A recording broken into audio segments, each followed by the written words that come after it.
Jeep, I put the rifle back and spent a moment reloading my magazines. I'd gone through 30 rounds, and I hoped the others hadn't gone through much more. A few more attacks like this, and we'd be using nothing but arrows ourselves. I watched the townspeople drag the bodies of the zombies over to a pile, while a smaller group was respectfully laid to one side. Those would be the locals who'd fallen to the zombies. They'd be buried, not burned. Julia and Kayla came back, and they refilled their magazines as well. Kayla looked over our ammo supply and gave it a half smile. "Might be enough, might not," she said. "At least Jake can make new arrows." "Might not be a bad thing to pick up ourselves," I said. "Some of those crossbows are as accurate as rifles." Julia shook her head. "No thanks. If I shot a zombie at 100 yards, then I have to walk 100 yards just to get my arrow, and then I have another 100 yards walk back to where I started." That was a good point, and we laughed about it, drawing some looks from townsfolk who passed by. Most of them nodded their thanks, and a couple shook our hands in gratitude. A half hour later, Jake came walking back with the red-faced man, who wasn't so red-faced anymore. Jake introduced the man. "Everyone, this is Mark Loving. He's kind of the mayor in this area. Mark, this is Aaron, my brother, Julia, his wife, and Kayla, my wife." Mark was a smaller man, but he made up for his lack of height with intensity. Everything about him was severe. His eyes were deep blue, his hair was steel gray and cut spiky short. His arms were strong and hung out from his sides. His legs were slightly bowed, causing him to walk with a swagger. His grip was strong, but his smile was too. It completely changed his face when he smiled. "Pleasure, for sure," Mark said. "You folks came at the right time. Wouldn't want to sell some of your ammo, would you?" Mark came right to the point, and I could see we might have some issues if we refused. "I think we could spare a box. Rifles we have to keep, though. It's a long way to get back home," I said. Mark smiled. "I get you. Got any 30-06? I rummaged in the Jeep and came up with 2 boxes of 20 rounds. Mark's eyes lit up, and he reached for the ammo. I gave it to him, and he smiled. "What's your price?" he asked. I looked at Jake. We didn't need money, but I knew ammo was a valuable commodity. We carried extra rounds for guns we didn't even have to trade for things we needed, like now. None of us shot 30-06.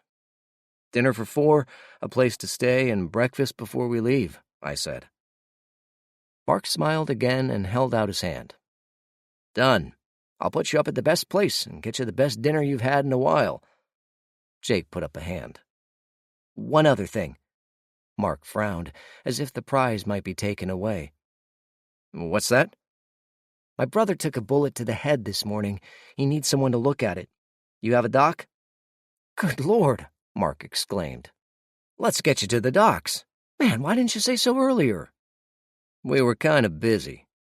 I waved a hand at the pile of zombies that was beginning to smolder as flames licked around the edges of the pyre. Chapter 38. We got back into the Jeep, and Mark pointed us to a small house set a little ways back into the trees. A young woman came out onto the porch, and when she saw me, she went back inside. An older man followed her back outside, and it was to her that Mark spoke. "Doc, these folks helped us out with the outbreak, but one of them was hurt earlier this morning. Can you look at him?" Mark said. The doctor, a man probably around 60, nodded and waved me up to his house. "Of course, young man. Of course, glad to help. How in the world did you manage to get shot?" He looked at the wound. "More importantly, how did you survive?" I followed the doctor into his home, and we immediately turned left into an examination room. The place was well stocked, with a sink, an examination table, and a wall of jars filled with herbs and roots. "I'm Dr. Harris, by the way, but they all just call me Doc. Teresa, hand me a flashlight, will you? This is Teresa, my granddaughter, by the way." Dr. Harris slowly removed the bandana I had been using as a bandage, tisk-tisking all the way. "You've been extremely lucky so far, young man. Let me see if there's been any other damage." Dr. Harris's hands moved quickly and surely over the wound, putting slight pressure here and there. He nodded and went over to the wall of herbs, selecting a jar. Dropping some of the leaves in a mortar, he sprinkled in a bit of another herb and added some water. Scraping the paste into a small jar, he handed it to Julia, along with a bandage. "Your hair will never be the same, but I'm going to do the best I can to make sure you don't have too bad of a scar. Would you like a sedative?" Doc asked. I was slightly stunned at the matter-of-fact way the doctor had, but I had to admit things were different these days. I also had to admit that I would never take a sedative with Jake watching. "Stitch me up, Doc. I'm late for dinner," I said. Dr. Harris smiled. "I'll do what I can." During the procedure, the doctor kept my mind occupied by asking me about my travels and what brought me to my current state. When I described the events in Victor, he sat back for a moment. "I had heard rumors of something like that happening over the mountains. Didn't want to believe them to be true," Doc said. He looked up again, and speaking more to himself than me, said, "If that's what happened, please let them have gone quickly." "What?" I asked, thinking he had spoken to me. Doc shook himself, then his shoulders slumped a little. "My son and his wife went north to see if they could find a little place of their own, maybe start a ranch for horses or something. I kept my granddaughter here, thinking it was just for a few nights. Never thought it would have been 15 years. He shook his head. "Now that you tell me this, I'm grateful I kept her back. God knows what they would have done to her." I winced as the needle went in again. Glad to have helped. I finished up at the doctor's and, sporting a new bandage, met back up with Jake and the girls. They'd been talking with Teresa, and it was clear she had been told about Victor. Teresa held my hand for a minute. "Thank you for stopping those horrible people. We wondered what happened up there, but no one ever knew." I nodded acceptance and thanked the doctor once again for his help. He waved me off and told Julia to get that paste on my head before I went to sleep tonight. She assured him that I wouldn't sleep until I was wearing it, and none of us thought to argue the point. We picked up Mark again, and he guided us through the small town of Irwin. It was a thriving community with several hundred people, all living in a small bowl in the mountains. They were safe, mostly, and had access to 2 roads in case of need. The river also provided a small measure of power, thanks to a hydroelectric plant on the southern end of the valley. Water was not a problem, and the zombies today were the first they had seen in years. "Truth is, I'm glad to see you, in more ways than one," Mark said as he brought us to a small, single-story home right off the highway. "It's nice to know we're not the only ones left, but there is life out there if we want to go to it." Jake replied, "You have a nice setup here, Mark. Why would you want to leave?" "Why did you leave your nice home, Jake?" Mark said shrewdly, correctly guessing at Jake's character. "Point made," Jake said. "But hasn't anyone else left before?" Mark nodded. "Yep, and no one has ever come back. Weird, ain't it? And then we had that body on the north end basically telling us to stay put." "What body?" I asked. "About a year ago, we found a body on the other side of the river, dressed in what looked like black pajamas. The poor man had been shot in the back. Whatever hit him blew out his chest and ended his career pronto," Mark said. We all looked at each other. Julia recovered first. "Was he carrying anything? Numbers on a piece of paper, maybe?" she asked. Mark shook his head. "Didn't find anything like that. Like I said, it was a while ago, and we all took it as a sign we shouldn't go that way." He shook our hands before he left. "Head on down to the rendezvous when you're ready. I'll tell them you're coming, and we can talk again." Without another word, he walked away from the house, heading back into the town proper. The house was thinly decorated, but it had decent beds. I lay down on one while Julia put some paste on my head. The paste was cool and smelled a little minty. My wound, which had been throbbing, suddenly calmed down and didn't hurt anymore. Whatever the doc had mixed up, it was working. Chapter 39. After an hour, we all walked down to the cafe called the Rendezvous. It was a nice, comfortable place that served simple meals. We ate a nice meal of grilled chicken, and when Mark didn't show, we headed back to the house. Jake was the first to see the signs of something not being right. "Aaron, did you go back to the Jeep before we left?" he asked. "Nope," I said, heading over to the vehicle. "I'll check the house," Jake said. I went over to the Jeep and looked it over. The doors were still locked, and there wasn't any sign of someone trying to pick them. The back of the Jeep was the giveaway, though. The spare tire was not fully put back against the vehicle, leaving about an inch gap from where it was to where it should have been. I looked down into the dirt, and with my flashlight saw a set of footprints that didn't match any of ours. I went back into the house, and Jake was waiting in the kitchen with Kayla and Julia. "Someone went through our packs," Jake said. He held up a hand before I could protest. "Nothing was taken, but things are not exactly as they were before." Jake looked at me. "What do you want to do?" I shrugged. "Let's go camping. This house seems to be attracting vermin." "Agreed."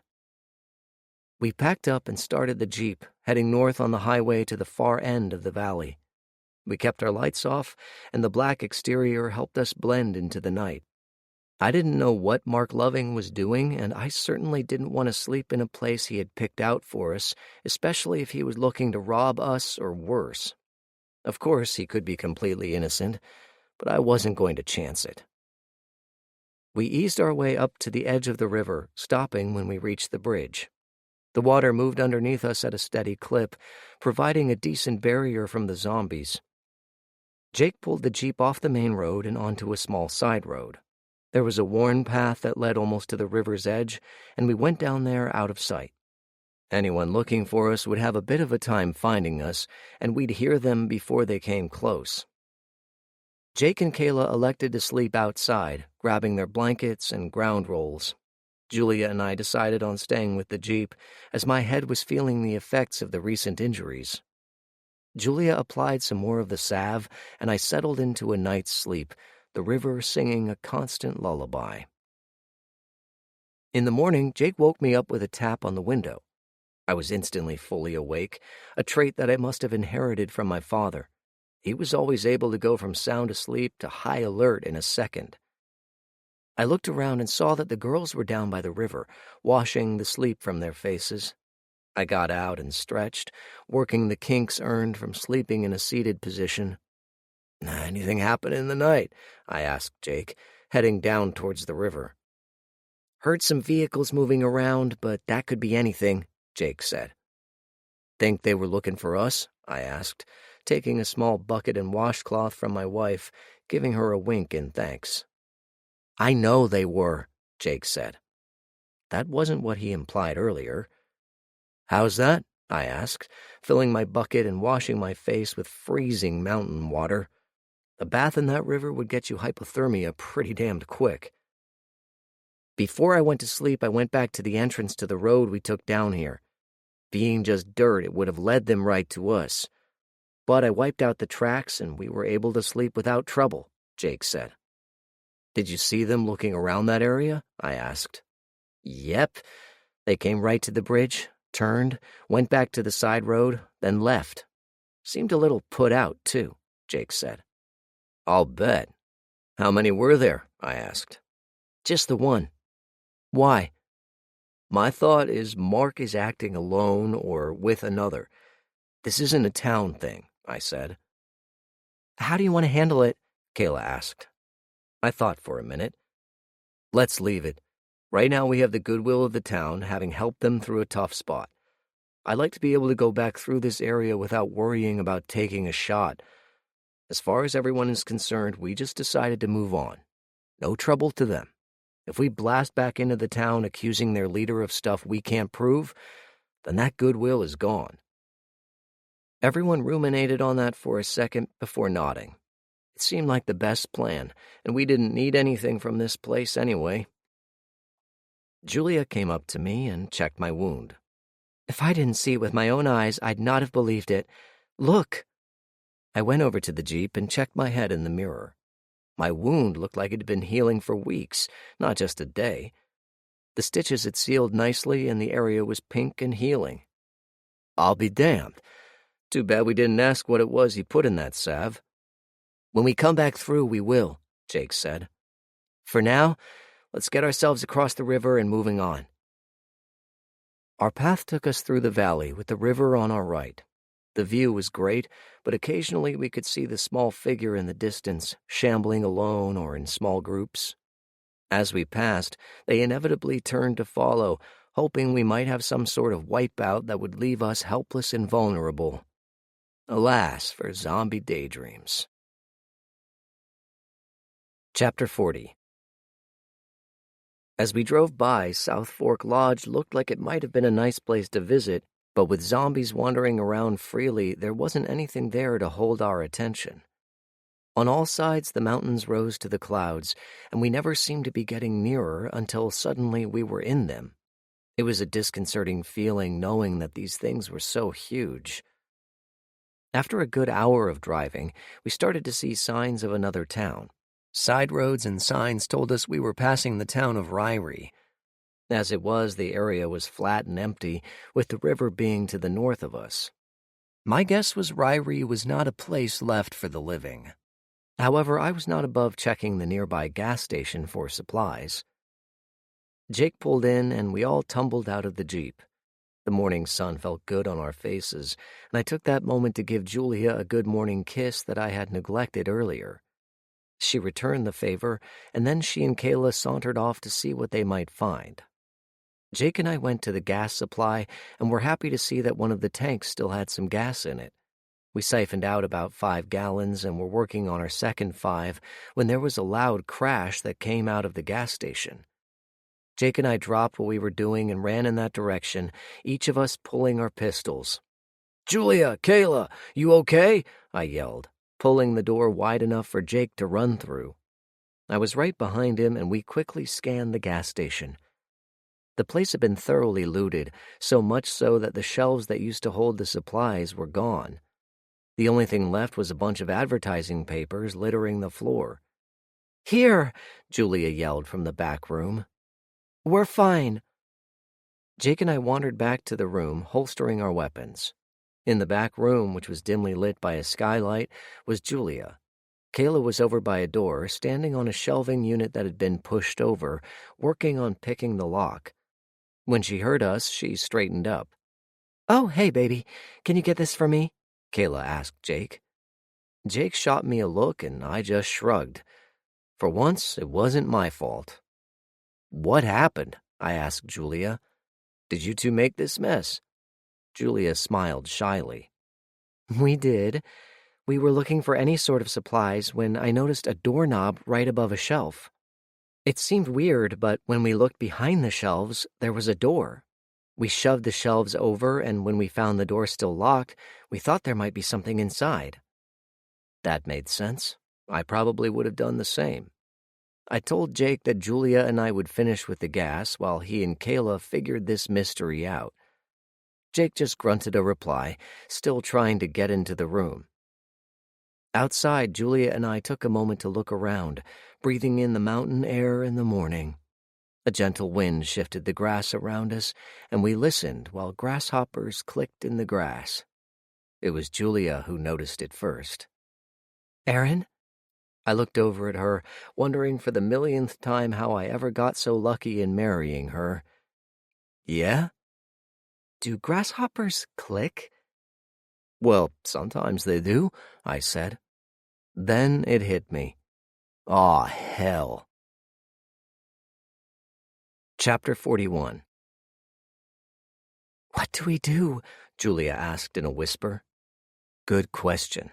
We were 20 yards from the building and 30 yards from the Jeep and our weapons. I had my pistol and knife on me, and that was it.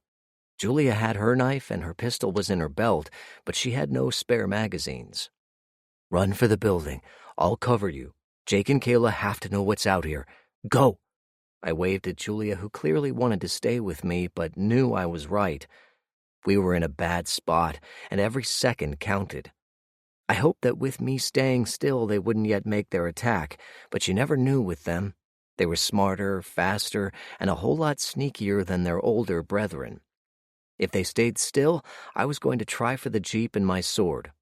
If not, then we were going to see if I could outrun them to the building.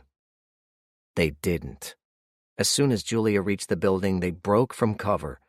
11 zombie kids burst out of the tall grass across the road and raced towards me and the station. I spun around and bolted for the building, stretching my legs to gain as much ground as possible. I didn't bother to look back, remembering what my father taught me.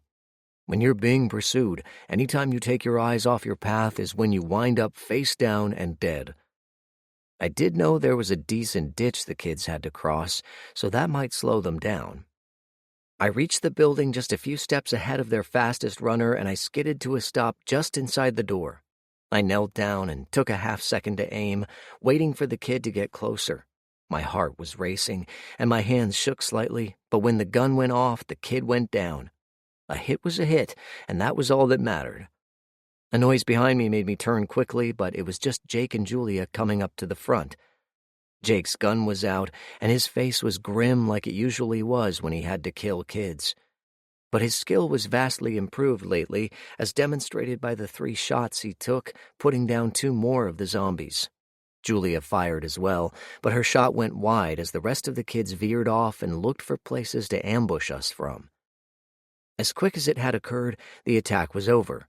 They weren't going to come through the front door, and they had the patience of the dead to wait us out. Jake looked down at me. "You're faster than I remember." I shrugged as I stood up. "Amazing what motivates me sometimes." Julia hugged me, and then we all cautiously looked out the window. Jake pointed silently to the shadows, and we could see one of them hiding just around the corner of the building. I pointed to the roof, and Jake nodded. Julia guarded the door while Jake and I looked around. In the back, in a corner, there was a steel ladder attached to the far wall. It led up to the roof, and we were relieved when the hatch was secured with a simple deadbolt and not a lock we had to pick. I found a can of power steering fluid in a pile of debris in the corner and handed it to Jake. He looked at me quizzically until he realized I wanted him to use it in the bolt to keep it from squeaking. Jake went up the ladder and squirted a little fluid on the deadbolt. It protested a little, then was quiet as Jake moved it along. I was about to tell him to put some on the hinges when there was a shot from the front. Julia had been joined by Kayla, and it was Kayla who had fired. In front of the building, another body lay sprawled where there hadn't been one before. I nodded to Kayla and winked at Julia and went back to the storeroom. The ladder was empty, and looking up I could see nothing but sky. Not wanting Jake to have all the fun, I quickly went up the ladder myself. On the roof, I found Jake walking quietly to the edge of the building. The roof was covered in tiny rocks, which crunched loudly if you moved too quickly. We had to be slow and steady for this ambush. Jake was working his way to the back of the building while I decided to go to the side. It took a lot longer than I wanted, but it couldn't be helped. If we wanted to get the rest of these monsters, then we were going to have to surprise them. After what seemed like an eternity, I finally reached the side of the building.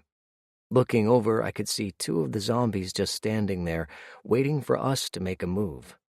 I looked back at Jake and raised 2 fingers. He raised 3, and by my count that made 2 more on the other side. We'd have to time this one carefully. I leaned over the edge and aimed carefully at the lead zombie. His little head of curly black hair seemed innocent enough, but that was how a lot of people had been killed, taking these zombies for something they weren't. I looked back at Jake, and he nodded his head in a silent countdown. I copied his cadence and turned back to the job at hand. 3, 2, 1. I fired once at the black curly hair, then shifted quickly to the second one as it raised its head to see where the shot came from. The 9mm bullet tore its way through the little skull, crumpling the body in a heap. My shots finished, I ran to the front to see if the other 2 unaccounted for had been flushed out. Jake was aiming carefully on the back wall, so someone had gotten away. 3 shots sounded from the front, and when I arrived, 2 more bodies were laying in the asphalt. Jake fired again and then swore. He turned back to the ladder and hurried down. I followed him, wondering what the problem was. He went outside and then towards the back. I stayed a little ways behind, just to make sure the ones we killed were the only ones there. Behind the gas station, there was a small fenced area that contained a rusting dumpster. Jake walked over to that area, then jumped back as a small body grasped at him from behind the fence. The boy was on the ground, having had his backbone shattered by Jake's bullet. But he tried crawling towards Jake, snarling and grabbing. Jake took another step back and fired, killing the zombie. "Well, that was fun," Jake said. "Next time I pick the place to stop." "Whatever," I said. I was used to Jake's little criticisms to the point where I barely heard them anymore. Chapter 42. We went back to the front where the girls were waiting for us. Kayla hugged Jake and Julia hugged me, so all was good. I looked over at Kayla and asked about the back room. She shook her head. "It was a tiny little apartment. There was space for a cot, a desk, and a small dresser." "Anything worth bringing with?" I asked, seeing the small case under her arm. "Just this little gun. Whoever ran the place back in the day probably lived there and wanted protection when they were all alone in the middle of the night." Kayla showed me the gun. It was a small nickel-plated automatic. On one side of the slide it said Colt Automatic Caliber 32 Rimless Smokeless. The other said Colt's Manufacturing, patented April 20th, 1987, December 22nd, 1903. It didn't have an exposed hammer, just a rounded back end of the slide. It was a bit small for my hand, but it would work well as a backup for one of the women. "Nice enough. Any ammo?" I was curious about how it would be effective on a zombie skull. "Just a box," Kayla said. Julia laughed. "How come we keep finding guns in these places?" Jake took that one. "This is the West. Don't you remember your history lessons? They all had guns out here even before the zombies came." I thought about it. That might explain why we're seeing a lot more living people than I thought we would. They might not have seen the apocalypse coming, but they sure could hold their own against it. Jake held up the little gun. "Not armed with these, I'll bet." Kayla took it back from him. "Don't knock it. I'll bet this gun kills a zombie before we're finished." "It's a bet," Jake said. "Can we get out of here?" "Yep. Let's finish the gas, Jake. Ladies, you get to figure out where the hell we are and where we are going." We pulled out of the station and moved steadily westward. Julia told Jake we were heading towards Idaho Falls, which was a pretty decent-sized city.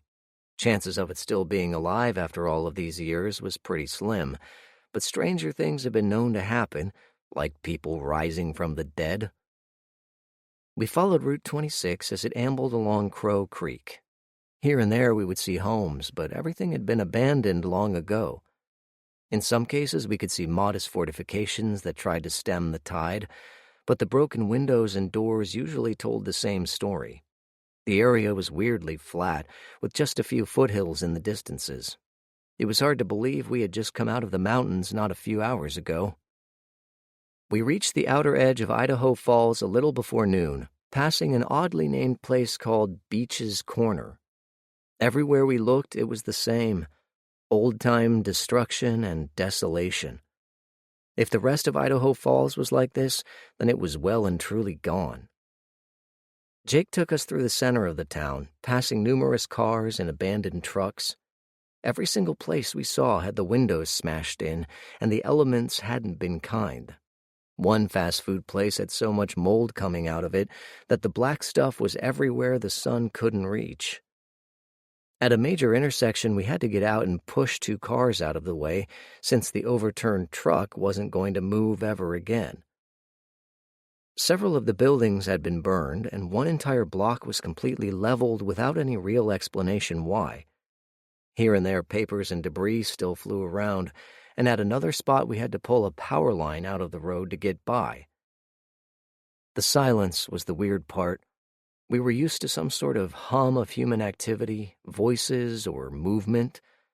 Places like this that were just dead silent were downright spooky and played hell with the nerves. Dad used to say that during the early years of the upheaval, every once in a while he would come across someone who survived the zombies, only to go insane from the silence that followed. Jake kept on driving through, following the rusted signs that said Route 26. Kayla reminded him that at some point we needed to try and cross the river since we had to keep going that way. Jake nodded and looked at the signs, but they told him nothing. I kept an eye out for any route that would lead us to the water. On the 5th block in, we got lucky. Chapter 43. "Turn here. I see the river," I said, pointing to the right. Jake braked hard and had to back up, apologizing for the rough ride after Kayla tapped him on the shoulder. We moved westward about a block and found ourselves on a bridge that spanned Crow Creek. At least that's what the sign told us. The bridge had been blocked with a huge 15-foot pile of gravel, and there were several piles of bones in front of it, telling us that there might be something to the other side. Jake looked at the rocks, then back at the Jeep, back to the gravel, then back to the Jeep. "You're not serious," I said, reading his mind. Jake shrugged. "What are these things for, then? I'll admit the angle is steep, but it looks like someone else did it, too." Jake pointed to the twin tracks that led to the top of the gravel pile. "Given that the rocks extend all the way back to the other side, I'd say the top is flat and probably patrolled once in a while." "Guys?" Julia asked. "Maybe," I said, ignoring her. "What if there's a dip in the center and we get stuck?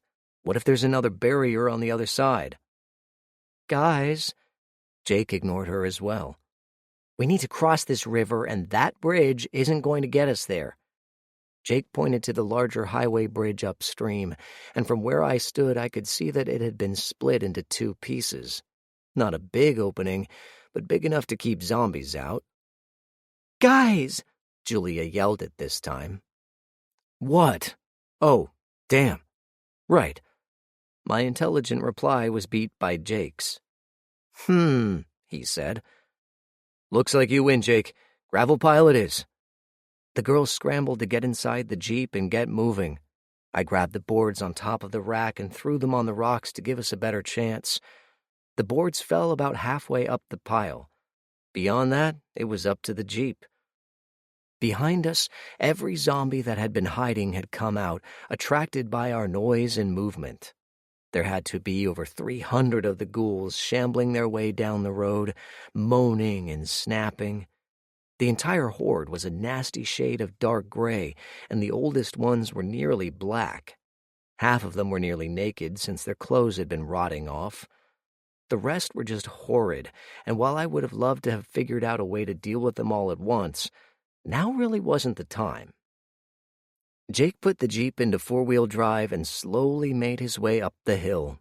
The gravel slipped and slid, but the weight of the vehicle helped us move forward, and we slowly, agonizingly clawed our way to the top.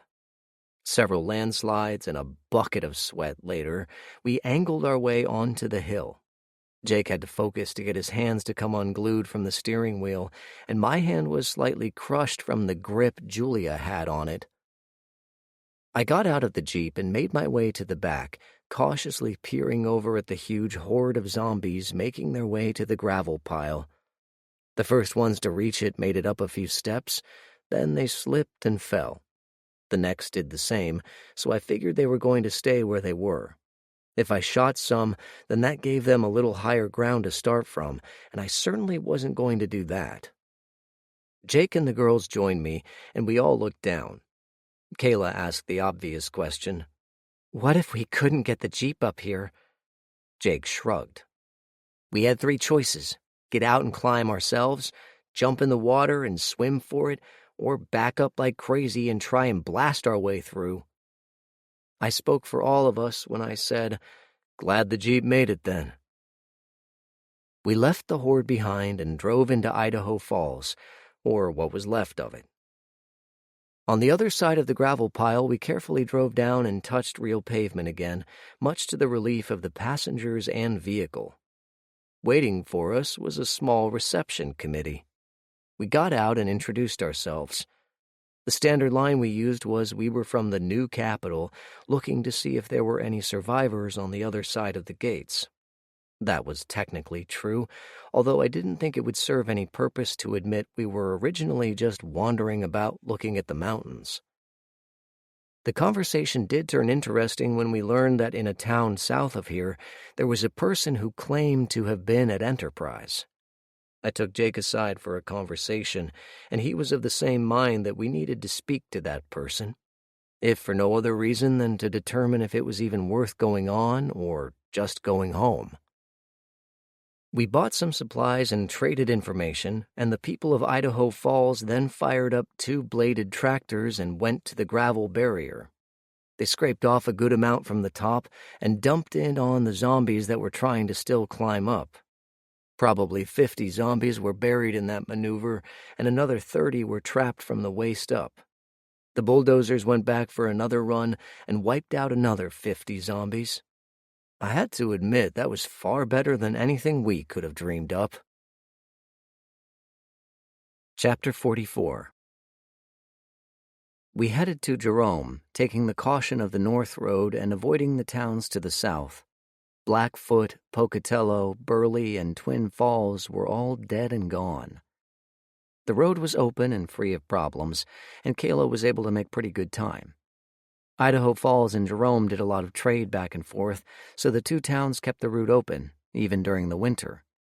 US 20 was a lonely road, and there wasn't much to see. The grass was nice, but the low clouds kind of put a damper on conversation. Every once in a while I caught Julia looking at my wound and give a little shudder. I knew what she was thinking. Just a little more to the right, and I'd have been dead on that lobby floor. Off in the distance I could see the beginnings of the mountains again, but they never seemed to get any closer. In all honesty, this area of Idaho was flatter and duller than driving through the old cornfields of Illinois. "Think this trip has been worth it so far?" Jake asked suddenly, breaking everyone out of their contemplations, which was probably his intent. Julia fielded this one. "We've seen several communities that have survived and thrived despite being cut off from the rest of the country. They used the terrain and kept themselves alive. I'd say knowing that alone would be cause for President Jackson to take down the gates, push back on the zombies, and maybe see if there was anything left of the West Coast." I nodded. It's been a long time since the upheaval, and there's probably a lot of people still alive in the remote areas of the Northwest. Kayla agreed. "Might be good for people here to realize they aren't by themselves and give their kids a better chance." Jake nodded. "I was thinking the same thing. Once we find out what's going on at Enterprise that's worth killing over, should we keep going north?" I shook my head at that one. We've been on the road for a while and have a ways to go yet, not counting the trip back. If we're lucky, we'll get out before the snows keep us here for a few extra months. I say we figure this one out, head back, report, and let another scout take care of the territory over the hills. I'd like to settle into some comfortable married life for a while. I got unanimous agreement from Kayla and Julia, so Jake conceded the point. That was when we drove past a national preserve called Craters of the Moon. It was a low grouping of hills that looked like the moon appropriately. It was pretty cool, and the sun broke free at that time as well, casting some great shadows along the ridges and slopes. We began to see civilization again, and it was a welcome relief. Several farms, which were obviously still alive and kicking, flanked the road we were taking. I threw a wave to a small boy who played out in a small fenced area near his house. The zombies were still a threat here, but not as much. Several cows lined the fences, watching the big black Jeep go by with bovine patience. I would have thought this place had emerged unscathed from the upheaval, but then we passed the cemetery. The original cemetery was a nice tree-lined affair, but towards the back there was a large mass grave. About 100 small white crosses decorated the front of the mound, and I could see small lettering on each one. The town of Shoshone was quiet, likely owing to the coming evening. Most of the town looked neat and tidy, but I could see where there had been some trouble. We passed through, going by other cars that were on the road, and in all likelihood, we didn't seem out of place. I saw 2 other Jeeps that looked like ours, and one that was identical. I looked at Jake, and he made a note in a small notebook that he kept for when we reported back to the capital. The drive out of Shoshone was uneventful, and we even saw a few cars ahead of us traveling in the same direction. If I didn't know better, I'd have thought we were in the plains, riding through Kansas. When we reached the outskirts of Jerome, I could tell things were a little different. There were huge farms all around, and several cattle ranches. We passed reservoirs of water and 2 windmills farms. Jerome was very self-sufficient, at least from the outside. What it might be on the inside was anybody's guess. About a mile outside of town, we passed over what looked like a huge ditch. It went off in both directions, and the bridge we crossed didn't look like it had been there as long as others. As a matter of fact, it reminded me of the ditch that Uncle Charlie had dug a long time ago around what was now the Capitol. This one was huge, going down 10 feet and being at least 12 feet across. The dirt from the excavation was piled on the town side, increasing the height of the ditch wall on that side to at least 15 feet. The whole thing was grassed over, and a small stream of water flowed along the bottom. Chapter 45. Inside the barrier was a big, thriving community. Down the streets we passed, children played outside and neighbors talked outdoors. In every home there was at least one light on, although we didn't see too many with more than one. I guess the windmills could only provide so much power. In the town, tree-lined streets gave way to small businesses and shops, with a few being boarded up and idle. Others were centers of activity, like the bar and the local cafes. Kayla pulled into a small place called the Holiday Motel, and no one objected. The sun was nearly set, and I was actually feeling very hungry. I told Julia to take my bandage off since I didn't want to attract too much attention. Jake looked around and decided it would be a better idea to reduce the armament a bit, so we left our guns in the Jeep as we headed over to the office to see about a couple of rooms. In the office, a short, bald man sat behind a desk reading a thick book.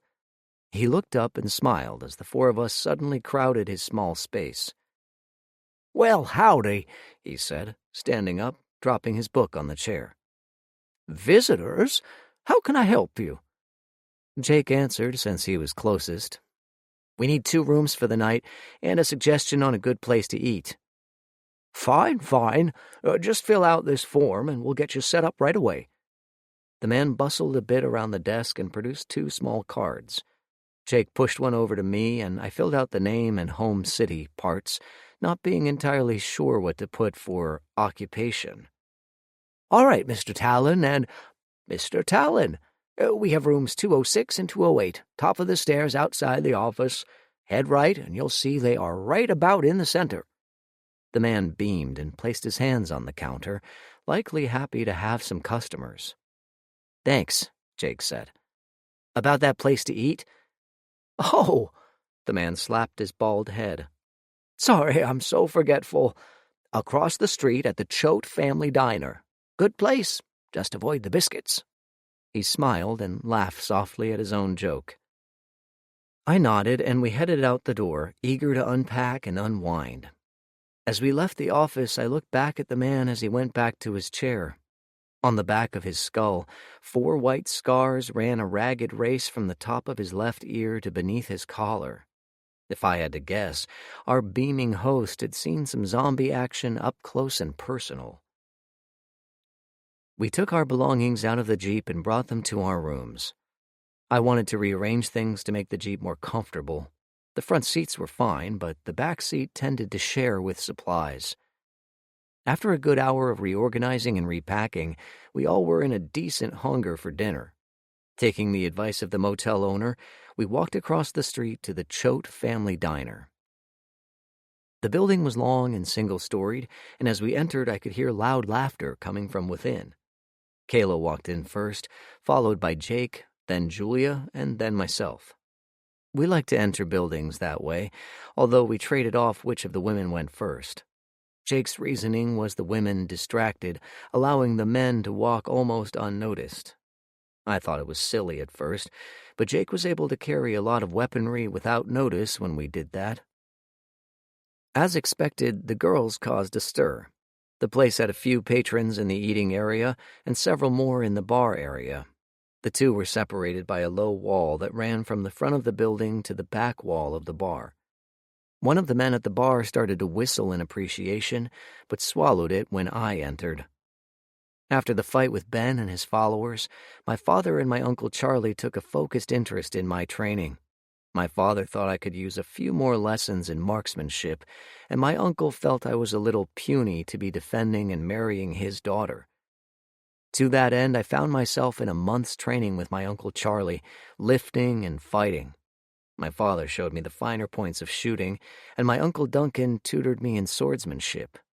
Even my marriage didn't stop the training, and my uncles weren't satisfied until I had put on an additional 25 pounds of muscle. My shoulders, which were broad to begin with, were now broader with muscle. My arms and hands were stronger than ever, useful themselves as weapons. I looked around the room, catching the eye of a large man at the bar. I held it for a second, then followed my wife as we sat at a table. Jake, of course, took the seat facing the door, and while he was not as large as I was, there was something about the way he carried himself that caused men to second-guess themselves when they considered facing him. While I was lifting, Jake was practicing his speed. He was strong, make no mistake, but even our father said Jake had the fastest hands he had ever seen. Chapter 46. We ordered a heavy dinner, then focused our conversation on figuring out how we might have a conversation with whoever it was that came from the town of Enterprise. Jake was for talking to the authorities, since they would likely know everyone, and I thought it might be a better idea to go to where people bought goods, like at the market. Julia thought it would be a good idea to ask the bartender, since they usually knew everything, and Kayla figured it might be best to ask the motel owner, who she thought might be a good source of information. Talk ceased when the food arrived, and I enjoyed the meal very much. It had been a long time since I had tasted a good steak, and this one was perfectly cooked. Julia ate a smaller version of the steak I had, and Jake and Kayla both had a rather aromatic stew. Our dinner was interrupted briefly by the arrival of 4 men taking a table next to ours. Their conversation, while loud, was of no consequence, yet difficult to ignore. One man seemed intent on catching some sort of reaction and made a crude joke, bringing his hand down on Jake's shoulder. In a flash, Jake grabbed the man's fingers, twisting them back towards the man's throat. Jake continued the twist, and the man cried out in pain. There was a shocked silence before 2 of the men stood up, likely to lend assistance to their friend. I moved my chair back, but Jake suddenly let go. "Sorry about that," Jake said, staring into the man's eyes. "Zombie grabbed me like that not 3 days ago, and I'm still a little jumpy." Jake held the stare until the man who was shaking his hand nodded. His 2 friends sat down, but there were ugly looks in them. "Hey!" A shout came from the bar, and the big man, followed by 3 men, came lumbering into the room. He came over to the table and stood behind Jake. I held my hands in my lap, keeping an eye on the man and his friends. "You hurt a friend of mine, stranger. That's going to cost you." The man was easily over 6 feet with a thick neck and barrel chest. I could see he was used to using his size to intimidate people. Jake turned his head slightly. "I already apologized. Like I said, I was just jumpy from having a zombie do the same thing to me just recently." Julia looked at me, and I gave her a slight shake of my head. "Keep your fucking hands to yourself then, asshole. You touch my friend again and you'll regret it." The man leaned over Jake, and I knew it was a matter of seconds before Jake either maimed or killed him. "We'll keep that in mind after you apologize for your language in front of our wives," I said in the silence. "What?" The man laughed as he turned to his friends. "Not a fucking chance." I brought my hands up to the table and dropped the knife I had held underneath. While he was making his bluster, I had twisted a steel knife several times around, leaving a spiral in the center. I looked at the man and repeated what I had said. "Apologize. Now." I shifted in my chair, and my tone was quiet. The man's eyes nearly bugged when he saw that knife, and being a strong man himself, understood what kind of strength of wrist and hand that knife would take. A second look at my own size, and I could almost see the calculations taking place in his head. The math didn't add up, and he certainly didn't like the sum. With his voice barely above a whisper, the man said, "My apologies to the ladies." With that, he walked back to the bar, leaving his henchmen looking foolish as their hero retreated. The waitress came back after the tension settled and smiled at us. She placed fresh apple pie in front of all of us, and when we protested, she explained. "Thank you for that. That bully has been a nuisance for a while. The owner would like you to have this dessert as thanks." The waitress smiled again and started back towards the kitchen. Kayla called out after her. "Wait, can we thank the owner ourselves?" she asked. The waitress smiled. "You just did, and you're most welcome." We finished our meal in peace and left quietly. We decided to head back to the motel and catch some sleep. The search could keep until the morning, and I was actually very tired. My head hurt a bit, and I was looking forward to not sleeping in the Jeep again. Chapter 47. Morning found Julia and me a tangled mess of arms and legs. Despite her protests to the contrary, Julia was a very active sleeper. I had been kicked, elbowed, rolled over on, slapped, and scratched by her constant movement. We had to have a king-size bed at home just to make sure I survived the night. Once I hugged her to try and get her to settle down, but she head-butted me so hard it nearly broke my nose. I slipped out of bed and took a quick shower. The water was warm enough, but I had learned not to soak. When I was finished, Julia had awakened and took my place, teasing me as she passed by with a flash of her breasts. I shook impure thoughts out of my head as I gathered our gear and took it outside to the Jeep. I found Jake and Kayla already out there moving things around, trying to decide where the best place was to put things. Jake wanted to have the weapons within easy reach, and Kayla wanted to have supplies in easier reach. I looked inside the Jeep and said we had a solution for both. I showed Jake and Kayla the hooks that were on the roof, just above the windows. Taking a length of cord, I tied one end to a hook and ran it over to the other hooks, crisscrossing the roof. Jake nodded and got the idea, helping me secure the cord.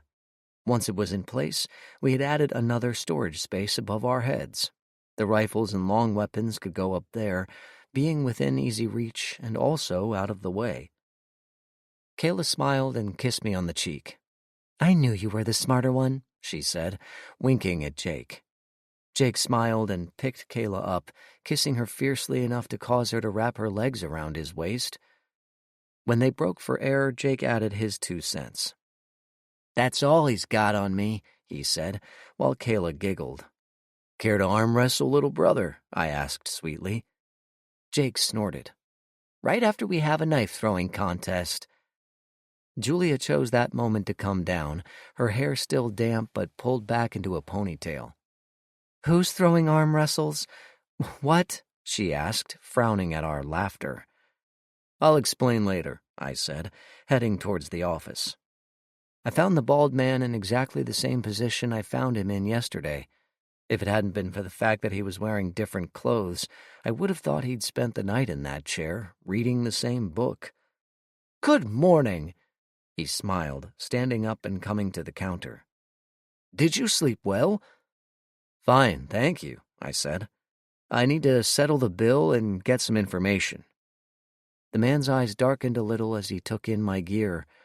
I was wearing my gun again and had my knife and tomahawk on as well. Okay. What would you like to know?" he asked.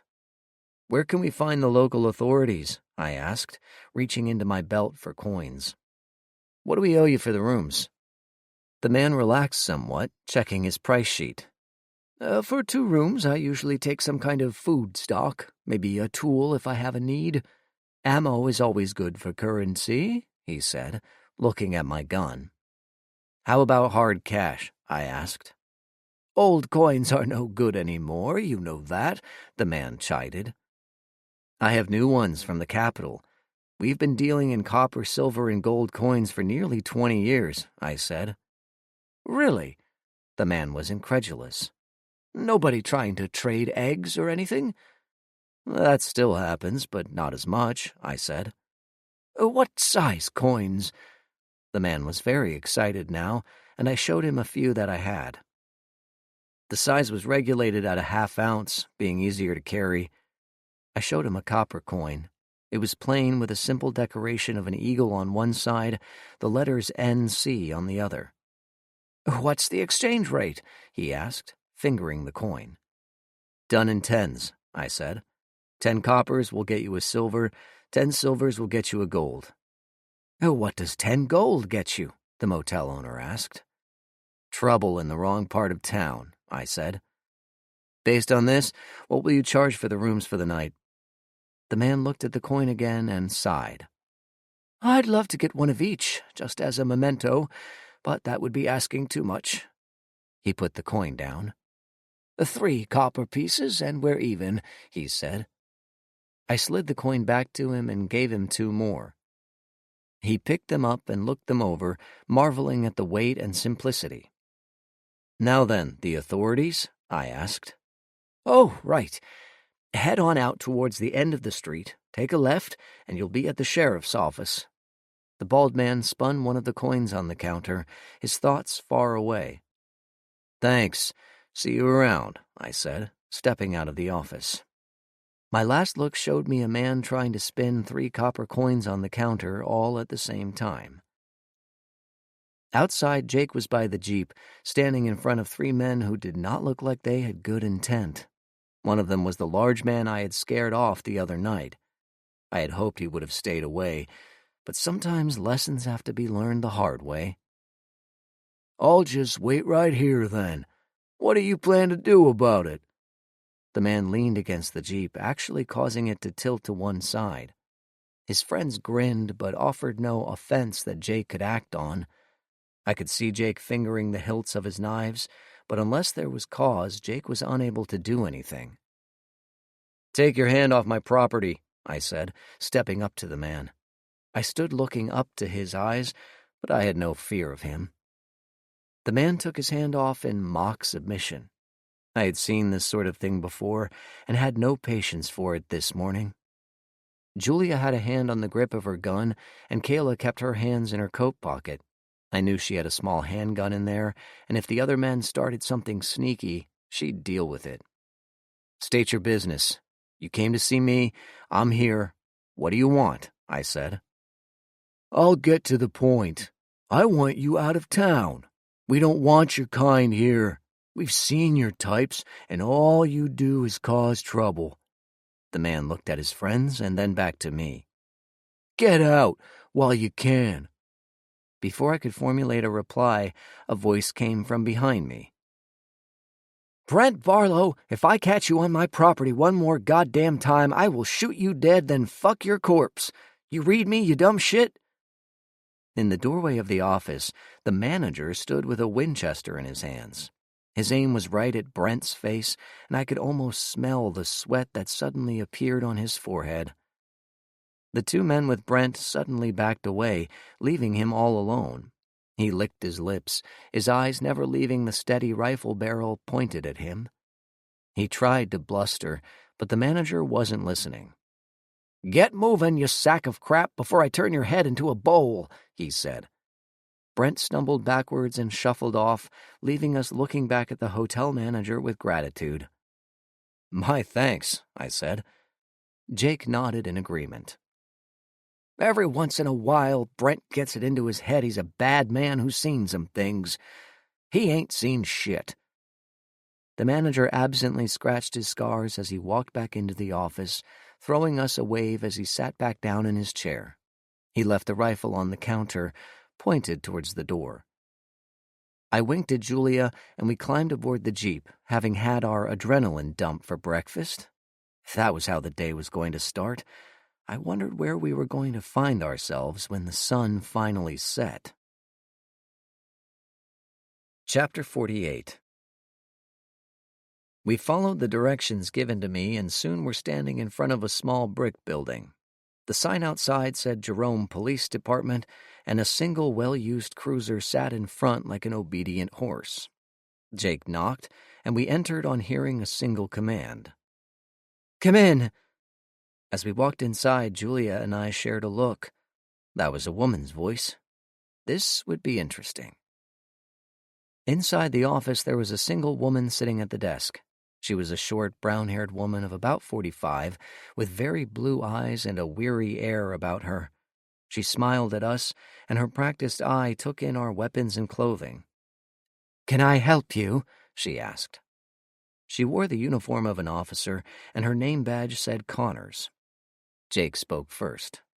"We need to speak with the sheriff. We were told he would have some information for us." "Well, you've accomplished half of your task. I'm the sheriff. Celia Connors."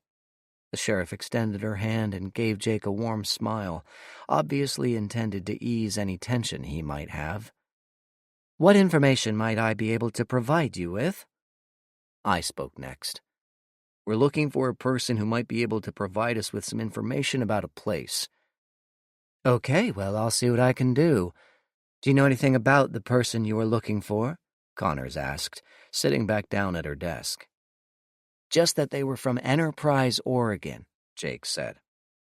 If he had dropped a blue polka-dotted lobster on her desk, I doubt the reaction would have been as extreme. Connors jumped back, whipping out her revolver and pointing it directly at us. "Who are you? Why are you here? Did they send you?" Connor's face had transformed itself from genial peace officer to crazed woman with a gun. We all held up our hands at the same time. Whoa, we're not here for that. We're not from there." Jake was trying very hard to calm the woman, keeping his hands away from his weapons. Connors calmed down some, but kept the gun up. "Who are you, then? How do you know about that place?" Jake kept his hands up. "We came from the other side of the mountains. We were just seeing the sights when we stumbled across a dead man who had been shot in the back. He was clutching the numbers that led us here." The sheriff shook herself and holstered her weapon. She slumped down and put her head in her hands. After a minute, she put them down, and her eyes were looking back through the past for a moment, a look of fear and pain. I had seen that look before, usually in the eyes of a veteran fighter, recalling a time when the zombies ruled and loved ones were lost. "What do you want to know?" she asked again. "Well, we need to talk to the person we were told was from there," Jake said. "Can you point us in the right direction?" Celia Connors waved a hand over to the empty chairs in her office. "Have a seat. You're looking at her." I needed the chair she offered because I felt like I was going to fall over. Julia and I took chairs from adjoining desks and brought them over. Jake and Kayla did the same. Connors looked at Julia and Kayla, and another memory passed over her eyes. They must have been painful, because she wiped a small tear away. Then she faced us directly. "Before I talk about that place, I need to know who you are. How did you get here? And more importantly, why are you chasing this ghost?" I took that question, describing who we were and where we were from. Connors had a lot of questions, and I did the best I could to answer them all. When I got to the part about facing the shooter in the dark, her eyes got wide. "You killed a hunter?" she asked in a small voice. "No," I said. "I nicked him really good, judging by the blood on my hawk. Pity, really? Another inch to the left and I'd have brought him down." Connors shook her head. "You have no idea what you're dealing with. You're lucky it didn't return to finish you." I thought it odd she referred to this hunter as an it, but I kept it to myself. Jake shrugged. "Anyway, that's pretty much what brings us here. There's been some obvious murders, an attempt on us, and we're trying to figure out if this is worth looking into or just leaving alone." Sheriff Connors shook her head. "You'd be better off leaving it alone. You'd need an army, and even then it wouldn't be easy." "Why don't you tell us why? Kayla asked. The sheriff looked at the ceiling and then back to us. Why not? You're adults. Maybe you can make a difference. Who the hell knows? She took a deep breath and began her tale. Back in the early days of the Dead Rising, there was a bunch of us running from the cities, running into the mountains. The zombies were right on our backs, not letting us sleep, just pushing and pushing. Celia looked at Julia and Kayla again. I had 2 daughters. They would have been about your age now. She wiped her eyes again. Sorry. Anyway, we followed the passes and stumbled into this place called Enterprise. We had been on the run for 2 weeks. The snows were starting, we were out of supplies and had nowhere to go. The people of Enterprise took us in. The zombies that had pursued us turned to chase someone else, and we thought we were safe. I was grateful we hadn't brought death with us to a place that really seemed like salvation. What happened after that? Julia asked. Life was pretty normal. We lived quietly, trying to survive the winter and keep the zombies from discovering us. A few years passed, and we started to think the threat was slowly going away. A traveler from the east talked about an army making its way across the plains, but we never knew if it was true. We were thinking about sending a scouting party out to see if there were any other survivors in the mountains we could connect with, when the clan came. What's the clan? I asked, not liking the sound of that. Connors smiled ruefully. The biggest mistake we ever made. How's that? Julia asked, resting her chin on her knees that she had drawn up. She sat like that when she was about to receive what she thought was bad news. Celia didn't disappoint. The clan was a group of about 15 people that showed up one day. They were dressed alike, but we didn't take much notice, figuring them to be some sort of religious group. They seemed harmless enough, and in those days you never turned away refugees, figuring any help fighting the zombies was good help, she said. I had to agree with that line of thinking. Every survivor would be another soldier in the fight against the undead. Sheriff Connors kept talking. Right away they insinuated themselves with the leaders of the community, making suggestions, making changes, taking over essential duties. We didn't mind at first, thinking that the more they wanted to do, the more time we would have for gathering food and getting ready for winter. But then things turned sideways really fast. The leader of the clan, a woman from California, began talking about how we needed to follow a single leader, that one person needed to make all the decisions. Up to that point, we'd been using a council that we all had elected at first, and then we were taking turns being on the council, making decisions. She made her declaration when she was on the council, and by some trick the rest of the council agreed with her. Suddenly she went from refugee to being the leader in a single vote. Once she had the power she wanted, she had her followers gather all of the weapons in the community. If you owned a gun or bow or anything that could be used against them, it was taken in the general interest of the community. Jake shook his head. I imagine that didn't go over well. Connors nodded. Several men resisted, and they were overwhelmed by the clan members. The men disappeared, and their families were left to fend for themselves. After that, the rest fell in line. People tried to curry favor by spying on their neighbors. Anyone who gave information about a possible rebellion was rewarded with extra food, better housing. People didn't know what to do. They couldn't leave since the zombies were still out there, and survival was what we all wanted. What about the hunters? Jake asked. Connors actually shuddered. Cold-blooded killers. I don't know where they came from. Some people say the leader of the clan liberated them from prison during the upheaval, trading service for freedom. They were skilled trackers and hunters, and if anyone tried to leave, a hunter went after them. The hunters were told not to come back until they had killed their prey. Celia looked down. They always came back. Always? I asked. She nodded. They came back after my husband tried to escape, tried to get help.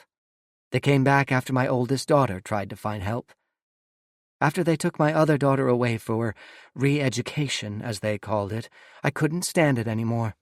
I was more dead than alive anyway, so it really didn't matter, she said. What was this re-education? Jake asked, his face dark. Connors sighed. That was what they called their indoctrination program. They took the kids for education, and when they came back, if they came back, they were brainwashed into little robots for the Klan. I don't know what they did, none of us did, but we couldn't stop them. The kids who came back were violent, moody, and deeply changed. My other daughter didn't survive the re-education, they told me. They said she wasn't strong enough. Tears swelled in the poor woman's eyes as she recounted her memory. How did you get away, especially when the hunters always get their prey? I asked, curious. Sheriff Connors unbuttoned the top 2 buttons on her shirt and pulled the material aside to show a massive scar just below her collarbone. It looked exactly like a bullet wound. I didn't get away. I just wasn't killed. The hunter never bothered to check if I was dead, she said, rebuttoning her shirt. I crawled a mile before I gave up, figuring to die out on the plains, when a couple of ranchers from Jerome found me. They brought me here, patched me up, and never asked questions about what had happened. I repaid the kindness of the community by serving them the only way I knew how. You were an officer before the upheaval, I asked. Portland County Deputy Sheriff, Connors said, with a little pride. When the fall came, we fought until our ammo ran out. Some went to sea, others took to the hills. She looked out the window. I wish sometimes I had taken my family to the sea. Julia held the woman's hand for a second, understanding that hard choice. We'd all heard stories of the same sort, people who second-guessed what they had done to the point of insanity. If they just hadn't opened that door, if they'd taken a left instead of a right, if they had only whatever. We were silent for a moment. Then Jake spoke up. I think we need to see this for ourselves. If people are willing to take the risk to try and escape, trying any way they can to get a message out, even in death, then we might need to set things right, he said. Connor shook her head. You 4 aren't enough. You'd need 24 people just to get a foothold, and then you'd just be meat for the hunters, she argued. Just go home. Let this go. It's what I had to do. I nodded. I understand your point of view, and I appreciate you wanting to talk us out of it. But as our wives will tell you, us brothers are pretty stubborn, and when we get a notion in our heads, it kind of sticks. Well, if I can't stop you, then I can give you some advice, Connors said. What's that? Kill them all. Chapter 49. I'm cold, Julia said.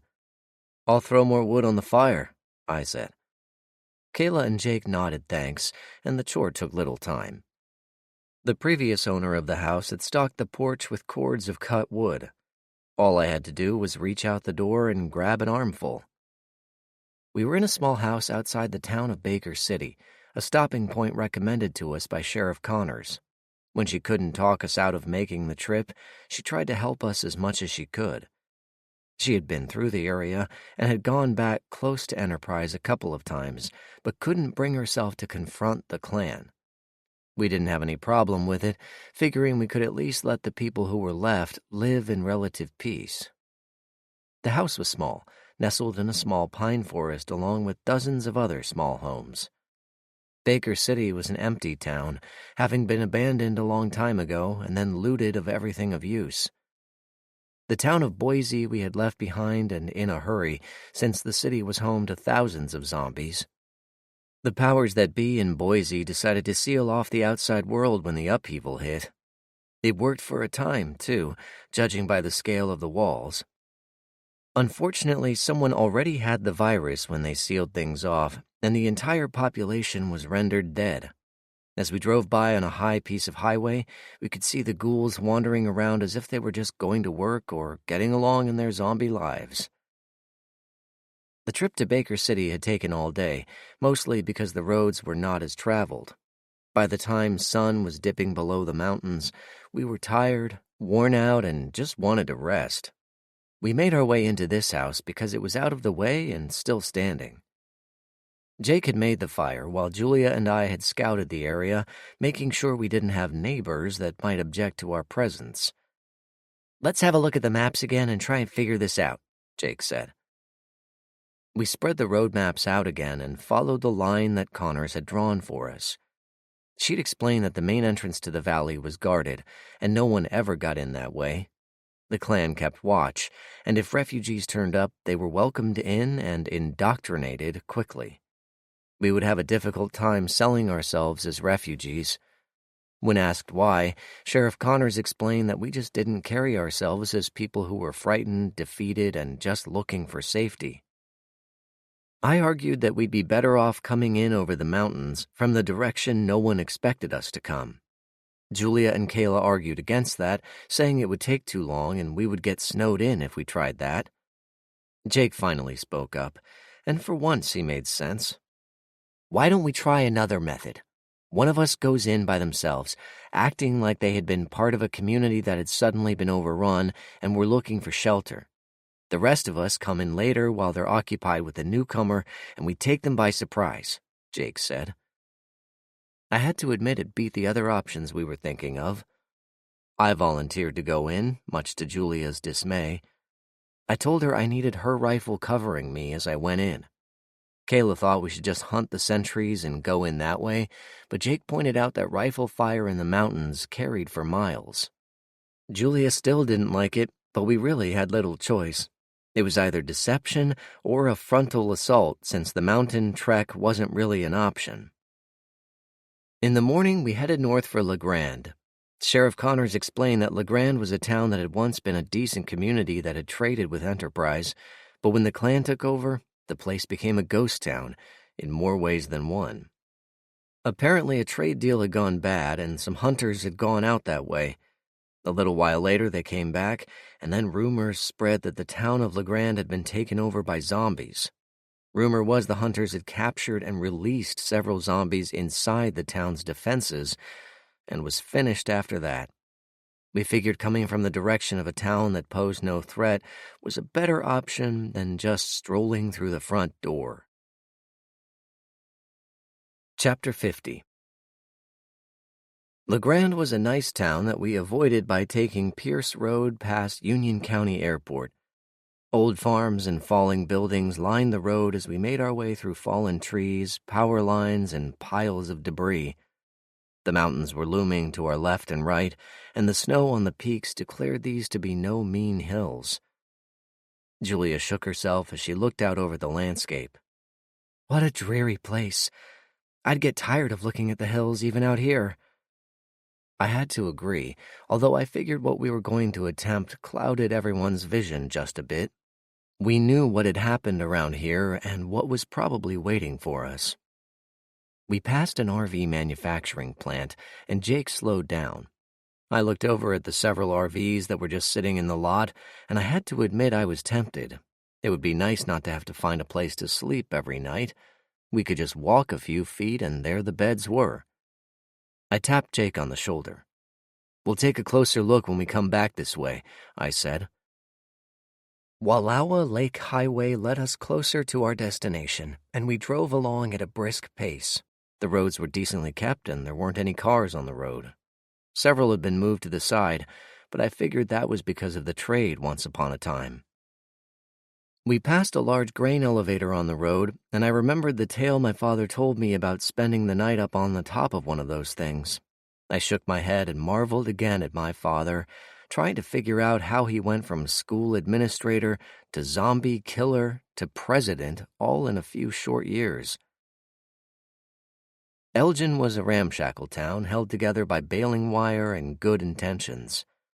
Nearly all of the buildings were single-story, and every single one of them was empty. We passed business after business, opened and emptied. There didn't look to be much in the way of entertainment until we pulled up in front of the Elgin Opera House. It was a massive, 2-story brick building, which looked to have started life as the city hall. At least that's what the building facade had carved into it. Across the street was a gas station, complete with satellite dishes and a big propane tank. Next to the tank was a rack for smaller tanks. I nudged Jake as we got out and stretched a little in the afternoon sun. "Be a good idea to grab a few of those if there are any that are full for the RV," I said. Jake nodded. "I'm coming around to that idea more and more. When we finish up here, we need to seriously consider it." "Do we even have a hitch?" Jake asked, walking to the rear of the Jeep. I went with him, and we were both happy to see that we did indeed have a hitch already attached. Our luck was holding, at least a little bit. Kayla spoke up. "Do we keep moving, or do we stay here?" she asked, looking around. I thought for a minute. "Let's get further up the road. I don't relish the thought of walking that many miles." Jake disagreed. "The closer we get, the more likely they will see us coming." I shook my head. "According to the map, there's a small town of Wallowa north of Enterprise. Celia told us that that was where the hunters trained and lived. In all likelihood, all I have to do is get around there and we're good. Let's take it as close as we can. If there's a nasty fight, I want to be able to retreat in a vehicle and not on foot." Jake shrugged, probably realizing he wasn't going to win this one. I felt pretty confident overall. Enterprise had no way of knowing that anyone had managed to figure out the little puzzle, and therefore were not as vigilant as Connors made them out to be. We took to the highway again, and when we passed a place called Minam's Summit, we could see the river valley stretch out before us. Jake looked calmer when he realized there were plenty of places for us to hide in that valley. We descended slowly, flanked by trees and tall hills.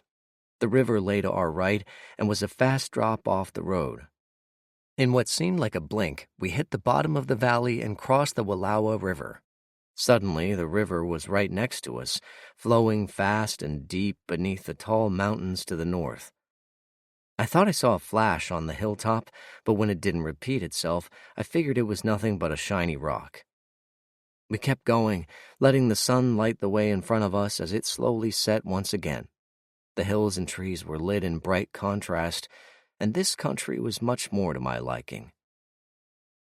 Right at the edge of dusk, we reached the end of the valley, and Jake found a narrow road which took us to a small house that overlooked the river.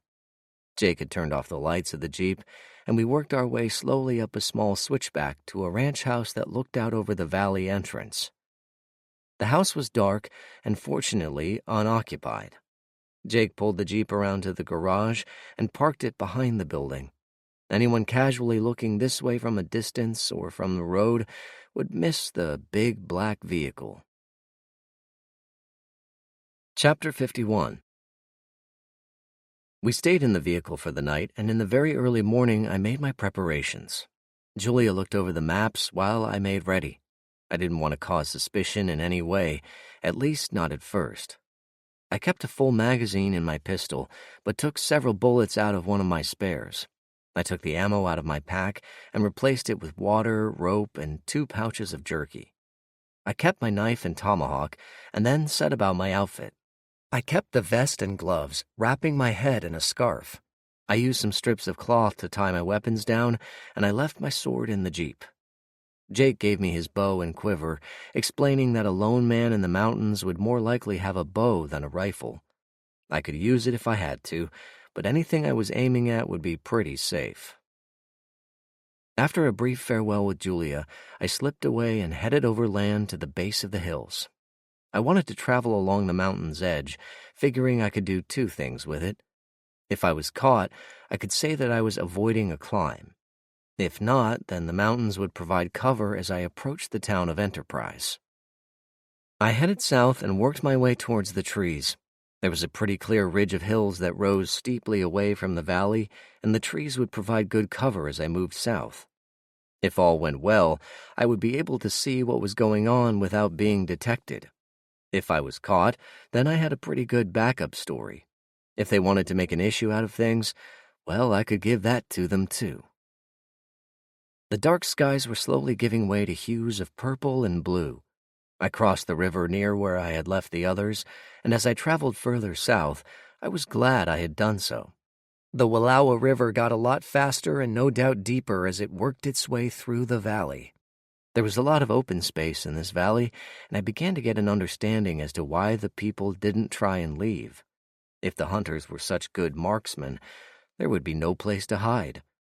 The minute you stuck your head out, there was a mile of open space to cross. You'd be dead before you got 50 feet. The trees in the hills were great cover, but you had to get to there first. A mile into my walk, and the river turned away from the hills. A series of buildings stood at the turning, and for a minute I wasn't sure what the purpose of the buildings were. But when I got closer, I saw piles of sawdust and huge stacks of cut trees waiting for the transformation into lumber. But they were going to have to wait. As I got closer, I saw another sight which told me this plant was still in use, but served a more grisly purpose. Behind a small grove of trees, I saw the bones. Dozens of various human bones, all piled into a small hole that had long ago overflowed. The shapes were off, and when I looked closer, I could see that the bones had been neatly cut. The skulls were cut in half, pelvis bones were cut, femurs were cut. Everything was sliced in some way. None of the cuts looked like they had been done with anything other than a mechanical saw. I looked at the skulls, and after a quick count, I came up with over 50 people. The ground was dark and stained, and it looked like there was some attempt at first to cover up the mess. Closer to the building, there was no attempt whatsoever. A pile of body parts lay in a heap, cut into small pieces. There wasn't enough of a single piece to fill a coffee cup. I couldn't tell if there was a single person represented there or 5.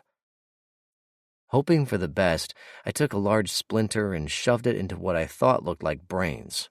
Maybe it was small intestine. It was hard to tell in the dark. I took out my lighter and held it under the goo. After a minute, all that happened was the flesh turned black. No red flares, nothing. These weren't zombies then. These had to be people that just disappeared. I added this to the list of offenses these people had to answer for.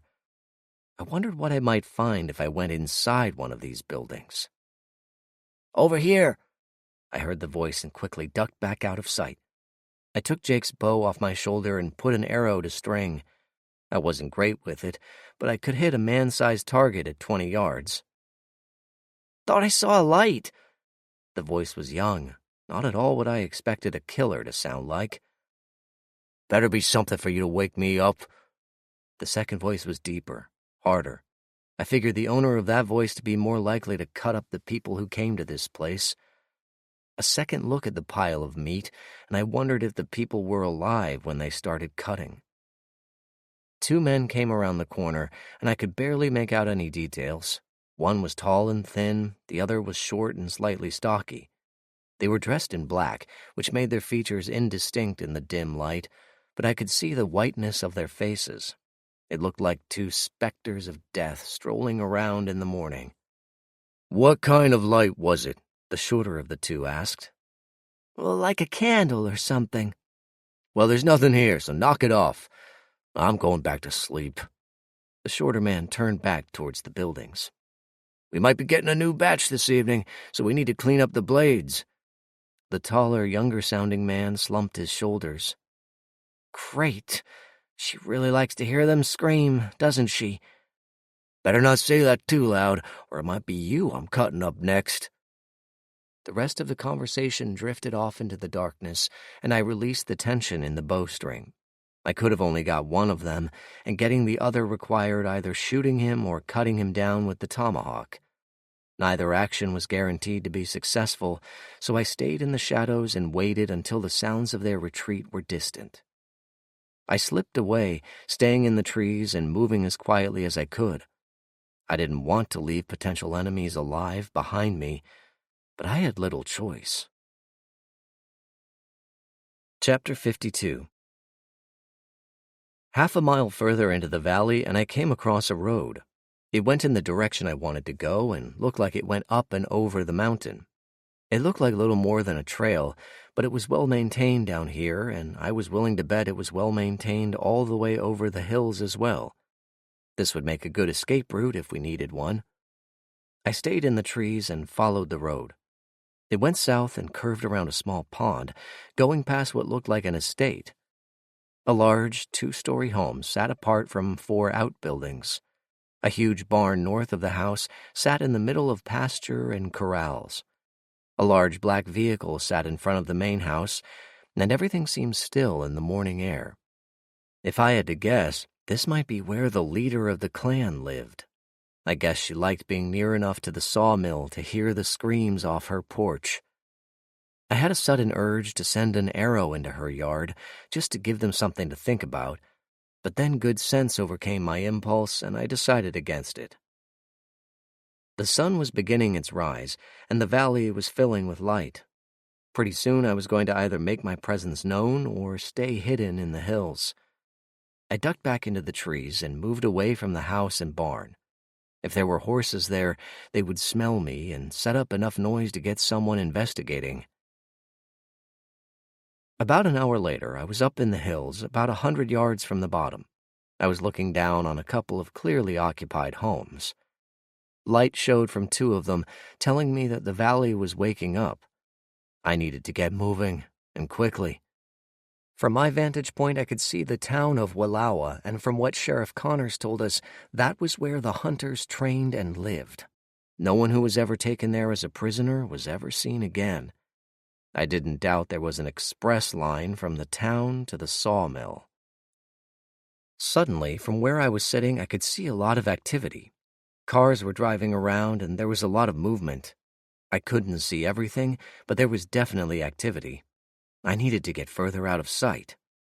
A quarter-mile south, I came across a canyon and used the opportunity to get up the hills in a hurry. A huge pile of fallen trees blocked the access to the canyon, so I knew it wasn't used for anything but keeping people out, or in this case, in. The sun was a good piece over the far hills when I finally started to descend the ridge. I came through the trees at another road, and this one had been blocked as well. I was beginning to think that all of the exits out of this valley, save for one, were blocked. But I caught a piece of luck right when I wasn't looking for it. Power lines had been strung through this area, and the towers were set well back in the trees. I could move quickly without being seen, and there wouldn't be much outside of tall grass to get in the way. I checked my gear for anything that would rattle, and I stuffed a cloth into the quiver to keep the arrows from rattling around. I fairly ran down the grassy lane, skirting around an open area across the way from several large farms. The lane ended at the foot of several hills, and to the south were some serious mountains that I had no thought of climbing. I knew there was a road to the east and decided to head that way. If I was a traveler, it made sense to go where the people were. As I stepped out into the open area, a voice behind me made me spin around, drawing the arrow back to my ear. I released the tension and put the bow on the ground, raising my hands. Chapter 53. "You look a little lost." The owner of the voice was a man about 40 years of age, thin and slightly gray at the temples. He was dressed in black, with strips of green sewn onto his clothes. The effect made him nearly invisible against the shadows in the trees. He was also holding a large rifle, which was pointed right at me. At that range, I'd be killed instantly. "I am," I said, holding my hands up. "Where am I?" "All I'm going to tell you is you're in Oregon. Was that where you were headed?" The man's eyes never wavered, and his rifle remained steady. I shook my head. "I was trying to get to Idaho, maybe get to Wyoming or beyond." The man lowered the rifle but kept it pointed at my middle. "Well, you're out of luck there. Everything outside of this valley is dead and gone. We are all that's left. You may as well come with me. You're big enough that we can find a use for you." I picked up the bow again, putting the arrow away and slinging the bow across my back. The man relaxed a bit more when he thought I wasn't going to use it, but he insisted on taking my pistol. I guess he didn't think my tomahawk was much of a threat. We walked for a while, and as we did, the man filled me in on the goings in the valley. He was a bit of a talker, and I gave him an audience. He told me about how things had gone bad. They had found this place and turned it into the paradise that it was. Everyone got along, everyone contributed, and it was all thanks to the vision of the magistrate. When I asked about the magistrate, he told me a few things I didn't know, like she was a woman that had survived the upheaval, brought a few people together, and they founded this town. She was some politician before the zombies came, which made her a natural to run things. He was just a carpenter before the zombies, but he had liked to hunt, so she made him a tracker and hunter for food. That was why he was out in the woods, and me running by him startled the hell out of him. "Nearly shot you there at first," the man said. "But then I realized that elk don't walk upright or carry backpacks." We moved on in silence for a while, and I was curious as to why he had never asked me my name or offered his. It was a small thing, but I did notice it as strange. As we walked, I saw dozens of people out in fields tending to crops and harvesting what could be eaten. Some of the people looked up as we passed, but quickly looked down again when they saw my walking companion. I could feel eyes on my back as we went by. Curious eyes, but by no means hopeful. Several homes and homesteads were visible, and all were in decent shape. In better times, these people would have had a great thing going, if it wasn't for the people in charge. I chuckled to myself when I thought about how often my father had said the same thing about the old political system he knew before the world went dark.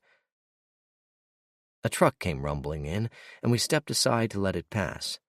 The driver slowed down, and I could see he was dressed similarly to my captor, only he wore a green stripe on his chest instead of patches of it.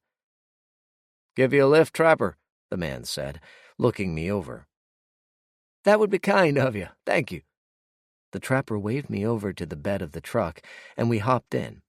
There was a moment when the trapper's head was down that I could have taken him, but I didn't feel like opening the ball just yet. Right now, I was harmless, just passing through, and if they wanted to believe that still, I wasn't going to argue. We drove along the road, bouncing around with the vegetables and the wheat. The road followed the river again for a bit, and there were some impressive cliffs directly to our left. I saw one group of people moving a pile of rocks out of the road under the supervision of a man wearing black with a gray stripe across his back. I began to think that people with some sort of authority wore black and a corresponding color to their responsibility. I did see that the people working wore any color but black. We passed a small house on the outskirts of town, and it looked like it was abandoned. It may have been a business once upon a time, since no one would build a house that close to the road when there was ample space all around. As we passed by, I looked back. For a second, I thought I saw a face in one of the windows, but when I looked again, it was gone. "What was that building?" I asked my host. "It used to be a veterinary clinic," he replied. "Not much use for it these days. No one has any pets. Too bad, really. They were delicious." He laughed at his own joke and then fell silent again, watching the land roll by. As we moved closer in, I could see more and more houses in the valley. The hills had a few homes, but they had tall watchtowers built next to them. I asked about the towers, and my host got serious. "You may want to save your questions for the boss. He'll set you straight, no worries." The man known as a trapper looked me square in the eye, and under other circumstances I may have pushed the issue, but I needed to know what was going on in this place and what I planned to do about it. One of the things that occurred to me was that these people had a system they were used to living under. If we took that system apart, would it all come crashing down? Would I just create a system of people fighting each other to survive rather than working together, forced as it may be? For all the faults of the clan, they did run things pretty efficiently. The roads were clear and the crops yielded enough food. I could see in the distance little black dots that moved along at a slow pace. It looked like these people had managed to raise a few herds of cattle and possibly sheep. We turned a corner and suddenly we were in town. Enterprise looked like any other town I had been to. There were stores, shops, gas stations, and businesses like any place else. Only difference was here there was no one in any of them. Every single place was empty of people. I could see items on the shelves, but no one was even minding the store. It was as if they had all been called away for some reason.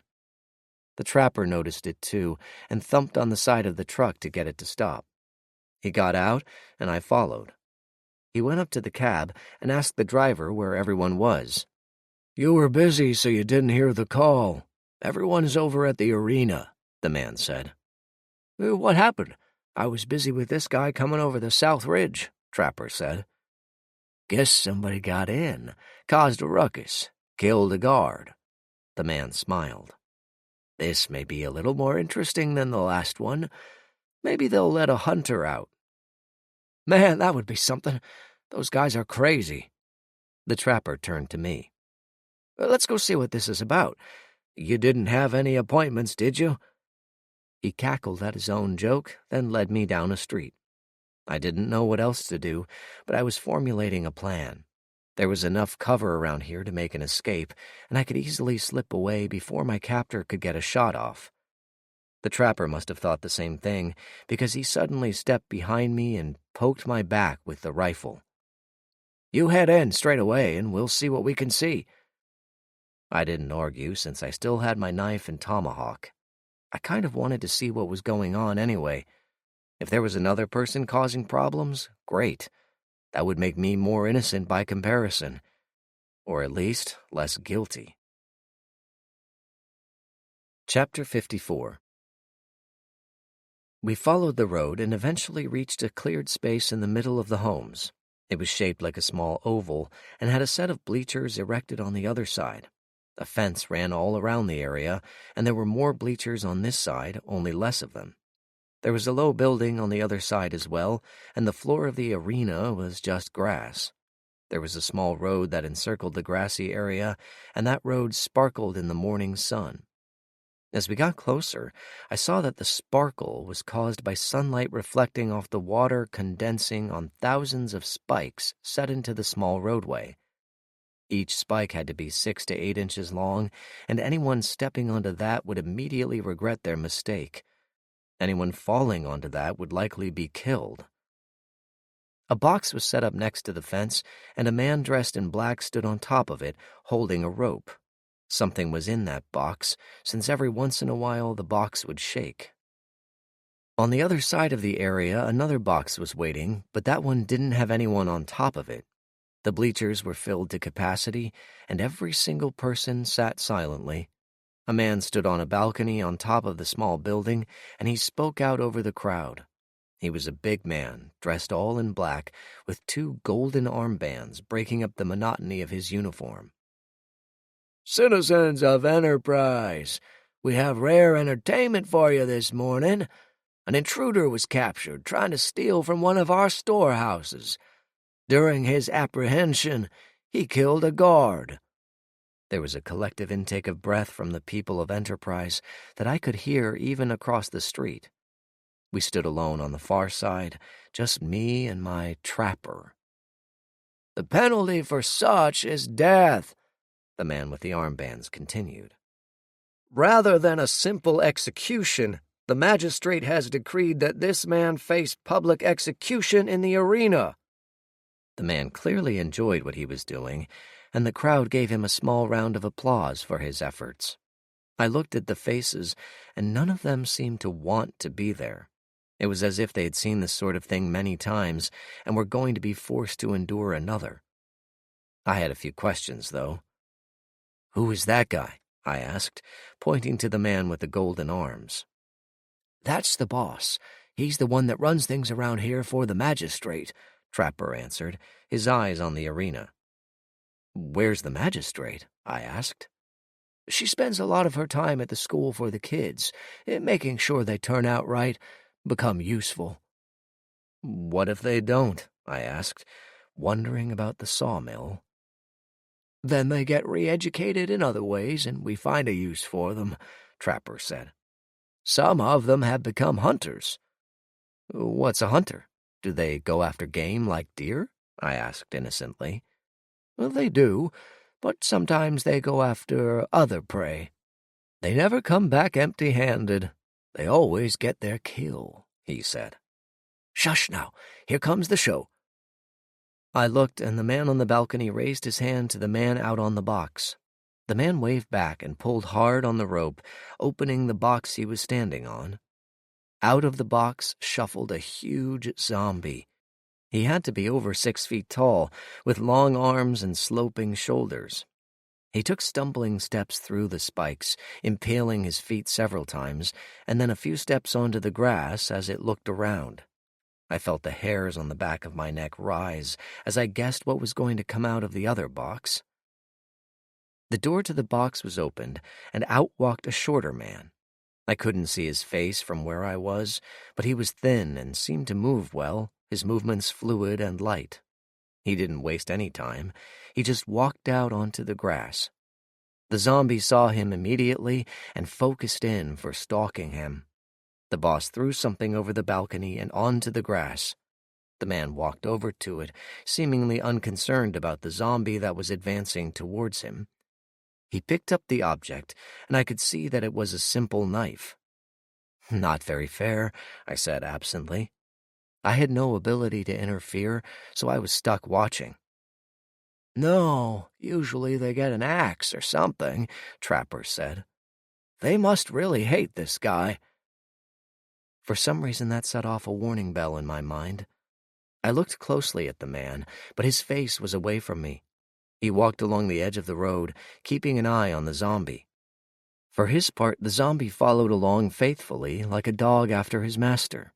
The crowd watched intently, wondering as I did what was going to happen. The man just kept walking, and the zombie just kept following. If the plan was to wear out the zombie, he had a long walk ahead of him. When the man was almost in front of the box that held the zombie, he suddenly stopped and waited.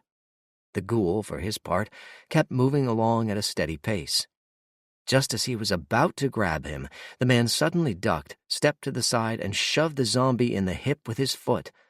The zombie fell over like a tree, toppling into the road and impaling itself on the spikes.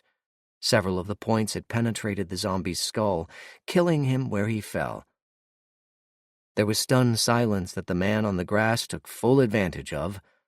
Whipping his hand forward, the guard on the box suddenly toppled over, his left eye having sprouted a knife hilt. The man used the zombie body as a bridge to cross the spikes. Swinging himself up into the box, he jumped down over the fence and ran away from the arena, straight towards us. "Oh, shit," I said. "I got him," Trapper growled. He brought up his gun and took aim at the man running at us. He fired once, and the look on his face was surprise as his shot went high, knocked there by my arm grabbing his rifle. I pulled the man forward and jerked the gun out of his hands, bringing my knee up into his gut. The air blew out of him in a rush, and I cracked his head with the butt of the rifle, taking him out of the fight. I was taking my pistol back when the man from the arena stepped up. "Can I have my bow back, Aaron?" Jake said. "Sure. Take the quiver, too. The damn thing pokes me in the side," I said. "Thanks." Jake turned and launched an arrow into the air, watching as it arced over the arena. The boss was waving his arms and yelling when suddenly he fell to the floor. "Nice shot," I said. "Almost," Jake said. "I'll save my best for later. We're going to need them. Let's get the hell out of here." "Do you have a plan?" I asked, running alongside him. "Don't I always?" Jake said. "Do I have to answer that?" I asked, as alarm klaxons sounded across the town. Chapter 55. I followed Jake as the alarms kept sounding. They started out as just an alarm, but after a minute there was a different tone to them. They began to sound out a kind of signal, echoing across the valley. "What the hell happened?" I asked as we ran. "You were supposed to come and get me out of whatever mess I was in." "Changing plans. I'll explain later, but for now we have to get to our ride," Jake said, running up a side street and towards another truck. A man was standing by the truck, clearly agitated, but he looked relieved when he saw Jake. He looked me over and nodded, obviously having been told about me by Jake. We climbed into the bed of the truck, which had been turned into a kind of storage rack with numerous shelves. Jake instructed me to get under the racks, and he would get me out later.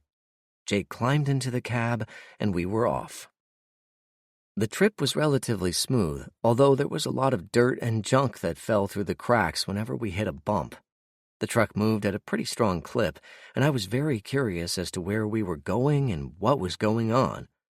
I had a hard time believing Jake was actually operating according to a plan, but it was possible he was working someone else's plan. That made more sense. After what I figured to be a half hour, we rolled to a stop.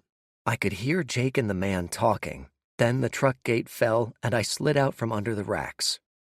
I was very surprised to find myself behind the very veterinary clinic I'd seen on my ride into town.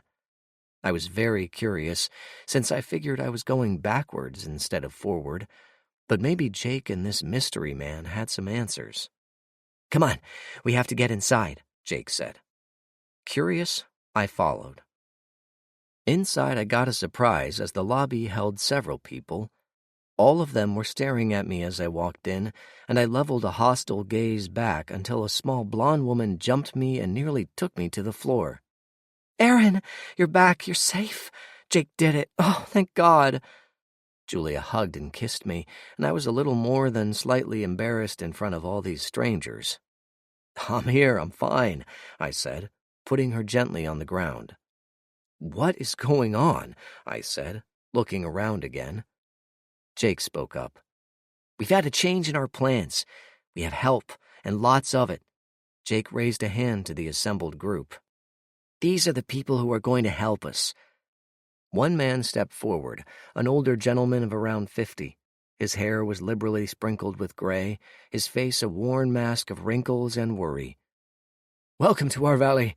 I'm Bert Fredrickson, and I hope to God you're here to help us," he said simply, holding out his hand. "Pleasure," I said, shaking it. It was a firm grip, used to long hours of hard work. "We know a bit about this valley and the clan. I heard some about the magistrate on my way to town, but you guys are a mystery to me." Jake spoke up. "After you left, we were pretty much sitting around wondering what we were going to do. I left to scout around and literally bumped into Mary here." A small brown-haired woman smiled up at me. Jake continued.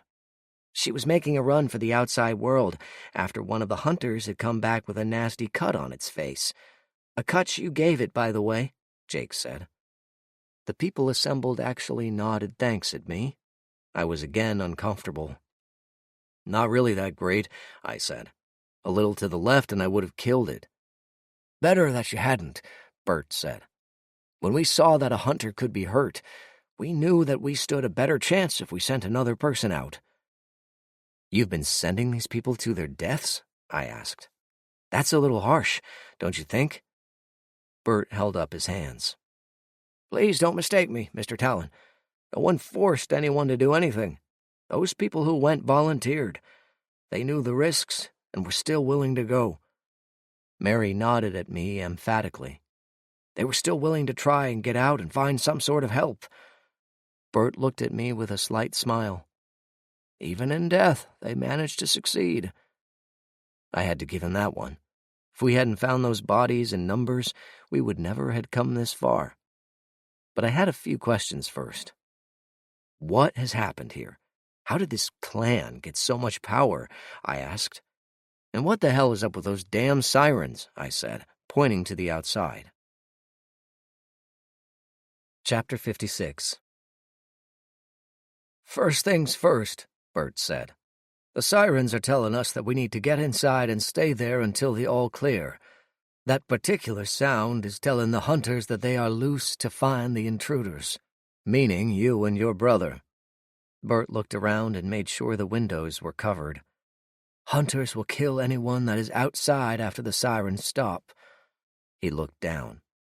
"They don't care if you're part of the town. They will kill anyone." He made fists and cursed. "Just like they killed my wife. She was 15 feet from our home when the shot came. It took her right in the side of the head. She was dead before she hit the ground." "I'm sorry," I said. "Not your fault. But after that day, I started to work to get this place back to the way it was, back before the clan," Bert said. "I've heard a few stories," I said, "so you don't have to go into too much detail." Fair enough." Bert started his story, and by the time he was finished, he'd pretty much described things like Sheriff Connors had. When I mentioned her, Bert perked up. "So one of us lived, huh? I don't blame her for staying away. They took everything from her. Sounds like she has a good life now," he said. Kayla spoke up. "You will too," she said, with a voice that brooked no argument. "What goes on at the sawmill?" I asked, the memory sparking the question. Another man spoke up. "It's a form of execution. Anyone who's sentenced to die is either hung, hunted, put in the arena, or cut to pieces. I've lost friends to the sawmill. I've heard they don't kill you first. They just start slicing off pieces with the bandsaw. Fingers, toes, hands. They try to see how long you will last before you die." I shook my head. If I had known for sure, I would have killed those 2 men there. I said as much, and the man shook his head. "They have a call-in schedule every hour. Anyone who doesn't call in gets a full-scale response," he said. "What about weapons?" I asked. "We have our own, but we certainly don't have enough to share." Bert took that question. "They took all of our weapons years ago, and we haven't seen them since. Believe me, we've tried to figure out where they are, but there isn't any logical place in town." "What about the Hunter town?" Jake asked. Ironically, it was when he asked that question that the sirens stopped. The quiet was strong, and the group looked at each other fearfully. "What?" Jake asked. Bert spoke up. "The hunters are out now. Anything that moves outdoors will be shot." "How many are there?" I asked, mulling over an idea in my head. "There is always 20 of them," Bert said. "If one becomes injured in training, it is killed, and another takes its place. Always." "I have to ask," I said, "who in the hell are these hunters? Why do you always refer to them as it?" Bert shook his head. "In a word, they are death. They train to kill and nothing else. They are required to hit a quarter-sized target at 100 yards. If they fail that task, they are killed. If they come back without killing their target, they are killed. They will kill any man, woman, or child without hesitation. We call them it because they are always masked. You never know if it's a man or woman who is doing the killing." I didn't like the sound of this, but I wasn't going to just up and leave now. I had another question, but Jake beat me to it. "Where are the kids?" he asked. "At the boarding school. At first we were allowed to have the children stay at home with us, but just in the last few years they were all taken to live at the education center. That's where they are schooled and trained," Bert said. "Trained for what?" Julia asked. She had a funny look in her eye, and I was beginning to get a strange feeling about something we were going to have to talk about, and soon. Mary answered. "Whatever was needed. The kids take an aptitude test the magistrate brought with her, and the kids are trained according to skill set. Some become farmers, others become laborers, others are apprenticed to our carpenters, blacksmiths, and other trades. Some get sent to the hunter town." "So if we go up against these hunters, we may be killing kids?" I asked. "They're not kids anymore. They aren't even human," Bert said bitterly. "All right, so we have 2 objectives. Find your weapons and kill the hunters." "That shouldn't be too hard," I said, shaking my head. Jake looked at the group. "We get your weapons back. Will you fight, or will you surrender once the bullets start flying? Do you have more support than what you're showing me here?" Bert drew himself up. "In the arena, did you hear any cheering? Any at all?" Jake thought a moment. "No, there wasn't any." Bert nodded. "Everyone hates what we have become and hates themselves for letting it happen. Do you have any idea how maddeningly frustrating it is to see yourself as a slave with no exit except death?" "I see your point," Jake said. "All right, we have 20 hunters to deal with and weapons to find." Jake thought for a second. "Could we find weapons at the hunter town?" Bert shook his head. "They always have all their weapons on them, and when one is killed, they are passed to the next. The only thing we would find there is ammo. Not a bad thing, I said. Do they have a lot? I've seen a bunch of it used for practice, and there have been other stockpiles of stuff like primers and brass, Bert said. I thought about it. Sounds like they may have standardized their guns and ammo.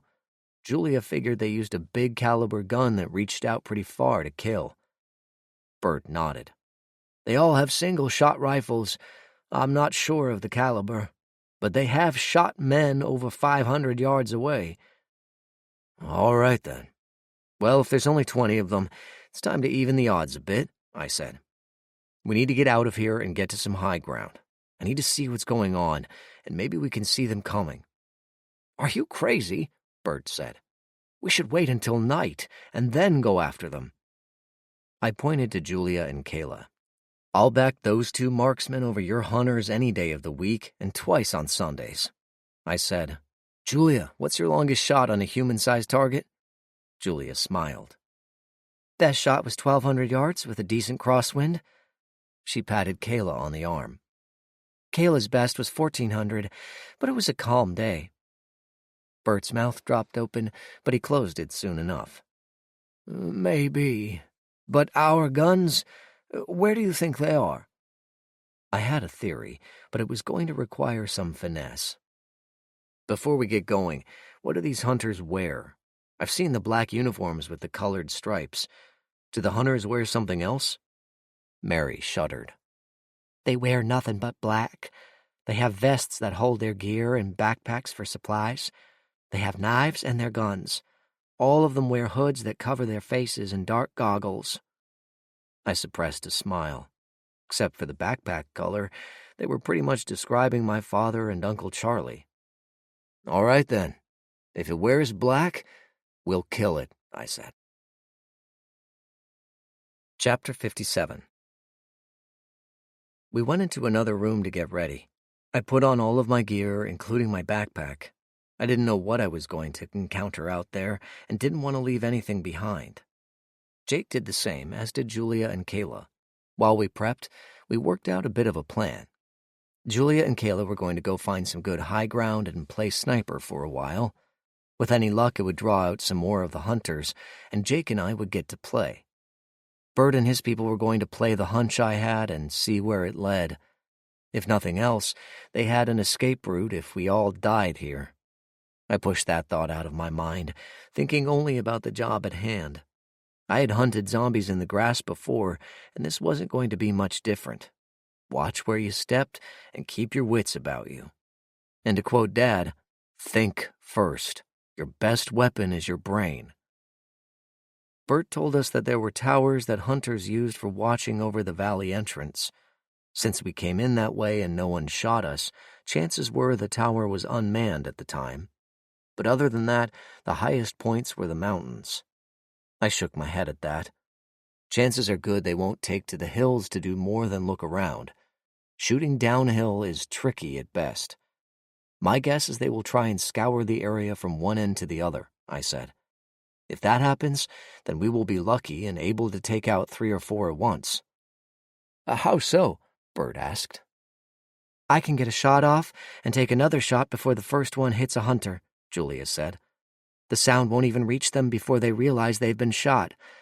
I may get a third if I'm lucky. Kayla smiled. And if we time it right, then I can get 2 or 3 as well. Depends on how they approach. Surprise is key, I said. They aren't used to being hunted. Mary looked at us. How do you know how to do all this? What kind of childhood did you have? I thought about that one. I'd say it was a pretty damn good one, from where you're sitting. Mary smiled, and I had a feeling it was the first in a long time. Jake and I headed out the front door and looked around. It was weird knowing that somewhere there was a person out there looking to snipe you for just breaking the rules. We didn't know where they were, what direction they were approaching, and whether or not they were alone. I took small comfort in the fact that if they did get one of us, we may not be able to return the favor with them being so far away. What's your range on that thing? I asked Jake as he checked his bow. 200 yards, but that's pushing the hell out of it. 100 to 150 is doable, although I'd rather be within 100, Jake said. "Don't ask how far I can throw a tomahawk," I said. "Your pistol shoots farther. Don't forget it's there," Jake reminded me. "I won't," I said. I had no problems with shots here. The purpose was to draw the hunters to us, not keep them at a distance. "Let's go." Jake ran off to the south, heading for the hills.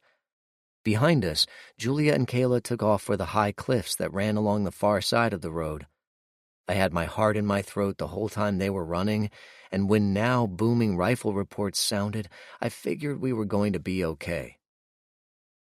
Jake and I took to a ditch that ran along a road that headed towards the mountains. Part of the plan included Julia and Kayla sniping until dark, and then Jake and I would go out hunting for those that came after us. I had a little job to do first, though, and I doubted Jake would object. We crossed the river again and kept low. I hoped that our presence would go unnoticed, since I really wanted to avoid getting shot.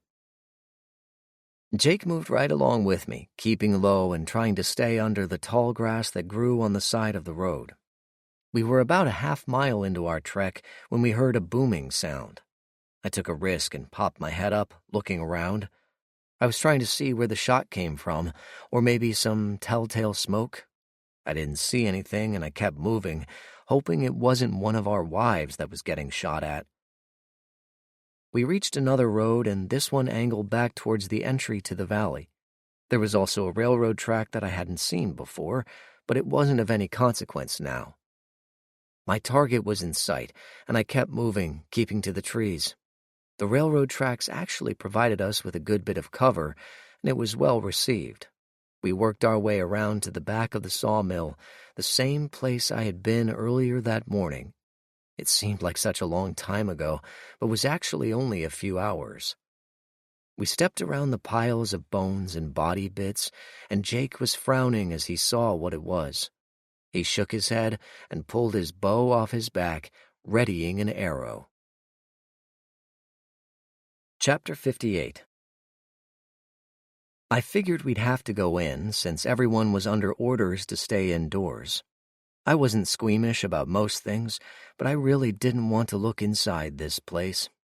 Jake nodded towards the door, and away we went. As I went closer, I could hear the crack of a high-powered rifle, followed immediately by another. A third and fourth shot followed quickly, and I gave Jake a thumbs up. Julia and Kayla were fine, and with luck, just shortened the odds by 4. I pushed on the door and it slid open, revealing a dark entryway. A foul smell wafted forth, causing me to slip my scarf up over my face. Jake didn't have a scarf, so I handed him a bandana from my pack. I slipped inside the doorway, moving quickly to the side and ducking down in case someone had been watching.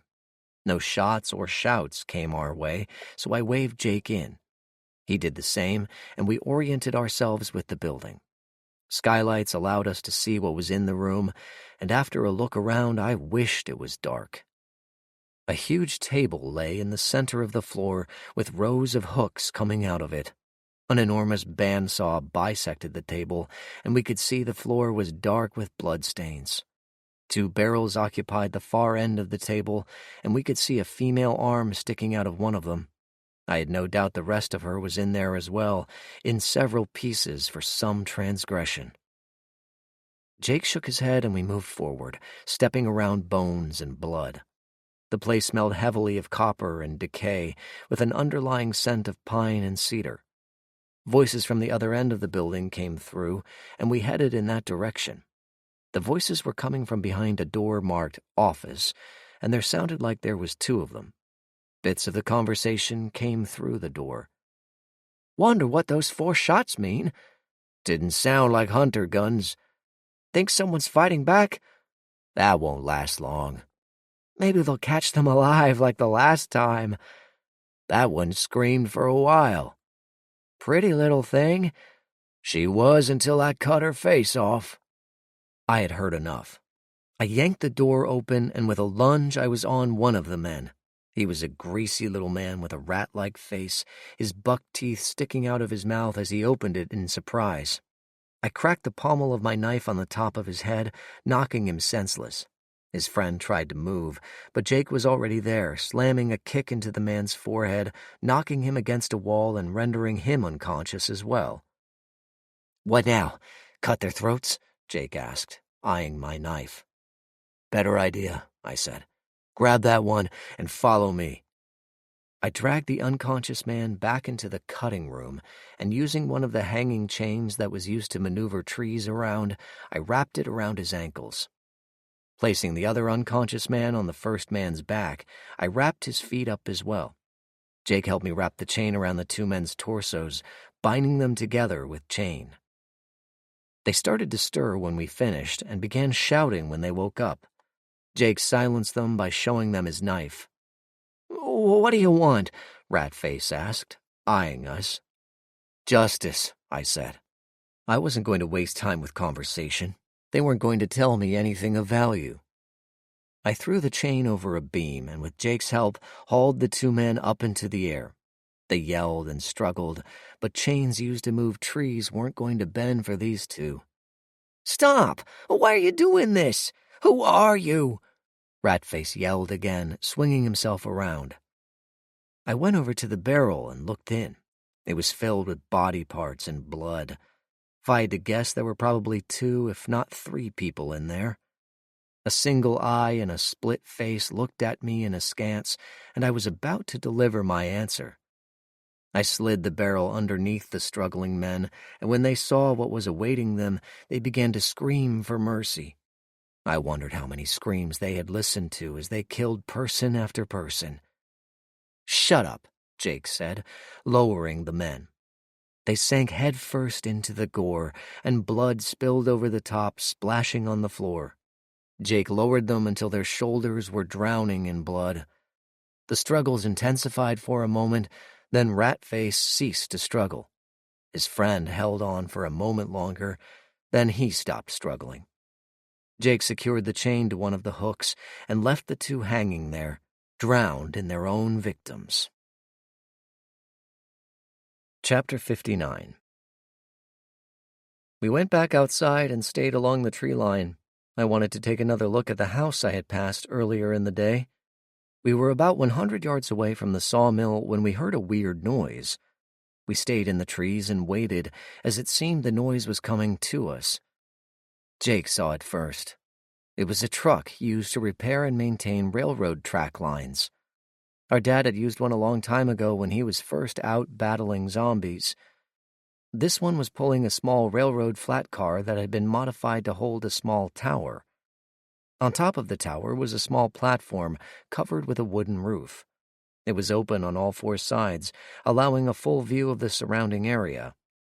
The truck slowed to a stop, and one man got out. He was dressed in black, and we could see his face was covered. A hunter. He pulled a long-barreled rifle out of the cab of the truck and walked slowly over to the sawmill. When he went inside, Jake poked me. "I'll bet all the gold I'm carrying that railroad goes the entire length of the valley," he said.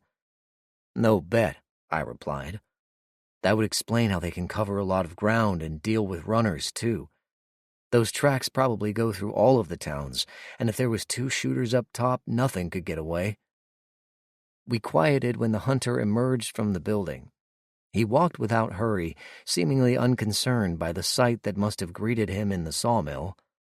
I looked at Jake, and he shrugged, guessing like I did that it was going to take more than a couple of bodies and a barrel of bloody human bits to get a rise out of them.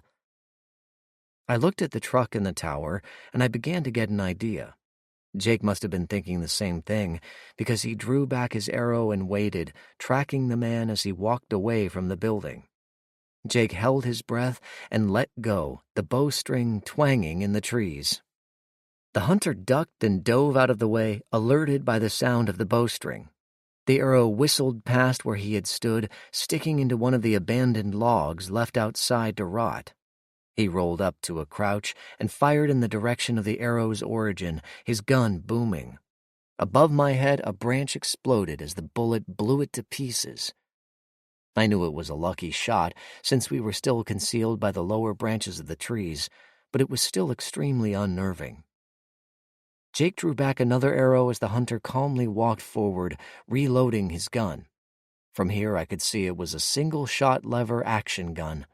The sounds of him reloading reached our ears, and Jake fired again, sending an arrow into the man's leg. All he did was stumble a bit, tear the arrow out of his leg, and continue walking. He fired again, and Jake ducked as the bullet whipped past his ear. "Screw this," I said. I pulled my pistol and, holding my aim at his head, let fly with 3 rounds. I watched the man spin around as a bullet punched into his shoulder, his rifle flying out of his grasp. I was hoping for a headshot, but this would do. Jake was already moving, trying to cover the 80 yards in as short a time as possible. The man on the ground was recovering quickly, getting to his hands and knees and going after his rifle. Jake made it there first, kicking the gun out of reach. I reached the man a second later, only to have him lunge at Jake, swinging a large knife. Jake was so surprised he blocked the blade with his bow, only to have it knocked away by the force of the swing. The man silently moved forward, crouching down and holding his knife in front of himself. Jake reached down and pulled his gun, shooting the man with a hip shot. The hunter grasped at his chest, his life pumping out of him onto the grass. He never made a sound as he died, and it was a full minute before Jake and I approached him. "For a second there, I thought you were going to take him with a knife," I said. "I did consider it," Jake said. "But this guy already proved he could take pain, and even with a knife in his heart, he would still try to kill me. Too risky." I had to agree, and we looked down at our enemy. Jake pulled off the balaclava that hid the man's face, and we both looked with surprise at a woman. "I'll be damned," I said. "Tough lady," Jake replied. "Let's get what we need and get that train back to where we can do some good with it," I said. "Good plan. With the girls up there, we should definitely have an advantage," Jake said. He picked up the hunter's rifle, a Sharps 45-70. He pulled off the cartridge belt from the woman, throwing it over his shoulder. "This should even the odds some, if we need it." I was about to reply when there was a chorus of booming sounds, like a barrage from heavy rifles. A crack and another crack told me the girls were still fighting, but the hunters were closing in. "We gotta go," I said. "What are you waiting for?" Jake asked. We ran to the truck, and I was grateful we didn't have to go back to the hunter for the keys. Jake climbed in, and I followed, holding the rifle.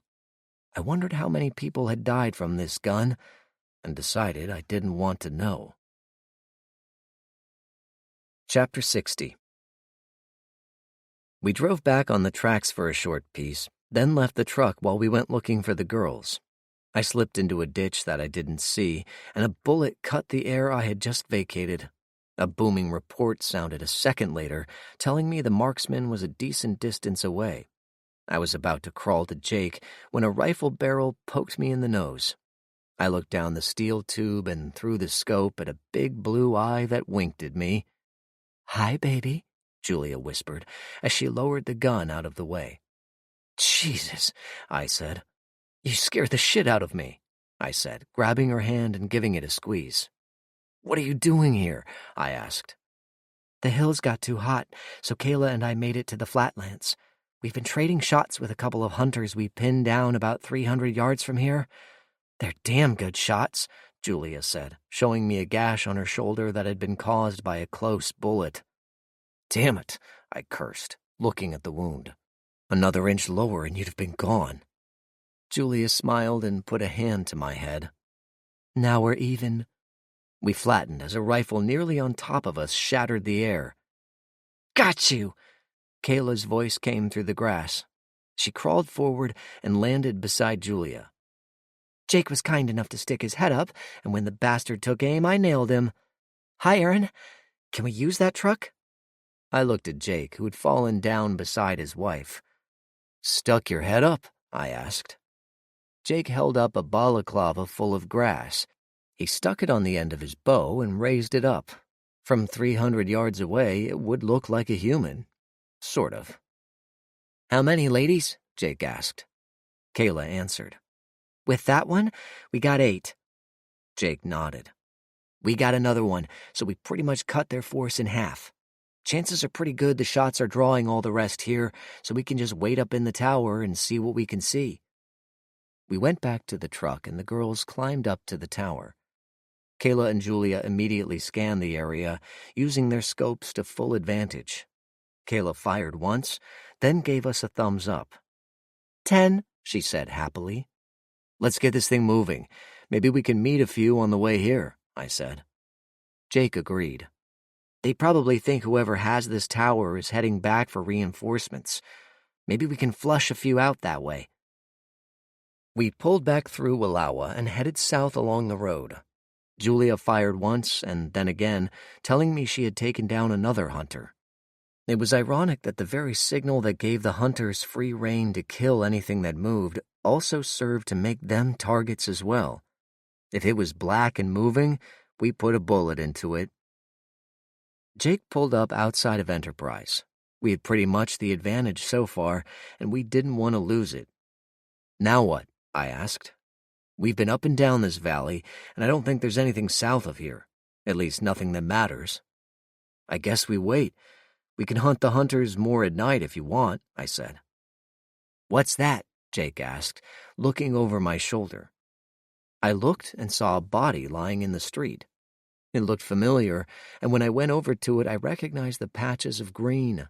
It was the trapper that had originally accompanied me to Enterprise. I hoped he wasn't still out from the knock I gave him, but it looked like he was. I gave him a nudge with my foot, and the body moved, but slipped right back into place. I got my toe under his hip and flipped him over, his arms flopping out wildly. I stepped back as I saw the man would never trap again. His dead eyes stared at the sky as his throat gaped wide open. His shirt was covered in his blood, and his hands were stained as well, futile in their attempt to staunch the life that had flowed out of him. I shook my head. They killed anyone out in the open, even their own clan. It didn't make any sense. Of course, it made a lot of sense when 2 hunters stepped out from behind a house, leveling their rifles at me. I instinctively dropped to the ground and winced as 2 rounds ripped the air above me. I could hear Julia and Kayla scream, and then I was moving. I had just a few seconds before they could reload, and they weren't going to miss again. I charged the closest one, swinging my tomahawk in a vicious arc. The hunter raised his rifle in defense, and the axe head bit deep into the wood of the forearm. I twisted the axe away, taking the rifle with it. My other hand snapped the head of the hunter back as my palm slammed into its head. I used my momentum to kick it into his companion, who had reloaded and was bringing his rifle up to bear. The shot went high as the gun was knocked away. The hunter shoved the other one off of him and whipped out a knife. He stepped back, only to fall forward as an arrow shaft shattered his goggles and pierced his right eye. Without a sound, he fell. The other hunter leaped up and dove towards me, trying to keep me between himself and the arrows. I grabbed his wrist, keeping the knife in that hand away from my throat. My other hand was caught by the hunter, and we moved back and forth on the street, seeking advantage. My knife was held at bay by the hand on my wrist, and his knife was leveraged away from me the same way. The man was strong, but he was no match for me. I slowly twisted his fist back towards his head and punched him in the face with his own hand.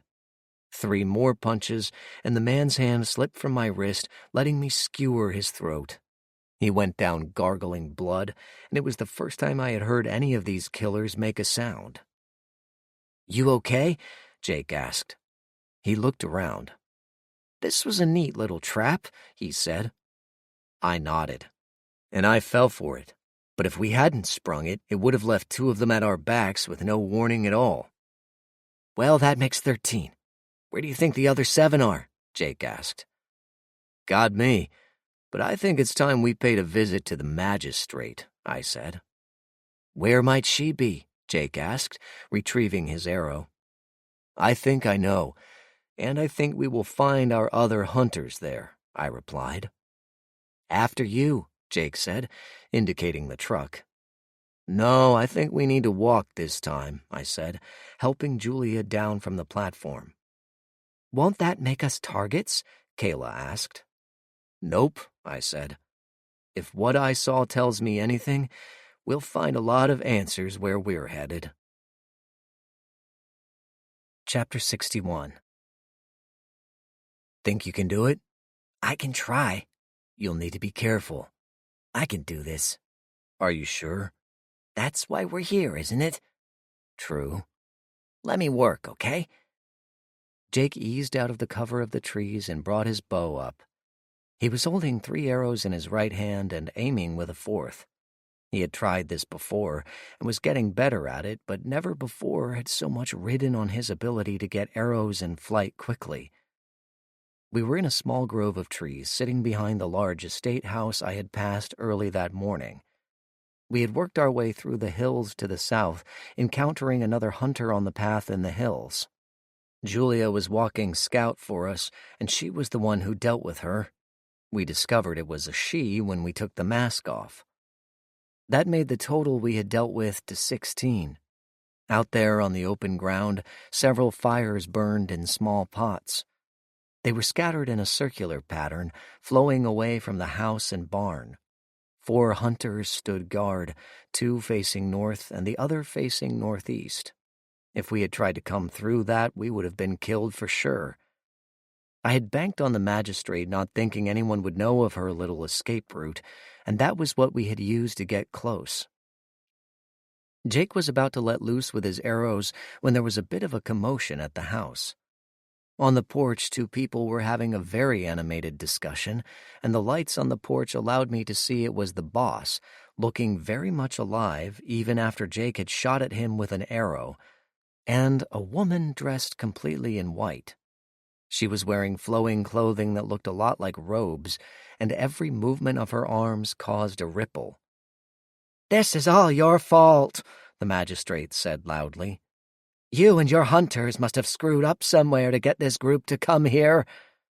"We'll get them. It's just a matter of time," the boss said contritely. "With who? You've lost most of your hunters. Apparently 2 of the group are 10 times the marksmen your hunters are." "I said we'll get them. Everything that's happened tells me they're headed here. When they get here, we'll kill them." "You'd better. And then you'd better retrain your hunters. This group has gone soft. The first batch was the best," the woman criticized. "Your hunters, huh? Well, if it wasn't for me, those citizens would have risen up and cut your throat years ago," the boss retorted. The magistrate's voice was ice. "Are you threatening me?" "I'm just saying." Whatever the boss had to say was cut off as the magistrate made a gesture with her hand. The closest hunter leapt forward and with a slash of his long knife cut the boss's throat from ear to ear. The hunter spun the boss around and shoved him off the porch, keeping the blood arc from getting on the magistrate or the porch. I looked at Jake. "They keep this up, we could just go home now and they'll kill each other," I whispered. Jake just shook his head and readied his bow again. The magistrate looked once at the body of her boss and walked back inside. If she was looking at anything other than a piece of trash on her lawn, she didn't give any indication of caring. The other 3 hunters dragged the body away, heading off towards the smaller of the outbuildings. I tapped Jake on the shoulder and he nodded, putting his arrows away and putting down his bow. We looked at the house again. Everything seemed quiet, and the lone hunter on the porch was standing as rigid as a statue. "We're going to take care of the other 3. If he gets frisky," I said quietly, pointing to the man on the porch, "just shoot him dead." Jake and I slipped away into the darkness, moving silently through the trees. There was enough moon to see where we were going, but not enough to really get a sight picture on a target. Plus, it was cloudy, so every now and then the moon would slip behind a cloud and plunge the entire valley into deep darkness. With their black clothes, the hunters were nearly invisible. The 3 went over to the building, and while the one dragging the body reached it last, the other 2 went inside and opened the large garage door. Inside was a small pickup truck with the bed replaced with just flat pieces of board. The 3 put their guns on the ground by the door, leaning against the building. We had one chance to get them without their guns, and this was it. Jake was off before I could say anything, trying to cover the 20 yards from the trees to the hunters before they could get back to their rifles. I was right behind him, barreling along with my hawk and knife in hand. Something alerted them, because as one, they turned and looked at us, their eyes no longer hidden by dark goggles, growing wide at the apparitions coming out of the woods. Jake flew past the two on the right side of the pickup, while I used my momentum to slam into the one on the left. The man flew through the air, tumbling to a stop against a box of paint cans. Every garage had one, I guess. The man shook his head and bounded up, whipping his knife out and charging. I ducked under the slash, pivoted, and slammed my elbow into the back of his neck. He went down again and crawled back up to his feet, shaking his head and holding his knife out to keep me away. I stalked him then, crouching low and keeping my feet on the ground, waiting for him to try another attack. He didn't disappoint. His forearm went up to keep my axe away from his head, while his knife jabbed towards my gut. Out of the corner of my eye, I could see Jake standing loosely with both his knives out. The men facing him seemed to be bleeding from a couple of cuts each, and neither was eager to close in. I turned aside from the stabbing knife, but not quite enough. I felt a line of fire along my ribs, and the forearm of the man battered into my forehead. I trapped the knife arm with my own, and I could feel the man trying to poke me with the knife. His hand grabbed at my face, looking to take out my eyeballs. I snarled in fury and punched him in the face with my other hand. Unfortunately for him, that hand held my tomahawk, and the blade opened a huge gash in his forehead. Blood poured into his eyes as he tried to shake free. I wasn't about to let him go, and ran the edge of my hawk along his throat. Blood sprayed all over me, and I knew I was going to look a fright. The man dropped the knife, and I dropped him, letting him thrash on the ground. I turned my attention to Jake, and he was only facing one man this time. The other was on the ground with one of Jake's knives in the back of his neck. Jake held his knife low, waiting for the man to move. The hunter lunged, and Jake slipped aside, spinning and punching his knife into the man's chest 3 times. The man shuddered from the steel penetrating his chest and fell into a heap on the ground. Jake retrieved his knife and looked over at me. "Jesus, is that your blood?" Jake asked, hurrying over. "No, just some of it." I winced as I probed the knife cut on my side. The blade had scored the skin and might have gone deep enough to scrape a rib. In either case, it hurt like hell. Chapter 62. Jake nodded and we walked back to the trees. Julia and Kayla were waiting, and Julia gasped when she saw me. I reassured her that I was fine, just a cut on my ribs. The other blood wasn't mine. Julia checked my side and quickly put her scarf around my waist, tying it tightly to keep the blood in. We were about to head over to the house when there was a strange sound. It seemed like a humming that was coming from the road. The hunter on the porch noticed it too and went around to take a look. From where we were, we couldn't see what the trouble was, so we decided to move around carefully and see what was going on. On the other side of the house, there was a large group of people. All of them were armed with various types of guns and bows. In front of them was a group of men and women dressed in black with various colored stripes indicating their status. Each of them looked a little roughly used, and I honestly couldn't blame them for that. I saw Bert and Mary and stepped into the light of one of the fires. Several guns came up, but Bert called them off. "You survived!" "Just barely," he said, looking at my blood-stained clothing. "You okay?" "I'm fine. It's Hunter's blood anyway." The crowd cheered, and there were several nods of approval. "What happened to you guys?" Jake asked, looking over the group. Bert smiled. "When you all started taking care of the hunters, we decided it was time to do something ourselves. We caught 3 of these bastard turncoats in a building and made them tell us where our weapons were. Now that we're armed, we're changing things around here." "Looks like it," I said. The hunter had been captured, and she was a young woman of about 25. Her eyes darted around, and I could see she was trying to figure out a way to grab a weapon and escape.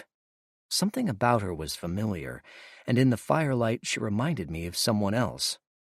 "You have no right to be here," a voice commanded from above. "Disperse, and I shall forgive you this once." Behind us, on a balcony overlooking the front lawn and the assembled people, was the magistrate. Her white hair was in disarray, and she fumed at the assembled townspeople before her. She was gripping the railing and glaring out over the people, trying to bend them to obedience through sheer will. There was a huge volley of gunfire, and the magistrate literally blew apart. Probably 50 bullets hit her at once and threw her back against the glass doors of the balcony. I looked over at Jake. "Wasn't really expecting that," I said quietly. Jake looked serious. "Me either." He went over to the hunter and took her arm. She resisted for a second, but then he whispered into her ear, and her eyes got huge, filling with tears. 50 guns cocked again, and this time they were aiming at the hunter. Jake stood in front of her and addressed the crowd. "I get that you want revenge. I really do. But this woman is our prisoner, and we'd really appreciate it if you wouldn't kill us all just to kill her," he said with more calm than I was sure he felt. I didn't know what he planned to do if they pushed the issue. We certainly couldn't fight all those guns. Bert looked at Jake, and Jake spoke again. "We helped you out here, and I'm looking for a favor. I would appreciate it if you'd give me this one thing." Bert looked defiant, but Mary interceded, and Bert grudgingly nodded his head. "All right, but she has to be out of this valley in the morning." "Fair enough," I said. I had had enough of the valley to last a lifetime, although I was curious as to how President Jackson was going to deal with all we had to tell him. Well, that was his problem. We went over to the pickup with the flatbed and dumped the body of the boss off of it. Jake was of a mind that the bodies of the hunters and the rest were not our problem. We had done our bit. We drove back towards the house where we had left the Jeep, and while Jake and Kayla talked with the former hunter, I wandered down to the river to clean up. The water was not just freezing, it was holy shit freezing, and Julia had a hard time not giggling as she cleaned up my wound. Chapter 63. We headed out in the morning, making our way back the way we had come. The mountains, valley, and river looked particularly bright, and we were moving away from what I considered a job well done. I asked Jake if he was of a mind to explore any more of the mountains further to the south, but he said he was happy to leave these mountains behind. The hunter, whose name we discovered was Paula, told us a lot about what had been going on at that valley. The magistrate was truly an evil woman, and she richly deserved the death she got. The re-education school was nothing more than a brainwashing center, and the teachers there used any means to get the kids in line. Torture, sexual abuse, anything to break their spirit. The ones who showed promise were given better treatment. Others who fought back were sent to the sawmill. She herself had seen what was going on and played the game long enough to be brought to Wallowa to become a hunter. For her, it was nothing more than survival. She had just become a hunter when we had invaded the valley, so she hadn't had any time to kill anyone.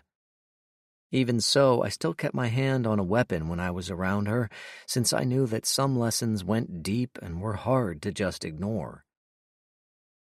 We were on the road for a couple of days when we reached the place where the RVs were. Jake slowed down again, and I patted him on the back. "Can't hurt to look," I said. We pulled into the lot and drove around a bit, looking at various types of pull-behind RVs.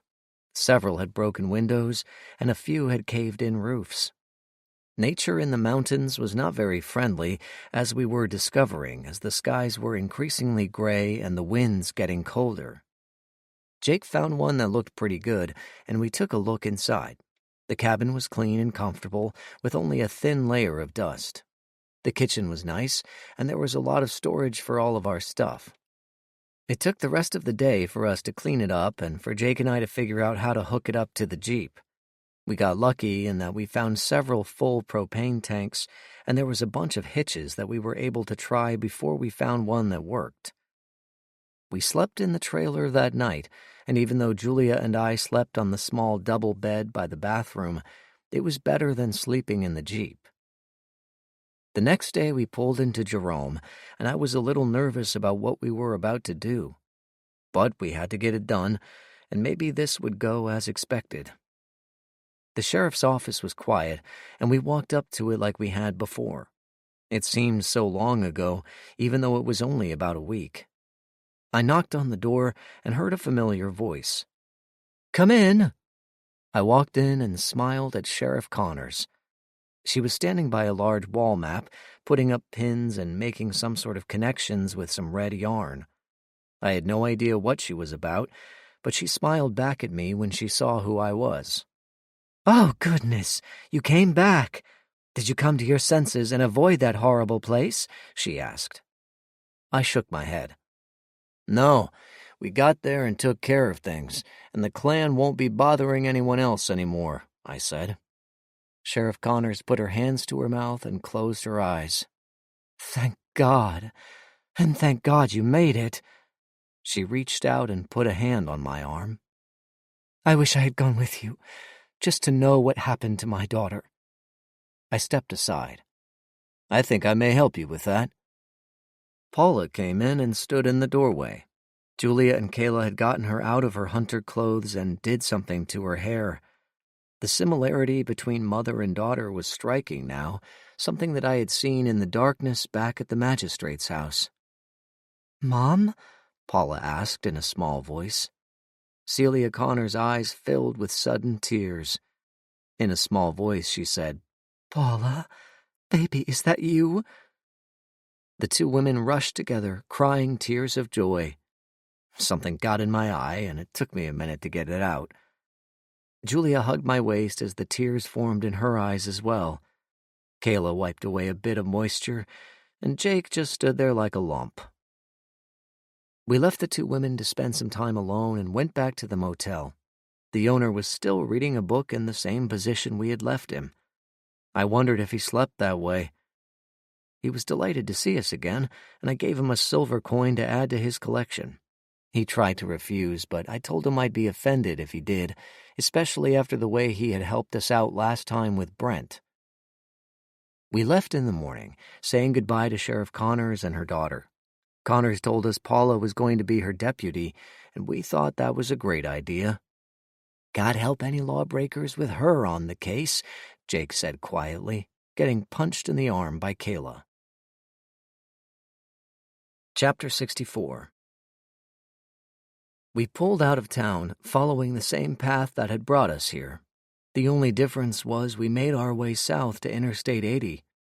Back in the day, my dad had insisted that several main highways be cleared of abandoned cars and zombies.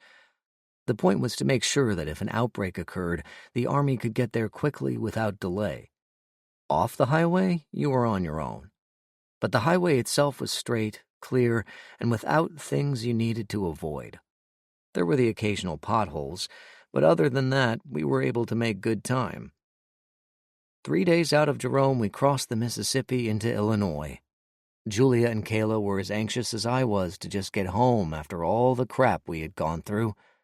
My skull still bore the scars of that freak's bullet, but the salve from the doc really worked wonders. Another day and we were home, pulling up to the lodge and greeting our fathers. I expected no better hello than the one I got. "What did you do with the van?" my dad asked. "And what the heck happened to your head?" I put my arm around my dad's shoulders and steered him inside. "Dad, do I have a story for you?" 3 days later, I finished my report to the president and gave it to Julia. She was going into the capital for some supplies with Kayla, and she wanted to see one of the doctors there. She hadn't been feeling well, and I wanted her to make sure everything was okay. I wished we had brought that country doctor home with us, but we can't uproot everybody for our convenience. Dad was appreciative of what we had done, and he and Uncle Charlie wanted every detail Jake and I could give him. A day later, on the stone patio outside the lodge, he listened with rapt attention as I described the gates, the communities, and the Valley of Enterprise. "I had to make a choice," Dad said. "Put the gates up on the east side of the mountains, or take the army through and put them up on the west side." Dad shrugged. "If I had thought at the time there was going to be communities in there, I might have made a different choice." "No way you could have known," I said. Jake agreed. "Half the towns in there seem to be doing fine, and if they wanted to set up gates themselves, no one is stopping them." Uncle Charlie looked thoughtful. "Maybe it's time to clear out those mountains and get some more states added to the Union." Dad nodded. "Could be a trip is in order." I rolled my eyes. "You two need a hobby." Everyone laughed and then went quiet as we heard a boat returning to the docks. I patted my dad on the shoulder and walked with Jake down the long stairway to greet our wives. In the woods, we could hear the cougars growling and fighting with each other. Over the years, the number had grown to more than 15. It was getting a little crowded out on the trails. Julia and Kayla came walking up the trail holding hands. When she saw me, she broke away and ran up, jumping into my arms. She held me tight and whispered in my ear. Kayla hugged Jake and gave him the news. We all went back up to the patio where our fathers were looking over a map, studying the mountains and marking where good places would be to set up new gates. "You guys can't go anywhere," I said firmly, standing with my feet apart and my arms crossed.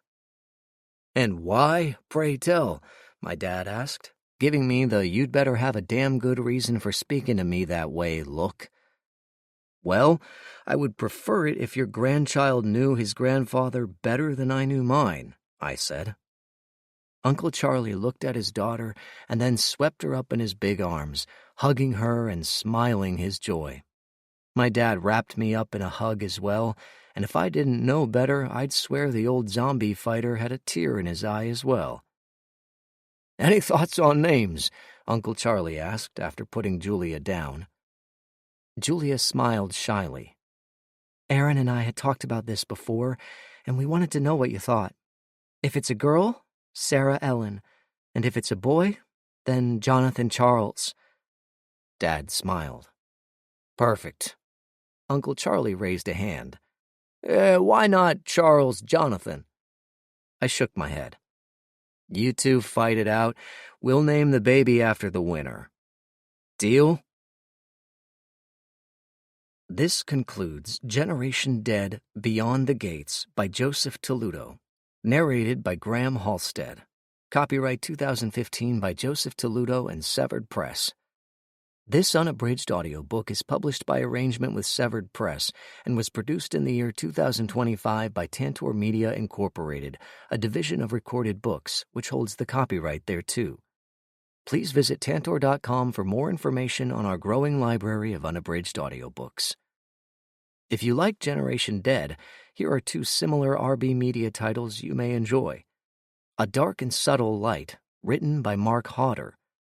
A Dark and Subtle Light is about an immortal Machiavelli turned protector of Earth who must stop history's corrupted figures, under alien influence, from plunging humanity into destruction.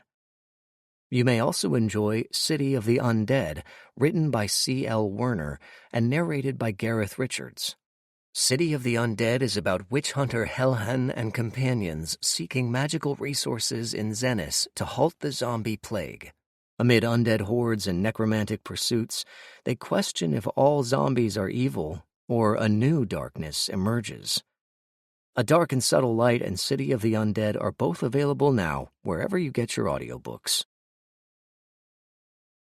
Tantor Audio, a division of Recorded Books, presents Generation Dead, What You Fear, by Joseph Toludo, narrated by Graham Halstead.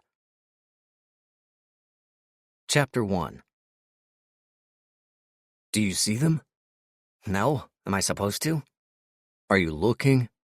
In case it's escaped your notice, it's really dark out here. That's a no, then? Well, if they're out here, they'll hear you for sure. Fine. Be that way. My brother Jake was a pain in the ass, but since he was consistently a pain in the ass, it was easier to handle. However, there were times, this being one of them, that his signature resemblance to a person's posterior was really annoying. We were standing on a bike path directly underneath a bridge in St. Charles, and we were hunting zombies. Not exactly the way I'd like to be spending my evenings, but since we decided to be the saviors of the new country, we had to go where the action was, and that brought us to St. Charles. Before this, we were collectors, going into forbidden zones and zombie-infested territory to bring back a piece of the life other people left behind when they fled the first hordes of undead. However, circumstances forced us to take a hard look at what we were doing and why we were doing it, and we changed course rather suddenly. We realized we were trained for a different purpose, not just to go after other people's crap. Our father had spent years making sure we could survive attacks by any person, alive or dead, and we had come to the realization that we were meant to do something bigger than ourselves. Jesus, it's dark tonight. Do you think we're nuts for being out here? Jake wondered. I was glad he couldn't see my face. Otherwise, he might have been offended by the severe eye-rolling I was giving him at the moment. Slightly. It's darker than hell out here. I can't hear a thing, thanks to the river next to me, and we're chasing zombies along a bike path at night. I'm not sure which part of that might qualify for sanity, I said. Good point. Well, Wait, did you see that? Jake peered forward and stared hard at the shadows. I looked in the general direction that he did, although I didn't stare directly at the same spot. At night, you could actually see better using your peripheral vision. That was something Julia's father had taught us years ago. I couldn't see anything at first, but then it became clearer. Something was moving along the path, and it was slow enough to be a concern. Got it. Think it's a zombie? I asked. Only one way to find out, Jake said, moving forward. I followed at a slight distance, not wanting to crowd him if he began swinging his melee weapon. It was a 3-foot length of wood topped by a few blunt pyramids of steel. It was brutally effective on zombie skulls, and not nearly as messy as mine. My weapon for this evening was a falchion. It was a sword with a single edge and a drop point made for stabbing. It was sharp enough to cut a zombie in half, and I had done just that several times since acquiring it. It was a butcher's blade, no finesse about it. It was meant to hack and slash, and it did both with equal enthusiasm. I used it sparingly, preferring to take on zombies with my knife and tomahawk, but given the darkness we were in, I couldn't hope to be as precise as I needed to be with either of those weapons. Jake moved quietly, hoping to get a kill in before the zombie saw him and raised a groan. He stepped around trees, keeping to the soft grass growing by the path. The sound of the river was constant and helped mask our approach. The trees provided a darker cover for us, and the cloudy sky helped make things even darker. Zombies couldn't see very well at night, and they processed what they saw fairly slowly. Nevertheless, they hunted at night through sound and smell, and those two senses were enough. Jake made it to a tree and peered around cautiously. I was about 15 feet back in the grass, ready to lend a hand, but I knew Jake wouldn't have any trouble with a lone zombie. Turns out I was right. The ghoul shuffled along, oblivious to the danger, and never saw the mace that swung out from a tree and crushed its skull. The zombie, a young male, let out a single croak as its unlife left it, then collapsed to the ground. Jake looked at the zombie for a second and then stepped out onto the path. "Not too hard," he whispered. "Don't get cocky," I whispered back. "There's some movement by that big gazebo over there." I pointed into the gloom with my sword, and something was definitely over by the big grandstand gazebo that occupied a small peninsula on the river. "After you," said Jake. Too kind. We made our way carefully along the path, making sure we didn't step on any twigs or acorns. Since it was so dark, it wasn't easy, so we had to slide our feet along. Since that was going to cause noise, we had to do it carefully. Every step became a much longer exercise than just walking along, taking in the night air. As we moved, I thought about what brought us here.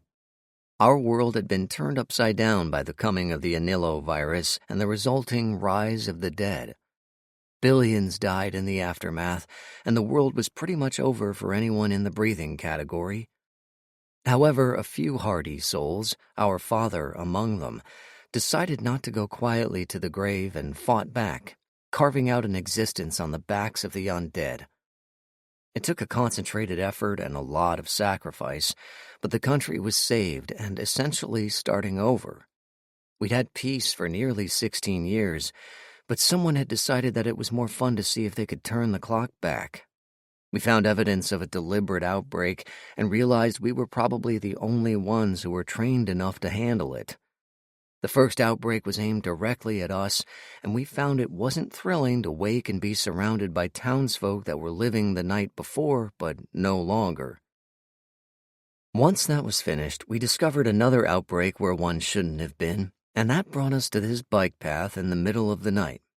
We'd arrived too late to save the whole town, but we managed to corral the rest away from the zombies, and by the time that was done, we were looking at darkness. We couldn't hold up for the night, since there were living communities directly to the south and north of us, and as the river was right here, that was the only way the zombies were going to go. We really didn't have a choice but to go out and hunt the damn things. As we moved, I wondered again whether our dad felt like this when he was in a crazy situation not of his own making. "On your right," Jake whispered. I looked carefully and saw a pair of zombies making their way through the long grass. They were difficult to see, but I could tell by their pale skin that they were relatively fresh kills. New zombies tended to be very pale around the face, as the blood drained and pooled in the lower part of the body after death. In the darkness, they nearly glowed. I slipped into the grass and crouched as I stalked them. The noise of the river was reassuring, and the breeze on my face made sure they couldn't smell me. However, I could smell them, and they were already giving off that sickly sweet smell of death.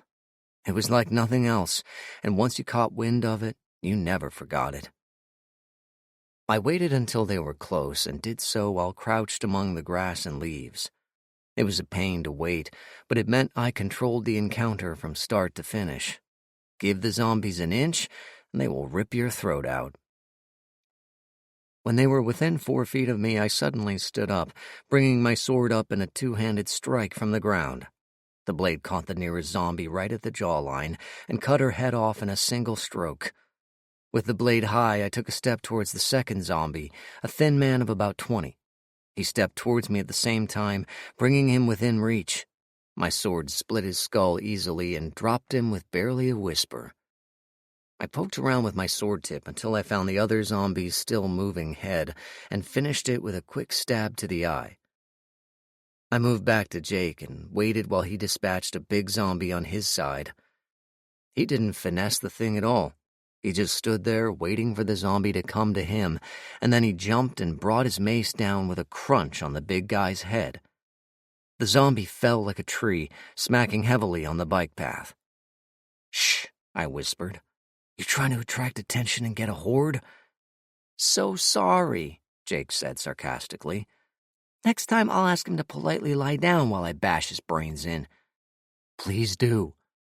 I pointed with my sword at another trio of zombies that were attracted to the noise and were coming to investigate. "Great. All right, I'll wait here and you go by that tree. When they pass, come up behind and cut them down." "Sounds like a plan." I slipped over to the tree he had indicated and peeked around the trunk. 3 zombies, about 4 feet apart, were making their way quickly towards my brother. In a few seconds, they would be past me. I ducked back around the tree and listened for them to pass.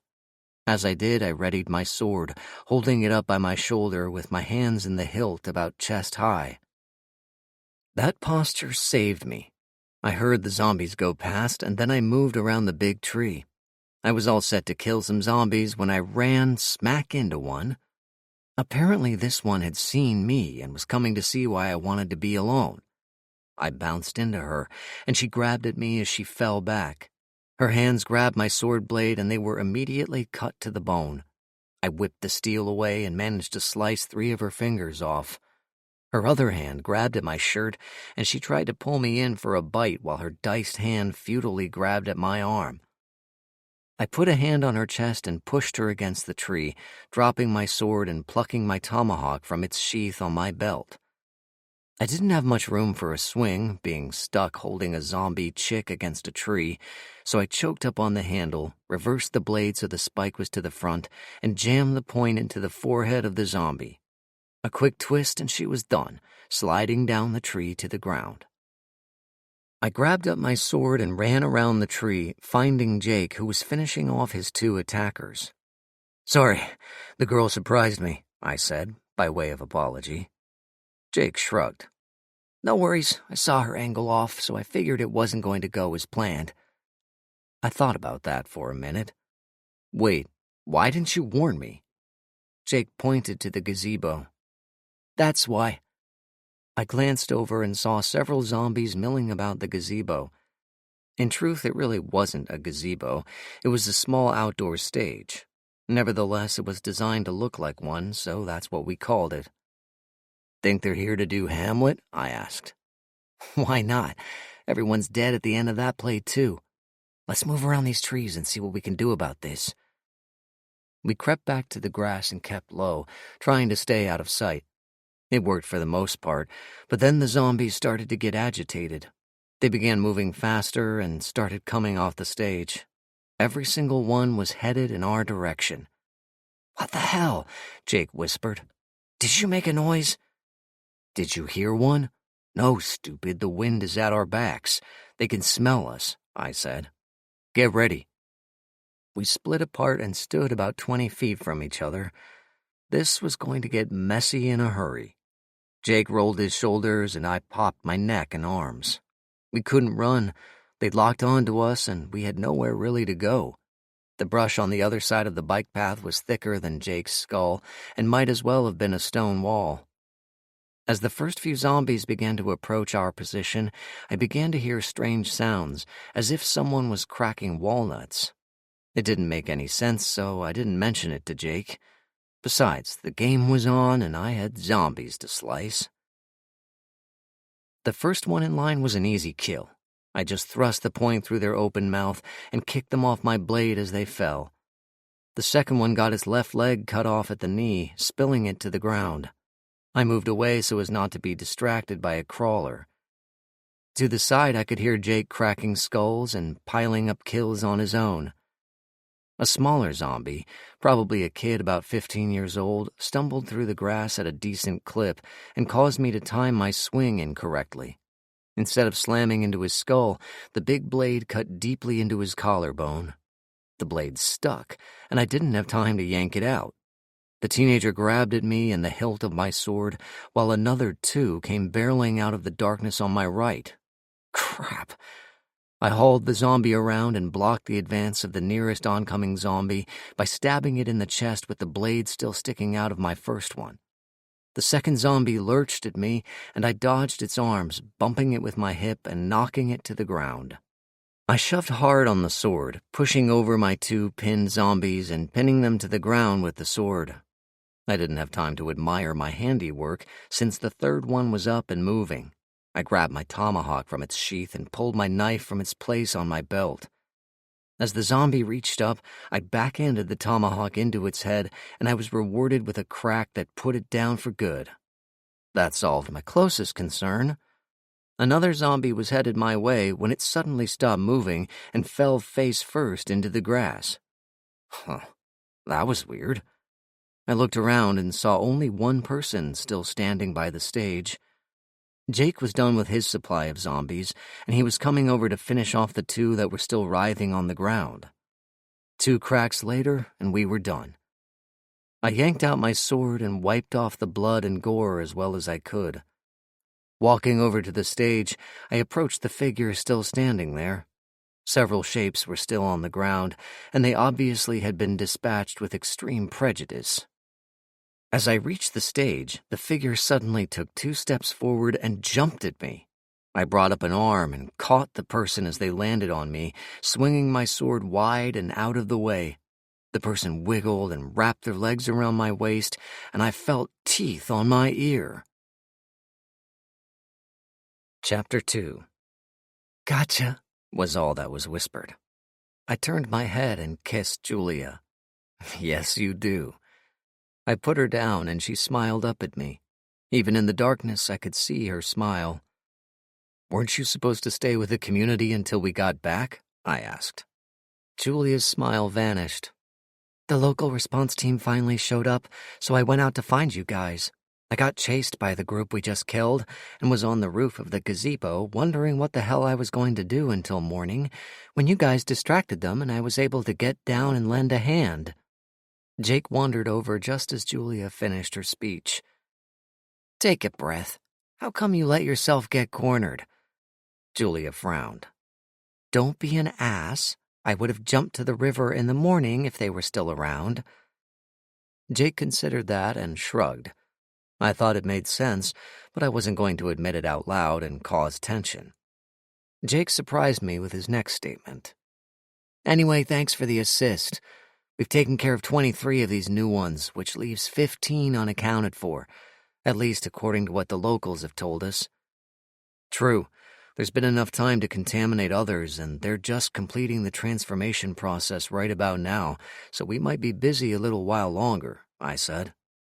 Which means we should get moving and check the other side of the river, Julia said. Let's use that bridge, Jake said, pointing to an immense structure further south along the river.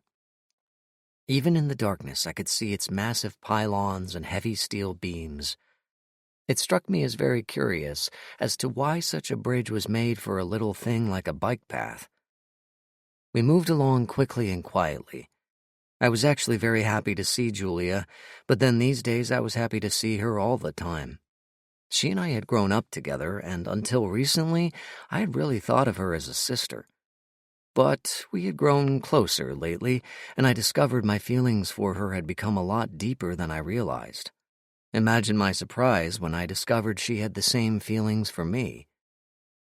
Jake was in the lead, and we could just make out his dark shape as we moved along. I whispered to Julia as we walked. How are things with the survivors? I asked. Pretty good.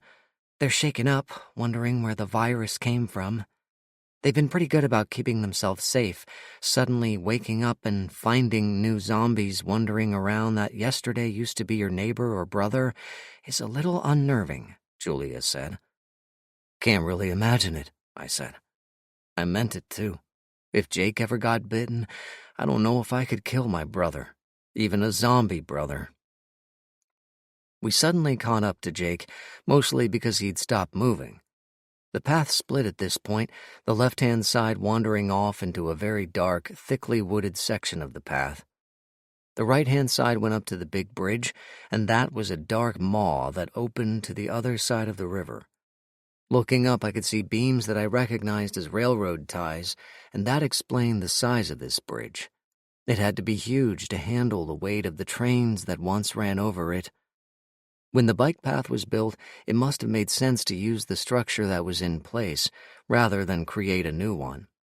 For all the dumb things we thought people did in the past, this one was actually pretty smart. Anyone want to go first? Jake asked, grinning in the night.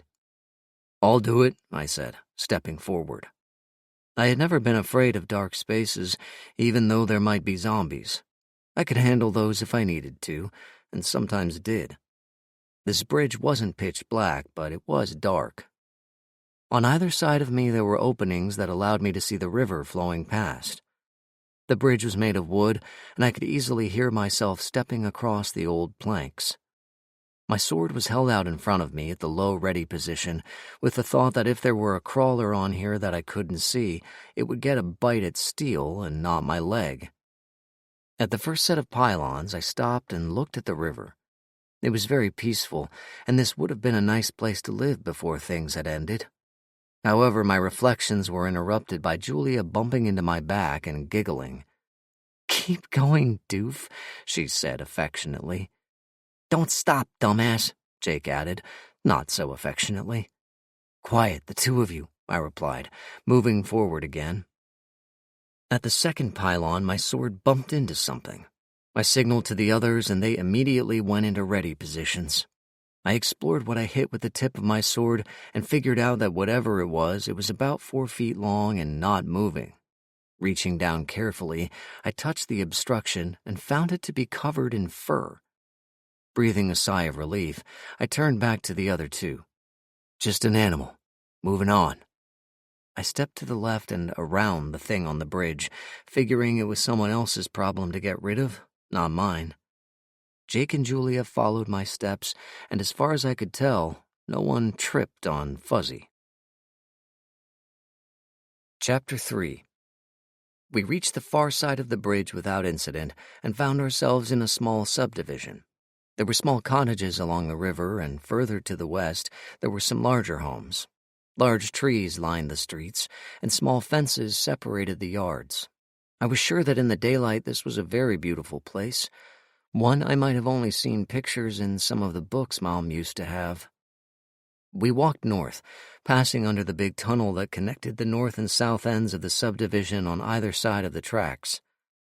The homes were quiet, the people either asleep or absent. I didn't see anything out of the ordinary, even though we were looking for zombies. Jake, however, didn't miss much. "Aaron, what's strange about these houses?" he asked. I looked at the homes and didn't see anything really out of the ordinary. "I'm missing it. What is it?" "The front doors are open on every other one on the riverside," Jake said, pointing with his mace. I'll be damned, he was right. It was like clockwork and very, very weird. "I have a bad feeling about this," I said. Julia nodded in the dark. "Me too." "We'd better have a look," Jake said. "What are we looking for?" I asked, stepping over a small fence that blocked off the yard from the street. "Something that might tell why there was an outbreak up here," Jake said. "They don't just happen on their own these days." That was true. Actual accidental outbreaks were very rare, and we'd found that recently someone was causing them deliberately. Why, we had no idea, but we knew we had to stop them for the simple reason we were the only ones around that could. I reached the door and waved back the other two. "I got this. Just hang on." Julia frowned but didn't say anything. I knew I might have to soothe some feelings later, but right now I didn't have the time. I left my sword on my back since it was almost useless inside a room that wasn't as big as a classroom. I stepped through the door and looked around carefully. The house looked like it was lived in, but there wasn't any activity. I moved through the living room and looked into the kitchen. The place was neat and clean, so someone must at least take care of it. I carefully opened a cabinet and found canned food there, so I knew somebody had to call this place home. I stepped back into the living room and moved towards the hallway that led to the bedrooms. At the nearest door, I looked in and saw a small form sleeping quietly on a bed. The little one was snoring softly, and it was blissfully unaware of any danger. I closed the door carefully and stepped across the hall towards the other bedroom. I felt a little weird, since I really had no real explanation as to why I was there, except for the fact the door was open. Someone could seriously take a shot at me, and no one could blame them. In the other room, things were very different. A man and woman lay on the bed, and both were breathing heavily. They were on their backs and covered in sweat. Their eyes stared blankly towards the ceiling and didn't respond when I tapped carefully on the dresser with my tomahawk. I stepped closer and then pulled out my small flashlight. I had a bad feeling about these two and needed to be sure. Replacing the clear lens with a blue one, I shined the light carefully on the couple's faces. Their skin glowed yellow under the blue beam, a sure sign they were infected with the virus.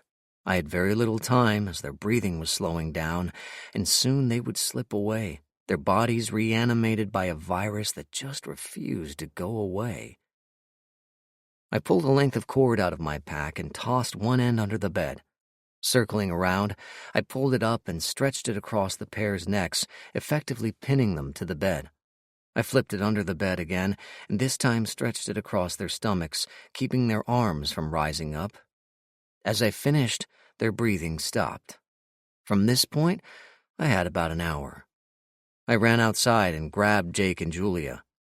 "We have a problem," I stated, and filled in the other two. They were shocked at first, but got serious enough when I mentioned the child. We have to check the rest of the houses with the open doors. I have a feeling we'll see a lot more of this. Jake bared his teeth slightly, a sure sign he was pissed off. We have to get the kids out if they're uninfected. Quit talking to me and move then, I said. Jake threw me a look and then was off down the street. Turning back to Julia, I said, Take care of yourself. I don't know what's in the rest of the houses, but chances are they're infected. Julia nodded and was off like a wraith. I went back into the house and checked on the couple. Their eyes were still closed, so I used my tomahawk to send both over the divide fully.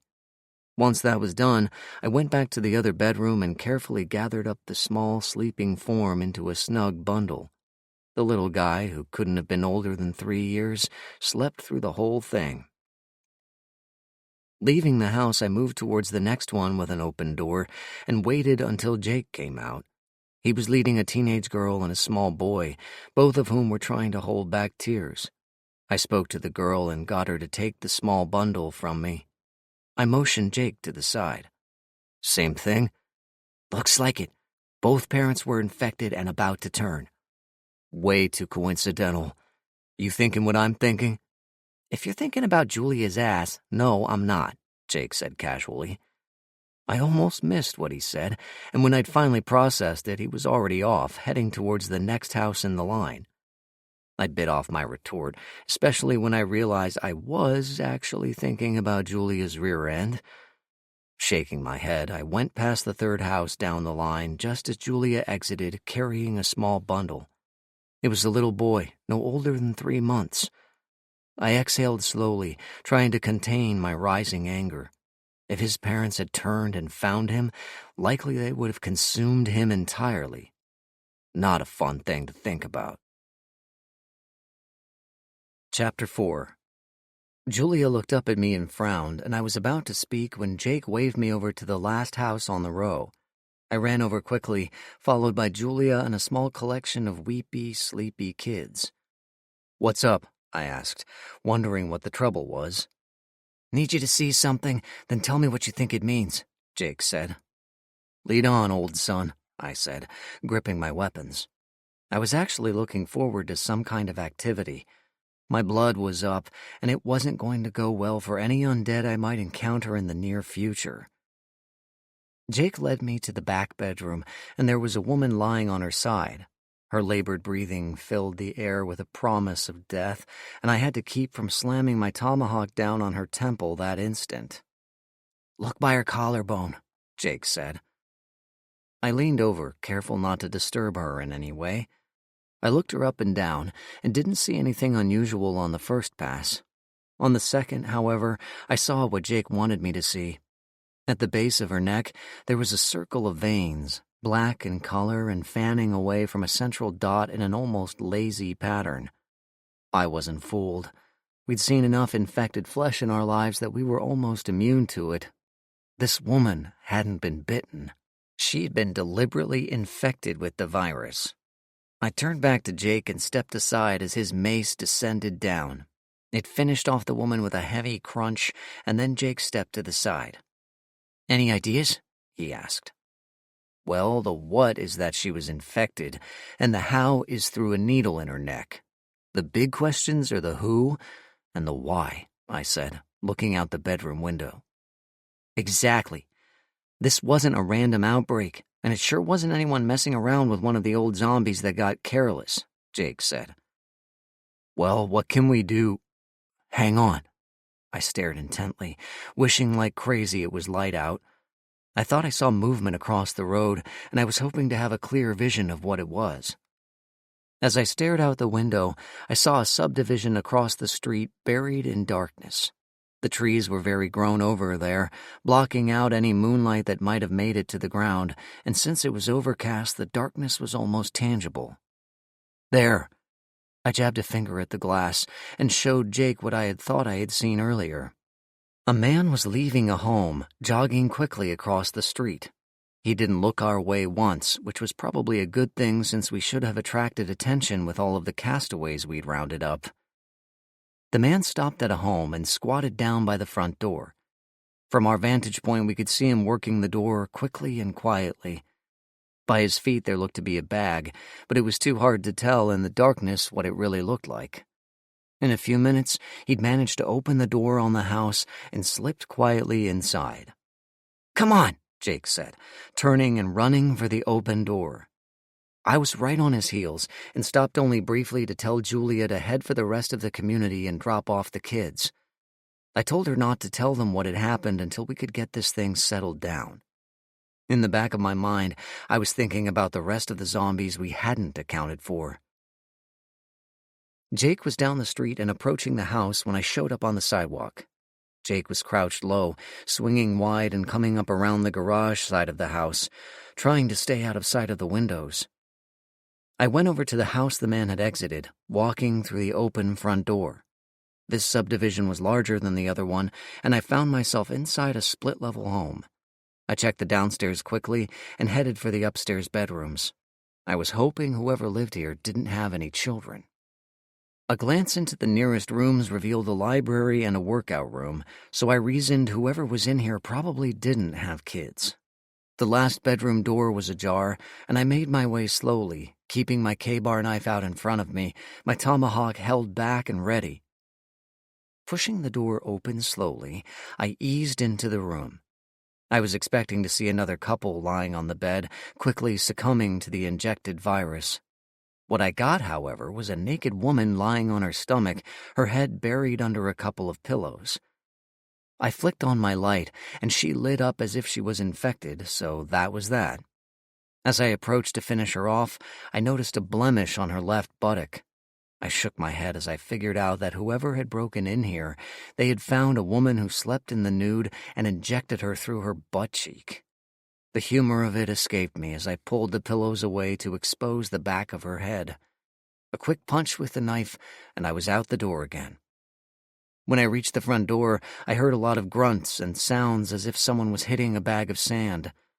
I stepped outside and found Jake engaged in a serious fight with a man who clearly didn't want anyone to have found out what he was doing. Chapter 5. Jake and the man circled each other, and I could see the man had some kind of training. He held his hands open, about level with his face. He kept his eyes on Jake, and I could make out a dark line by the corner of his mouth. It looked like Jake had scored at least one hit. The man's eyes flicked over to me, and Jake took advantage of the opportunity to lash out with his left hand, striking the man's right forearm and knocking it into his face. The bigger distraction allowed Jake to step forward and land a blow to the man's midsection, eliciting a grunt and a roundhouse that missed by a mile. The man jumped forward suddenly, shoving a right jab towards Jake's face. Jake slipped the punch and uppercut the man's arm, pushing it up and opening a chance to strike at the man's exposed ribs, which Jake did with a crack that I heard from across the street. The man backed away, holding his side and staring hot murder at Jake, who stepped away from the clumsy punch that missed by a yard. Jake tried another punch at the man's head, but got his fist blocked and a return jab turned Jake's head an inch. The older man grinned and tried a duo of jabs, but Jake slapped them away and landed a punch on the man's nose that started another dark line to trickle down the man's angry face. The man stepped back, shaking his head and wiping the blood off his nose. He reached into his bag, and Jake stepped away, his hand pulling out his knife as he got a good look at what the man was holding. From my position, I couldn't see anything, but it looked like it was a small knife or something. Whatever it was, Jake was very cautious about it. He held out his knife in front of him, slowly sliding his feet forward, making sure his footing was secure. I wondered what the man was holding, and it suddenly dawned on me. It was a syringe of zombie virus. One scratch from that evil thing, and Jake was a dead man. The other man thrust the needle towards Jake, and Jake jumped back, keeping his knife out. The man stepped forward, but stopped when Jake said something low that I couldn't hear. The man with the syringe moved back a couple of steps, keeping an eye on Jake and his knife. It occurred to me that Jake had an infected knife, since that was what he must have used to kill the sleeping zombies. So the two men were facing off with deadly metal in their hands. In a strange way, I actually found the conflict ironic. However, the feeling lasted a fraction of a second, and I ran over to the combatants, tomahawk at the ready. At this distance, I could easily plant the blade in the man's forehead without too much trouble. The man backed away, the prospect of facing two men too much, and he suddenly bolted for the side yard. I wasn't about to chase him down, so I let fly with my hawk. The weapon sailed across the grass, and the axe blade buried itself in the calf of the fleeing man. The man cried out and went down in a heap, pulling at the weapon that had brought him down. I ran over with Jake right behind me. As we approached the man, he lunged at us, striking out with the virus. I danced back, bumping into Jake. "Watch it, he's still got that syringe," I said, pulling out my falchion. With that needle around, I wanted to be able to do damage from a distance, and 3 feet of sharpened steel could do just that. The man's eyes grew wide at the sight of my sword, and Jake pulled out his mace as well. The man saw that we could kill him without threat to ourselves, so he did the wise thing and dropped the syringe. "Back up," I said, indicating movement with the sword. "I can't. My leg is bleeding." The man touched the tomahawk sticking out of his calf and hissed in pain. I stepped close and kicked him in the chest, pushing him back several feet and dropping him to the ground. He cried out in pain and tried to sit up, but the point of my sword touched his throat and he stayed where he was. All I needed to do was lean forward 2 inches to kill him, and he knew it. Jake carefully retrieved the hypodermic and walked over to the man on the ground. He yanked the tomahawk out of the prone man's leg, earning a short bark of pain and a murderous glare from the recipient. Squatting down, Jake wiped the blade of the axe on the man's shirt. Scared eyes followed Jake's moves, and it was a full minute before Jake spoke. When he did, it was right to the point. "Why are you turning people into zombies?" Jake asked, holding the syringe out over the man's face. The man stared hard at the deadly thing above his face and then swallowed. "I don't know what you're talking about. I live in this house. I just forgot my keys and had to break in. Why did you attack me when I came back outside?" The man tried to sound indignant, but it was tough when Jake laughed in his face. "Really? You live here?" Jake chuckled. "So what's this then?" Jake waved the needle over the man and then placed his hand in a position to use it as intended. "Why did you try to poke me with it?" "You were attacking me. I don't have any weapons. What was I supposed to do?" I had to admit the man could make a convincing argument. However, we knew what he was up to, so it didn't matter. "Who sent you to do this?" "I live here. No one sent me. Who the hell are you?" The man gave it his all, and I had to admire the arrogance of him. "What's in the syringe?" Jake asked. "Nothing bad. You can inject yourself and see." Scared eyes gave way to crafty ones, and it wasn't a pleasant sight. Jake chuckled. "Here's the problem as I see it. You're not complaining enough, and you're not yelling for your neighbors to wake up and help you. When we fought, you were silent. In fact, you went out of your way to be quiet, so I guess if we woke up your neighbors, not a single one of them would know who you are. If the stuff in this needle is safe, we'll give you a little poke." Jake stabbed down with the syringe, stopping just short of the man's chest when the killer screamed in terror. Jake pulled the needle away, and the man's relief was almost tangible. "Nothing bad, huh?" Jake asked. The man deflated and refused to meet our eyes. The sky overhead was beginning to take on the early morning purple of sunrise, and I suddenly had a nearly overwhelming desire to go to sleep. "Who sent you?" I asked again. I touched the tip of the sword to the man's throat, and he tried to burrow into the grass with the back of his head. "I don't know," the man said.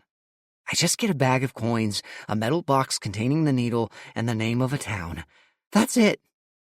"That's it? You go to cause outbreaks, death, and destruction, and you have the nerve to say that's it?" I was getting angrier by the minute. "I ought to kill you right now on general principles." "Think you're so great," the man sneered. "Why are you defending these sheep? A new world is coming, and you can't do anything about it." "I can," Jake said quietly.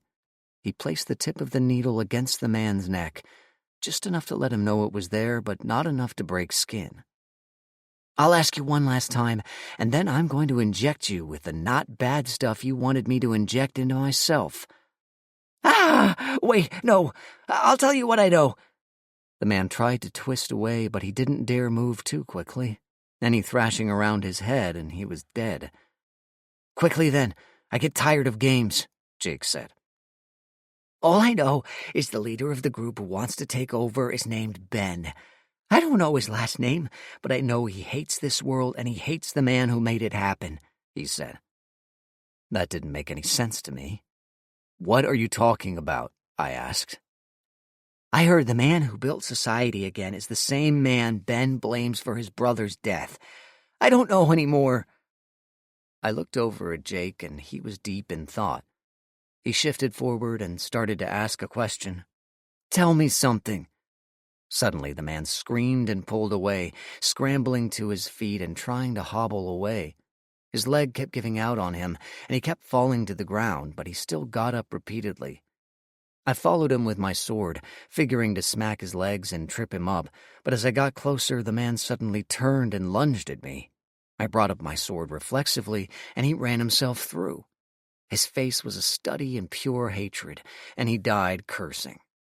"Jesus, what the hell?" I asked, pulling my blade out of the man. "Better give him one on the noggin, Aaron," Jake said. "What? Why?" I asked, bringing up my blade. "'Cause I accidentally poked him with the needle.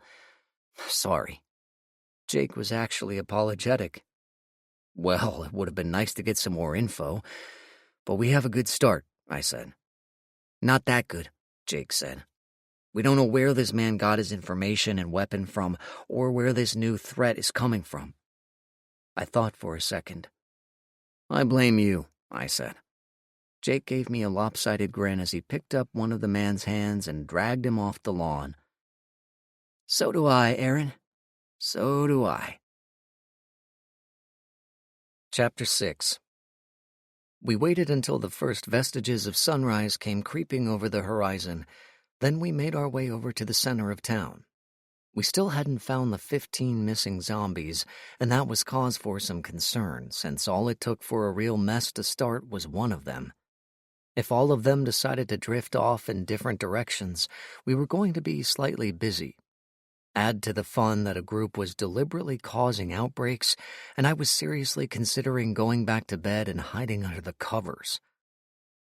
We walked along the street that paralleled the river, and I was again surprised at how nice this little community was. If I were ever to leave the lodge, this would be a nice alternative. I mentioned it to Jake, who nodded and then threw cold water on my dreams.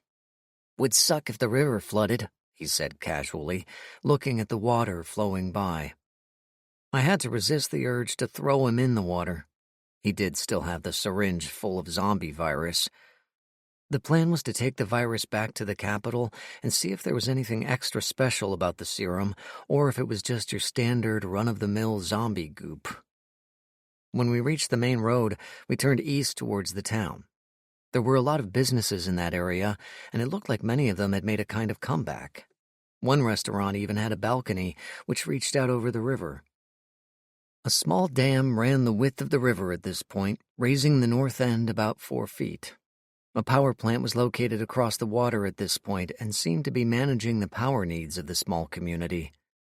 The sky was bluing up nicely as the sun regained its proper place, and I was looking forward to seeing Julia again. Jake began crossing a stone bridge when he stopped suddenly. "I'll be damned." "What?" I asked, trying to twist around to see what was the matter. I looked down and joined Jake in his personal religious assessment skills. "I'll be damned." The business district had a series of deep ditches which captured overflow from the river and sent it out a massive storm drain. The ditches were brick-lined and ran around the foundations of the buildings, allowing some bridges to add to the charm of the community.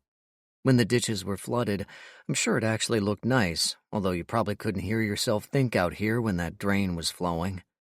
A huge aluminum grate kept out most large things from flowing away, while smaller stuff would go through easily. A ladder was located next to the grate, and a small 2-foot-high fence kept the little ones out of the ditch. That wasn't what had caught our attention. What had was the mini horde of zombies that milled about in general and groaned in particular. They must have wandered this way in the night and tumbled as a group into the ditch. The fence was just high enough to hit the zombies in the knees and allow them to fall over the edge. As we looked on, we could see several zombies that had managed to commit suicide by landing on their stupid heads. I glanced around, and although the zombies were right there for the killing, there wasn't any safe way to engage them. "Any thoughts?" I asked. We could use the ladder, I supposed, but it had its own risks, and I wasn't a fan of fighting on unstable ground. Jake looked it over. "Well, we could... No. We could... Wait." Jake scowled at the zombies. "Huh." I knew then he was as stumped as I was. There wasn't any way in hell I was going to jump in there, and we sure weren't going to let them out. If we had something long, we might be able to get away with it, but not right now. "Hang on, I have an idea," Jake said as he jogged back the way we had come. I had nowhere to be right now, so it wasn't hard to remain true to the charge. About 10 minutes later, Jake came jogging back with a cinder block on his shoulder and a length of rope. He tied the rope to the cinder block and then carefully lowered it until it was about 3 feet from the ground in the ditch. Several zombies touched and grabbed the block, but after they realized it wasn't anything to eat, they weren't interested. Jake held the block down and then tied the other end of the rope to the fence, making sure he kept the length the same. I watched curiously, since I wasn't sure where this was going. When Jake had everything he needed ready, he pulled up the cinder block and looked over at me, holding the stone above his head. "Got this idea from Dad's journal. You want to go first, or can I?" Jake asked. I suddenly realized what he was talking about. "That's brilliant. You can go first, you thought of it." I leaned over the rail and watched as the hungry ghouls reached up in frustrated hunger at the food that they would never be able to reach. Jake hurled the cinder block down and it cracked the skull of a middle-aged man. As he went down, the rope went taut and kept the block from hitting the ground. Jake hauled up on the rope and handed the stone to me. "Your turn," he said with a smile. "This will take a while, methinks," I said, looking for a target. The rope limited our range, but that was okay, since the zombies always came to us, no matter what. "I'm open to suggestions," Jake said testily. I threw the block down, nailing a teen in the face as he looked up. His forehead flattened from the impact, and he fell over. "I was thinking of holding you upside down while you smacked away with your mace," I said, pulling up on the rope. A zombie took hold of it and hung on. I gave the rope a few quick jerks, and the zombie let go. Jake didn't dignify that with an answer. He just took the block from me and killed another zombie. We worked that crowd for about a half an hour and managed to kill nearly all of them. The last one was tough, since he had to climb over the bodies of his comrades, and both Jake and I missed several times trying to nail him. Finally, on what seemed like the 100th throw, Jake caught him perfectly on the top of the head with the cinder block, dropping that annoyance for good. "All right, then. Let's get Julia and get out of here," I said. "We need to get that crap in the syringe to the government." "Yeah, I'd hate to see what someone else might do with it," Jake said. Chapter 7. We had a bit of a mystery on our hands. Someone was obviously trying to cause an outbreak, but the purpose behind it was unclear. Did they want to wipe out everyone? Throw us back into the Dark Ages, living in caves and hoping the zombies don't find us? Granted, it would be different this time, since there weren't as many people around to get infected. But in the last 20 years of relative peace and quiet, people have been doing a pretty good job of getting things running and rebuilding the population. There were a lot of kids around, and as I thought about it, I realized that if someone got a bunch of kids infected, we'd all be in trouble. We moved towards the other side of town, heading towards the restaurant. It was the most easily defended place in town and was a backup location in case of an outbreak. That much we had learned when we arrived here. Jake retrieved the needle from its hiding place and carefully carried it with him. I thought that having it out in the open was probably a bad idea, so as we walked, I looked for something we could store it in. I wanted to find something that was sealed, so in case the thing broke, the virus would be contained. As we made our way to the holding area, we passed a small food store. I looked in and saw that they had a lot of canned goods on the shelves. That gave me an idea, so I went into the back room and found a number of jars and lids. Jake saw what I found and happily transferred the needle into the jar. I put the lid on and then transferred the small jar to my pack. As I looked at the liquid in the light, I swear it swirled on its own. If I had put some on a counter, I firmly believe the evil stuff would have tried to make its way over to me. That's how creeped out I was over it. If I had to think about it, I was angry too. I couldn't figure out how anyone could hate so much that they would be willing to kill the world. It didn't make any sense. With the needle secured, we made our way to the river and then the restaurant. Along the way, we burned off the remnants of the virus from the killings at the houses. As we did that, I started to get angry about the number of orphans that were needlessly created. Sure, someone would take them in, but why was it necessary? If someone hated the world that much, why cause suffering? Just suck a gun barrel and pull the trigger. All hate would be gone. I said as much to Jake, and he nodded in agreement. It does seem like a lot of trouble to go through. If you wanted to start an outbreak, why bother with all the secretive stuff? Doesn't make any sense. There are still plenty of zombies in the cities. Just knock down a wall or two and wait for the fun to begin, Jake said. Makes you wonder why they're trying to do things this way, I replied. Well, if we can figure out the plan, we can get ahead and finish this before it does become a major outbreak. Good luck with that, I said. Why? Right now, we've got 2 small outbreaks which we handled. Taken together, they seem to be a part of a plan, but the communities are nowhere near each other. Right now, it's looking like just experimentation, with something else to hit us at another time. Think we're being tested? Jake speculated. Not us. I think society is, and how it reacts will determine the next move by our mutual enemy, I said. Jake looked at me sideways. What? I asked, not liking his look. You sounded like Dad just then. I thought for a minute. Not a bad thing, considering. Jake looked off into the distance. Wouldn't hurt to have the old man around right now, he said quietly. Yeah, I said, just as quietly. At the restaurant, we made our way through a number of people who looked at us with anxious eyes. I found the leader of the community and quickly relayed what we had found and where they would need to send crews to get bodies out of houses. When they asked about how the outbreak started, I hesitated for a minute, but then realized they needed to be on alert, more so than they had been. It was a deliberate infection. Someone came and injected those poor people with the virus, trying to start a major outbreak up here, I said, bracing for the response. I wasn't disappointed. Several gasps and many curses followed, with a few questions being shouted, along with numerous threats. I held up my hands for quiet as Julia worked her way forward from the back of the restaurant where she was entertaining some of the children. I don't have answers for you. I truly don't, but someone is trying to unmake everything that we've done over the past 20 years, and they don't seem to care how they go about it. We have a lead, and we're working on that, but for right now, you people need to be wary of strangers. Keep your eyes open and lock your doors at night. It would probably be a good time to pull out the weapons and start practicing again. As I said this, several older heads in the room nodded, and I knew they would be just fine. It was the younger ones I worried about. There's a bunch of turned folk down in the ditch, so someone will need to get them out. You guys will be fine, just keep on your toes and listen to your veterans, I said as I moved towards the door. Julia was right behind me, and I had a feeling she had questions. Jake was at the door, but as I finished, he slipped out. I was right behind him, and Julia took my hand in hers.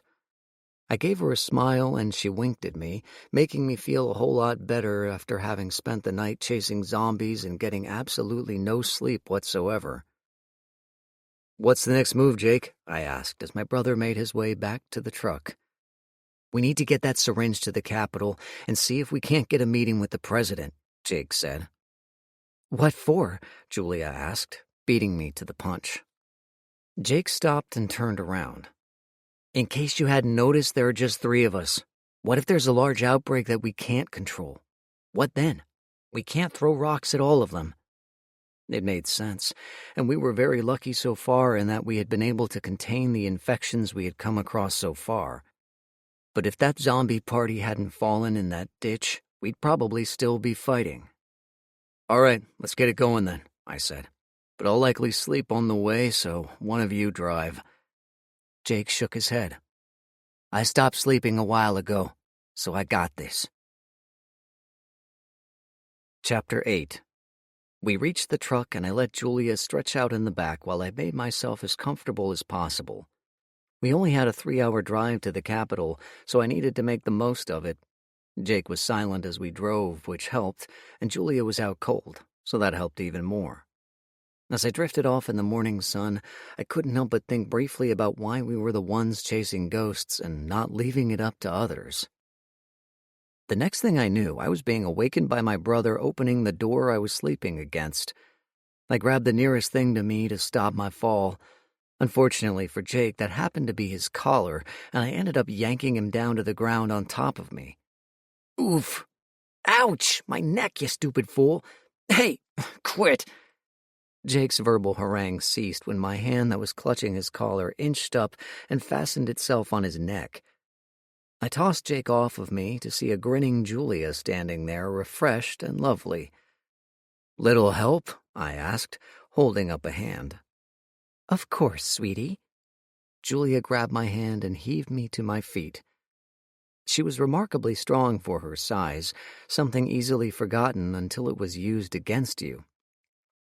Finally upright, we pulled Jake to his proper vertical position, and I held up a warning hand to his angry stare. You choose to open a door I was sleeping against. Am I responsible for your actions? I asked, holding his gaze. Jake was wrestling internally with agreeing with me or punching me. I knew what he chose when he shook his head and turned on his heels. We walked quickly through the streets of LaPorte, winding our way towards the presidential residence. Despite the name, it was simply a modest Victorian home nestled within the confines of a hillside community. Our father originally chose the place, saying that the president should not live in a palace or reside anywhere that the people who elected him could not stop by on occasion to just chat. The presidents, and there had been 3 since our father had been one, all agreed to the duty to the people and hadn't changed anything since. The house was a 2-story affair with a porch wrapping around most of the first floor. As we approached, we saw a middle-aged man sitting in a rocker on a corner of the porch, taking in the morning and breathing in the river air. "Hello, the house," Jake called. It was a courtesy of the times to announce yourself if possible. "Hello yourself. Come on up and join me," a deep voice responded. We made our way to the porch, passing by some very nice gardens and flower beds. Julia stopped to smell a rose, but Jake was focused on the man on the porch who stood at the top of the stairs awaiting our arrival. At the far corner of the porch, another man sat with a rifle across his knees. The pose was casual, if you ignored the fact his hand was on the rifle's grip and his finger was inside the trigger guard. At the first sign of trouble, that gun could kill us before we had a chance even to react. I thought it was a nice touch, but I could see Jake throw a few glances that way. The man who greeted us was tall, and the years hadn't stooped him a bit. He was about mid-40s, I'd guess, but that didn't seem to bother him. He was lean, with quick eyes and the demeanor of someone used to command. His hair was blonde, turning to white, and he looked us up and down as we approached. He looked the longest at Jake, and I got the feeling he knew who we were. "Welcome. How can I be of service to you?" the president said. "Please sit down." We positioned ourselves around the table, and at that moment the guard materialized at the president's shoulder. "Sir, these people are armed. Shall I gather their weapons?" the man said. The rifle was held low and out of the way, but he was fooling no one. One flick of the wrist and a squeeze of the finger, and someone was going to get blasted. The president looked at us and smiled. I don't think so. These folks are the kids of friends of mine, and unless I seriously miss my guess, they don't mean to harm anyone they don't have to. The president looked at my brother. Right, Jake? Chapter 9. Jake started a bit. I imagine the last thing he expected was for the President of the new United States to know who he was. For that matter, I think I was a bit startled myself. Julia looked quizzically at the exchange, and I hoped she wouldn't do anything silly. The President smiled. Allow me to fully introduce myself. I'm Trevor Jackson, formerly Captain Jackson of the Montana Minutemen, and formerly a friend of your father. I knew you when you were just a babe, Jake, and I was with your father during the zombie wars. President Jackson looked at Julia. I knew your father as well, young lady, and have the honor of calling him my friend. Now that's me. However, I don't think we've met, young sir. President Jackson looked right at me and extended his hand. His grip was strong, and while his smile reached his eyes, something was behind them that made you cautious. I had read about Trevor Jackson in my father's book. From the very beginning of the end of the world, Jackson was leading men, fighting zombies, and venturing into some very remote territory. When he was just about my age, my father sent him into the wilds to learn about what might have happened to the centers the state had set up. What he found out was not pleasant at all. I'm Aaron, sir. Nice to meet you. I matched his grip and hoped he would be friendly about it. Well met, Aaron. I knew your mother. How are your parents, by the way? I haven't seen them in a while, the president asked. Julia spoke up while Jake and I remained silent. Our mothers are dead, President Jackson. They were helping with the cholera outbreak in Ottawa when they both got sick. They died within 3 days of each other. Jackson looked down.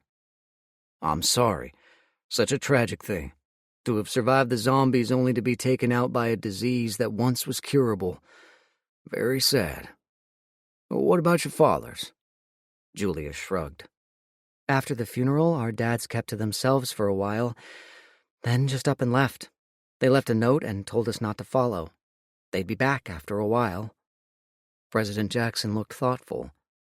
So as far as you know, they're still alive? Jake spoke up. No idea, actually. But they're unavailable, so we're picking up the slack, as it were. Jackson looked hard at Jake. At least you have slack, son. You might figure on a little gratitude when he returns. Jake returned the stare. If he does, and I'm not so sure I'd welcome him if he did. You will. The president looked very confident, and I found myself believing it, even though I knew the odds were long. If Dad could return, why didn't he? So, with introductions out of the way, what can I do for you? The president sat back in his chair and waited patiently. Well, sir, our problem begins with this. Jake pulled out the canning jar that held the syringe. In the noon light, it was still as dark and nasty as we had seen it previously. The guard stepped forward, but retreated as the president raised his hand.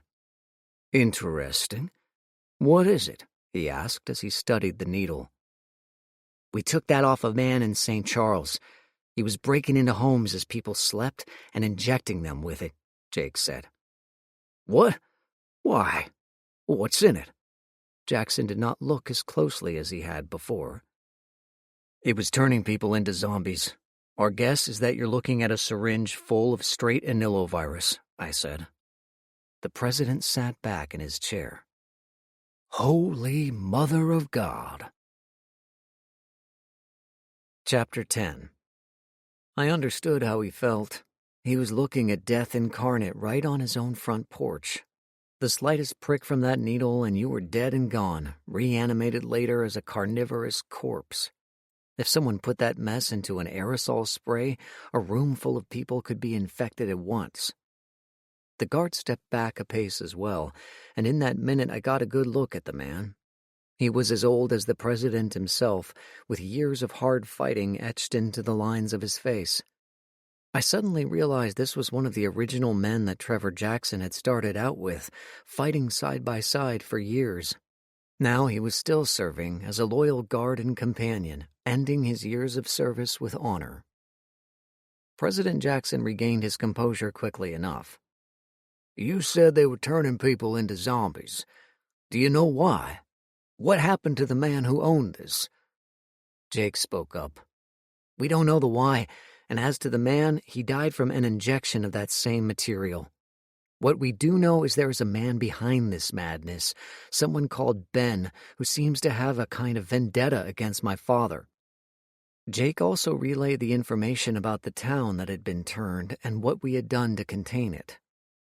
The president pondered that for a moment, looking off into the distance but not really looking at anything. After a long pause, he shrugged. "Can't say as that brings anyone to mind, although your dad did make his share of enemies along the way." He turned his attention back to the jar. "What were you planning on doing with this?" It was Jake's turn to shrug. "I figured we'd hand it over to the labs here at the Capitol and see if they had anything to say about it." Jake looked over at Julia and me. "After that, we're not really sure about doing anything but heading home." "Well, let's talk about that. I'm actually very glad to see you three are here and seem to be well equipped to deal with this new crisis. Tell me, what have you been doing with yourselves for the last 3 years or so?" President Jackson asked. Julia fielded that one. "We've been collectors, going after the stuff people left behind." "Really? And have you been to the city?" Jackson asked, leaning forward. Even his guard seemed very curious. Julia nodded. "We've been there a few times." "How many? Could you remember?" Julia looked at Jake and me. "I don't know, maybe a dozen. Certainly no more than 15 or 16. We both nodded, remembering about the same number. I didn't see the significance, but I kept my mouth shut. "Let me get this straight. You've successfully infiltrated the city, where the last known number of zombies was somewhere in the millions, collected what you needed, and made it out again at least a dozen times that you remember?" "That's right." President Jackson leaned back and shook his head. He looked over his shoulder at his guard and said, "I'd say they were qualified, wouldn't you?" The guard simply nodded. There was something new in his eyes, something that looked almost like respect. "What's the big deal?" Julia asked. "Lots of collectors go into the city." The president chuckled. "Yes, they do, and the average number of trips survived is 3. Your little band has beaten that number 5 times over. That's a big deal, little lady. Here's the thing, and hear me out. When the end came, most people died not because they were stupid or couldn't figure out how to survive. They died because they couldn't come to grips with what was right in front of them. They'd seen zombie movies and read zombie books, but the reality really did them in. Those that survived, like your fathers and me, took a simpler approach. Zombies were out to kill us, and we didn't want to die. We found others like us, and here we are today. Trouble is that people like myself and your fathers did our jobs too well. We took the fight to the zombies and either killed or contained them. People picked up their lives and started over, too willing to forget that the danger was out there and could return. A lot of people my age, we could handle an outbreak. Trouble is, there aren't that many of us concentrated in a single area anymore.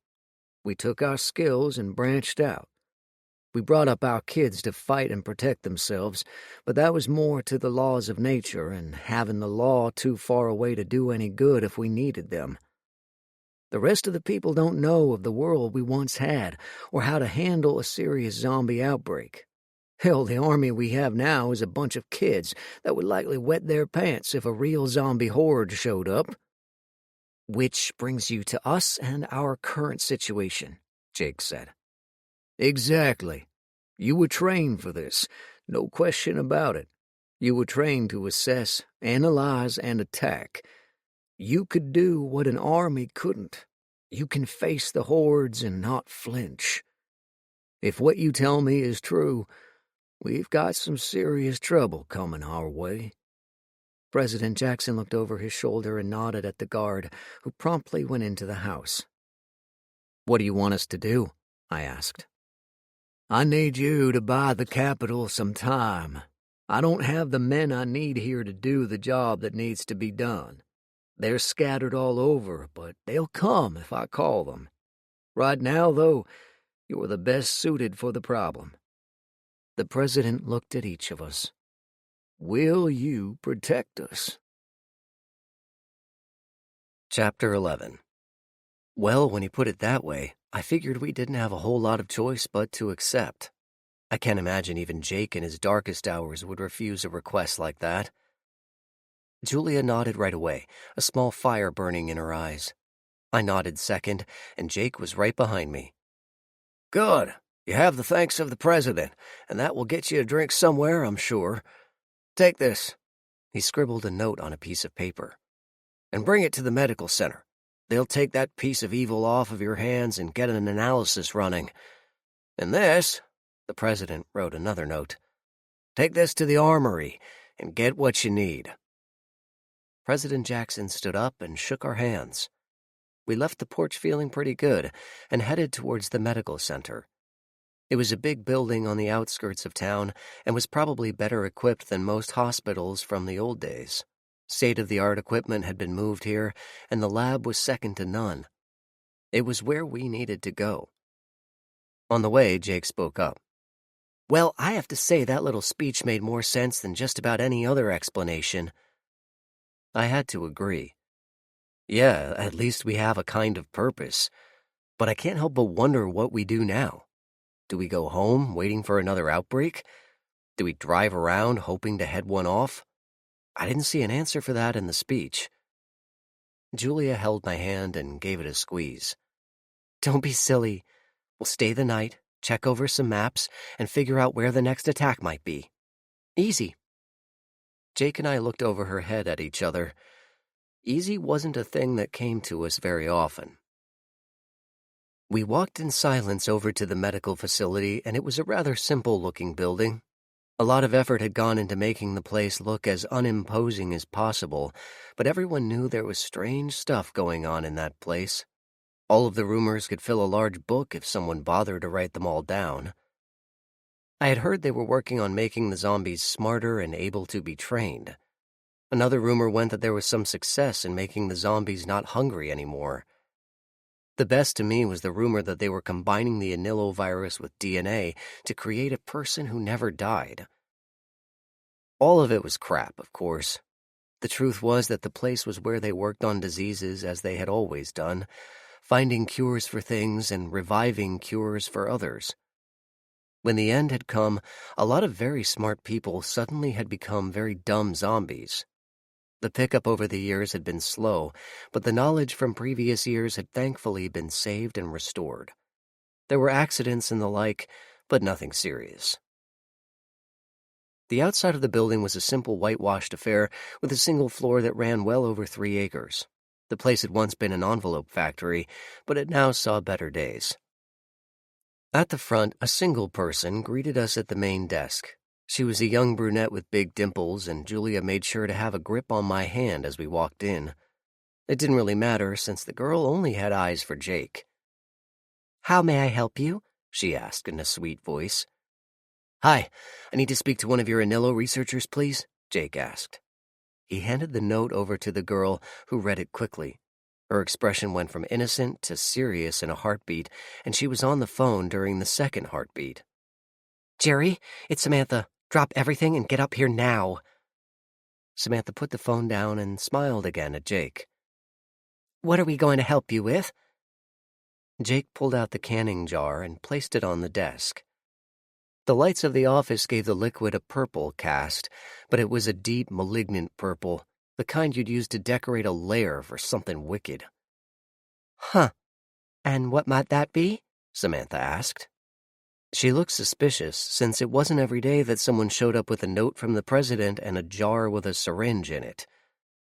Jake smiled. "Let's let Jerry get here. That way I don't have to repeat myself." Samantha shrugged and looked over at me, but I just gave a half smile. It made sense, so we would just stand here in an uncomfortable silence until this Jerry, whoever he was, decided to make an appearance. Julia rubbed my back, and I gave her a small hug which pulled her into me. We must have looked like a weird couple. I was over 6 feet tall, weighing in easily at 220 pounds, most of which was packed on my chest and arms. Julia was petite and small, disappearing into my bulk. A minute later, a short fat man rolled his way into the reception area. He was about 5 feet tall, with stubble on his chin and on his head. I think his beard was longer than his hair. He was wearing a lab coat and glasses, and looked to be somewhat put out to be summoned as he was. "Hello, I'm Jerry Grossman, chief virologist and head of this facility. What can I do for you?" He extended a hand, which Jake dutifully shook. "Well, Jerry, you can take this." Jake handed him the note from the president. "And this." Jake handed the man the mason jar. Dr. Grossman looked the note over, his eyes widening a little. He then looked at the syringe. "What is it?" Jake took a deep breath and stepped back a space. I did the same and shielded Julia. "We're pretty sure that's a syringe full of anilovirus." "Jesus!" Dr. Grossman nearly dropped the jar in his haste to put it back on Samantha's desk, who clearly did not want to be anywhere near it. "Get the team up here now! Full biogear! Move it!" Jerry stepped further away, wiping his hands furiously on his jacket. Things got interesting after that. We stepped back into the shadows as several men in white hazard suits came running in. They took the mason jar with its deadly cargo, placed it in a fish tank-like container on wheels, and carefully whisked it away. Dr. Grossman wiped his forehead and came over to us. "You could have warned me," he admonished us. Jake smiled. "And miss the fun? No way. Besides, we could all be wrong, and that's just grape preserve stuffed in that syringe." Dr. Grossman laughed. "With my luck, that's what it will be. Where are you staying? Are you staying in town?" He changed the subject. "We'll be here for a couple of days. We need to make a few stops and get some supplies. We also need to figure a few things out as well." "Okay, well, I'll leave a note up here for you in a couple of days if you want to bring it to the president yourselves." "Thanks, we appreciate that." Jake shook the man's hand, and we headed back out into the Capitol. Chapter 12. A short walk towards the main part of town, and we found ourselves in front of a restaurant. Julia gripped my hand tightly, and I took that as a sign we needed to get ourselves fed. I was feeling a bit peckish myself, now that I thought about it. Inside the restaurant, a few people looked our way, but no one really gave us too much eyeballing. The waitress was friendly, and in a short time we were eating some really good sandwiches. "So, what's our next move?" I asked Jake around a mouthful of bacon, lettuce, and tomato. "I'm thinking we hunker down around here and see what might be in that vial. After that, I'm afraid we've nothing else to do but wait for the next outbreak," Jake said, munching on a pickle. "That seems so strange," Julia said. "We have to wait for some idiot to go and cause death, rush to fight it, and hope we can find some clues to take us to the source." When she put it that way, I had to admit it didn't make much sense. However, I really couldn't think of an alternative, and said so. "What choice do we have? If someone out there is causing infections, the only thing we can do is put out the fires, map the outbreak, and triangulate on the source. Can't do that if we don't wait for them to happen. No one around here is going to know what's going on, and there would be panic if they did," I said. Sometimes I think I have a gift for trouble. Every time I open my stupid mouth, exactly what I was talking about seems to happen. I was just finishing my sandwich when a teenage boy poked his head into the restaurant, spied us, and ran over to the table. "Jake, Aaron, Julia, the president needs to see you right now," the boy panted. "All right, son, catch your breath. We're coming," Jake said, standing up, his hands automatically doing a quick check of his weapons. I did the same, and Julia put a couple of coins on the table to pay for our meal. We left the restaurant and followed the boy back to the president's home. President Jackson was on the porch, talking into a phone. We waited a respectful distance away, but even at that range we could hear words like, "Okay, how many? When do you think it happened? Okay, I'm sending someone up right now." The president hung up and waved us over. He had a map in front of him, and we could see he had drawn circles. "No time to waste. There's been an outbreak in Freeport. I need you up there now." President Jackson didn't waste time with pleasantries. "On our way. We'll hit the armory and be gone within the hour," I said. "Did you drop off the syringe?" Jackson asked. "We did. Freaked out a few people over there," I chuckled at the memory. "No doubt. They'll send their report to me, and I'll let you know when I see you again. Stop at these 3 towns on your way to Freeport." He indicated the towns on the map. "Go to their comm centers, and if I have a message for you, it'll be there." Jake nodded. "We're gone." We moved quickly back through the city. I wanted to head over to the armory, but Jake said no. "Why the hell not?" I asked, perturbed. "You want to just take what we can carry, or would you like to back the truck up and load it there?" Julia asked. I felt stupid. "Okay, let's get the truck." We retrieved our vehicle and made our way to the armory. A centrally located building that had a small office in the front and a big warehouse in the back. If rumors were true, there was some serious firepower in there. 1/4 of the warehouse was devoted to making ammo, and there were people whose job it was just to crank out round after round after round. No one knew why we needed to keep making bullets, but we did. The man behind the desk was a pleasant middle-aged man who took our note from the president in stride. Apparently, we weren't the only ones who were given access by the chief executive.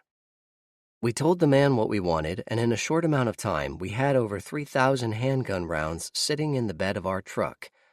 1,000 rifle rounds joined in, and we were as good to go as we ever were. "You guys want automatic weapons? You're authorized for them." The man raised a quizzical eyebrow. Jake looked at me, and I shook my head. He turned back to the man. "We're good. Besides, if things get bad for us, you're going to be needing them more than we are." We left the man with his mouth open and boarded the truck. We had a good trip ahead of us, and I hoped we wouldn't be too late. It was a 100-mile trip to Freeport, and under the best conditions, it would take us about an hour and a half. Under present conditions, it would take us about 3 hours. We stopped at a communications center and had a message relayed to our aunts and uncles about what we were doing and a request to look in on the lodge for us. "Let's get this rolling," Jake said. "Question for you," I said as we pulled out of the Capitol and headed north to pick up the highway. "Go for it." "Ever miss being a collector?" "Only lately, old son. Only lately." Chapter 13. We stopped at 2 of the towns the president had mentioned, but we didn't have any news. At the 3rd town, there was a message that another outbreak had occurred in the town of Homer Glen. We were too far to do anything about it, so we sent a message to our cousins Trey and Kayla and asked them to look at things for us. They had been trained as we had been, their parents having spent years fighting alongside ours. If there was anyone out there we could trust to have our backs in a fight, it was those 2. Trey was Uncle Tommy's son, and he was a dead shot with rifle or pistol. His favorite melee weapon was a curved piece of metal about 3 feet long with a small wedge welded to the end. The last 16 inches of the metal was sharpened, and it could take your leg off at the knee. Kayla was Uncle Duncan and Aunt Jana's daughter, and she was a blonde knockout. She was also lethal with any bladed weapon, be it a knife, sword, or pair of scissors.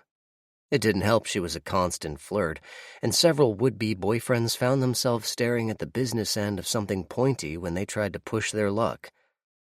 They'd come with us on a couple of collections, but never got into it as seriously as we had. I hoped as we traveled north that there wouldn't be any more outbreaks. I didn't know anyone else to send. Julia interrupted my thoughts with an interesting question.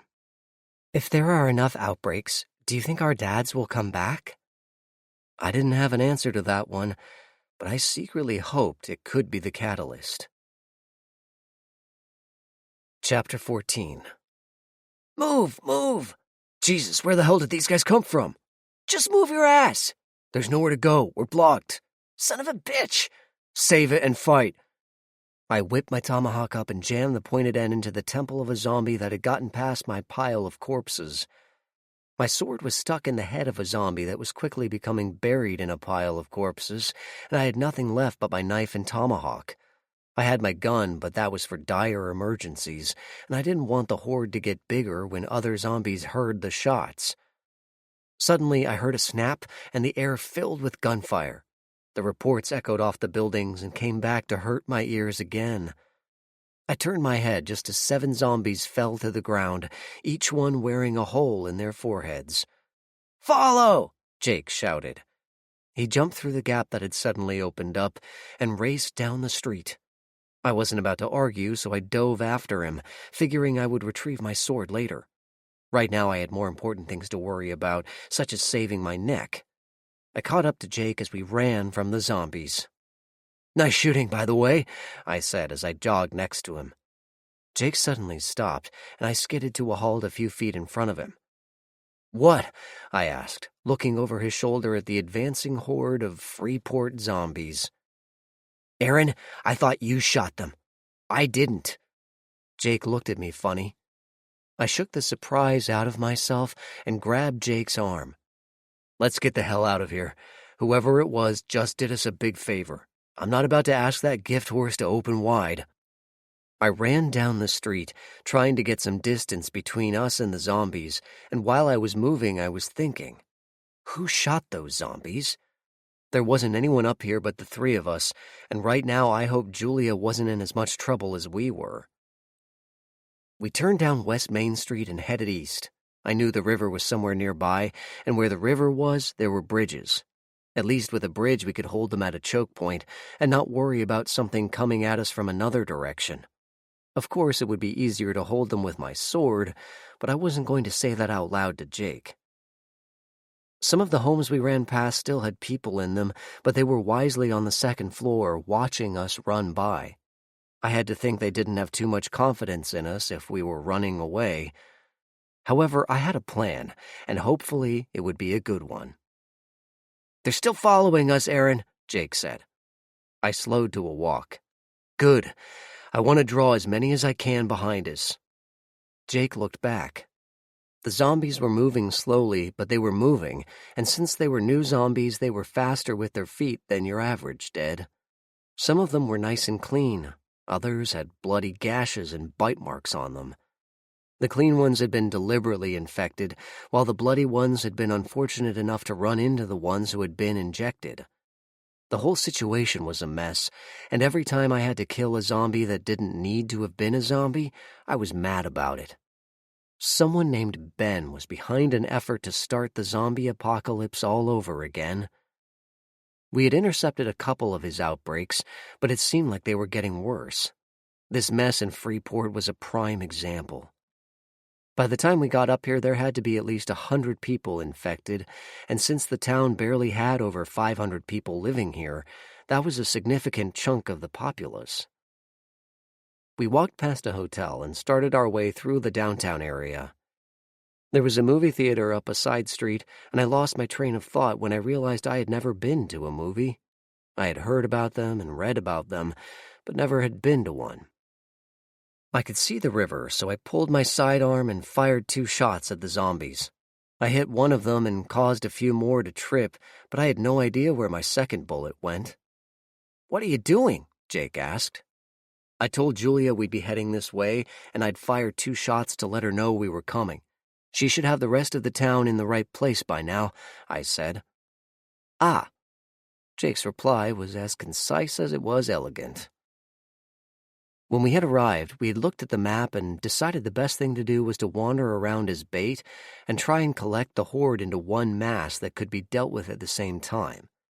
We killed the loners and the small groups, but as the numbers got bigger, we fell back to the plan, which was to get the groups into one horde and get them in a place where we could kill them at leisure. That was Julia's job. At the river, we turned left and waited for the horde to catch up.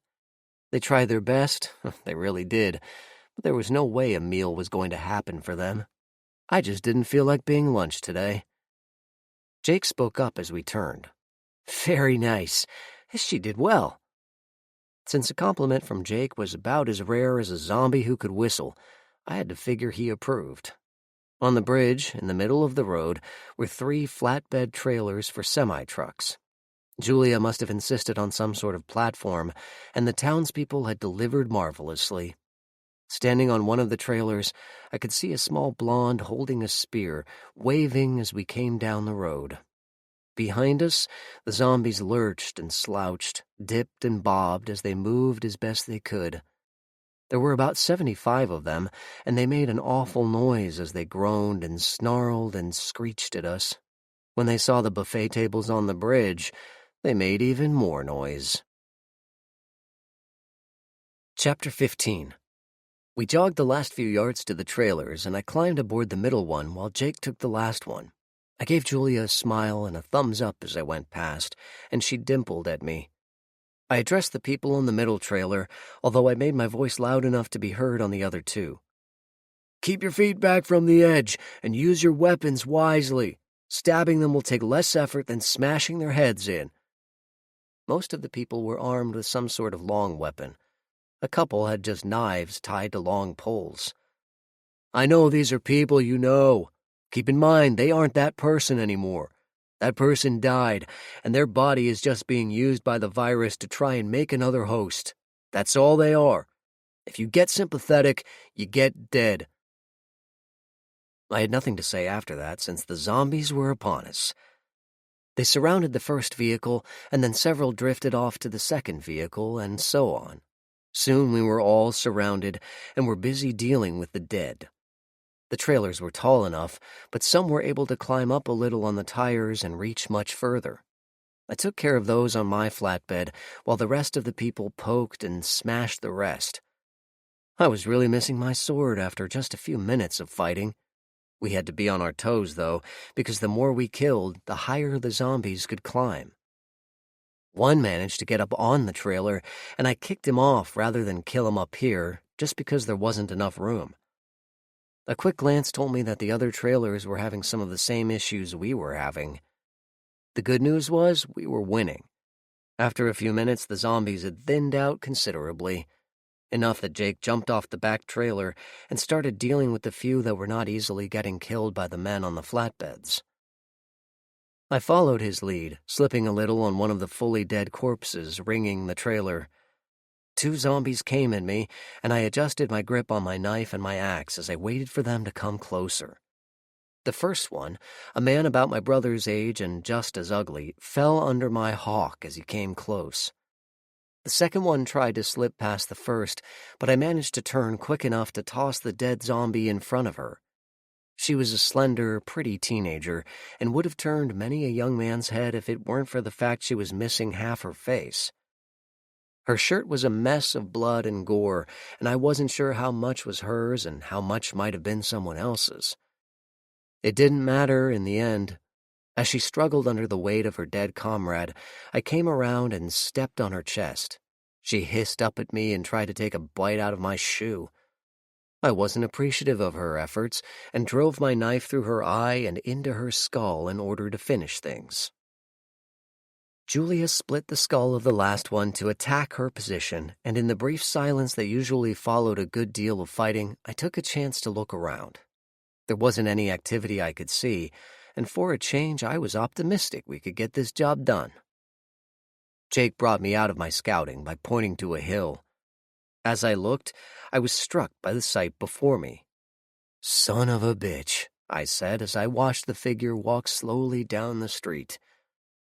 He was a young man, although a few years older than Jake. He was broad-shouldered but lean and dressed completely in black.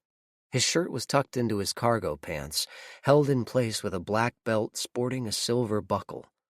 I knew a Glock was on his hip, and I could see the several magazines that covered his left side. Dark sunglasses covered his face, but his blonde hair was long and held back into a ponytail. He looked like something out of a comic book, and he was carrying my sword. It was resting on his shoulder, and I wondered briefly what I would have to do to get it back. While he approached, I took the time to clean off my weapons and put them back in their sheaths. When I finished, he was close enough, and both Jake and I went out to meet him. Jake stopped in front of the man and looked him over before greeting him. "Hey, Logan, I guess those were your shots that made that hole for us," Jake said. "Thanks," I added. Our cousin, Logan Talon, paused to spit before he answered. "Heard you three were up this way. Thought I'd see what you were doing. Good thing I did. Here's your butter knife, Aaron." Logan tossed my sword to me, and I caught it out of the air. I didn't bother to sheath it, since I hadn't cleaned it. "Thanks, Logan. You're too kind," I said. I didn't particularly like our cousin. He was a bit too standoffish and nasty for me. But since he was our dad's nephew, I cut him some slack. It didn't hurt he was a dead shot with any firearm. Dad had said he got that from his father. We'd had a brief fight before, and we both knew who would win. Away from his guns, Logan wasn't much good as a close-quarters kind of guy. That memory triggered another, and I spoke up in the brief but uncomfortable silence that followed the last words. "By the way, since we have you here," I pulled out the Beretta at my hip and held it out to Logan. "Here you go." Logan didn't move. "In case you got zombie goop in your eyes, I have a gun, and it just saved your ass. No thanks." I persisted. "You want this one, I'm sure." "No, I don't. I'm sure. Knock it off." "It was your father's," I said, trying really hard not to say what was on my mind. That changed things. Logan reached out and took the gun from me, holding it in both hands near his chest. He looked at it for a long time before he spoke. How do you know?" The questions didn't come out completely, but I knew what he wanted to know. "My dad left it for me, along with a journal of everything he'd done up to the point where he stopped the invasion of the zombie kids. Your dad died saving all of us from becoming part of them. Your mom took you away before he could give it to you, and not knowing what else to do with it, he gave it to me," I said kindly. Logan just stared, and I wondered what was going on in his head. To give him some more room, I said, "That's the gun he used to get you and your sister out of the city, and the one he used to keep you safe as he took you to Starved Rock." Logan held on to the gun and turned around. Over his shoulder, he called out, "Thanks, I'll be seeing you." Jake watched him go. Wonder why he hates us. I shook my head. I think he just hates me. Julia came up behind me and put her arm around my waist. "Everything okay with Logan?" I shrugged. "It's the same. Let's get these corpses out of here and get moving. God knows where another outbreak might occur in the next 10 minutes. Chapter 16. We used the flatbeds to haul the bodies away. It was convenient as hell to just toss them up and roll them away.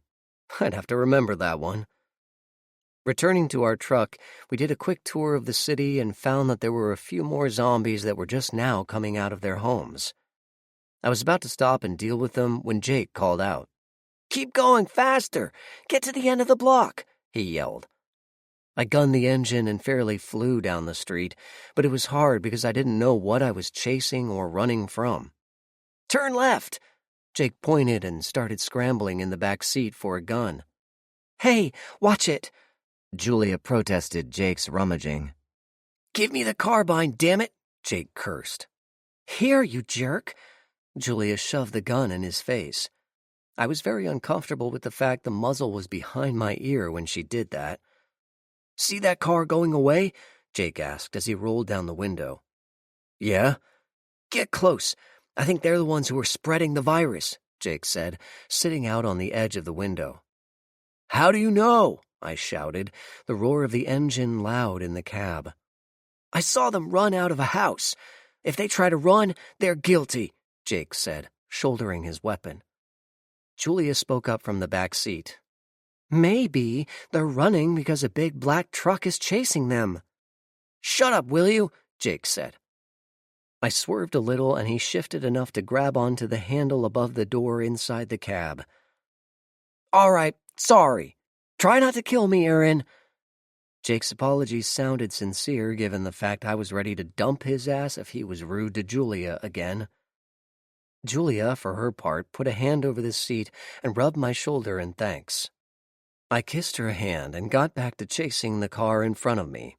It was a small two-door car, the ideal kind for traveling since it used very little gas and was nimble enough to go around obstacles.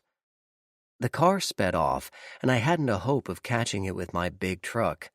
I just hoped Jake's shooting had improved. "Must be them! Hang on!" I shouted. I slammed the gas pedal down, not really caring I was practically dumping gas in the street. I wanted to catch someone alive to answer some questions about these outbreaks. "Whoa!" Jake shouted, momentarily slipping a little. He recovered quickly and aimed at the rear tires with his rifle. We were bouncing enough that I figured he wasn't going to get a shot, but Jake found a way. He just kept the gun aimed at a general point and let fly. 15 shots later, the back passenger tire blew with a neat explosion and the car careened sideways. I slowed down and parked the truck in the blind spot of the car, jumping out and grabbing my rifle. Jake ran to the side and started shooting at the windows, taking care that his shots wouldn't hit the people inside. That was a trick Julia's dad had taught us. Someone who was trying not to get shot would more likely surrender if they thought you were more than willing to ventilate their hides. It should have worked, but it didn't. These guys had rolled out of the vehicle as neat as you could hope for and dashed off into the homes. They paid us back for wrecking their car by firing over their shoulders, causing us to duck for cover by our vehicle. Rolling behind our truck, I didn't have a chance to shoot back, and when I did look for a shot, there was no one in sight. "Well, shit," Jake said, changing the magazine on his rifle. "That didn't go well." I just shook my head. "Get in the damn truck. I'm going after them." I checked to make sure a round was chambered, my knife and hawk were secure, and my sword was in its place on the truck. I pulled another Beretta out of the gun box on the truck, slammed a full magazine in it, and took off. I could hear Julia call out as I ran, but there wasn't anything to say at that point. I needed to make up precious time and hoped I wouldn't get shot. Chapter 17. I ran right after the pair, following the same path. The trail followed a sidewalk, and I thought I was getting close when something went whap right past my left ear. I heard the shot immediately after I ducked instinctively and kept running, hoping my next move wouldn't be met with another bullet. I saw some movement over to my right behind a small home, and I ran in that direction. Another shot sounded, but I had no idea where the bullet went. Running through the space between two homes, I saw a pair of small-looking people climbing a fence and disappearing over the edge. They were cutting through backyards and trying to get to the sidewalk on the other side. If I let them through, they may have enough time to ambush me when I came after them. I cut to the right, quickly climbing a wooden fence and bolting across the yard. I ducked under a rusty swing set and used a small table to launch myself over the next fence. I landed heavily in the adjoining yard, just missing a trampoline. I ran around the rotted thing and grabbed the plastic fence that closed off this yard. Swinging my legs over, I ran as fast as I could, cutting through the gate to the front yard. I figured I was one house over from where I thought they would be. I rounded the house and pulled up short. The two were there, and one was on one knee, waiting for me to climb over the fence they just vacated. I wasn't about to walk into that trap, so I took a second to catch my breath and look over my enemy. They were small men, both wearing black clothing from head to toe. Their faces were covered with scarves, and I couldn't see any facial features. The one with the rifle kept aiming it at the fence, and I decided to make things interesting. I took out my tomahawk and measured the distance between them and me. It was a long throw, but I had made longer ones. I took out my gun and kept it in my left hand. I didn't care if my first throw killed or maimed, I just needed them down and surprised. A low growl came from the south, and right before I cut loose, something caught their attention. Our truck came tearing around the corner, grinding the gravel and making a lot of noise. From my little corner, I could see Julia driving and Jake was shooting from the window. The pair by the mailbox was struck stupid for a second, but it was enough to do a lot of damage. Jake managed to send enough bullets their way to hit one of them, and the other never hesitated. He just took off across the street, darting in between the houses. I ran out to the one left behind, and even as I approached, I could see it was a waste of time. Blood poured out of a shot to the head, and this one wasn't going to tell me anything. I was mad enough to yell at Jake when Julia pulled the truck up alongside. "Will you leave the next one to me?" I shouted, starting across the street after the second person. "Have at it, you ungrateful prick," Jake retorted. "Can't get answers from a corpse, idiot," I yelled back, running through the same two houses as the man did before me. I vaulted another fence, this one being closer to the ground and made out of metal. The wood fences were in rough shape, mostly rotten and green with algae. I had a feeling if I hit one hard enough, I'd go right through. Trouble was, I wasn't confident enough in my luck to let that experiment take place. I saw a leg slip over the fence in front of me, so I knew I was closing in. I stretched my legs and gave it all I had, using a child's slide as a step. The fence was tall. Nevertheless, with my momentum, I grabbed the top and swung over, pulling out my tomahawk as I landed. Across the yard, a black figure was getting close to the fence. I didn't know what he might be thinking. That fence was tall and would have been trouble to scale in the best of circumstances. Just as he jumped for a handhold, I let fly with my hawk. It embedded itself in the wood next to the man's head, causing that one to drop to the ground. He spun around, pulling two thin-bladed knives from their sheaths somewhere on his back. I wasn't about to get into a knife fight. First of all, anyone who does will get cut, period. I don't care how good you are, you're going to get cut. Second, I leave knife fights to Jake. He seems to like them, the weirdo. Last, I have no idea if those blades have zombie goop on them, and a scratch could still kill me. I slid to a stop and pulled my pistol. "Gunfight," I said. "Put them down." I waved the barrel of my gun at the knives, which were still pointed at me. I had to give the guy credit. He thought about it for a long moment. I could almost see the thoughts and calculations going on in his head. However, my father didn't raise a fool. I was far enough away to avoid any tricks with flipping knives at me, and I was close enough not to miss if I had to shoot. In the seconds it took for my enemy to make up his mind, I looked over my enemy. He was about 5'6", with a narrow build, slender shoulders and waist. This was a really small guy, so he had to be good with those knives. He was wearing a black vest, black gloves, shirt, and pants. His face was concealed by a balaclava, and his eyes were hidden by sunglasses. In the dark, this guy would have been little more than a shadow.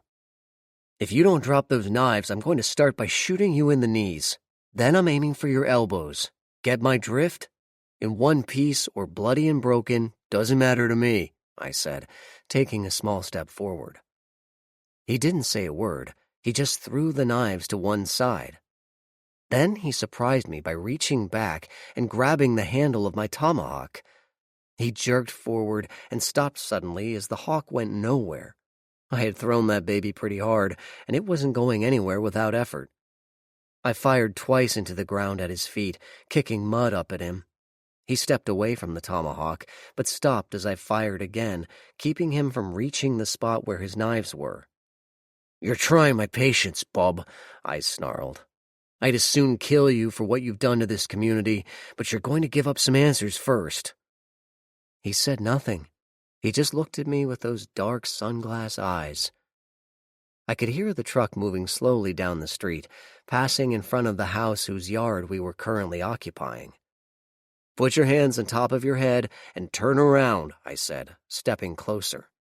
I eased the slack on the trigger of my gun, making sure it would only take a small amount of pressure to send my friend to oblivion. He did, and I moved in, first pressing the muzzle of my gun against the back of his head and grabbing the collar of his shirt. Any false move, and he was going to be very dead. Chapter 18. We moved to the gate, and without warning I slammed him into it, splintering the wood around the latch and blasting our way through. His hands came off his head, but I rapped him with my gun barrel, and the hands returned. This one was a thinker, and given the lives he had taken without a second thought, I wasn't taking any chances. Walking past the faded lawn ornaments, I waited until we were seen by Jake. I wasn't about to take a hand off my prisoner and flag down the truck. "Nice work, Aaron," Jake said, coming around the truck. He kept his rifle on the man in black, so I took my hand off the man's collar, stepping to the side to be out of the line of fire in case the prisoner started something. When I moved, I saw the man relax slightly, which told me he was going to try something, but my moving kept it from happening. Gonna have to watch this one, I thought. To save myself trouble, I ordered the man to take off his vest. Nice and easy. Any sudden moves and I won't play nice. I was worried about another syringe or some sort of infecting device. The man's hands didn't move. I had to admit it was a little irritating to be ignored like that. I knew he was planning something. This just seemed to be a stalling tactic. I walked around to the front of the prisoner, and without warning, I punched him in the gut. The man folded and went to one knee, gasping for air. I stepped back and looked at Jake. Something seemed wrong, though. The man wasn't making the right noises. The gasping seemed very high-pitched for some reason. Before I got too curious, Julia stepped in. "Wait a minute, Aaron." She pushed me aside, and with the tip of her spear on the man's chin, she raised his head. I could almost feel the hatred coming from behind those sunglasses, but I was stunned by what Julia said next. "Take off the mask, bitch, or I'll open your throat." Julia shifted her stance so her hands were closer to her body. All it would take was a small thrust, and several inches of sharpened steel would end all resistance. Slowly, the hands went to the neck and pulled the balaclava and sunglasses off. Bright blue eyes stared at Julia as shoulder-length and nearly white hair tumbled out. I was surprised as hell to see I had been chasing a girl. At the same time, I felt a little guilty for punching her. I got over it quickly enough. The girl got to her feet and spat at the two of us, much to Jake's amusement. "Fucking heroes, huh? You're wasting your time. You're all going to die. This is just the beginning. You can't stop us all." Her words contrasted sharply with her elegant features. She had high cheekbones which framed a pert nose, ending with a full-lipped mouth that I could see men fighting over. Julia caught me looking and gave me a stare that promised uncomfortable silence in her vicinity very soon. Jake was staring too, although I had a feeling he was wondering if the one he shot had been a girl too. I gave him a chance to find out. "Why don't you go check the other one for syringes or whatever it was they were using to infect people last night? Be careful," I said. "Got it." Jake jumped in the truck and sped off, doubtless wanting to get to the body before someone else did, and started the whole outbreak again. Julia smirked at the woman's predictions, but then she turned serious. "Take your vest off. My blade is still contaminated from finishing off the zombies you made. Don't make me scratch you." That earned Julia a sneer, although I noticed the woman kept her eye on the spear as she worked to get her vest off. Once it was removed, she casually flipped it to Julia. That move was a diversion as she jumped forward, striking out with her foot and landing a blow on Julia's hip, knocking her back and causing her to lose her grip on her spear. I whipped up my gun. "Hey, you looking to get killed?" The prisoner laughed as Julia sprang to her feet. "Who might get hurt, pretty little bitch?" the woman taunted. "Too bad your boyfriend has a gun, or I'd teach you what it means to get hurt right before I kill you." Her beautiful features were turning very ugly as she said this. Inwardly, I groaned. I knew Julia enough that she was not about to let this challenge pass, even though it was the smarter thing to do. Julia brushed the grass from her rear and pulled out her gun and knife. She held them out to me while never taking her eyes off her adversary. "This may be a bad idea," I whispered, taking the weapons. Through gritted teeth, Julia hissed, "She deserves worse." "That's my point," I said. "Don't kill her. We need what she knows." I backed away, keeping my gun pointed in the general direction of the woman in black, but away from Julia. Our prisoner shook her pretty, evil head. "Think I'm a fool like you, stupid girl? Big Boy shoots me if I win or run. No deal, although the chance to tear your pretty little face to shreds is so tempting." She crossed her arms and smiled, striking a taunting pose. Chapter 19. Julia didn't say a word. She just walked up to the other woman and slammed a fist into her face. The prisoner's head snapped back, and she fell backwards to the sidewalk. She lay there for a moment while blood streamed out of her nose. If she'd been expecting Julia to bluster or talk, she found out the hard way. Julia stepped back and shook her hand a little, waiting for the other woman to regain her feet. The white-haired girl scrambled to her feet, blood streaming from her nose. The blood had gone down the sides of her face, giving her the appearance of a deranged clown as she bared her teeth. "I'll kill you for that, bitch!" She spat blood and raised her hands, shifting forward to the attack. Her stance was classic sparring, pretty effective against untrained foes. Julia threw a look at me. "Stay out of this one, Aaron," she said as she shook her hands and looked over her opponent. I looked again at the other woman. She was resting lightly on her feet with her hands slightly away from her sides. She had a sneering smile on her face, but that was the only part that was smiling. Her eyes were cold and emotionless, and I knew she would kill without hesitation. I knew also that despite Julia's admonitions to the contrary, I would step in if I had to. "Make it quick," I said. I wanted this over with, but I also knew I couldn't stop Julia, at least not without some serious conversations later. "I will make it quick, big boy. Better say—" The woman never finished what it was I was supposed to say. Julia had leapt forward, ducked, and lashed out with her own booted foot, which slammed into the other woman's upper chest. It was a classic move used against zombies, since it knocked the dangerous ends away from you and not into you like a kick to the stomach will. Aunt Jana had perfected that one, much to Uncle Duncan's delight. The blonde in black actually left the ground and flew backwards a bit and landed heavily on her back. She lay there for a second and then rose unsteadily to her feet. Her face was twisted in pain, and she looked at Julia with a mixture of hate and perhaps fear.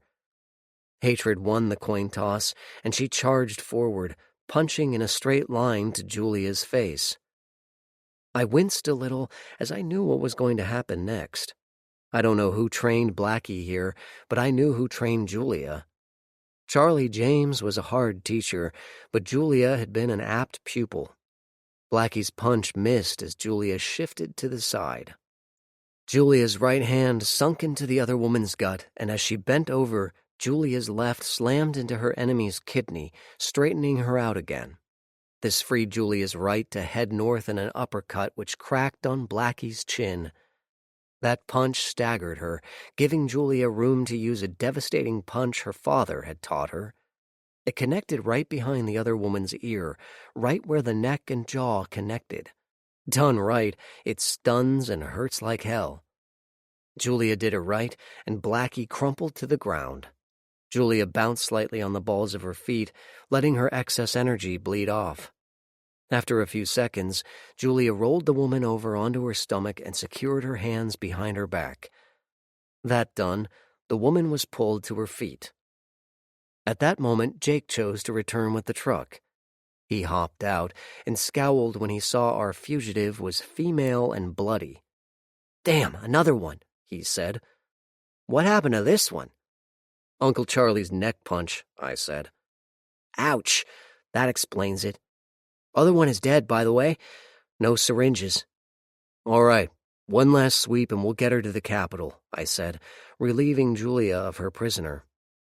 I walked her over to the truck and literally threw her into the back, stirring up a great deal of unladylike cursing. "I'll ride him back," Jake said. "Maybe I can get some answers." He settled himself on a wheel bump and pulled his knife. "All right," I said as I closed the gate. "But be careful. Last time you killed the prisoner, remember?" "What?" "Oh, right. St. Charles. I remember."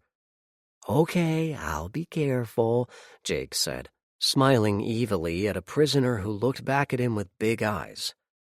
I got into the truck cab with Julia, who immediately leaned in for a kiss. I obliged, naturally, and gave her a patronizing pat on the head. "Nicely done," I said. Julia grinned and squeezed my arm. She wasn't even trained slightly well. Who teaches these kids these days? I laughed, but it got me thinking.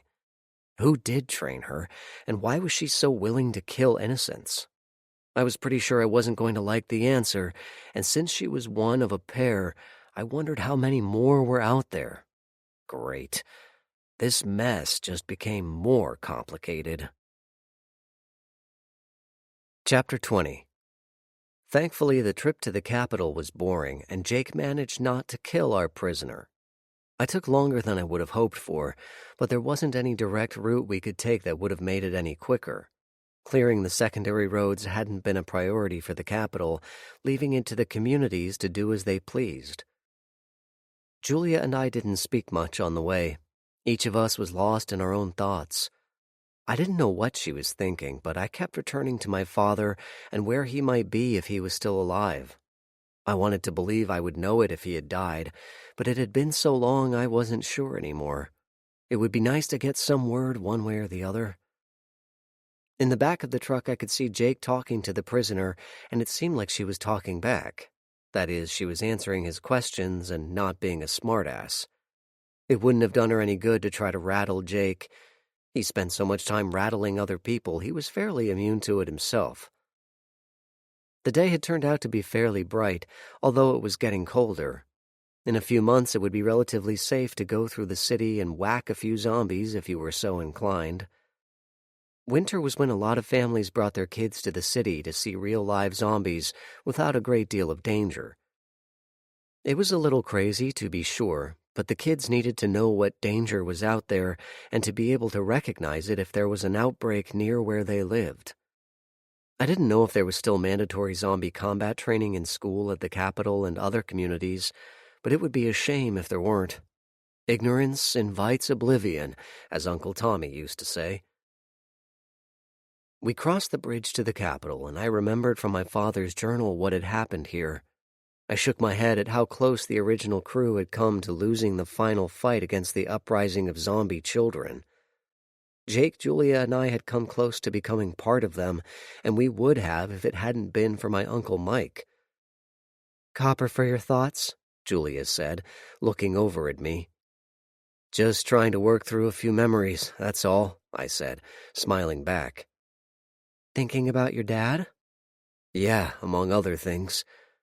I tried to sound nonchalant, but I don't think I convinced her. Julia put her hand on my arm. "I miss my dad, too. I keep expecting him to suddenly appear out of the woods, tomahawks in hand, looking as dangerous as ever."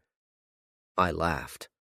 "Not quite the image I have of my father, but that fits yours pretty well."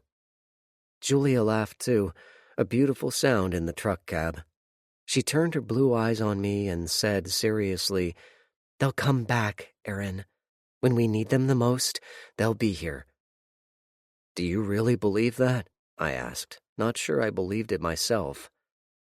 "It's what they do, Aaron. It's what they do." I considered that as we entered the capital. If our current situation wasn't needful enough, I hated to think how much worse things could get. We had a fringe group looking to restart the zombie apocalypse, a group of kidnappers that seemed to be shadows and smoke, and outbreaks happening all over the place, and no pattern or end in sight. All we needed now was another uprising of zombie kids, and we'd be 3 exits past royally screwed. I pulled the truck into the narrow streets of the capital and made my way up the small hill towards the president's house. I felt a little weird just handing Blackie over to the authorities, but that feeling was stomped when I thought about all of the people she had infected and all of the kids whose parents would never be coming back. Parking the truck, I threw a wave to the president's bodyguard as I got out and received a nod in reply. Jake got out of the back and lowered the gate, and without so much as a "'scuse me," he dragged the woman out of the truck and dumped her on the ground. Grabbing her by the collar of her shirt, he pulled her to her feet, pushing her forward towards the fence gate. I hadn't seen Jake this upset in a while, and so I was very curious as to the extent of his conversation with Blackie in the back of the truck. President Jackson, alerted to our presence by his guard, walked out on the porch just in time to see Jake dump the woman to the ground. I could see he was not happy with the way a prisoner was being treated, especially a woman, but he was reserving judgment by remaining quiet for the moment. Jake walked the woman into the yard, then stopped, forcing Blackie to look up at the president. "What have you here, Jake? Why is she your prisoner?" President Jackson's voice was very precise, to the point, and slightly irritated. "To be fair, she's your prisoner now," Jake said. "This is one of a pair of individuals who was causing the outbreak in Freeport. Her accomplice, another woman, died there. We found this." Jake held up a vial of dark fluid.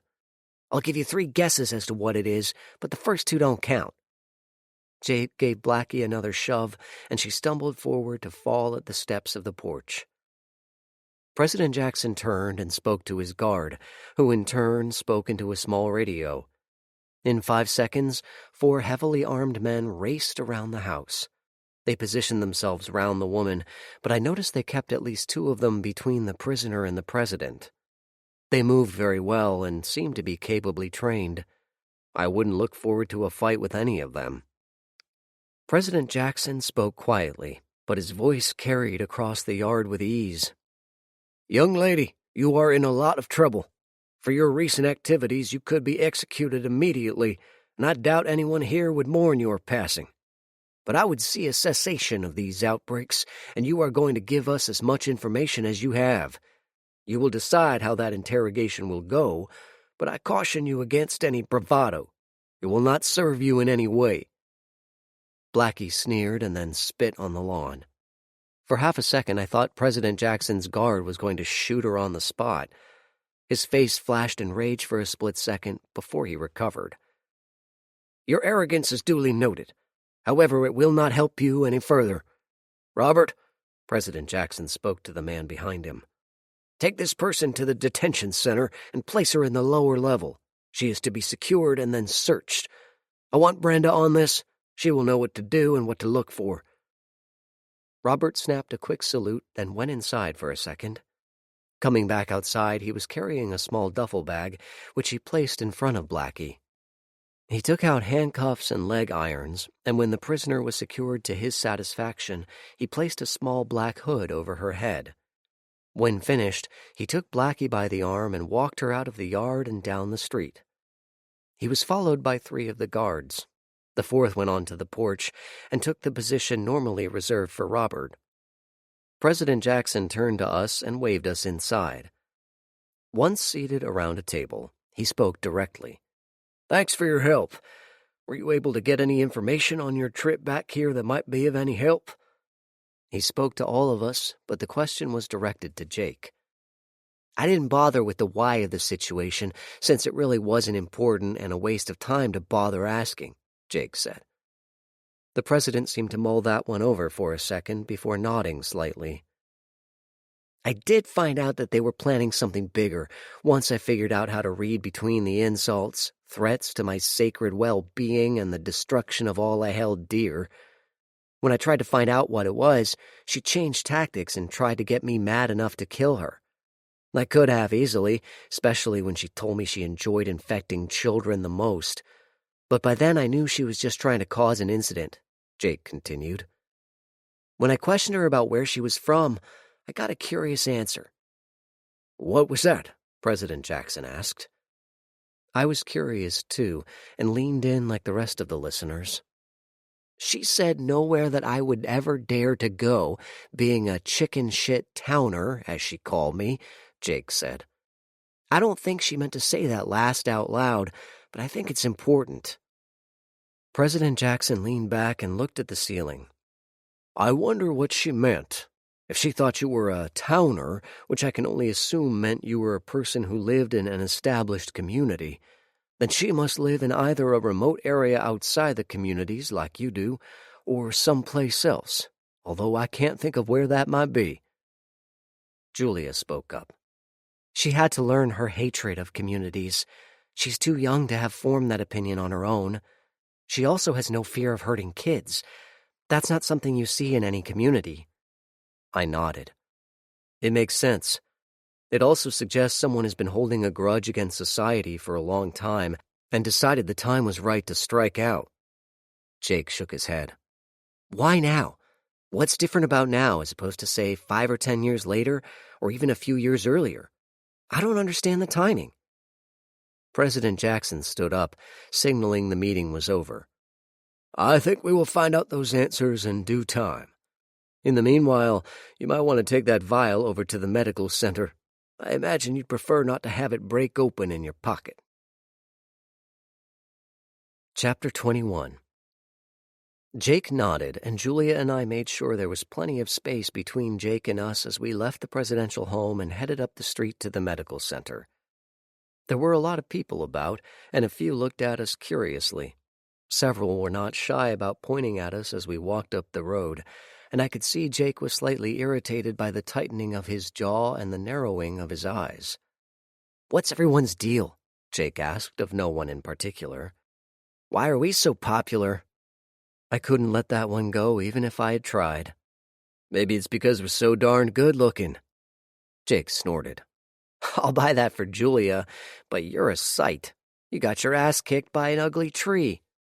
I casually punched Jake in the arm, causing him to stumble to the side. He swung back, but there wasn't any effort in it, since he missed by a mile. We walked up to the medical building and found it was closed for the day. I thought that was weird at first, but I guess the people had to go home sometime. It was getting later in the evening, so we would have to decide if we were going to stay here or head back home. I put the question to Jake and Julia. Jake groaned. "I'd rather head home. We could be there before it was too dark. Besides, we don't have a great track record when it comes to this place." I couldn't argue with that, since Jake had killed a man here and I had fought with several myself. But all arguments flew out the window when Julia spoke up. "Let's stay. We need to get cleaned up anyway, and we could go to dinner and stay in one of the inns like normal people. Please, please, please, please, please, please." Julia looked up at me with big eyes and blinked rapidly. On her beautiful face, it just looked ridiculous. I couldn't do anything but laugh. Jake grunted. "Well, there goes my plan. All right, where do you want to stay? By the way, I still have zombie virus in my pocket." I wrapped Julia up in a hug and walked back the way we came. "Let's get back to the truck and park it somewhere closer to an inn. We'll secure the virus at the truck. I think there's a container there. We'll find a place to stay, clean up, and go eat. Objections?" Julia wrapped her arms around my neck and did a pull-up to kiss me. I took that as a no. Jake just shook his head. I didn't think I'd get a kiss from him. We drove the truck to the edge of town and secured our cargo with one of the storage managers. He put everything into a small shed and locked it, handing us the key. If anything happened to our stuff while he was on watch, he'd catch hell, and he knew it. This was his business, and he took it seriously. As far as I knew, no one had ever stolen anything from under his careful eye. Walking down the main street, we took in the general feel of the place. People were bustling about. A few stopped to wave and say hi. However, there was still a kind of pall over the area, like something was out of kilter. As I walked, I watched people storing wood and topping off water supplies for winter. We were about 2 months away from not having much in the way of rain, and the river sometimes froze over. We decided to splurge and spend our night at the most luxurious hotel in the capital. It was a 4-story stone building that looked out over the river. We could have parked our truck in the parking garage that made up the interior of the building, but we would have had to carry all of our stuff into our rooms. At the front desk, I signed us in for 3 rooms, and Jake snorted again, but he got over it quickly when Julia stared at him hard enough to draw blood. I opted for the Riverview rooms with the balconies and paid the outrageous sum of 2 silver pieces per room. It was a lot and could have bought a decent amount of supplies, but since we were extremely well off in terms of money, I didn't mind a little splurge. That was a benefit of being a former collector. I could go anywhere and get what I wanted without too much fuss. We went into our separate rooms, and I quickly took off my weapons and dirty clothes. I was somewhat amused to see how much weaponry I actually carried on myself when I went zombie hunting. 2 knives, a tomahawk, a pistol, 3 loaded magazines, and a sword. I was surprised my back didn't hurt from all that hardware. After my shower, which was nicely warm, I put on my spare pants and stood out on the balcony drying myself with the evening breeze. It was cool, but I kind of liked it. With my shirt off, I felt like some kind of ancient warrior immune to the elements. The first stiff wind would likely send me scurrying for cover, but I indulged my fantasy for a second. Figuring I had a moment before everyone was ready, I got out my kerosene spray and brought my blades out to the small table on the balcony. I sprayed my knives first, burning off any virus that may be sticking around. I didn't see any red flames, so that was a good sign. I wasn't going to have to make another sheath this time. My hawk burned red for a while, but since I used it the most, that wasn't a surprise. My sword took the longest because it was so big, but it was always fun to hold that flaming sword up like a torch. One of these days I was going to burn myself being silly, but not today. When the flames died, I realized it was a good thing I was on the top floor, or I might have scared the hell out of anyone above me. After the burning, I pulled out a piece of steel wool and a small bottle of oil. Fine steel wool was useful stuff. It could clean a weapon, polish some metal, and small bits could start a fire. I rubbed each blade until they were shiny, then worked a bit of oil around to keep things from rusting. My weapons were all carbon steel, and they needed care. My sword made me grateful it was cool out, as I really had to work that big boy. When I was done, I looked up and was surprised to see Julia looking at me from her own balcony. She was wearing just a towel, and her wet blonde hair was pulled back behind her ears. She looked absolutely stunning, and I felt something turn over in my chest as I smiled at her. "How was your shower?" I asked, putting my blades away. "Warm. Lovely." Julia looked at me through lowered lashes. "Lonely," she added. I went over to the railing that separated us, reached over and pulled her close for a lone kiss. "Behave yourself," I said, with not a small amount of regret. Julia grinned wickedly at me. "If you say so." She turned away and in the same motion dropped her towel as she went back into her room. I had a glimpse of slender, athletic legs rising up to perfectly rounded buttocks. I tried to see more, but she closed the bedroom door and I had to keep from falling over the railing. Behind me, a voice sniggered, "Jackass." Chapter 22. I spun around and saw Jake standing there. He was holding a burning knife and grinning at me with the most annoying look that he could put on his face, which was impressive. I decided not to rise to the occasion, metaphorically speaking, since physically I was already halfway there.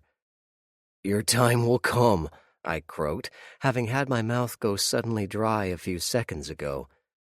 Jake cocked his head as he studied his burning knife. "That a threat? Not like you, Aaron." I shook my head. "No, stupid.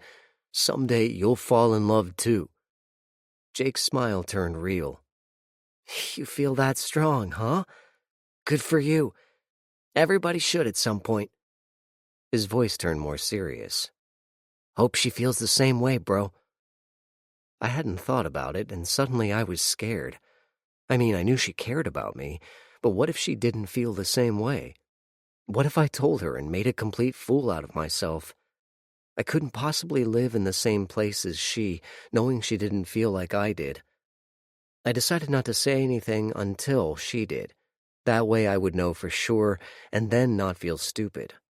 "Well, I'll let her tell me first, then I'll know," I said, gathering up my blades and hawk. "Good plan," Jake said. I couldn't tell if he was being supportive or sarcastic, and right then I really didn't care. We all got ourselves together enough to go and get something to eat. We were dressed casual, but each of us had a weapon on us somewhere. It was too much of a habit not to. Julia was all flirty smiles, and I felt like my heart was going to burst, but I tried to play it cool. Jake saw my dilemma and was openly grinning at me like the jerk he was. At the restaurant was sat near a table at the back, and the place was reasonably full, which was good for the business and for things in general. A lot of the patrons were old-timers, reliving the good old days. If a meal out was becoming the norm for a lot of people, then things may finally be returning to what my dad had talked about before the upheaval. It was something to think about. Halfway into our meal, a gorgeous blonde walked into the restaurant. She was wearing tight jeans and a form-fitting shirt that left nothing to the imagination. Her knee-high boots were shiny black, and she wore a vest which accented her ample charms. Her long hair hung in a way that framed her face, and her eyes were taunting and contemptuous at the same time. She was a woman to fight for, and many had, if I recalled correctly. All conversation seemed to stop when she looked around. Spotting our table, she strutted across the room, clearly aware of the effect she was having. Julia did the same thing, only she wasn't aware of her effects. "Hey, beautiful," the blonde said, sitting next to Julia and giving her a kiss on the cheek. Julia gave her a hug. "Hey yourself, Kayla. I didn't know you were going to stay in the capital." "I'm over at the towers. Took a room by the river." Kayla leaned behind Julia and gave me a hug. "Hey, Aaron. Looking as deadly as ever." "Thanks, Kayla. How's your mom?" I asked, taking a drink of wine. "Better, thanks. Dad was worried for a while, but she's her old self. Wants her niece and nephews to visit more often." "Hey, gorgeous." Kayla directed that last at Jake, who smiled. "Hey yourself," Jake said as he reached out and gave Kayla's hand a squeeze, causing her to blush slightly. "Thanks for your help lately. I really appreciate it," I said, working around another mouthful of food. Kayla smiled and put her elbows on the table, resting her head on folded hands. "Well, let's talk about that, Aaron. I was wondering if I could tag along and help on a more permanent basis." I thought about it, but before I could say anything, Julia spoke up. "Are you sure, Kay? I mean, you've been as trained as we have, but we've logged a lot more experience being collectors and all. It's a dangerous thing, and there's not much gold at the end of that rainbow, if you get my meaning." Julia sounded sincere, and I was grateful she was able to voice what I had been thinking. "Serious as a heart attack, baby. I want to be part of the action. I mean, I grew up on the stories of our parents, yours especially, and now you're out there making the same kind of history. I want to be part of it, and in a way, I ought to be." Kayla smiled, and I had to admit she did have a point. As the daughter of Duncan and Jana Fries, she'd know a thing or two about defending herself. I looked over at Jake.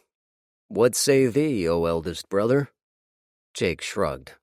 "As long as you understand you could be killed at any time and your death will likely be messy, I'm okay with it." Jake softened his words a bit. "I think you'd be a good addition, personally." Julia tossed a breadstick at Jake and then turned to Kayla. "Cool. Then if you don't mind, maybe we can do some training together. I've only had these lunks to fight with." Kayla beamed while Jake and I exchanged hurt looks. "What next?" I asked. Jake looked at the door. I think what next just walked in. Chapter 23. I looked over to the door and saw what Jake was looking at. The sheriff was standing there, and he was clearly uncomfortable with the thought of disturbing people while they ate. However, he overcame it quickly enough when he saw us in the corner and came to join us. "Gentlemen, ladies, may I have a word with you?" the sheriff asked. Jake pulled a chair from a nearby empty table. "Have a seat, Sheriff. Can we get you something to eat?" Sheriff Tucker shook his head. "No, I won't bother you for that long. I wanted to make you aware of a situation we have here and to maybe ask you for help." Intrigued, I leaned forward. Do tell. Might this have anything to do with the kidnappings we have heard so much about? Tucker shook his head. I'm at my wit's end. We've had stakeouts and we've had citizen patrols. Hell, I even thought of having papers made for everybody, and if you didn't have one, you were a suspect. Lane shook his head. Of course, I brought that one to the president, and his guard nearly shot me. Those old-timers take their rights pretty seriously. For some of them, their rights and their lives were all that they had left after the upheaval, Jake said quietly. Tucker looked at Jake sideways before continuing. Anyway, my men are all known around here, and this group is operating outside my range of experience. They used to take one every few months, and sometimes we would find out it was a girl running off with her boyfriend.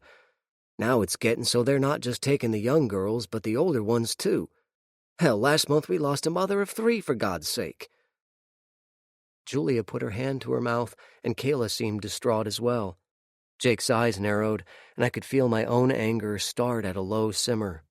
We might have run into them a while back, but being the young, misguided, and idealistic fools we were, we let them and their boss live. What do you want us to do? I asked, giving voice to the question that I knew was on everyone's mind. I don't know. Tucker's voice raised a little, and a few people looked our way. He glanced around and lowered his volume. I don't know. I feel so damn helpless, and I know there's going to be another kidnapping soon. I can feel it. Jake spoke up. Tell you what, Sheriff, you've told us you have a problem you can't solve. All right, done on your part. We'll see what we can do and let you know how it goes. If we can catch one of them, we'll see what he has to say. Just do me the favor of telling your boys we're out there so they don't come after us by mistake. Done. And you're doing more than I could ask for. Thanks. I really appreciate it. Sheriff Tucker's gratitude was real, and he left walking a little straighter than when he came in. Jake turned to the rest of us. Any ideas? Nope, I said. None, said Julia. Zip, said Kayla. But... Jake cocked his head her way. But what? Talk to me and let's see if you're as suspicious as I am. Kayla kissed her lips at Jake. You know me, sweetness. What are the odds the sheriff happens to have a problem with kidnappings getting worse, just as we are in town? What are the odds that he has a feeling the same night we decide to stay the night? I would be the first to admit I am too trusting, and would likely have never thought there was a connection. However, now that Kayla had brought it up, there were a lot of coincidental events happening. Jake signaled the waiter. We'll have to see what happens. If it turns out Tucker is on the level, then we're all good. If not, then we need to expect an ambush. Jake looked over at Kayla. Sure you still want part of this? Kayla gave my brother a smile that was a lot of unfulfilled promises. It made me sweat, and I wasn't even the recipient. Jake wasn't fazed at all. The cold jerk. As much as I can get, gorgeous, she said. Chapter 24. Half an hour later, and another bottle of wine found us with a flawed but workable plan. One of us would act as bait, and the others would follow, surprising the kidnappers if they decided to make a move. The upside of the plan would be the kidnappers would be biting off a whole lot of trouble from either of the 2 lovely ladies. The downside was we could lose one of the 2 lovely ladies. An hour later, I was in a yard standing next to a small tree, hoping like hell the owners of the house wouldn't see me and decide to say howdy by shooting me in the ass. It wasn't a situation I would have recommended to anyone, but since it was the best idea out of the several we had thought of, it would have to do.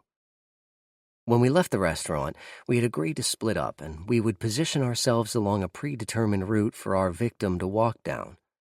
Once she passed one of us, we would run up a parallel street and reposition, leapfrogging the other saviors. The theory was we would be in place before the attack came, able to intervene as needed. It wasn't a great plan, but we couldn't hunt like we normally would, and since we weren't sure what we were looking for anyway, it would serve. The night was cool and getting colder, and I wished I had a heavier shirt on. The house behind me was dark, and I was grateful they couldn't see me if they were still awake. I looked down the street, hoping to catch a glimpse of Jake or Julia, but I knew I wouldn't. Jake wouldn't answer if I called to him, and that would defeat the whole purpose of being stealthy. The sky was overcast, and the darkness was deep. I could barely make out much detail, even though my eyes were adjusted to the dark. Some of the shadows were as black as the bottom of a well. Nevertheless, it was very quiet, and I was able to make sounds out around me. There was a cat across the street that was talking to itself, chirping and meowing. I heard some movement in the house behind me, and when I focused on it, I realized why the people living there weren't looking out their windows. The rhythmic creaking going on up on the second floor told me exactly what they were doing. I tried to ignore that noise and focus on the drunken singing that was coming down the street. On the far sidewalk, a woman was singing softly to herself, weaving slightly from side to side. She bumped into a small tree, burped, and giggled like a little girl as she spun nearly completely around. Catching herself, she scolded the tree and slapped it with her hand before she continued on her way. Even in the darkness, I could tell she was an attractive blonde, a perfect target for anyone looking to do a nefarious deed, kidnapping or otherwise. Kayla kept up her act as I watched her go by. It was a decent distraction from the house behind me, since the couple had started talking strangely to each other. It was some of the stupidest crap I had ever heard. Why the man would be interested in whom his wife's daddy was at that particular moment made no sense at all. I was paying attention to the wrong thing and nearly missed the dark figure which flitted up the street behind Kayla. It was a tall man, too tall to be Jake and clearly not able to be Julia. He moved from deep shadow to deep shadow, trying to stay out of the lighter areas in case his victim turned around suddenly. As I watched him move, I realized he could potentially use my hiding place as a stopping point. That would be interesting. I knew Jake and Julia were further down the street, so I would have to deal with this. If I could, I'd try to take the man alive and hand him over to the sheriff. If not, I wasn't going to cry about it. The man passed my spot, and as he moved, so did I. I quietly drew my grandfather's knife from its sheath, and if I didn't know better, I'd swear it gave a little quiver of anticipation. The man following Kayla was so focused on his target that he didn't notice me step in behind him. A good rule to follow: in the dark, move when your prey moves. They can't see your movement unless you're right in front of them. Despite my bulk, I had learned to be stealthy from the master, and this guy wasn't about to notice me. I stopped in a deep shadow since I realized that the man hadn't done anything yet. If I had attacked him, it would be my fault, and he could claim he was just going home. As it turned out, I did the right thing. A second man was coming up the street as quietly as the first, only this one was on the far side of the road. Had I kept walking, I would have blown the whole thing. I watched the second man move quickly to catch up, and Kayla was still moving down the street as oblivious as ever. She stumbled a bit, caught herself on a fence, and had a hushed conversation with her fingernails, which caused her to giggle again. As the second man passed me, the first one had closed the distance with Kayla. He stepped up behind her and grabbed her around the waist and shoulders. Her arms were pinned to her sides, and his hand was clamped over her mouth. He lifted her off her feet to disorient her, and when she kicked out with her feet, the second man arrived. He caught up her kicking legs and wrapped them up in his arms. The two men began to run side by side down the street, holding a squirming Kayla between them. The whole attack had taken barely seconds. I broke into a sprint, while at the same time I realized I had no plan of attack that wasn't a risk to Kayla. I didn't have a gun with me, although a shot was out of the question. I had my knife and I had my fists. Hopefully they would be enough. As I ran, I wondered where Julia and Jake were. I had seen no sign of them and hoped they were close. Chapter 25. The two men ahead of me slowed to a stop, and their manner of stopping told me they had just encountered something and were contemplating their next move. A man stood in the middle of the street, and it was clear by his stance he had been expecting them. His hands were behind his waist, seemingly clasped. His face was concealed by shadow, but I didn't need light to know who it was. As the men stopped about 15 yards from him, Jake pulled his hands out from behind his back, each holding a long, gently curved knife in each hand. The blades were 7 inches long, and even in the darkness they gleamed with malicious intent. Jake leapt forward, not bothering to waste time talking or boasting. He never bothered anyway. The man holding Kayla's legs dropped them and jumped towards Jake, pulling a knife out from a sheath on his thigh. He moved forward in a low crouch, holding his knife low and to the side, likely hoping for a chance to slide the point in between Jake's ribs.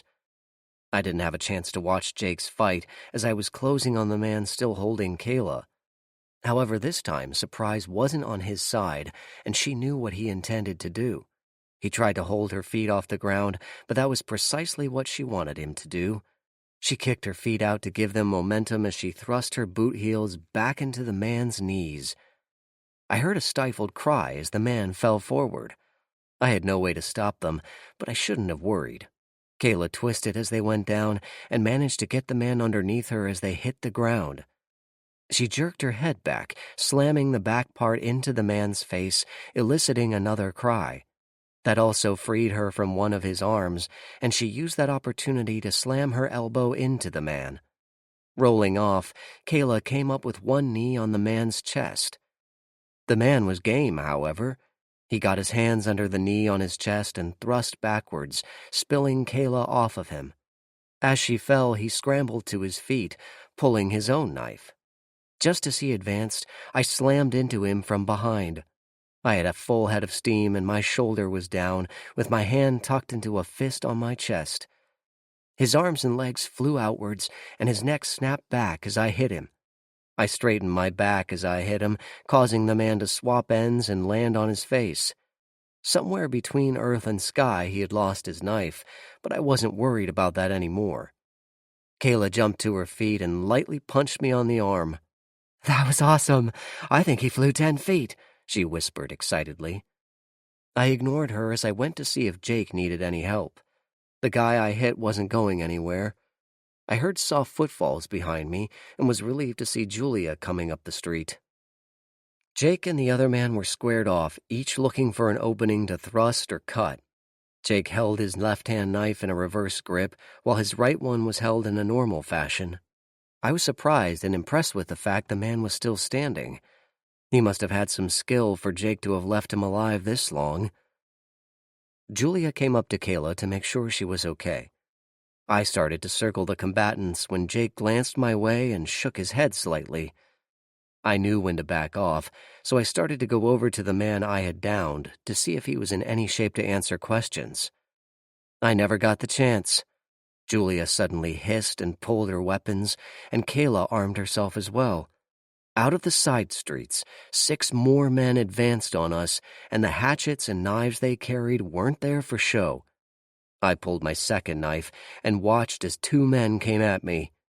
"Jake, finish it and get over here," I said in a loud whisper. Jake's answer was just a low growl, which was enough. He had seen the activity and didn't like it at all. I didn't like the fact that Jake had been right about Tucker. Julia and Kayla stood close together, facing opposite directions. Julia had a long, thin needle of a blade which cut quicker than sarcasm, and she had wrapped her belt around her other hand, leaving about a foot dangling with her heavy buckle at the end. It was crude but effective at either smacking the shit out of someone or trapping someone else's weapon. I didn't waste time. I ducked low, knocked aside a thrust, and jammed my grandfather's knife to the hilt into the closest man's solar plexus. I twisted the blade and yanked it out, throwing a rope of blood into the street. I pushed the falling man into the path of the second man and lashed out with my foot as he stepped aside. I connected with his knee and put him down on all fours with a startled gasp. He stuck his knife up in defense, and I caught a piece of it on my sleeve as I thrust with my other knife, jamming it into his eye socket. The knife stuck, and I let go as he fell, turning to the other men. I managed to see Jake headbutt his opponent and then use the opening to jam both knives onto the man's throat. He went down to his knees, grasping his throat and dying in a moist, noisy manner. The man I had initially hit was no longer with us, as he made the mistake of trying to get up, and Kayla stabbed him in the back of the neck. There was a small pause as the remaining men sized up their position. Jake pulled his knives out of the dead man and wiped them off, never taking his eyes off the enemy. He then whipped his hand out and impaled another man in the upper chest, right where the neck met the torso. The man fell to the ground, looking down at the knife handle which suddenly had sprouted from his sacred person. He raised a weak hand to try and pull it out, but he fell over and died as his lungs filled with blood, his feet drumming a fading beat on the road. The last three suddenly found themselves outnumbered, but they were motivated by something since they didn't take the chance to run and instead moved to attack. One of them charged towards Julia, and she wiped him out by first popping him in the face with her buckle, then slitting his throat as neat as you please. Blood sprayed out, looking black in the darkness. Jake finished the fifth man almost casually, blocking a clumsy slice and punching his other knife into the man's chest about 5 times before letting him drop. The last man was big, probably the leader, as this group was likely ruled by the strongest. His long curved knife was more like a short sword, and it gave him the advantage of reach. He muttered something inarticulate and slashed at me, missing as I ducked. I cut at his leg and danced back to avoid a backswing that would have taken my head off. He followed that swing with a quick overhand cut, much faster than I thought him capable of. Turns out he was big and fast. I batted the incoming blade away and stepped in closer, removing his advantage of reach. I stabbed him in the upper arm, piercing his bicep to the bone. He dropped the knife and gripped his arm, cursing me as he stepped back. I didn't want to give him the chance to run, so I slammed the steel pommel of the knife onto his forehead, stunning him momentarily. I followed that with a punch to his chin, dropping him for good and putting him out of the fight. Chapter 26. Behind me, Jake and the girls were cleaning up, wiping off their weapons and moving the bodies off the street. The neighborhood was going to awaken with a hell of a surprise in the morning. I guarded the lone survivor, standing behind him as he sat and holding the point of his little sword at the base of his neck. Any sudden moves would kill him, and he knew it. Jake searched the bodies and assembled a small pile of weapons and coins. There was a motley assortment of knives and guns, and Jake showed me 16 newly minted, heavy silver coins. It was a tidy sum for murder. These men had been paid to kill us, and the question remained as to who and how. I spoke quietly to the back of the man's head. "Who sent you after us?" The man spoke sullenly. "Don't know what you're talking about. We were drinking with friends, and on the way home we got separated. We caught up to our buddies just as you were attacking them and tried to come and help them." He didn't try to pull away from the knife at his neck. I looked at Jake, who shook his head. The story actually sounded plausible, but there was a flaw in it, too. If you were so worried about your friends, why not use your guns? Between the 8 of you, I counted 4 guns. "Take a shot in this neighborhood and the law is on you in no time," the man said. He looked up at me. "You're gonna hang for murder, you know that? I'm gonna enjoy watching you swing." The man spat and gripped his injured arm tighter. Julia and Kayla exchanged a look, and for a second even I felt it could be seen that way, especially when no one else saw the 2 dead men pick up Kayla. But Jake squatted down in front of the man and looked into his eyes.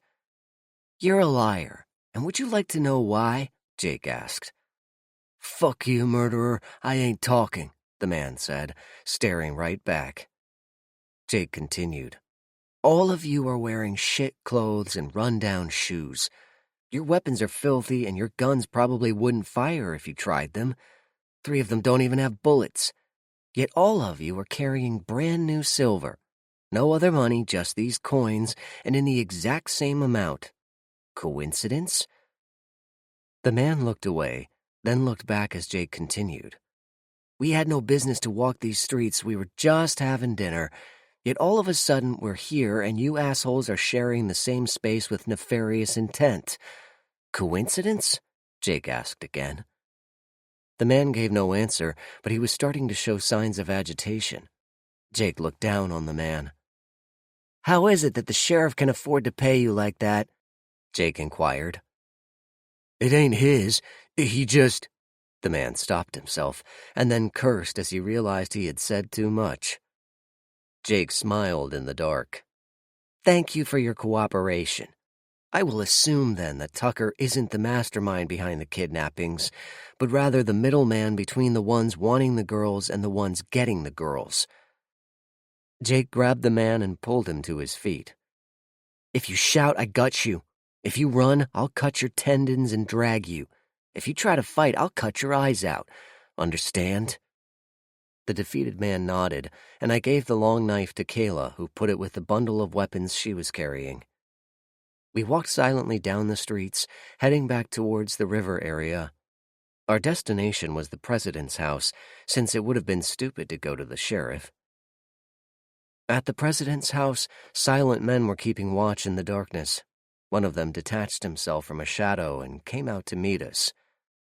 House is closed. No visitors until morning, he said, adjusting the heavy automatic weapon slung around his shoulder. Not visiting, just dropping off, Jake said. This man is part of the kidnapping going on around here. 7 more of his friends are lying on the street 8 blocks north of here. The guard looked surprised. I'll be damned. Well, why bring him here? Take him over to Sheriff Tucker. Jake shook his head. Tucker's the contact here for the operation. These men were sent to ambush us as we were trying to ambush them. Tucker set us up for that. The guard nodded and swung his weapon around. He spoke quietly into his radio, and another man joined us in the darkness by the presidential gate. This guy was huge, at least 2 inches taller than my better and me by about 20 pounds. None of it fat. His face looked like it was carved from granite, inflexible and unmovable. He probably ate steel washers for breakfast. His trained eyes quickly scanned the situation and us, lingering a little on Jake and me. Lem, these kind folks have brought us a gift. The man they have here tried with his friends to ambush and murder these youngsters, the first guard said. They were trying to stop the kidnapping going on around here. Lem grunted a deep, ominous sound from his large chest. Really? He leaned over and grasped the prisoner by the collar of his shirt.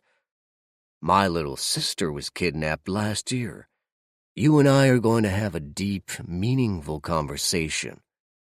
Lem dragged the now whimpering man away. The first guard watched them go and then turned back to us.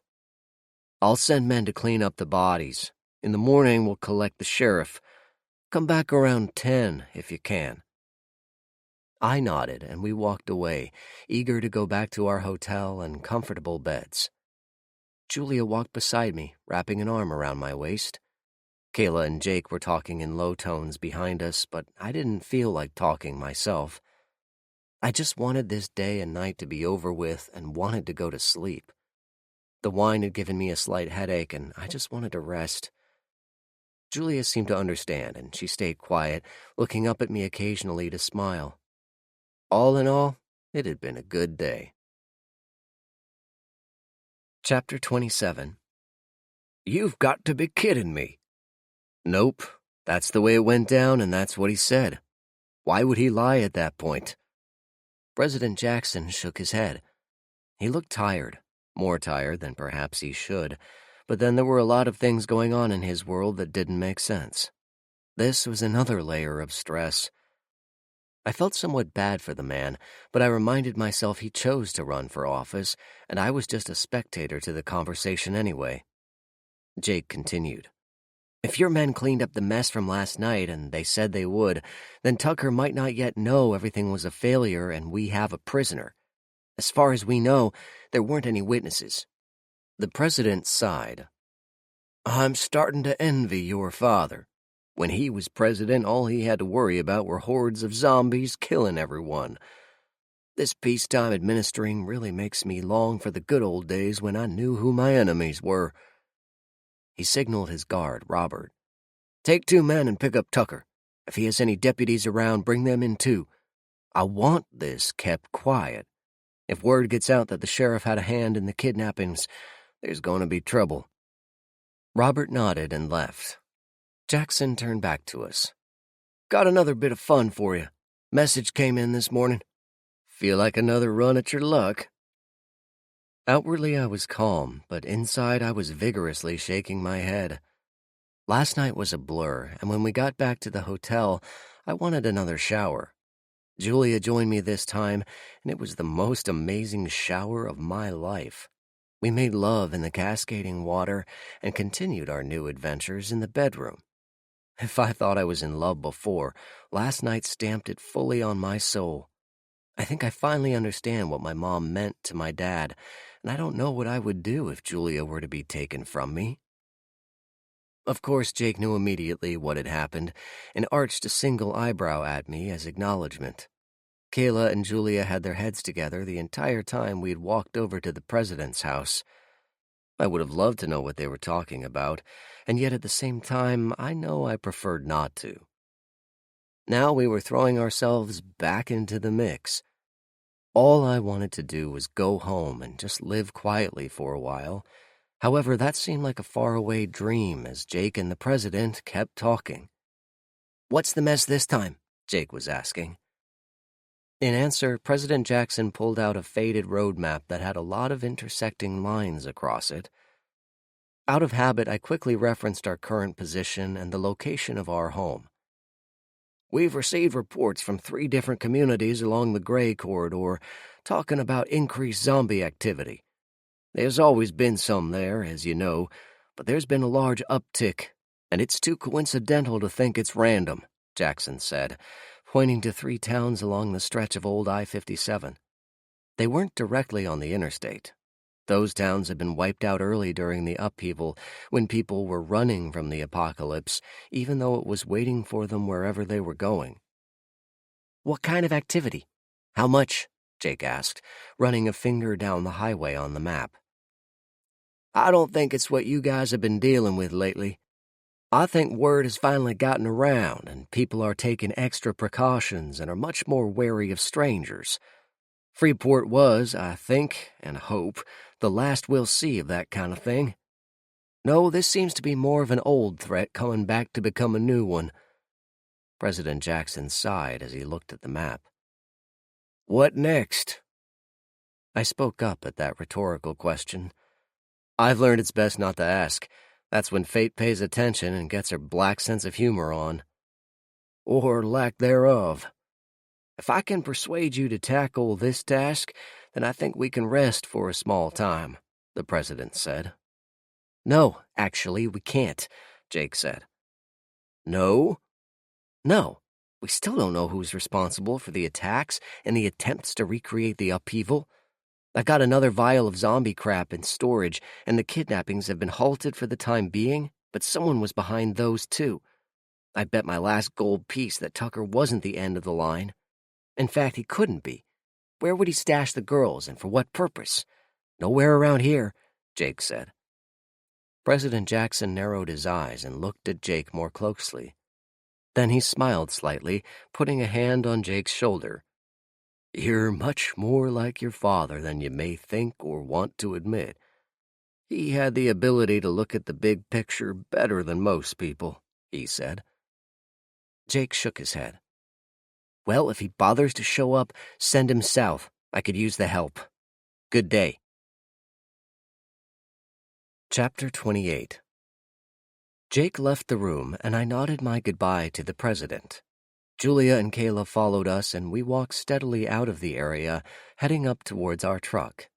By the set of his shoulders, I knew Jake wasn't interested in talking right now, so I decided to just walk and take a look around as the town went about its daily morning activities. There weren't too many people about, and I doubted the word about Tucker had gotten very far, if at all. If the president's guards were worth their weight, then the most anyone would know about the truth would be rumors.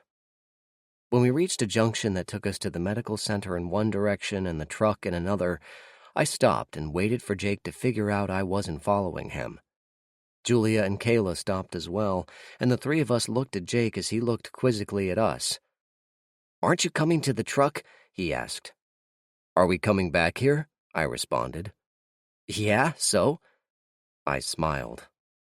"Doesn't take four of us to carry a vial. We'll wait here. Don't worry, we'll talk about you." Jake shook his head and muttered something about lazy jerks as he turned and walked off.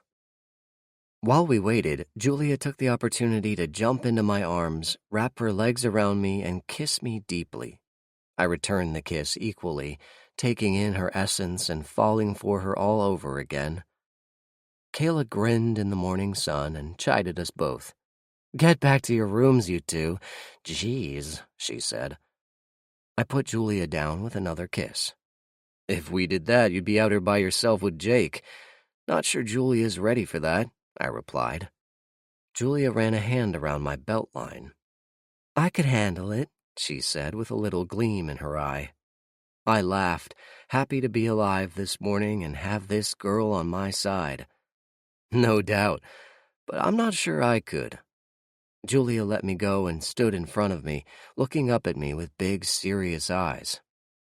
"There is still unfinished business, mister." "Like what?" I asked, slightly perplexed. "Anything you want to tell me?" I thought for a minute, recalling the conversation I had with Jake the night before. "No, not really. You pretty much know all the stories behind my scars now," I said with a grin. In a lower voice, I added, "Not in front of Kayla, anyway." Julia harumphed and turned to Kayla, who just smiled and shrugged. I knew I was getting into unfamiliar territory at lightning speed and hoped like crazy Jake was going to get back soon. Give me a zombie to kill or a man to fight any day. This emotional sparring with females was way beyond me. Fortunately, Jake appeared before things got worse, so we headed back over to the health center. Jake led the way with Kayla by his side. Julia was with me, and we hung back a bit, watching the two of them. "Think they'll ever wind up like us?" I asked, nodding towards the couple ahead. Julia shrugged. "Maybe. Kayla would love it, but I'm not sure Jake is willing to settle down." "Kayla wants to be with Jake?" I asked, startled. This was news to me. I figured she could have her pick of men, and Jake wasn't the best of company. I said so to Julia. "Why not Jake?" Julia answered. "He's well-trained, lives in a grand hotel on a huge estate, is independently wealthy, and the son of one of the most famous men in the country. Not to mention he's pretty good-looking as well," Julia observed. I thought about that and soothed my ego. "I'm taller." Julia laughed out loud, causing Kayla and Jake to turn around. She covered her mouth with her hand, and I just grinned and shrugged as if she was crazy. Jake scowled, but Kayla turned him back to the task at hand. We entered the health facility, and the receptionist brightened as Jake walked in. Her face turned down when Kayla appeared at Jake's side, close enough to be a warning to any intruders.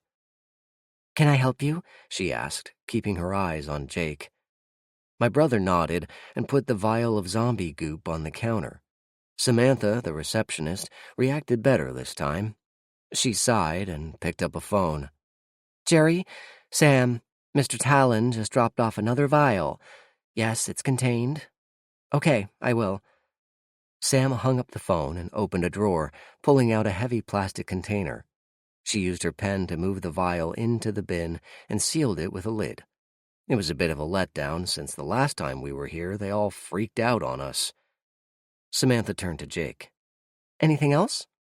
Jake shook his head, but I was curious about one thing. I stepped up to the counter beside Jake. "Hey, Samantha, what's in those vials we brought?" "Just curious," I asked. Sam smiled, happy to take her attention away from a non-responsive Jake and a glaring Kayla. "Couldn't say, but Jerry should be able to fill you in on that one. I can say that when he figured it out, he spent about an hour debriefing the president about it." That sounded a little more serious. Is Jerry coming up soon? I asked. Sam nodded. He should be here any second. All right, I'll wait. I looked over at Jake, and he arched an eyebrow in my direction. I didn't respond, and he shrugged, moving outside with Kayla right behind. Julia looked at me, and I nodded towards the door. She left with a curious glance backwards, but left it at that. As soon as the outside door shut, Jerry arrived with another person in a long lab coat wearing heavy rubber gloves. The assistant picked up the container and walked back the way they had come.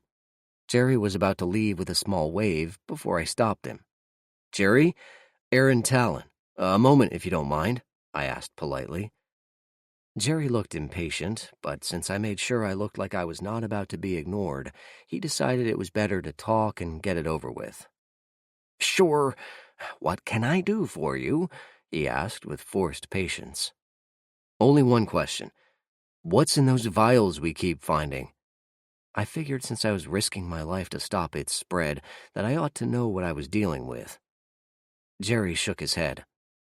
"Probably the worst thing you could imagine. Those vials contain mutated anilovirus. It's worse than the original strain and nearly airborne lethal. Someone went to a lot of trouble to put this together, or they have a very fertile breeding ground for the virus." I was a little confused. Are they just harvesting zombies? That would make my search a little easier. Jerry shook his head again. "No, what they are doing is taking healthy hosts, injecting them with the virus, and then pulling this out of their brain stems. The DNA we've looked at from the virus you've collected suggests the hosts are all about the same age and the same gender." I had a sinking feeling in my stomach that I wasn't going to like the next thing I heard. "So, what are you saying? Everyone in that host pool was specifically chosen?" Jerry looked at the ceiling, then directly into my eyes. "If I had to guess, Mr. Talon, I'd say if you found the source of this material, you would also find the whereabouts of our kidnap victims." Chapter 29. Don't be shy, I know you're there. Shuffle, shuffle, moan. Come on, baby, it will be quick, I promise. Shuffle, shuffle. Just give me something to work with, no reason to be afraid. Shuffle. There you go, that's my girl. Was that so hard? Moan, moan. Bang! I fired my rifle, sending a .30 caliber bullet hurtling towards the zombie I had been stalking for 10 minutes. The heavy bullet passed through her as if she wasn't there, but the shockwave blew her head apart like a popping balloon. 1 second it was there, and the next it was gone. Pretty spectacular if you were just observing from the sidelines. I was observing through the scope, and it was just gross. Her body fell backwards and wedged itself between two cars, destined to rot away like so many others. We'd been at this for the better part of the morning, and it was one big mess of misery. The highway of I-57 had been compromised, and it wasn't a thrill to begin with. The zombies that had previously been contained in their cars had been loosed, and they were wandering free along the road.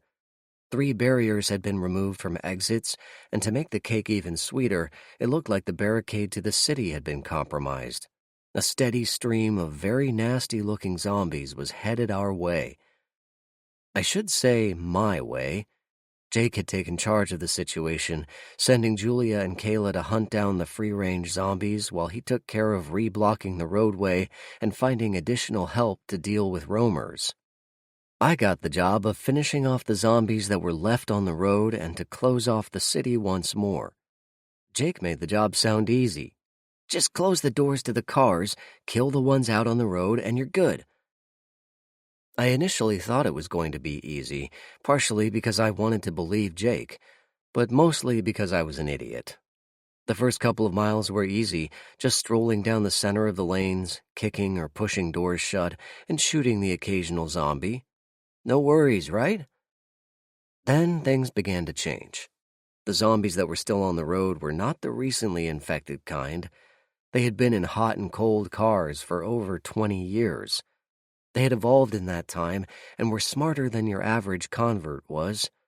They were weak as kittens, though, and their skulls were more brittle than the newer models, but they were still deadly for all that. Most of them were black with rot and mold, and several were missing fingers, hands, or even jaws. Those were my special favorite nightmare. For every one I killed, I thought of new and painful ways I was going to thank Jake for this lovely assignment. I just hoped Julia and Kayla were doing all right. The last one I shot had actually moved in between the stacked cars and had been trying to wait for me to get closer so she could grab me. I had moved to the other side of the road and let her hunger get the better of her. When she looked out to see where I was, I blew her head apart. I wasn't shy about ammo, having been replenished by the Capitol recently. They had sent teams out once upon a time to find whatever they could, and others had gone to the ammo manufacturing plants. I could care less as long as they were giving it to me to use. I walked on, with the rising sun filtering through the stacked cars and their windows, throwing weird light patterns all over the place. I passed through a small canyon of rust and death, with the light and shadows making it seem like I was underwater. Hidden in the crevasses were dark things and monsters. Another 5 miles brought me 7 more kills, and I stepped up to an overpass. I couldn't see through the cars, and I wanted to look out, so I figured it would be a good idea to go climb to the top of the cars.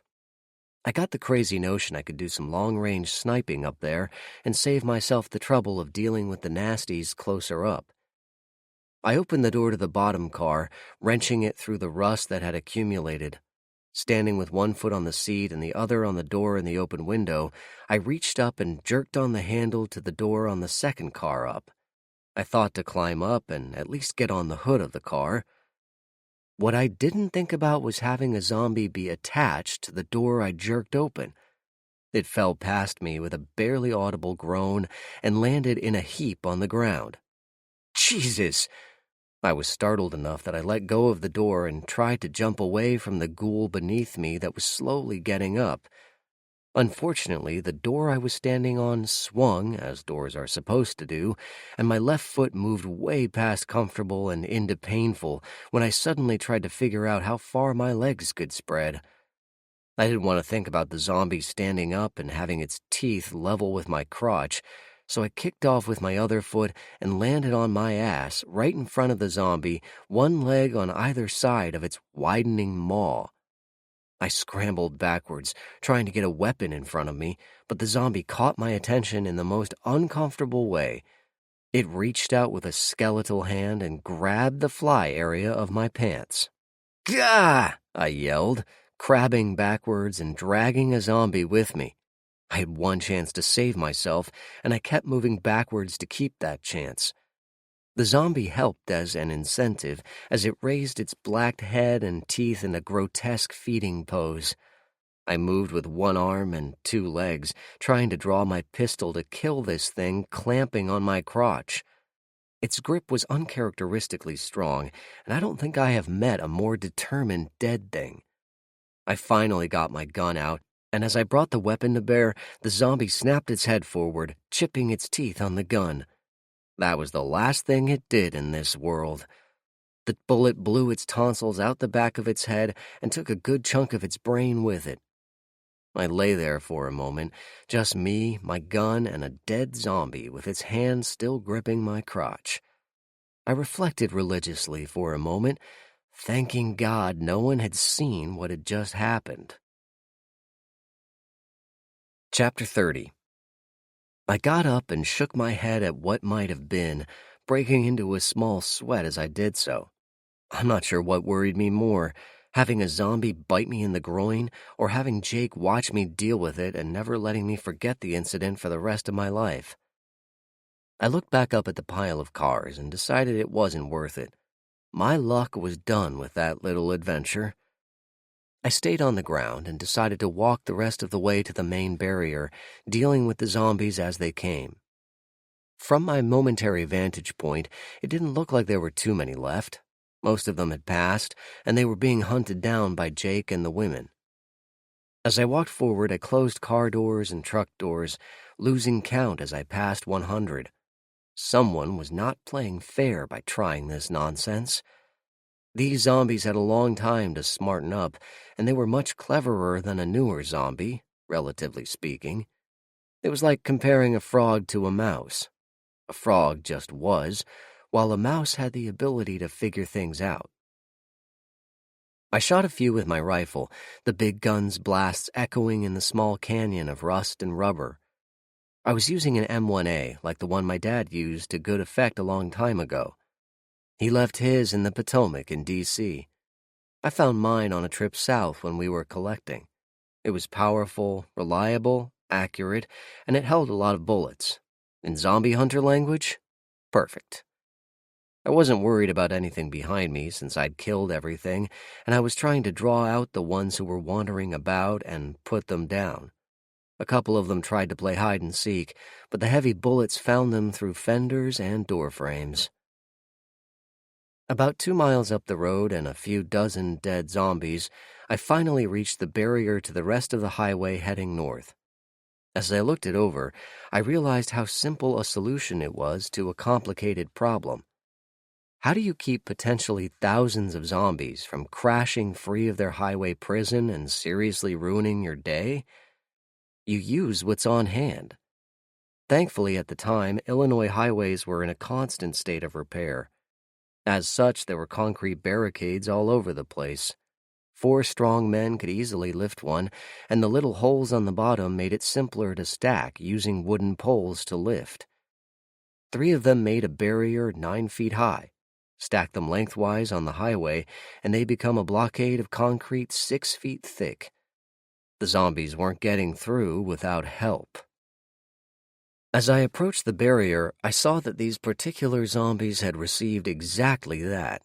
The far left side had been shifted, not far enough to allow more than one zombie through at a time, thankfully, but I could see where men had worked on making a passageway. I was going to have a time trying to fix this myself. However, that would have to wait a minute. Right now, a very horrid-looking zombie was making his way through the opening, leaving long dark streaks on either side as he oozed his way closer. His single eye was focused on me, and no little thing like stonework was going to stop him. I was about to shoot him when I realized I ran the risk of a ricochet coming back and messing up my pristine person. That would never do. I put my rifle down on the hood of a car that looked like it might have been expensive in its day and turned my attention back to my squeezing, struggling friend. He was about free of the barrier and reached out with a skeletal hand to make a grab at me. I knocked away his hand and rewarded all of his hard work with a spike to his head. He fell down and wedged himself firmly between the barricades, blocking the passage until another managed to figure out how to climb over his body. As I watched, that was immediately happening. Another zombie, a female this time, was sliding through the barriers, keeping her eyes on me as she groaned slightly and started to claw her way over her dead companion. Behind her, I could see a small group of dead gathering to take their turn at the newly opened pathway. "Not today, sweetheart," I said as I planted my tomahawk between her eyebrows. She fell on top of the first, and another was making its way to join the other 2. I started to think I could be here for a long time, unless I managed to have a more permanent solution that didn't involve me dying. I killed a 3rd and a 4th, and the corpse barrier made a good blockade for a short amount of time, but I needed something solid they couldn't climb. I knew I couldn't lift a concrete barricade on my own, but I knew I could leverage one if I could get up on top. I went to the other side of the barrier and climbed up, straddling 2 of them as I looked out towards the city. The highway was a mass jumble of cars, zombies, and skeletons. Just a little way ahead of me was the city wall, the only thing keeping back a few million zombies still roaming the city limits of Chicago. I couldn't imagine what it must have been like in the early days of the upheaval, with everyone trying to escape the carnage behind them, only to find it traveling the road with them. How many souls had been lost just on the highways, God alone knew. I went over to the moved barricades and pushed on the top one.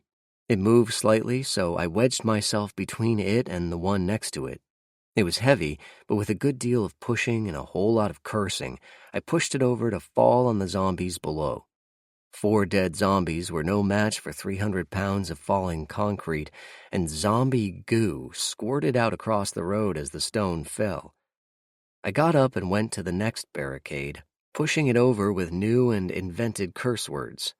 The added weight and height stopped all zombie traffic, and I think a few zombie organs blew out across the highway to add to the mess I had made. The activity drew the attention of hundreds of zombies, and there was a drift in my direction.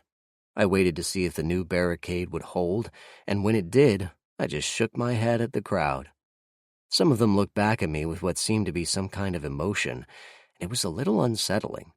I knew they could evolve and become problem solvers, and the little ones were deadly if left alone for too long. However, I got the feeling that some of these zombies were disappointed they couldn't step and be killed. I shook the feeling off and took a minute to wipe my tomahawk. Then I shouldered my rifle and headed back the way I came. I had a good walk ahead of me, since Jake had taken the truck and went off to the south somewhere to kill zombies. I found it a little ironic that I was surrounded by cars, yet I still needed a ride. Chapter 31. I passed my crotch-grabbing nemesis after a time and shuddered again at the thought of what might have been. I wondered what people did in the old days when there were literally thousands of zombies grabbing at you and trying to bite off whatever they could reach. Probably they just died and went to go grab someone for themselves. 3 miles down the road, I reached the spot where I had joined the fun. Jake had relocked the gate, and I considered getting off the road when I decided to keep going a little further down. If the job was done here, then I had a better chance of finding them south of here. At the next exit, I left the highway and walked steadily. I hoped to find someone who could point me in the direction of the capital, but as I read the faded signs off the highway, I realized where I was and how much farther I had to go. I also began to harbor the sneaking suspicion that Jake had given me the rotten job on purpose and left me as some sort of lesson. I figured I'd settle his ass soon enough. South of my exit took me into some rundown areas, and I kept my rifle ready and my eyes on the lookout. The houses were close together, although I doubted anyone lived here. The homes were all of the same type, 2-story brick and built barely 3 feet from its neighbors. Open doors and broken windows told the tale as clearly as a sign, and I didn't bother to look into any of them. I was a little surprised they were still standing, as my father had normally destroyed useless or zombie-occupied buildings. However, as I stood on a little hill and looked out over the community, I realized how many homes there were and how impossible the job would have been. Back in the day, there must have been a lot of humans around. The sun was approaching noon, and I kept moving south. I knew that I would eventually reach the canal, and that could get me to the capital in relative comfort if I could find a boat or canoe. Once there, I could easily await the return of my companions. The more I thought about it, the more appealing it became. I would get another hotel room, order up some good food, and await my battered and bruised crew. After a comforting shower with Julia, we could settle down and enjoy each other's company all night long. I was grinning like an idiot with these thoughts when I walked right into an ambush.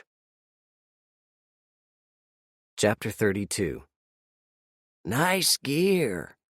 A voice penetrated the fog of my mind, and I looked around to see myself surrounded by 5 men of various sizes and shapes. The 2 behind me pointed shotguns at my head, while the 3 in front and to my sides held rifles and clubs. Their gear was old but well cared for, and they did not have the look of hungry scavengers. These looked like hunters, individuals sent out by a headman to find what they could and take what they wanted. Stupid, horny me walked right up into them. I overcame my surprise quickly enough to answer, "Thanks, I like it myself. What can I do for you?" One of the men behind me snickered, and I spared him and his friend a small glance out of the corner of my eye. I was in a bad way, and I knew it. These weren't your run-of-the-mill townies who thought they might try their hand at a little pilgrim robbery. No, these guys lived on the fringe, and I thought it likely they made regular runs to the city for items to sell either at the capital or other established communities. They were brave, tough, and likely skilled, so I was going to have to tread carefully. "You guys collectors?" I asked, keeping my hand on my rifle. I didn't see any signs of tension on the hands holding the guns, so I stopped being nervous about someone accidentally shooting me in the head. On the other hand, calm, cool, and collected meant that they had done this enough times before that they were not too worried about the outcome. Whether or not I lived was a side effect. "Going after other people's shit is for idiots, man. Don't waste my time." The speaker was a mid-sized young man, probably my age, with hard eyes and a sneer that never seemed to end. His clothes were an interesting collection of colors and patterns, making me wonder about the quality of his eyesight. "Where you going, man? Most people don't stray unless they got backup somewhere." His eyes flickered around quickly before they settled on me again. I tensed slightly, but my window was gone before I had a chance to move. "Just came off the highway, closing the barricade. Somebody opened the route to the city." "Was it you?" I asked, shifting my stance slightly. I hoped to put them off balance by taking control of the conversation. The sneering man shook his head. "Zombie come, zombie go. Ain't no never mind to me. You, on the other hand, interest me." "How so? I've never been interesting before. Do tell." I shifted again, casually turning a little to my left. The barrel of my rifle was now closer to the men behind me, without being too obvious about it. The man holstered his weapon. "You're not begging for your life, and you ain't offering us everything to let you go without hurting you. Unless I miss my guess, you're about to do some serious violence if we don't turn out just right." I smiled as I heard the tightening of grips on guns behind me. "Absolutely. And holstering your gun wouldn't spare you. I'd still shoot you dead, armed or not. The only real chance you had was shooting me from ambush, which you chose not to do. Thanks for that, by the way." I took a chance and glared at the men around me. "Even without guns, I'd still kill you all, just so we understand each other." The man smiled back and lowered his head slightly. He then raised his left hand and made a circular motion. The men behind me walked wide and fell in as the men walked away. After 20 yards, he called out, "Mind telling me your name? Might need to explain why I'm walking away," he said. Aaron Talon," I said, feeling cocky. The man thought a minute. "Seems like I might have heard of you. Good luck with your walk." I gave him a salute and kept on the road, walking until I got out of sight. Once I passed their vision, I broke into a fast run and held it as long as I could. I ran under train bridges and out towards a wide canal. I knew that canal as well as I knew my own name. It connected with another canal which would take me to the city if I wanted to, or I could make it back to the capital, which I hoped I would see again. I don't know whom Sneering Man might be working with, but I knew they weren't just going to let me go if I could help it. The more I thought about it, the more I realized how stupid I was to tell him my name. Arrogance is a virus almost as bad as the Anillo. The only hope I had was to take a path they didn't expect and maybe get outside their area of control. If they came at me then, the odds were higher in my favor. Never fight on the ground of your enemy's choosing, as Uncle Tommy used to say. At the rickety bridge spanning the canal, I crossed quickly and then dove into the heavy brush on the edge of the water. The area was dark and forbidding, but I knew the outside was the only real thick part. Inside, the sun didn't reach all that often, and there was a surprisingly large amount of space to move. I ran quickly, trying to be as quiet as possible, skipping over deadfalls and leaves. Years of falling leaves and decay made a ground that was soft and quiet. The canal lapped noisily at its banks, helping to mask my movement. I walked more than I ran, but I lengthened my stride to compensate. I was trying to avoid tripping on anything, and I hoped I was swift enough that any animals that might run and give away my position would be too startled to do anything until I was past. I counted my steps as I moved, and after 500 I stopped to listen. I closed my eyes and filtered out the normal sounds, concentrating on the sounds that shouldn't be there. A car door closing, a slap of leather against wood, the metallic chambering of a round into a firearm. All of this came to me from the direction I had fled and from directly south of me. Uncle Charlie had taught me that patience was the ability to control your natural tendencies to make an idiot out of yourself. I had already done half of that, so I figured to make up for it by seeing how I could turn this situation around. I had good cover with the trees, and I had a good point of retreat in the canal if I needed it. I didn't relish the idea of getting wet, but I would do what I had to. In this case, I would take a page from Dad's book. You want me? You're going to earn it. Chapter 33. I rummaged in my pack until I found the little leather cap I kept to put over the muzzle of my rifle. It kept out dirt and debris, but I could shoot through if I had to. Attaching that little bag, I slung my rifle across my back at a slant, able to slip it under my right arm and fire from the hip if needed. Between my rifle and my sword, I had a big X on my back, and I didn't even think about what that meant. Going back to the water's edge, I stuck my hand in the black mud, streaked my face with it, breaking up the whiteness of my skin and giving it a pattern to blend in with the sun-spotted darkness under the canopy of the trees. Drawing my tomahawk and my grandfather's knife, I slipped through the woods as quiet as the morning mist. Behind me, I could hear several shouts as men were unsuccessful in figuring out where I had disappeared. I knew it wouldn't last, but they would regret finding me.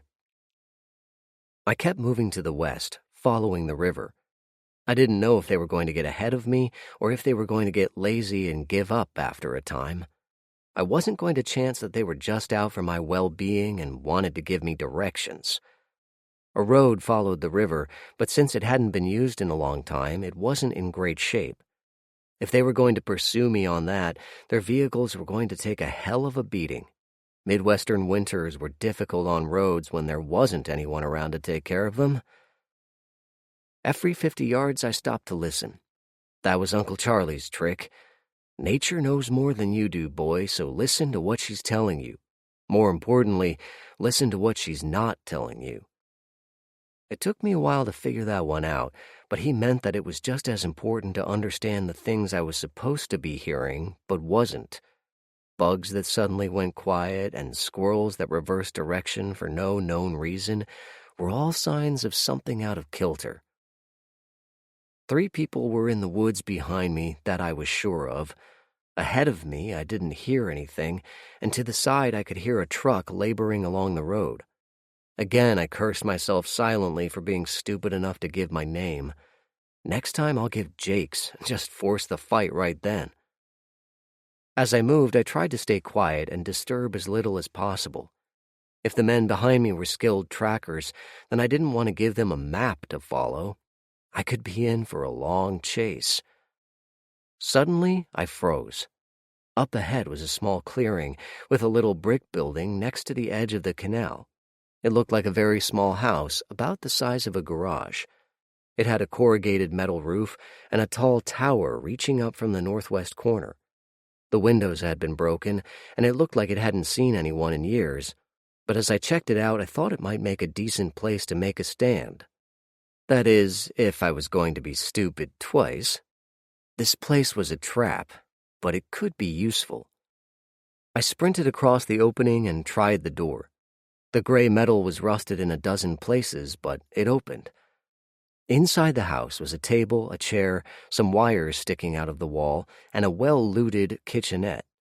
4 windows let in a lot of light, and there wasn't anything else to see, except this place was completely indefensible. But I got an idea and moved fast. I drew the curtains across the windows, facing the brush I had just left, and then got out of the building. I stood just outside the open door and waited until I heard some movement in the trees. I stuck my rifle through the front window and kicked the metal door shut. I fired 3 times through the building, my bullets passing through the dusty curtain on the other side. I didn't wait to see what happened as I turned and bolted for the trees. I ducked into heavy growth and stopped, not wanting to give my position away by running like a fool. I replaced the leather cap on my rifle and waited to see if my ruse had worked. Chapter 34. Across the clearing, a lone man appeared by the river's edge, low to the ground and trying to stay out of the line of fire afforded by the windows. He held his rifle up, and when he had a clear shot, he ran towards the building. Stopping there, he signaled to the woods, and 2 others appeared and made their way to the same place. I could see a brief discussion going on, and they finally stormed the house, going in the front door effectively and quickly. They obviously had done this sort of thing before as a team. They didn't get in each other's field of fire, and they moved in a coordinated fashion. As soon as the men went in the house, I slipped back into the woods and put another 200 yards between me and the house. I stopped when I heard a truck approaching. It sounded very heavy and powerful, not your ordinary truck. I could hear doors slam as people got out, and a voice reached my hiding spot. "Why are you out here? Is he dead in there? We heard shots." Another voice, probably from one of my pursuers, answered, "No, it's empty. He must have fired and then ran. We've wasted time here." The first voice laughed, and it was a nasty sound. "Yes, you have, and nothing to show for it. You had Aaron Talon in your grasp, and you fucked it up. He's probably watching us right now, laughing at the fools we're making of ourselves." The voice turned mean. "Find him, or I'll kill you. If you screw up, you'd be better off shooting yourself. I catch you, and you'll wish you had." I didn't hear anything else as I left the area in as much of a hurry as I dared. I had no idea who might want me so badly, but as I ran, I went through in my head the number of people who might. The only face that kept coming up was the white-haired man I had words with a little while ago. I had a gut feeling about him, and it wasn't good. If the men he was commanding were worried about failure, then they were going to be right on my tail. I had bought myself a decent head start, but I didn't think it was going to last. The last thing I wanted was to bring this trouble to Jake or Julia, so I was going to have to deal with it here. I went over to the canal and stowed my rifle in the crook of a tree.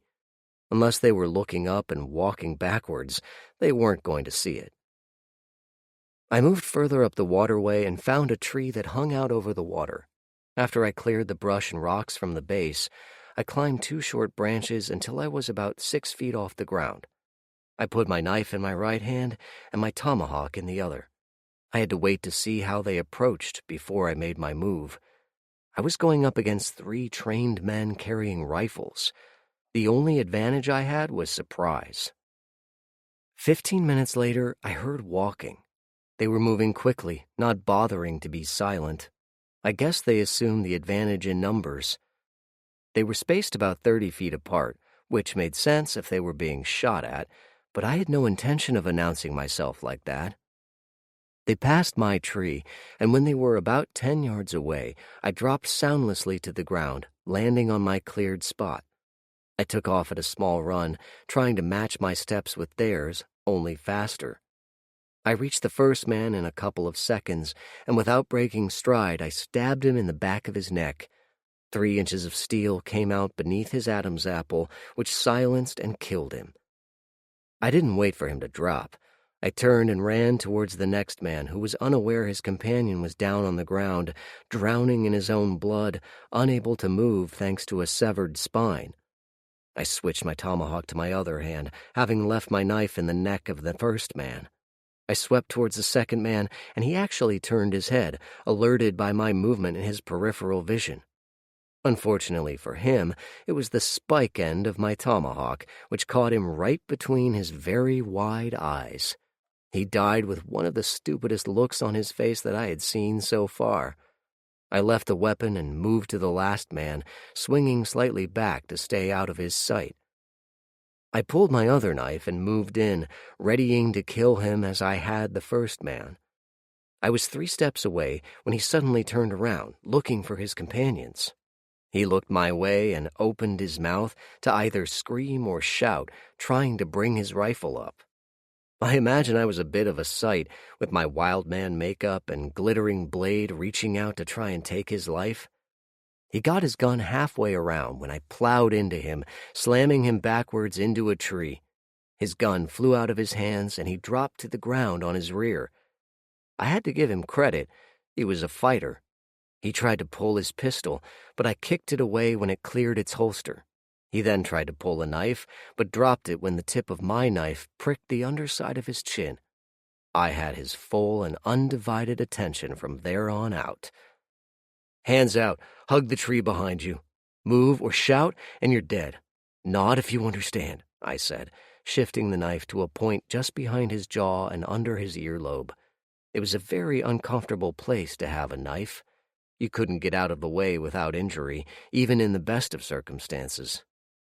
The man slapped bark and nodded vigorously, wincing a little as the knife tip bit him and started a thin line of blood running down his neck. I smiled slightly, knowing my painted face made it look a lot worse. "Why does Ben want me?" I asked, playing a hunch. The man shrugged as best he could. "You humiliated him, and you're interfering with his plans.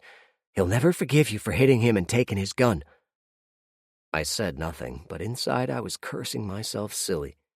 If I had known the trouble that little old man was going to cause, I would have squeezed the life out of him right when I had the chance. "Why is he trying to restart the upheaval? What's his endgame?" I asked, playing another hunch. "Don't know anything about that. I just know he hates you and your brother, and he has plans for your girlfriend." The man grinned. "I heard she's a real looker, too." I cocked my head at him. "Why would you try and commit suicide like that?" The man shrugged again. "I can't go back without you, and Ben doesn't reward failure. I'm dead if I try to run, so you may as well finish the job." I looked at him for a long moment before deciding what to do. I couldn't tell if the man was bluffing or not. I decided to end the suspense. "Okay," I said, jamming the knife blade deep into his skull, killing him immediately. He died with a very surprised look on his face.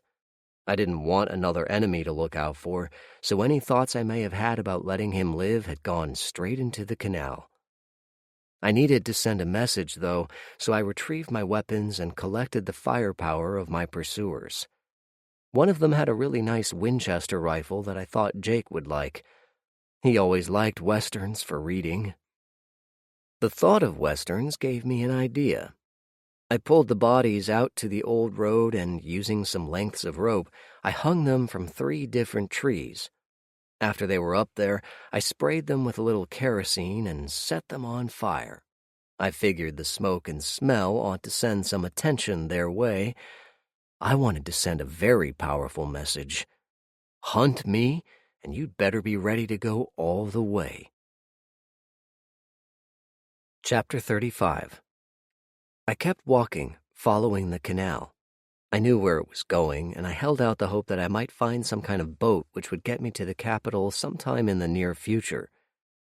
I passed under one of the big highways that my dad used to talk about. He said they were the biggest reason so many people died. Back in the day, people relied on their cars for everything, and when the end came, they thought their cars could get them to safety. Dad figured if they all stayed put, hunkered down for a week or two, then a lot of people might not have died and the world might not have ended. Who knows? As I walked, I noticed the vegetation getting a little thin on the land side. I wasn't too familiar with this area, so I poked my head through the brush. I was surprised to see there was a serviceable road running along the same direction as the canal. I wasn't one to ask a gift horse to open wide. If there was a decent path to take that kept me from slugging it out with brush and mud, I was all for it. I walked cautiously, making sure to keep quiet, though the area had long been overrun and abandoned. I could see a few tendrils of smoke from cooking fires here and there, which told me at least a few people were trying to make a go of it away from towns. I was just past a road called Ridgeland when I began to hear things that were out of place. I expected some noise and was fully prepared to dismiss what could be considered working routine noises. However, a chorus of groans and a scream, followed by some more groans, was something else entirely. I listened for a second to get my bearings and then headed to the remnants of a subdivision across the way.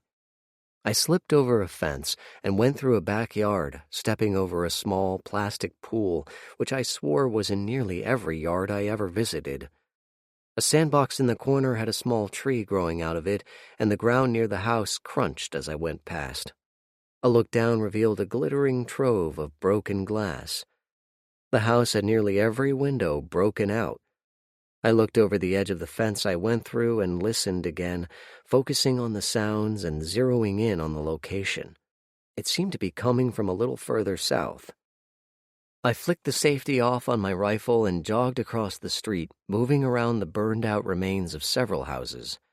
Once I reached the back, I could see where the problem was. On the edge of a cul-de-sac, a house was surrounded by about 20 zombies. They were dark enough in color to make me think they were originals, and I wondered briefly where the heck they came from, this far south from the city and highway. However, another scream pushed me into action, and I ran into the middle of the cul-de-sac, bringing my rifle up as I did so. I didn't have much of a plan except just kill the dead guys. I fired 3 times, killing 2 of them, and causing everyone to look my way. I didn't wave, I just fired again, killing another one. After that, it was going to become a free-for-all, except a voice cut through the groans. "Please, save our daughter! We've been bitten, and we can't hold off the ones in the house much longer. The virus is making us weak. My wife is down already." A man waved from a second-story window, and I could see, even at that distance, his arms were bloody and torn. Another scream came from the house, and he ducked back inside. Damn, there were about 10 zombies between the house and me. Who knows how many more were inside? To make matters worse, I couldn't shoot towards the house anymore, since I didn't know where the girl was. 308 bullets didn't give much thought to houses, as they generally passed right through them. I had to get past this bunch and get to the house, or things were going to get ugly.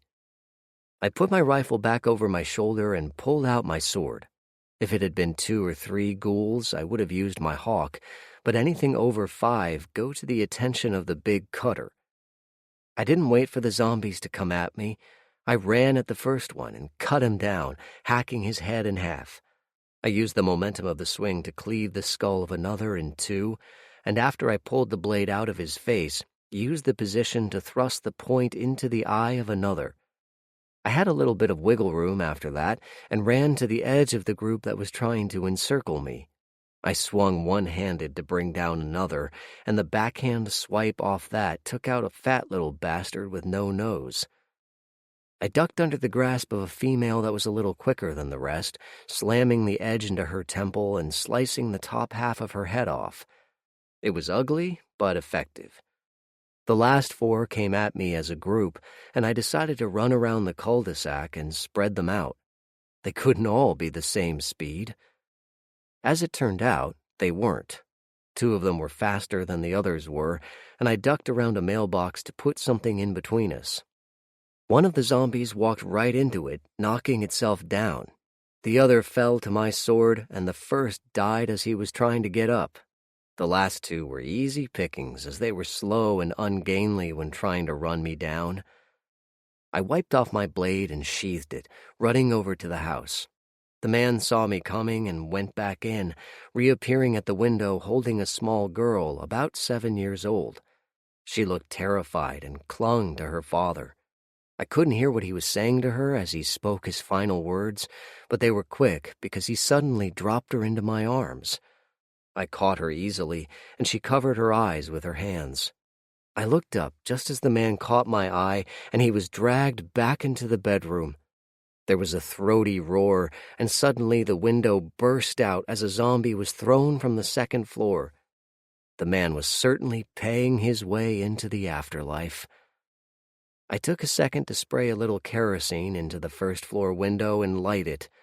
I hoped the house would catch and the rest of the zombies inside would get caught. Chapter 36. The girl took her hands away from her face for a second and looked up at me with big brown eyes.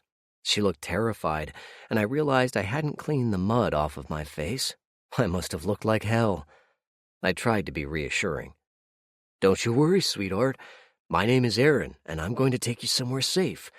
Is that okay?" I said, hurrying away from the house.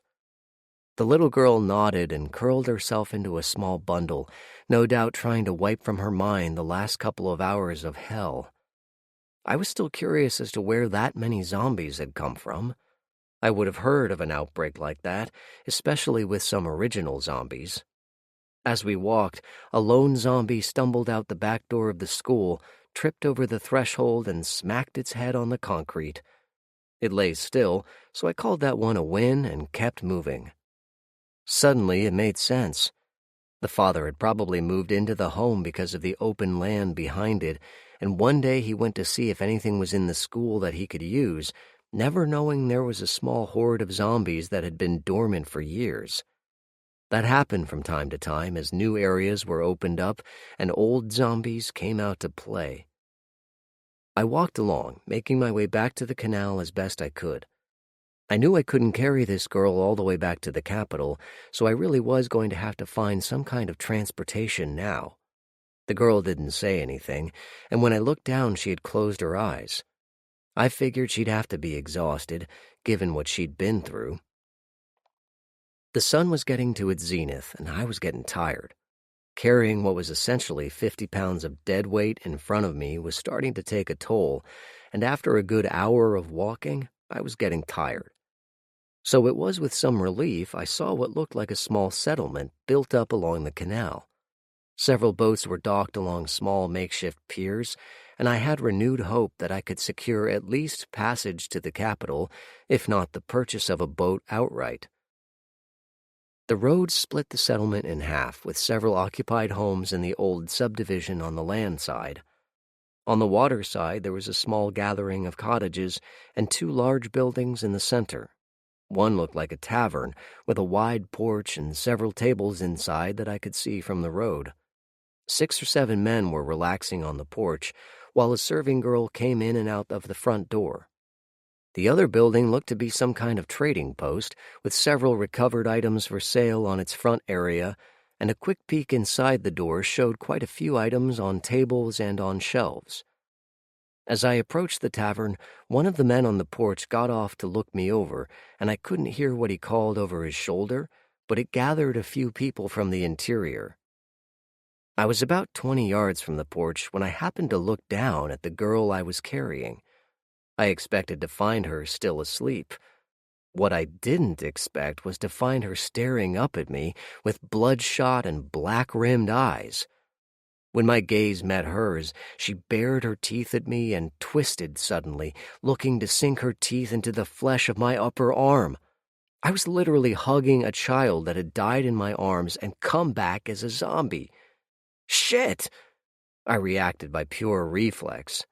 I dropped the girl, stepping back as she fell to the ground, her teeth snapping shut on empty air as she barely missed biting my bicep. I didn't give her a chance to recover, as the only way to deal with the little ones was to kill them as quickly as possible. I stepped forward, kicking her off her hands and knees as she struggled to get her balance and stand up. I didn't stop there. When she was on her back, I stepped on her chest and held her to the ground as she grabbed and pulled at my leg. Her face was a mask of rage and pain as she futilely tried to bite my boot.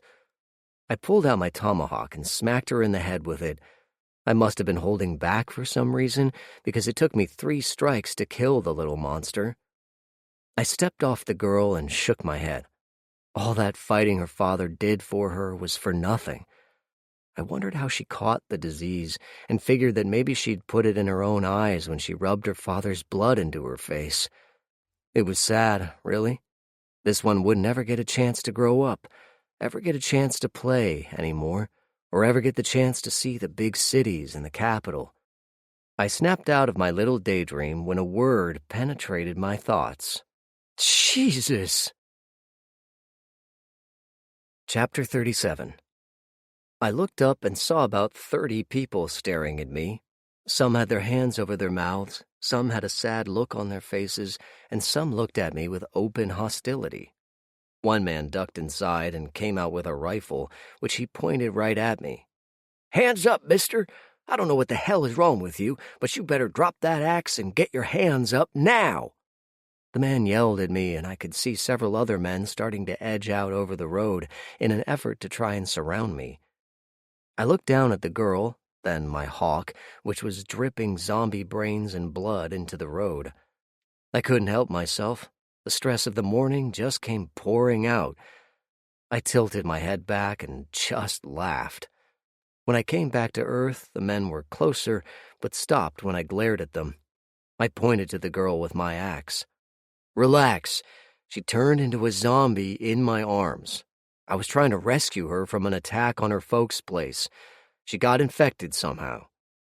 I wiped my hawk off on the girl's clothing, and another person gasped. At the word attack, several faces turned to each other and looked worried. I helped them along. About 2 miles back, there should be a house on fire. Guy living there opened up a school which had some sleepers in there. They took him out and his wife. He tossed this girl to me, not knowing she was sick. Believe me, if she was well, I'd be handing off a scared, tired little girl to one of you right now, I said, trying to keep the rising dread of another fight out of my voice. "Can you prove she was infected?" The man with the rifle spoke, and I was glad to see he wasn't pointing the gun at me anymore. I thought about that for a moment. How would I prove she was a zombie? As she looked now, she just appeared to be sleeping, albeit with 3 large cuts in her skull. I looked at my hawk, and then I got an idea. "You all know the virus burns red, right?" I asked, getting several nods in reply from a few of the older patrons. "Okay, then let me torch my tomahawk, and you'll see the red flame." I sprayed some kerosene on the axe, noting as I did that my supply was getting dangerously low. I pulled out a match and lit the blade, seeing with some satisfaction that the flames burned bright red even in the noon sun. After that, everyone relaxed.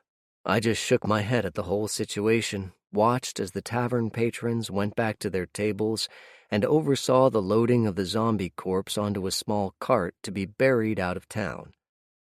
7 men with serious looks on their faces went off to the east to see if there were any more zombies to be killed from that morning massacre. I ignored the looks I got from the assembled settlement folks and wandered into the trading post. Inside was like nothing I had seen before. A collection of junk, the likes of which I hadn't figured could be piled into one place, were there. There was everything from sewing kits to guns, jewelry to books. Tools were piled in one end, while a selection of clothing covered another. Pots, pans, lamps, and artificial limbs hung from the ceiling. I had to duck under a canoe paddle to look over the assortment of knives and hatchets that covered the top of a glass display. Inside the display was a small assortment of toys and child games. "Help you?" One of the displays seemed to be speaking to me, although on closer inspection it turned out to be a small woman seated behind the counter. She looked to be anywhere from 30 to 300, and her eyes blinked twice at a time when she bothered to blink. Her blue hair was tied back in a ponytail, and her black eyes looked as if they belonged on something that used to be living. I straightened to my full height, and her eyes expertly looked me over. They took in my clothes, my weapons, and I could see the calculations going on in her head as to how much I might have to spend. If I had to guess, she probably already knew how much money I had in my pouch. I smiled slightly. "I need a refill of kerosene, if you have it, and the use of a boat to the capital." Blue took my container and walked over to a plastic jug that held a clear liquid. Placing my bottle under the spigot, she expertly filled it without spilling a single drop. She brought it back to me and placed it on the counter. 2 coppers. Don't have any boats to rent, but my son can take you for a small fee." I paid the inflated price out of my vest pocket where I kept only my coppers. I did that so people wouldn't see if I had any more money. However, with this woman, I figured it was useless. "How much?" I asked, bracing myself for the price. "2 silvers. Beats walking," she added. I shook my head. I don't want to buy the boat. I just want to get to the capital. 2 silvers and you're there. No silver and you can fight some more little girls." That line was delivered with a smirk, and I almost fell for it. Better that than getting scalped in here. No thanks. The woman got off her stool and put her hands on her hips. Her lean body was tense, and I knew she had gotten through the original upheaval with her wits and her will to live. She could probably fight pretty well, too, something I really didn't want to get into. "You calling me a thief?" she asked quietly. I shook my head. "You haven't stolen from me, so I'm reserving judgment on that charge. But I'm not paying your rates because I think they're too high. You want to get into trouble because someone tells you the truth, then you've got a lot of fighting ahead of you. The stuff you have in here tells me you used to be a collector and still go out from time to time. But somewhere along the line you realized people would be willing to pay for just about anything from the old places, and you set up shop. But since you have a son, the raids are much closer to home. Am I right?" The woman's mouth opened when I spoke, and all she could do was nod. I smiled and left the shop, figuring I had a decent walk ahead of me.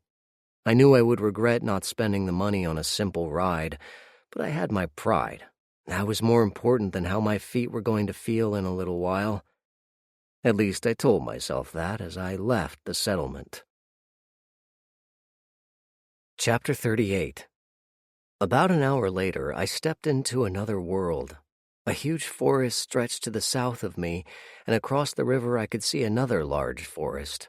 The trees were large and well-developed, telling me this area was forest even before the upheaval. As I walked along the road, I could hear little noises coming from the woods. The big trees stretched their canopies over the road, so it was shaded and dim where I walked. Out of the corner of my eye, I could see movement as something large tracked my progress. I immediately thought of the cougars we had at Starved Rock and knew nothing here would be as friendly. Just for luck, I whipped up my rifle and fired 3 quick shots at the trees, the booming reports echoing across the river and down the road. Animals scattered in all directions, and whatever had been stalking me had gone to ground. I was happy. Dusk began to make its presence known in various ways, and I really didn't want to get caught out after dark, especially in this area. I knew I was decently close to the capital, but I also knew I wasn't going to make it before dark. I walked until I reached another road and decided to find a place to stay for the night. I didn't have much in the way of choices. There were dozens of torn-up buildings and homes. I needed to find somewhere that still had intact windows, someplace that was free of intruders, and somewhere I could light a small fire. Lately, the nights had been getting downright cold. Just as the sun slipped the horizon, I happened upon a place situated on the edge of a forest. I would have missed it if I hadn't nearly walked into the sign by the side of the road. It read, Cook County Forest Preserve Watchman's House. It was a small ranch-style house made of brick. It was tucked back nearly into the woods, and the preserve had made a good effort in reclaiming it. Trees grew right up to the house, and the weeds were tall enough to need walking around. I made my way up the old driveway and fought my way through the weeds to look in the windows of the house. Nothing seemed out of place. Actually, it seemed very well kept and tidy. I went to the back door and tried it first, smiling as the door clicked open. Like a lot of places, the front door was typically locked, but the back door stayed open. I went inside and checked things out. The place was dusty, but not nearly as much as I thought it should be. All the furniture was where it should be, and I couldn't see any signs of a hasty exit. The kitchen cupboards were all bare, as was the fridge, but I wouldn't have eaten anything from them anyway. I took a couple of pieces of small kindling from the box by the fireplace and started a small fire. There wasn't much wind outside, so I figured the smoke wouldn't alert too many people. I stretched out in front of the small flames and closed my eyes, replaying the events of the day. I hoped Jake, Julia, and Kayla were okay, and I wondered if I would see them tomorrow. I reminded myself that I needed to get to the capital first. After a while, I drifted off to sleep. Sometime in the night, I awoke. I sat up and listened, trying to figure out what it was that had bothered my subconscious enough that it had awakened me. After concentrating for about 10 minutes, I rearranged my weapons a little and went back to sleep. In the morning, I unpacked and repacked my bag, taking a minute to burn off any zombie residue from my blades and sword. I even roasted the sheaths a little to make sure there wasn't any of the virus lurking around where it didn't belong. Finally, I geared up and left, closing the place up as tightly as I had found it. As I was leaving, I glanced down at the grass by the rear window. Superimposed over my own footprint was another, slightly larger. I scowled as the implications hit me. Someone had been here last night. They had approached the house and looked in. I checked the ground carefully, trying to find other tracks, but it was as if they had floated in, looked in the window, and then floated away. A chill crept down my neck, and I wondered again about the ghosts that haunted all over these parts. I checked the loads on my rifle and pistol and headed west. Chapter 39. A half-day later, I was at the outskirts of the capital on the southern side. I was slightly amused at my course of travel. It took me past my father's old subdivision, past the business building where he had a base for a time, past the house where he discovered he wasn't alone in the world, and over the ditch Uncle Charlie had dug so many years ago as a defense against the hordes. He'd probably shake his head at the irony of it all. I walked down the hills, heading for the hotel on the riverfront. I didn't want anything more than a place to lie down, a hot shower, and a good meal. Check that. If Julia was in town, I wanted something else first. At the hotel, the manager recognized me and found me a room right away. I asked if any of my companions were here, and he said he hadn't seen anyone. Unconcerned, I went to my room and took a good shower, cleaning off the fights of the previous days. I changed into clean clothes and sent my old clothes to be washed. For lack of a good reason not to, I put all my gear back on and went down to the street to get something to eat. I wasn't interested in anything heavy, just a sandwich or something. I wandered down to the vendors and grabbed a chicken sandwich. Sitting on the edge of the main pier, I ate and contemplated what I'd learned over the previous days. Obviously, Ben was still gunning for me and was willing to cause another apocalypse to get it done. I didn't know where that was going to take me, but I knew for sure I had to do something soon. I'd been playing defense long enough, and I hoped the hanging men were enough deterrence for the rest of his crew. I was lost enough in my thoughts that it took a while for it to register in my head that there was something wrong in my vicinity. I looked to the left and saw there was no one walking along the river, even though it was a warm evening and the sun was starting to send multicolored shafts across a darkening sky. On my right, it was the same thing. I began to get that old familiar feeling, and it was telling me one thing and one thing only: move. I wadded up the paper that held my sandwich and tossed it in the air above my head. As I did that, I slipped off the pier and onto the grassy, sandy land that led to the actual water of the canal. I knew that whoever was behind me would be distracted by the sight of something white sailing over my head, and when they refocused on me, I'd be gone. It was a neat little trick Jake taught me a while ago, and it worked well most of the time. Today was one of those times. I ducked under the pier and ran quickly under the walkway before grabbing a support beam and bodily lifting myself up into the small space between the floor planks and the support joists. Anyone looking for me would have a tough time of it. On the other hand, if they found me, I had two options: surrender or die fighting. I wasn't fond of either, but here I was. My efforts were not wasted. Above me, I heard the thump of several booted feet and a few exclamations of surprise. What the hell? He just disappeared. Get over the side. He had to have dropped off down there. Shit, did you see he was fully armed? Just get going. We'll call your mama if you die. A large man dropped into view, landing heavily on his feet. He was armed in the fashion of the president's bodyguards, and I was curious as to why he was calling. He looked around, heading out a bit into the grass, and then came back. While he was out in the weeds, I got out of my hidey hole and waited for him to return. "Captain! Captain!" the man called out. "Speak up. He's not out in the grass, sir." I took that moment to step out from the pillar I was hiding behind. I leveled a pistol at the man as his eyes got huge. I motioned for him to keep talking to his officer. "Sir," the man called again. "Give me something, soldier," the officer in charge yelled. His voice was a little strained, as if a simple operation suddenly had become quite complicated. I found the man, sir," the soldier said. Suddenly, the captain was all ears. "Really? Are you sure?" Yes, sir. He's under the walkway, pointing a really big gun right at me." The captain immediately changed his tune. "Mr. Talon, we've been ordered by the president to escort you to his home.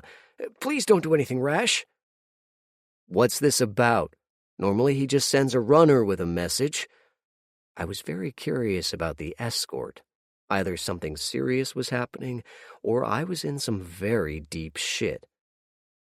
"He'll have to explain that to you, sir. Please, come with us." The captain was being very polite, and I figured I hadn't done anything lately.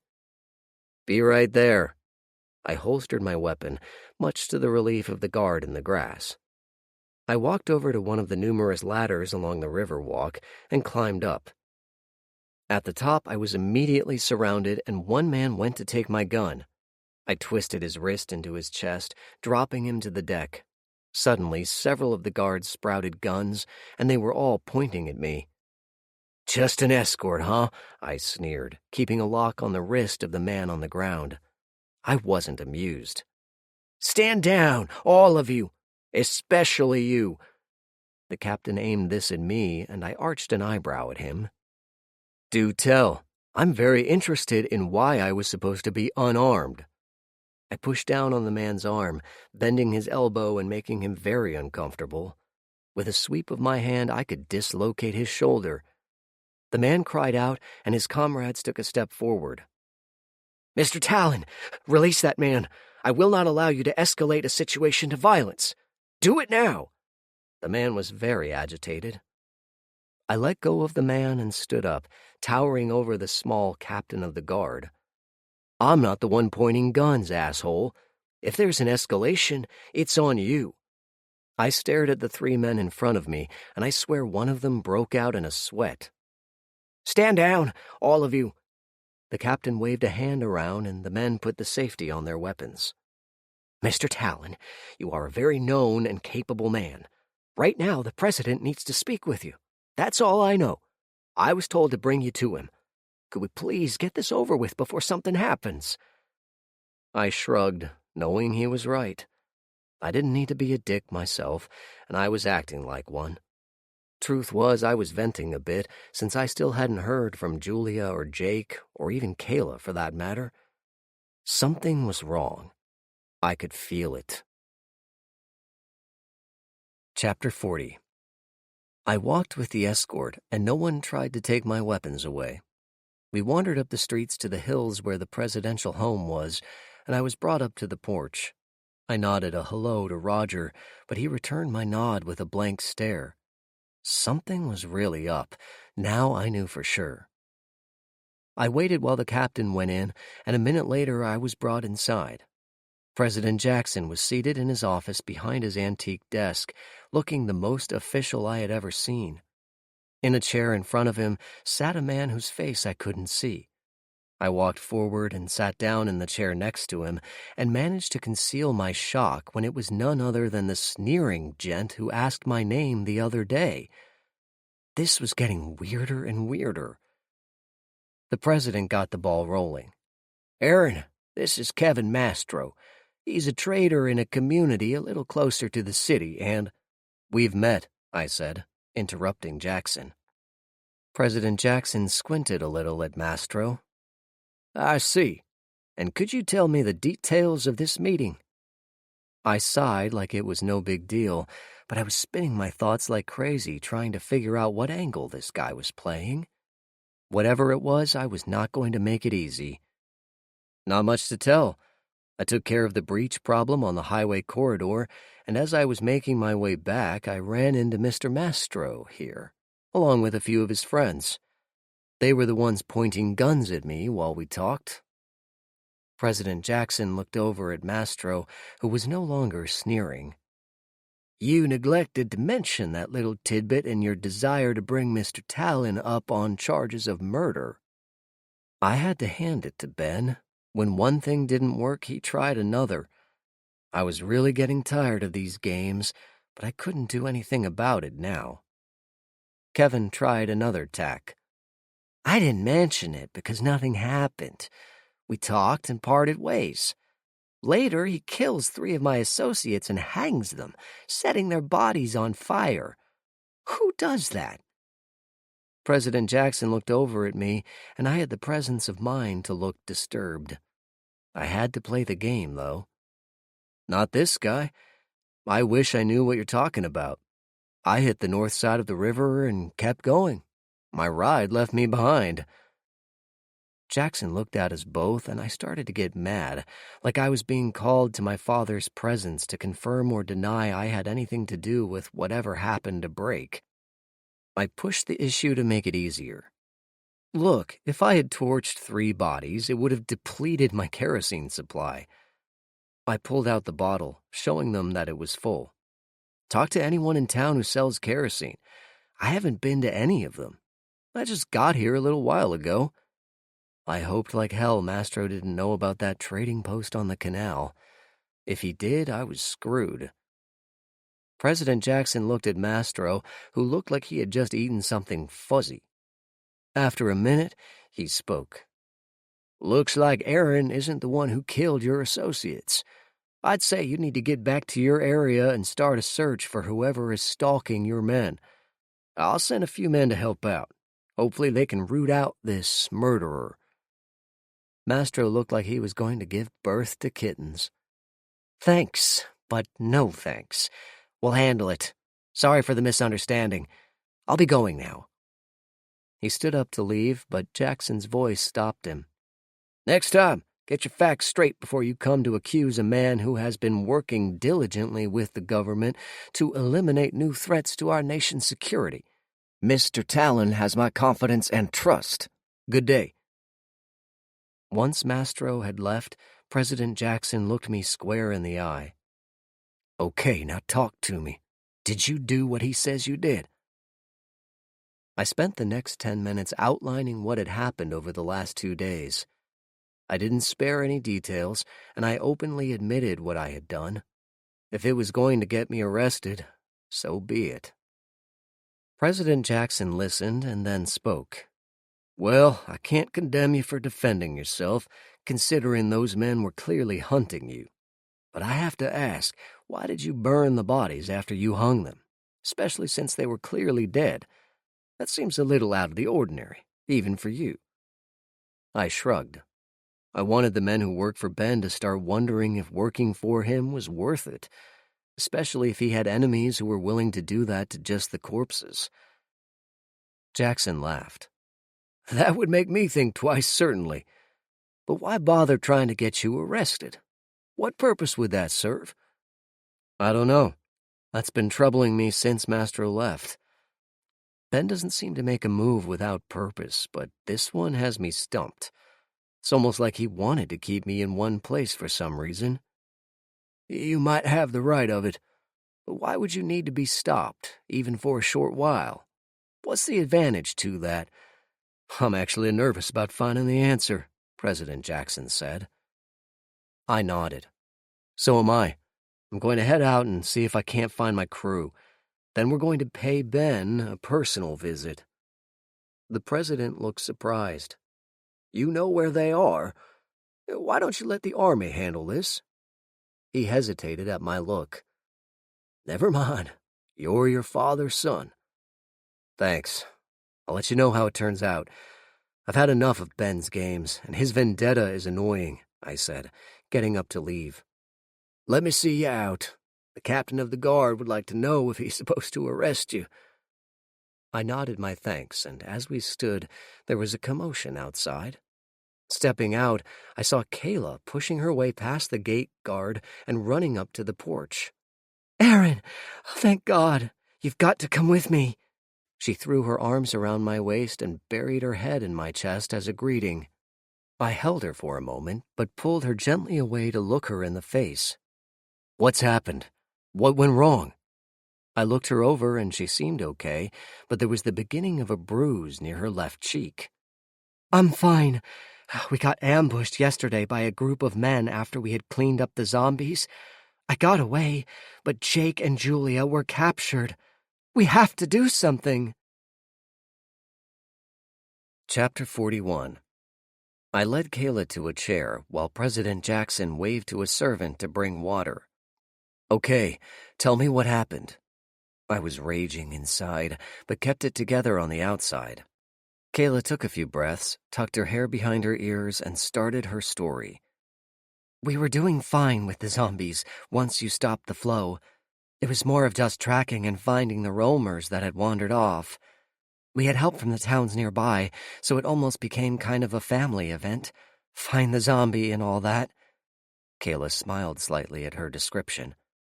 "But as we were cleaning up, a man came up and told us there was a situation in the next town. We figured he was okay. Didn't seem like there'd be a problem. So we drove in.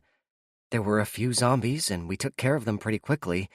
But when we looked for the guy who led us there, he was gone. Jake thought there was something wrong, so he told us to get in the truck and go. I made it there first and started the truck. Just as I did, about 10 men came running around the buildings from all sides. Jake was taken down first, and I thought they were going to kill him when someone yelled out that we had to be taken alive. Julia was grabbed by 3 men, but not before she took one out. She's a fighter, that woman of yours." Kayla gave me a half smile. My heart jumped to my throat at the thought of Julia in the hands of Ben, but I had to force it down to hear the rest. "How did you get away?" I asked. "I wasn't going to, but Jake yelled out for me to get away and to find you. That's when a man jumped to the truck and tried to hit me, but I shot him in the face and drove off." Kayla put her head in her hands and started to cry. "I should have stayed. Jake needed me, and I left." I put a hand on her back, then gently pulled her face up and looked into her reddening eyes. "You did exactly the right thing. If you had stayed and been captured, then it might have been days before I had found out what happened. Right now, your escaping throws a problem Ben's way. He has Jake and Julia, but he knows you escaped and he will figure you found me. That's why he sent his idiot Mastro to try to get me into jail for a few days so I wouldn't be coming after him. But he's got it to worry about now." I stood up. "Now he knows I'm coming for him, and he won't do anything to Jake and Julia because they'll be his last bargaining chips if everything goes south." I started for the door, but President Jackson stopped me. "Wait a minute. Where are you going? If you know where they are, then just let me send in the troops to get your brother and girlfriend back," he said. I shook my head. "This one's on me. If Ben wants me, he's going to get me. But by God, he sure as hell is going to wish he didn't." I headed out the door with Kayla running up right behind me. President Jackson shrugged and picked up a phone to make a call. "I'm coming with you." She held up a hand to stop my protest. "I will not let you rescue Jake and Julia without me. You're going for Julia, and I'm going for Jake. And don't act surprised. I know what Julia told you." Kayla stepped ahead of me as I stood there with my mouth open for a second. I closed it and remembered what I had to do. I needed a quick plan and a few supplies before I headed out. I figured to get going within the hour. Jake and Julia were likely just getting back to Ben's headquarters about now, and he was going to spend some time gloating and leering. However, he was not going to be happy with Kayla escaping, so I hoped he would spend some time getting ready for my arrival. If he didn't, he was going to die even more slowly than what I already had planned for him. I was already in most of my gear, so it took no time at all to get myself ready. Kayla was in most of hers, so we just went to the hotel to get my rifle and we were on our way. I stopped briefly at the armory to gather more ammo, and after that we were headed east. "Are you sure of where we are going?" Kayla asked as I sped out of town. "Not yet, but I will in a few minutes," I said as I kept my eyes on the road. Sure enough, another vehicle was on the road. This one was a small truck. It was the same one I'd seen before when I was running from Ben's men. If I had 1,000,000 gold coins, I'd bet them all that Kevin Mastro was at the wheel. As it turned out, there were 2 men in the truck.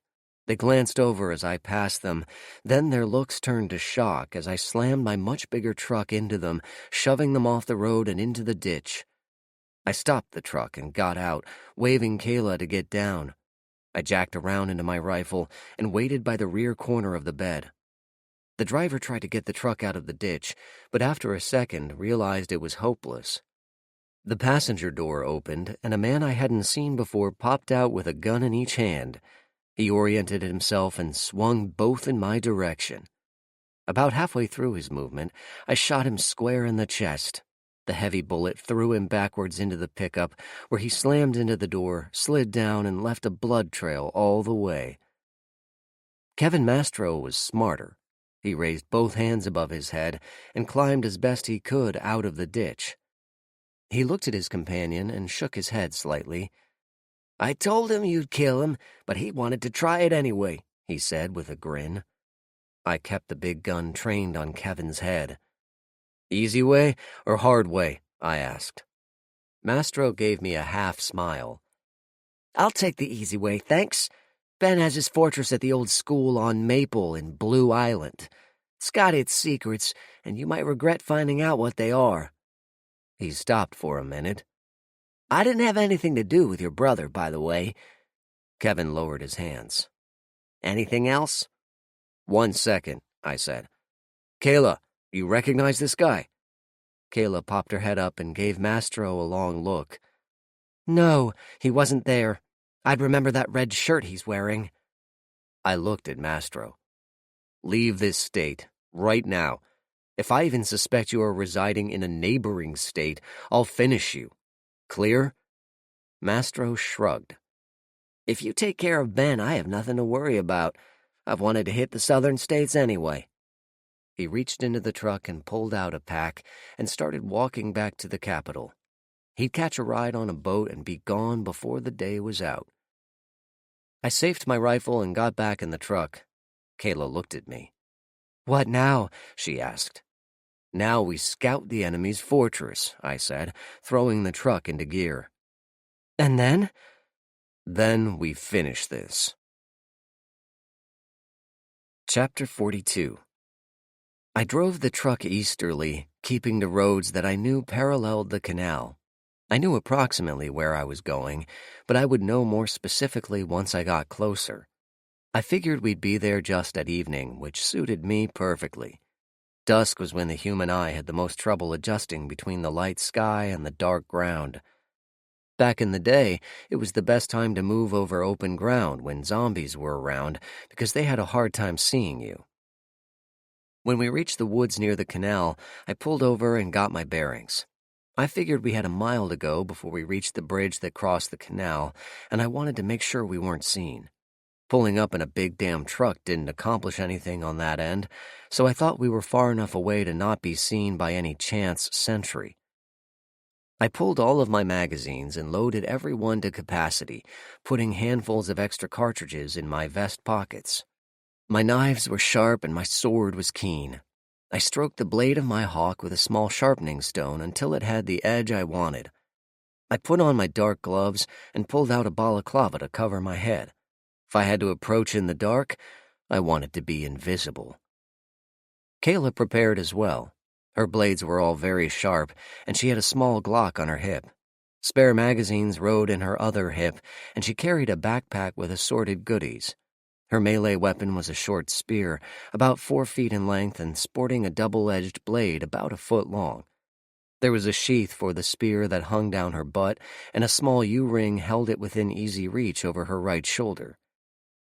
I gave her a rifle and 4 extra magazines, which she distributed around her chest.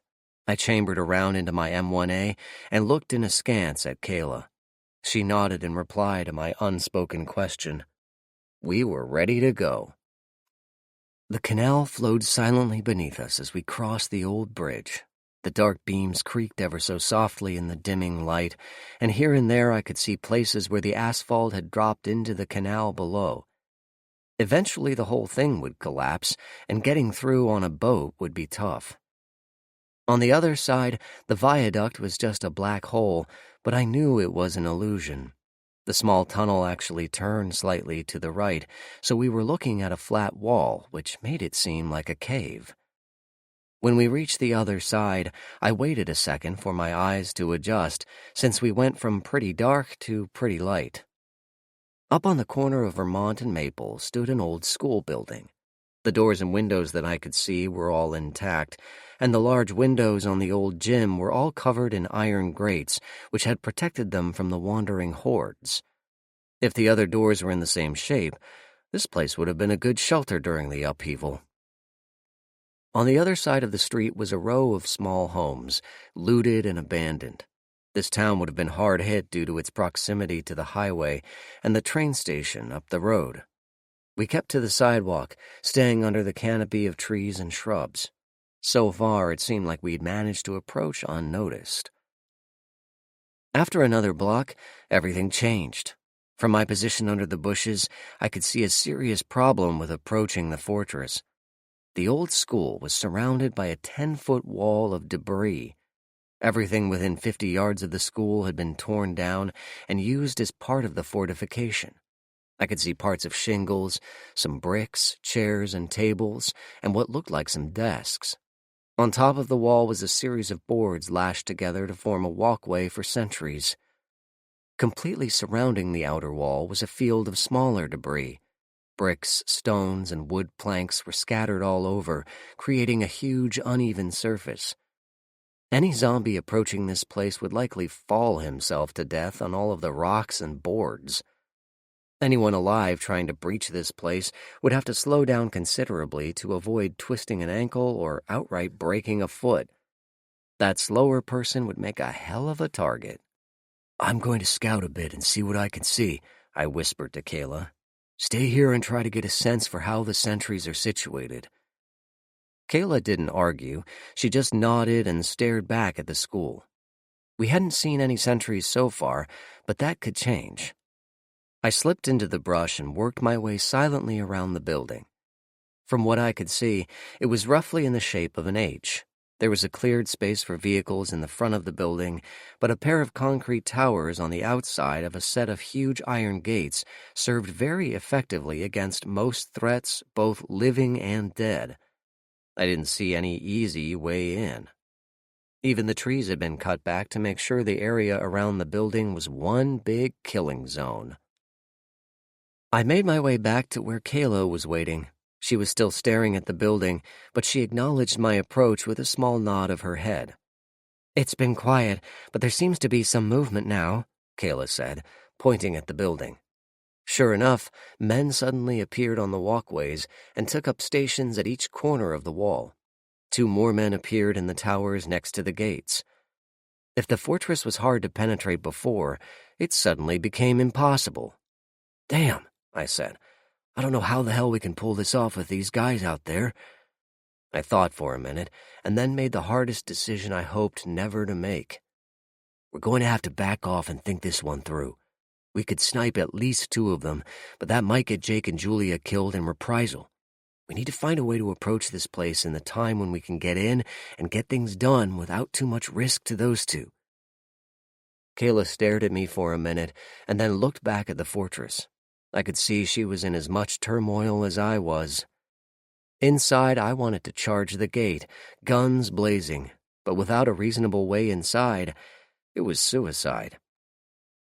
Come on, let's back off and get further away, I said, moving through the brush.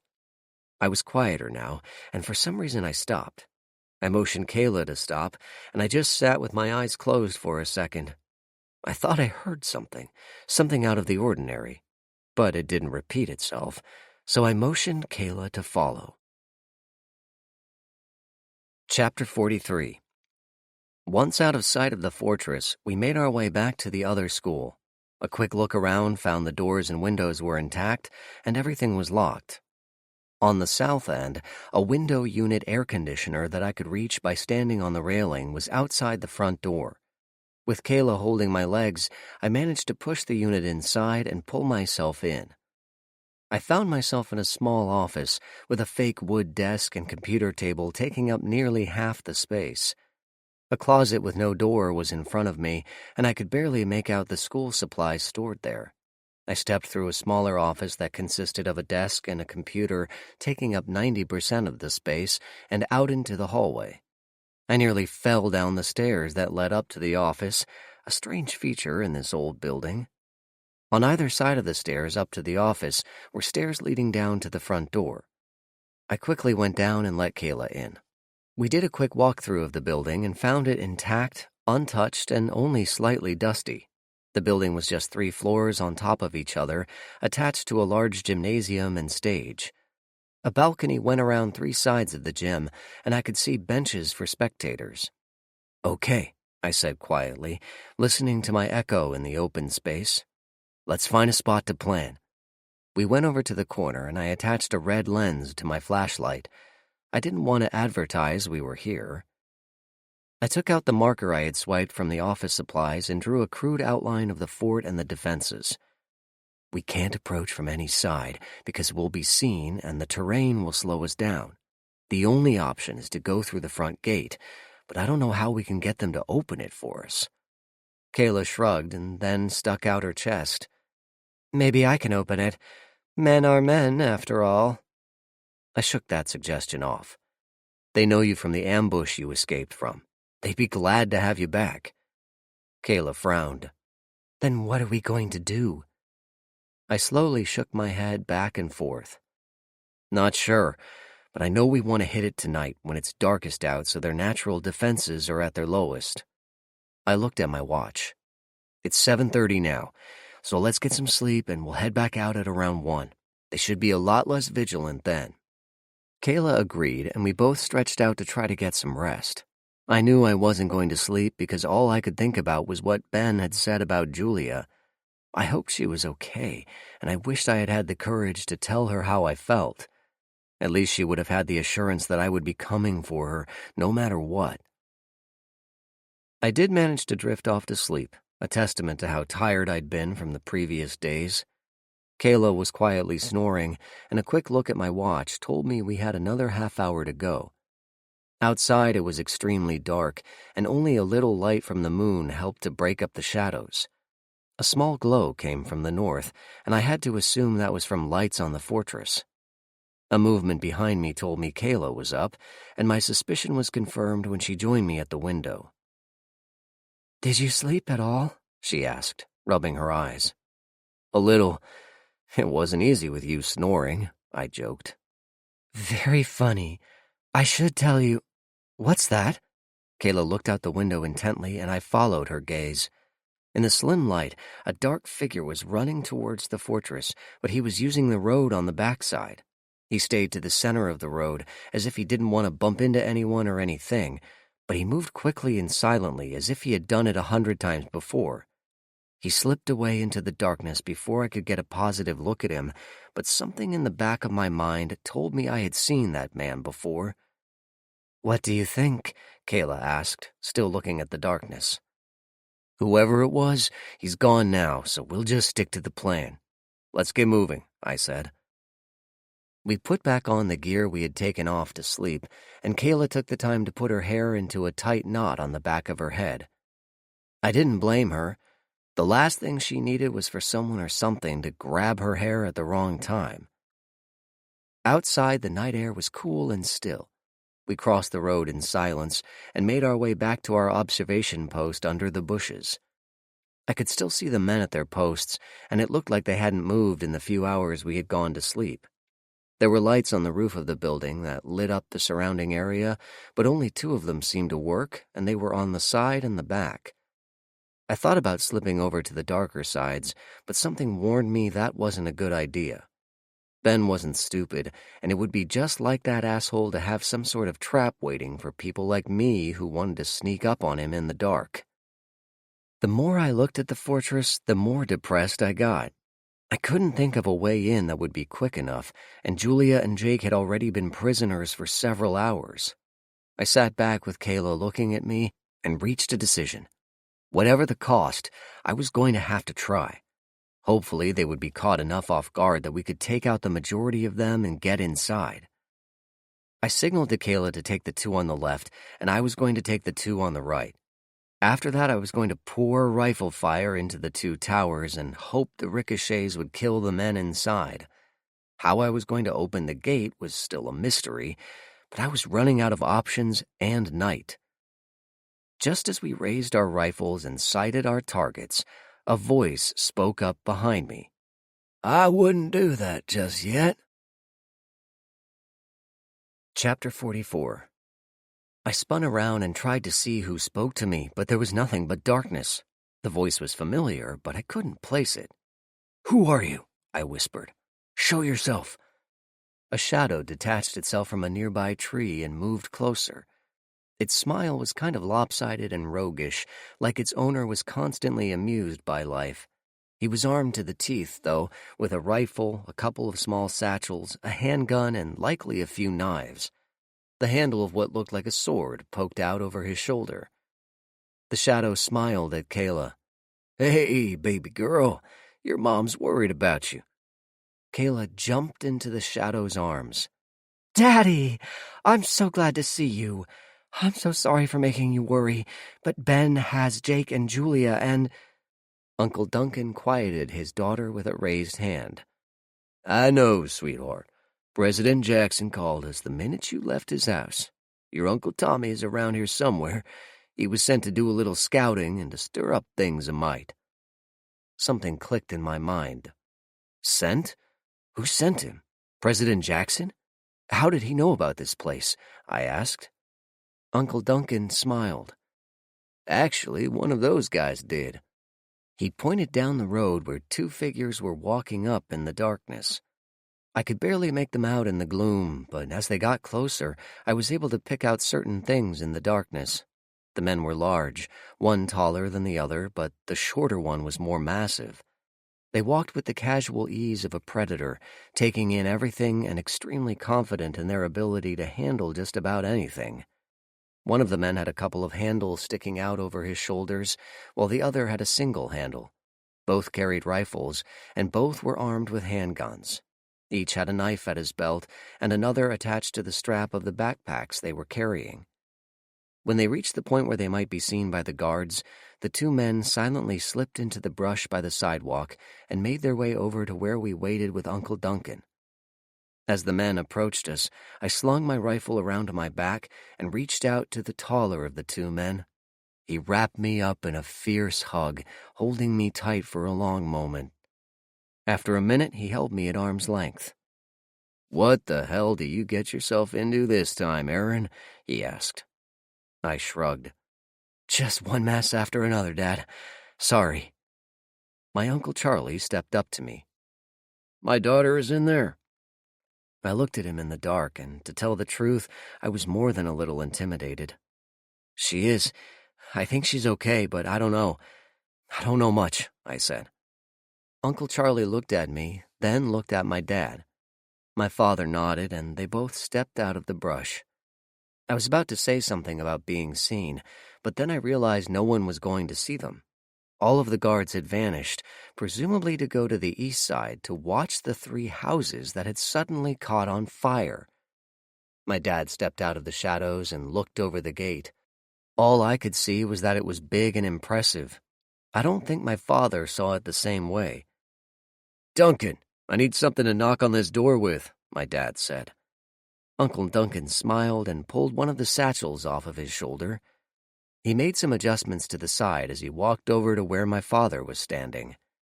Taking the bag by the strap, he swung it hard and flung it over to the gate. It hit the big iron doors and fell to the ground. "I'd back up if I was you.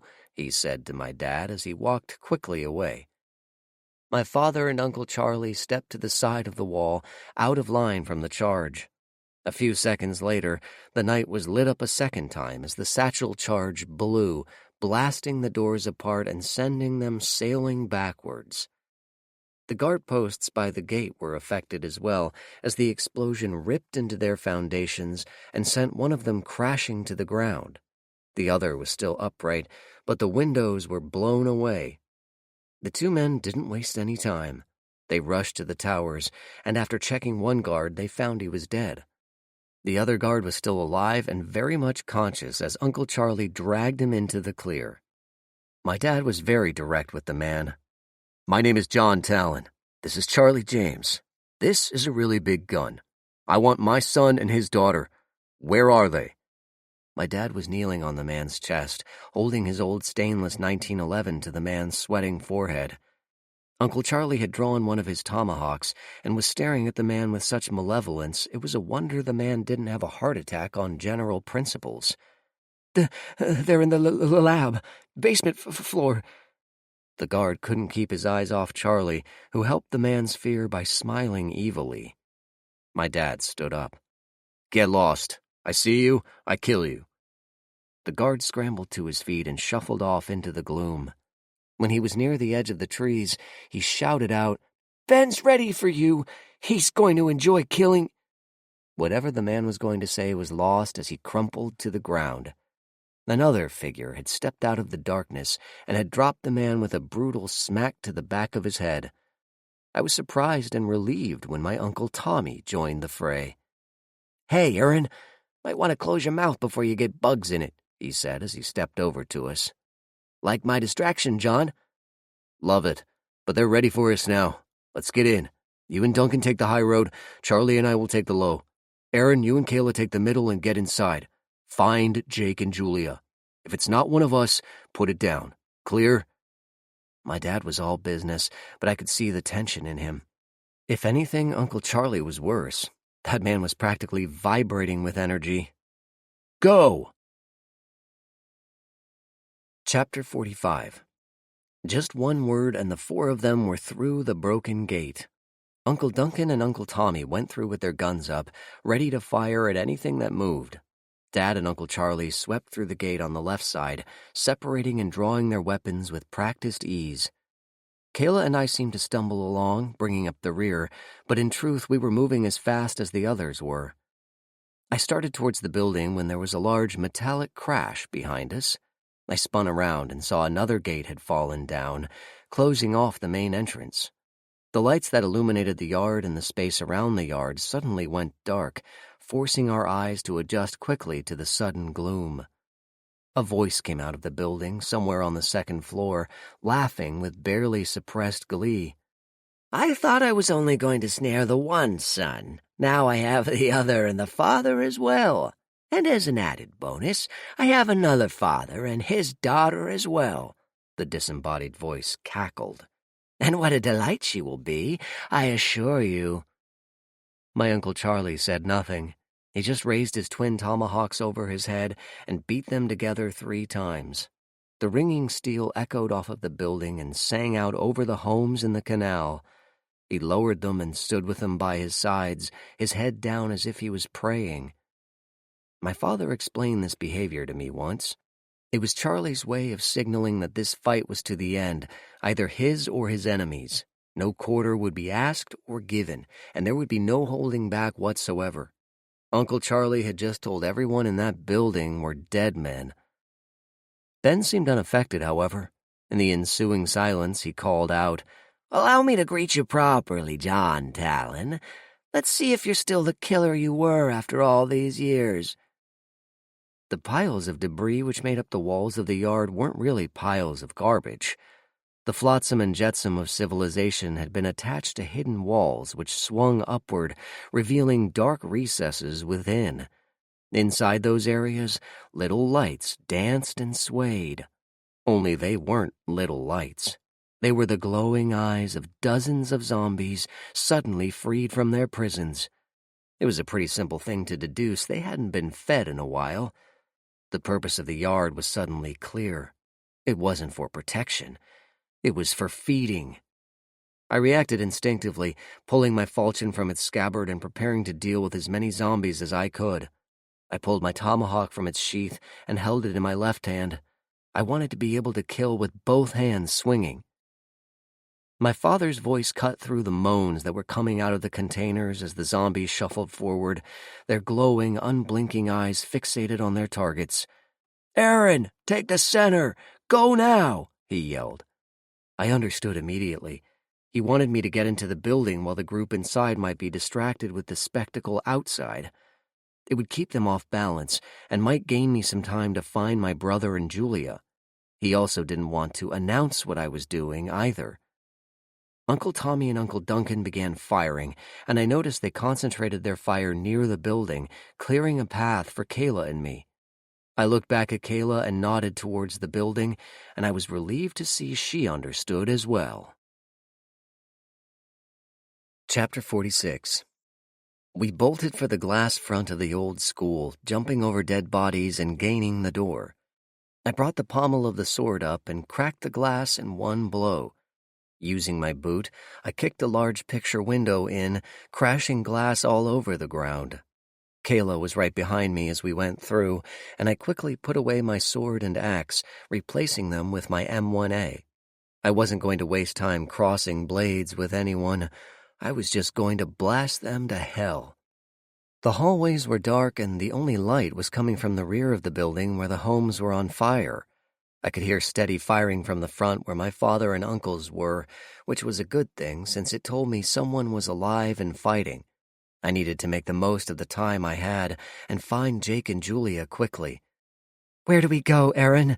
Kayla asked, working the charging handle on her rifle and chambering around. I got my bearings quickly. Since we were in school, there was going to be a few hallways and a lot of rooms. I guessed that the upstairs would be devoted to Ben and his activities. He seemed to have the ego for it. On this floor would be some general living areas and supply rooms. I thought the interrogation rooms and holding cells would be where there would be no chance for escape, which meant downstairs. "We need to find a way downstairs. If Julia and Jake are here, chances are they're being held somewhere below," I said, walking forward. "What if Ben took Julia upstairs to his quarters?" I didn't want to think about that. Let's get moving and hope we can eliminate possibles. I didn't mention the obvious, that I wanted to eliminate Ben as well. We moved down the hall, heading south if my sense of direction was still working. We didn't encounter anyone, and I thought that was fairly odd. I was wired as hell, and if something didn't come out and play, I was going to start shooting just for giggles. At the end of the hall, the route took a sharp left turn, and I walked wide, crouching low and trying to be as small of a target as possible. Kayla went to the edge of the corner, and when I cleared the outside, she cleared the inside. If anything was unfriendly, it was dead. That hallway was clear as well, and this was getting downright spooky. Ben went to the trouble of keeping zombies stored for intruders, yet once we were inside, we were free to move around the place? It didn't make sense at all, and I said as much to Kayla. "Something's not right here. There should be guards or traps and what else. These rooms were occupied recently, and now they're just empty." I pointed to the room next to me, and it was obvious someone had used it for a personal space. "Well, maybe they're all downstairs," Kayla said. "The nearest stairwell is over there." She pointed to a corner where a set of stairs peeked out at us around a half-closed door.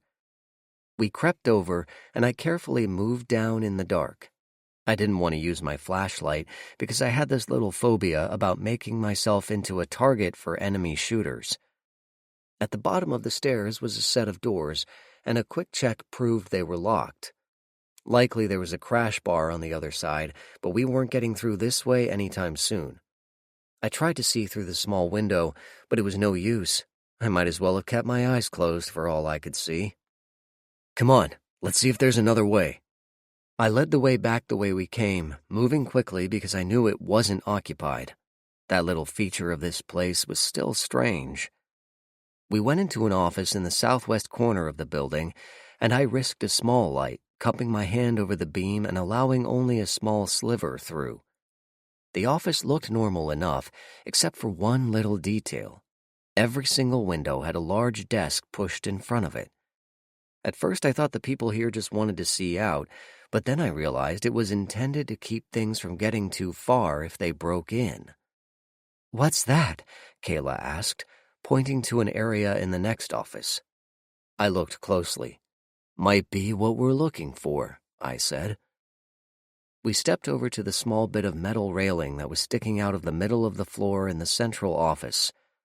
I turned the light down to see a circular stairway leading into a very black hole. "Guess we found our way down. Wonder why they have a stairway here?" Kayla asked. "Probably to save time from running down the hall. These old buildings have all kinds of shortcuts and passageways." "Let's go," I said. "Maybe anyone down there will think we're supposed to be here and not shoot us in the legs." "Christ, Aaron, did you have to say that?"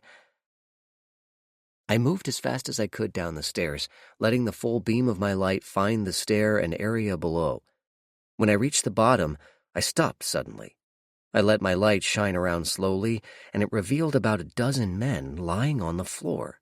Most of them had been either stabbed or slashed to death. Throats had been cut, chests had been stabbed, and arteries had been severed. I began to suspect I knew where all the men had gone and why we hadn't met with any resistance. Question was, what could have brought them all down here? This wasn't a zombie attack. This was something else. Chapter 47. Kayla came down quickly and stopped as suddenly as I had. Her light was on and added to the lit area. She moved it around and took in the grim scene. "My God, what happened here?" she asked. Kayla shined her light through an open door across the slaughter, and something seemed to catch her eye. She gingerly made her way to the room and looked inside. "Aaron, there's 2 more in here." "Wait." She ducked inside and reemerged holding a backpack. "This is Jake's. They must have held him in there. He must have escaped." Kayla was excited and scared at the same time as she looked at the floor. "Is he here?" I shrugged and started looking at the bodies. I turned over several and was relieved each time that I didn't find my brother, but I was getting worried too. If he had escaped and managed to do this kind of damage, where was Julia? Did something drive him to inhuman rage? Did he see something that threw him over the edge? I was getting a really bad feeling and hoped with all my heart that I was wrong. I stood up after checking the last man, and he wasn't Jake either. I turned around to find Kayla shining her light down the hallway. From where I stood, I could see a small blood trail on the floor, as if something was bleeding yet dragging itself along. Kayla was shaking. In a small voice, she said, "Jake?" I bolted past her into the hallway and saw a small figure huddled into a ball on the floor. His eyes were closed and he was bleeding from a dozen cuts and stab wounds, but he still held a blood-covered knife in his hand. I checked his pulse, and by some miracle, I could feel a faint, defiant heartbeat. "Jake, it's Aaron. I'm here. Kayla's here. You're safe now. Jake, can you hear me? Stay with me, brother." I yanked my backpack off while Kayla cradled Jake's head in her lap. I ripped open the kit, pulling out bandages and antibiotics. I pulled out a water bottle and splashed a little on Jake's face, washing off the blood that was there. Kayla was quietly crying, stroking Jake's forehead and mixing her tears with the water. She held her light to his face, helping me wash him. Jake opened his eyes slightly and looked up at me, turning a little from the light. "Julia's down the hall. You have to get to her before it's too late. Too late." He closed his eyes again and gritted his teeth in response to a new wave of pain from his wounds. I was torn in half. My brother needed me, yet he was telling me to go save the woman I loved. I couldn't leave him, yet if I didn't go to Julia, she might die as well. I had to make a decision because I knew I was losing time. Jake had fought to get to Julia, and he had bought us a way in by keeping the men occupied and dying. She was in obvious danger, so I couldn't make that sacrifice in vain, but I couldn't just run away from Jake. Footsteps interrupted my thoughts, and I swung up my rifle one-handed, ready to blast the life out of anything that came down that hallway. I nearly fainted when I heard a familiar voice call out my name. "Aaron, you down here?" "Jesus, what a mess," my father said as he discovered the carnage in the other room. "Dad, we're here! Jake's hurt bad," I yelled, putting down my gun. Footsteps pounded down the hall, and my father and Uncle Charlie swept into view. Dad dropped to the ground beside Jake, gathering him into his arms and gently taking him from Kayla. My father held Jake and lightly touched his cheek, whispering as he did so, "It's okay, Jake. I'm here. I've got you. Daddy's got you." I saw Jake's body relax a little when my dad said those words. They triggered a long-lost memory of my father coming into our rooms and holding us whenever we had a nightmare or something had scared us. It was such a comfort to know our dad was there and he was ready to deal with whatever was frightening us. Jake opened his eyes and looked into his father's face. He smiled slightly, then said, "Julia's down the hall. Couldn't get to her." My father looked at Uncle Charlie and me. "We got this. Go. Kayla, I need your help, honey." I didn't wait for Kayla's response. I simply launched myself from the floor with quite possibly one of the deadliest men in the world right behind me. If Julia was in danger or had been hurt, I wasn't sure even bullets would stop her father. All I knew was I sure as hell wasn't going to get in his way. Chapter 48. We ran down the hall and stopped by a steel door. I didn't wait for anything. I just yanked the thing open and went inside. About halfway through the door, I realized I'd forgotten my rifle back by father and brother. As a precaution, I pulled my tomahawk and stepped into a nightmare. I stopped about 3 steps into the room, and it took a moment for my mind to adjust to the horror I saw all around me. There was a dim fluorescent light flickering intermittently overhead, and its pale light actually made things worse. I heard a sharp intake of breath behind me, and I knew Uncle Charlie was seeing the same thing I was. The room was large, about 40 feet long and 30 feet wide. Arranged in rows were about 20 reclining chairs. In each chair was a young woman ranging in age from 15 to 30. Their hands and feet were secured to the chairs, and their heads were secured to the headrests by leather straps. Each of them had a second leather strap that held their jaws closed, with a third going across their mouths. Every single one looked at us, and each of them hummed a groan through their gags. All of them were zombies. As I slowly walked forward, the horror intensified. Every captive zombie had a thin tube attached to the back of their necks, and those tubes were filled with a dark liquid which gathered in a small vial hanging off the back of the chair. I finally understood where the zombie fluid we'd been fighting came from. I looked around frantically, trying to identify Julia in the dim light, but it was difficult since several of the women were young and blonde, and the leather straps obscured their features. Uncle Charlie went to the other side of the room, trying to find his daughter. Both of us froze as a door on the opposite side of the room opened, and a short man wearing glasses walked in. He didn't notice the two of us at all. He just went over to a woman in the corner who struggled and was staring at him with big blue eyes. As he approached her, the man pulled out a syringe from his coat pocket. I couldn't see it very well, but I could tell it had something very dark in it. It didn't take 3 guesses to figure out what it was. The man spoke as he walked. "Well, I'm sorry it has to be this way, young lady, but Ben says he wants you converted for your reunion with your father, and that's that. Too bad, though. I would have liked to have taken a turn." Whatever the man was going to say was lost to the world as 2 tomahawks slammed into his head.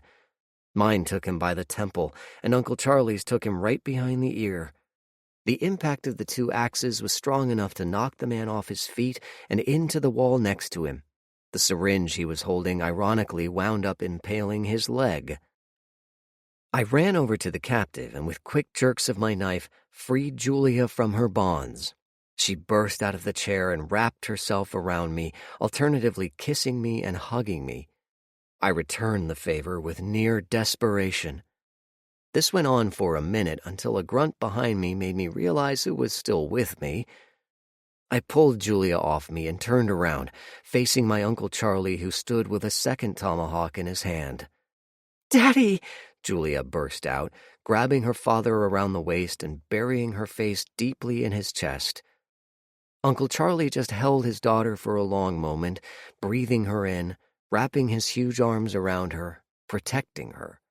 I felt a little awkward, so I concerned myself with pulling the axes out of the head of the man we had killed.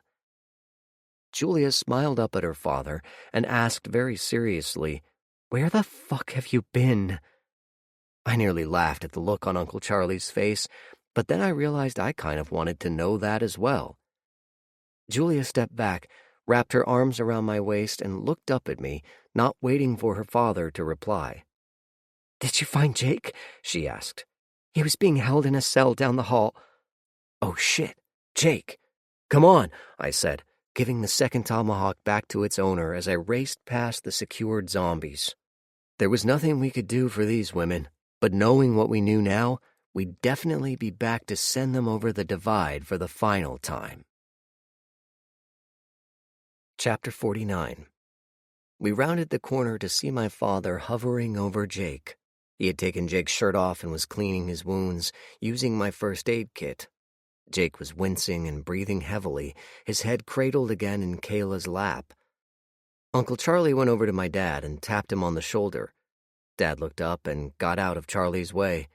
Julia ran to Kayla and put her hand on her shoulder, her other hand covering her mouth. Kayla looked up and smiled briefly at Julia. "He was fighting to get to you. He took out 12 men to try to get to you." Julia knelt by Kayla and put her hand on Jake's forehead. I felt like a fifth wheel with nothing to do. Charlie worked over Jake, patching his wounds and probing for anything that might be life-threatening. After about 10 minutes, there was a noise at the top of the stairs, and then 2 sets of feet came lumbering down the stairs. I nudged my dad, who looked up quickly, then kept his gaze on his son. Dad said softly, "Wait for it." In the dark, I heard 2 sets of, "Holy shit." My dad smiled to himself briefly, and then his face turned serious again. Charlie checked Jake up and down, and then looked up. "If we can get him to the Capitol, then he has a pretty good chance. We can move him, but nothing too crazy." "Who's going?" Kayla spoke up first. "I am." Her father looked at her curiously, but wisely said nothing. Jake suddenly opened his eyes and looked up at Kayla. "Love you too," he said softly, before closing his eyes again. Kayla started to cry and rocked Jake's head softly, kissing him gently on his bruised forehead. Julia spoke up. "I'll see him there. We should be okay." She looked over at me expectantly, and I didn't disappoint. "That goes for me too, by the way," I said, causing Julia to blush and her father to scowl. "Talons are all the damn same," Charlie growled. "You and I have a few things to discuss." He directed that at me, and strangely I didn't feel any fear. "When you're ready," I said, mentally cataloging where my weapons were. Uncle Tommy spoke up. "Knock it the hell off. We're only patching up one of us today. Ben's escaped, and we need to figure out what to do." My dad looked up from his son. "What did you find?" Uncle Duncan found his voice. "You're going to have to see it to believe it." My dad nodded. "Let's get Jake out of here first. Kayla and Julia will take the boat back. Get Jake to the medical center. Then we'll see what there is to see when it comes to Ben." We gathered our gear, and my dad and Charlie gently picked Jake up off the floor. They carefully brought him up the stairs, and then my dad took Jake and carried him all the way back down to the canal. I have to say I was impressed. Mid-50s and still strong as an ox. My good humor was tempered by the fact that my father's best friend and person whom my father had always described as being stronger than he was, the father of the woman I was sleeping with. If we finished this, I figured I was dead. At the boat, my dad gave Kayla and Julia instructions and sent them on their way. Julia gave me a lingering kiss and mouthed, "Love you," at me. I swear I could feel my Uncle Charlie's stare on my back. "Let's get this done," my dad said, as he watched the boat move away. Part of me wondered why he wasn't going with, but I realized there was nothing he could do. He knew Jake was going to be in as good of hands as he could find, and if he had lived this long, he was going to make it. Chapter 50. We went back to the fortress, and in the early light of the morning, I could make out the dozens of corpses liberally sprinkled all over the front lawn. Most of them died with headshots, but there were a few with some serious head trauma. A few were close to the front door, and I realized how near we had been to a nasty situation in the school. Uncle Tommy led the way. "We went up top, figuring on killing Ben and his men. We got the last few of his men, but you have to hand it to the bastard." Tommy made his way to a side stairwell and passed through the double doors. He flicked on a light and showed us the body lying there. It was a living man, or was, and he had been stabbed with something long and pointy. I suspected said something was resting on my Uncle Duncan's back. Passing through the doors on the top floor, I was surprised at how clean and neat everything was. There wasn't a scrap of paper, a rag, or anything out of place. Looking into the rooms, they were empty of absolutely everything. In a way, it was kind of creepy and weird. "Down here," Tommy said. At the back of the building was Ben's apartment, apparently. It was a large converted classroom with a bathroom, a kitchen, and a huge living area. On one wall was an enormous television, and on the other was a collection of DVDs from before the upheaval. I had seen a few when I was a kid, but it had been a long time. My dad looked around briefly before turning to Tommy and Duncan. "Empty. What do we need to see?" He sounded slightly agitated, as if he was worried about the time we were losing by coming up here. "Up those stairs," Duncan said. Behind my dad was a spiral staircase, and this one led upwards.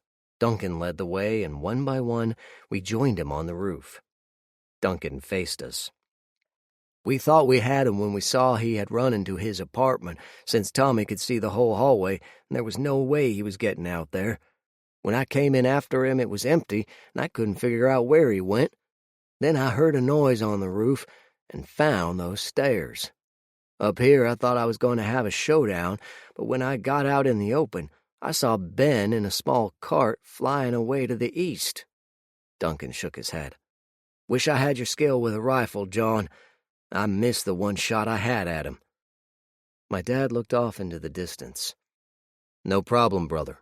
In this light, I doubt even Logan could make the shot." He walked around the roof for a second. "Off to the east? In a flying cart? That doesn't make sense." "Yes, it does," I said. I pointed to a small metal tower bolted to the back end of a brick wall. "There's a cable up there. Who wants to bet our friend Ben went down a zip line?" "Son of a bitch," Charlie said. "Where does it go?" "One way to find out," Duncan said. He grabbed a metal bar from a pile of debris, put it on the wire, and held on with both hands. Without another word, he started sliding away. "Duncan, you idiot!" Uncle Tommy yelled. "You don't know where he went." In the darkness, a voice drifted back. "Knowing Ben, it wasn't dangerous." We all nodded at the truth of that statement, and we went looking for our own zip-line bars. My dad and Charlie found a length of rebar that would work, while Tommy happened on a piece of wood. I wasn't having any luck until my foot hit a length of cable obviously left over from the line's construction. That should do. Tommy went after Duncan, and I followed a little bit later. I have to admit I was sweating about stepping off a roof into the darkness, but nothing bad seemed to happen to the two guys ahead of me, so off I went. The descent was fast but not crazy, and I had to hold down the urge to shout out. It was actually a lot of fun, sailing over the trees and homes, then sliding between the trees and homes until I finally reached the end of the line. There wasn't any sudden stop. It was just a descent until I could touch the ground. I almost tripped when I landed, but caught myself just in time. My uncles were waiting for me, and one held up 7 fingers and the other 8. I looked at them curiously, and Uncle Duncan said I needed to stick the landing, whatever the hell that meant. A noise behind me meant my father and Charlie were on their way, and a few seconds later they joined us at the base of the zip line. "Where are we?" Tommy asked, looking around for signs. "Train station," my dad said.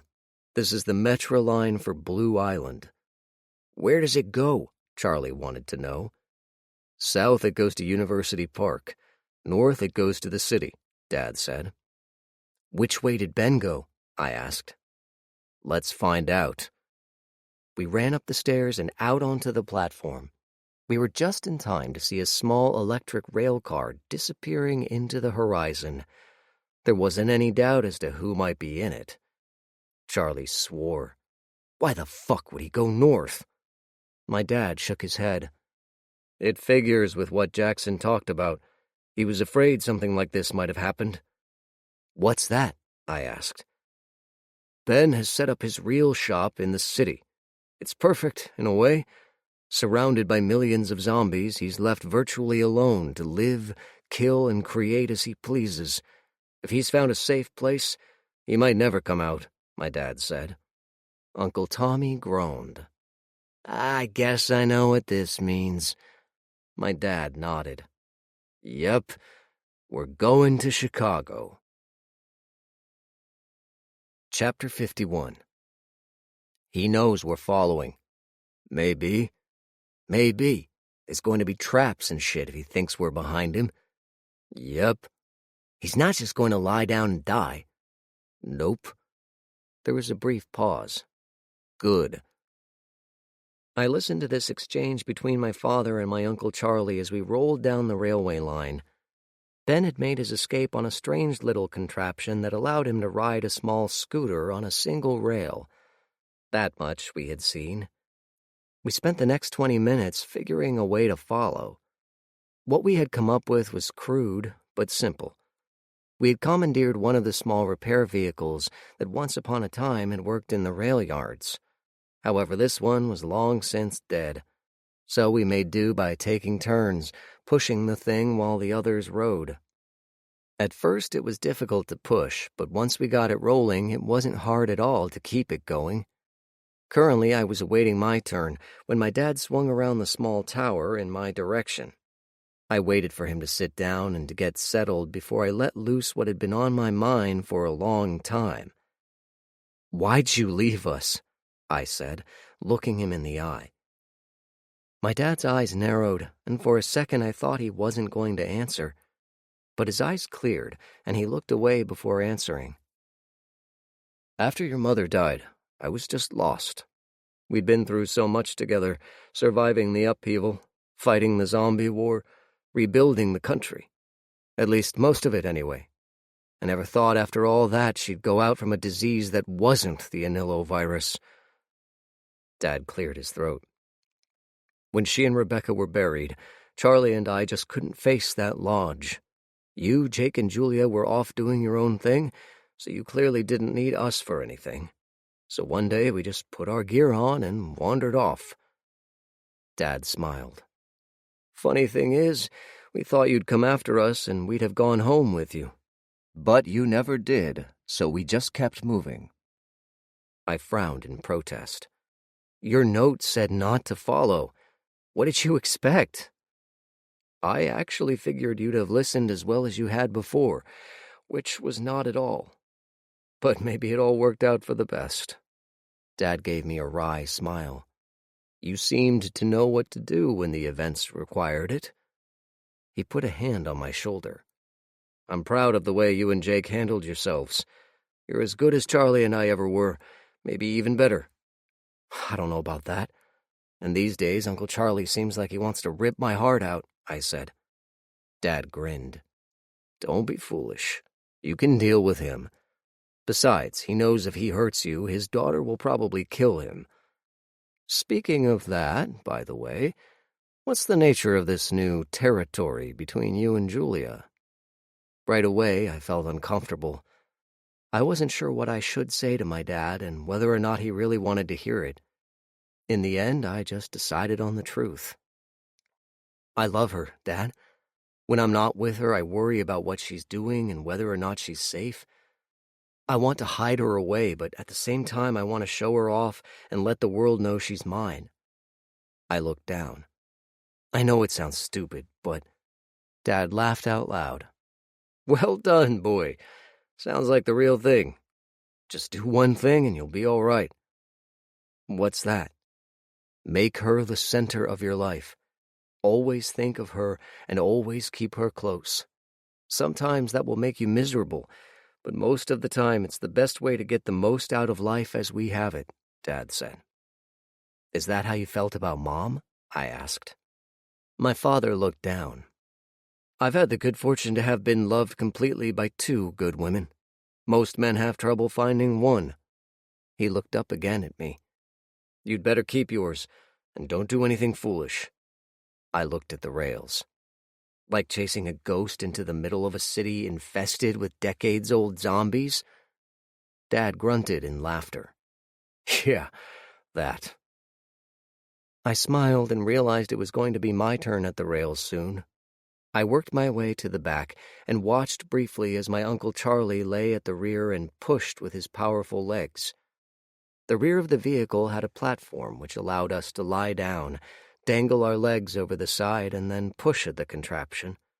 It seemed too good to be workable, but surprise of surprises, we were actually moving along at a good clip. I thought about what we were going to do and what needed to be done afterwards. I never considered that we might fail, that we might die. That never entered my thinking. Right at the moment, I gave some considerable thought to the situation and about where we might be going. Hey, Dad, I started. I had an idea, but I wanted to see whether it was sound. What's up, Aaron? My father put down his sharpening stone and his tomahawk. Where would Ben go? In the city? My father shrugged. Could be anywhere, I guess. Any building, any place. Where does this line go?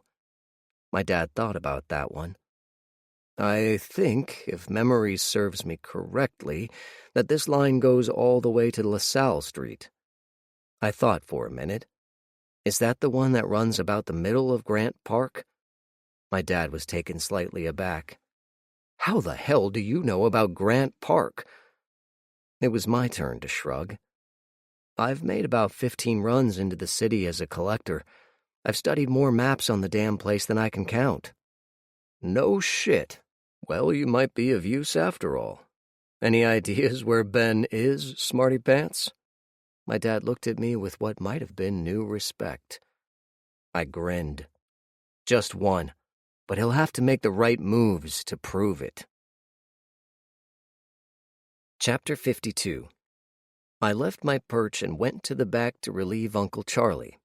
He looked at me, but didn't say anything. I figured my dad would set him straight soon enough, if anyone would. I lay down on the platform and got the swing of things with my legs. I just pushed along, keeping the pace. It wasn't so hard when the track stayed level and smooth. It took us a bit to get it going, but after that it was pretty simple. Stopping it was going to be interesting, since it was about 3 tons of steel rolling along, but we'd probably be off it by then anyway. An hour later, we were rolling through the outskirts of the city. Thanks to the efforts of the Metra system in times past, the railway was protected by chain-link fences on both sides, which in turn protected us. There were gaps, and occasionally we passed a surprised zombie, but none of my uncles shot them as a matter of habit. After a few minutes, I began to feel a shift in the landscape. It was getting a little easier to push the cart, and we seemed to be going faster. That was when I realized we were going downhill, preparing to go underground to where the station was. I stopped pushing for a second and saw we were still moving and even going a little faster. I climbed up to join the others and saw that we were indeed about to go underground. Any sign of Ben? I asked. Uncle Tommy shook his head. Haven't seen anything new, so he has to still be ahead of us. Think he'll try an ambush? Uncle Duncan asked. No, I said. He's alone and in a hurry. He'll get to his safe place and wait for us to try to get him. That is, if he thinks we're following him." 4 surprised faces looked at me in the early morning light. My father spoke first. "Explain your thoughts, son," he said kindly. Ben left the building before Uncle Tommy and Uncle Duncan was even close. He bailed on his men long before the fight was over. He took a standard route out of the suburbs and straight to his fortress in the city. He has to figure we'll just take our wounded and go, and he can decide on his next move," I said. Uncle Charlie spoke up. "Sounds reasonable. We haven't seen him or given any sign he's seen us. How far ahead do you think, Aaron?" "I figure a good 2 hours. It's a safe bet his method of transportation is a little more sophisticated and faster than ours on the railway," I said. "Speaking of which, we're about to crash into a train." I pointed ahead of us and grabbed my pack. Chapter 53. There were shouts of "whoa" and general confusion as we scrambled to get off our ride. The big vehicle lumbered along and a few seconds later slammed into the back end of a small modified rail car. The very loud bang was amplified by the cavernous station we were in, and I only hoped that wasn't like ringing a dinner gong to the nearest zombies. Uncle Charlie took the lead. "Let's get out of here. There's bound to be some exploration about this noise." "Right," my dad said. He took out his pickaxe. "We're in serious shit here. No shots unless we have to. I'd rather not have 2 million zombies up my ass." My other 2 uncles took their melee weapons out and slung their rifles over their shoulders. I took the hint and did the same, pulling out my falchion and looking the blade over. Duncan smiled and Charlie raised an eyebrow at me, but nothing was said. I knew I was going to have to show what I could do to be part of this team, and I was okay with that. For the amount of time I'd been in this city, this was more my territory than theirs. We went into the gloom of the train station, and I jumped a mite when I felt a nudge on my shoulder. Uncle Duncan smiled and pointed to a reception area just inside the main boarding platform. There were several skeletons and bones scattered throughout the seats and vending machines, but Duncan was pointing to the fact that all of the corpses were seated, either on a chair or on the ground. It was one of the creepiest things I had seen in a while.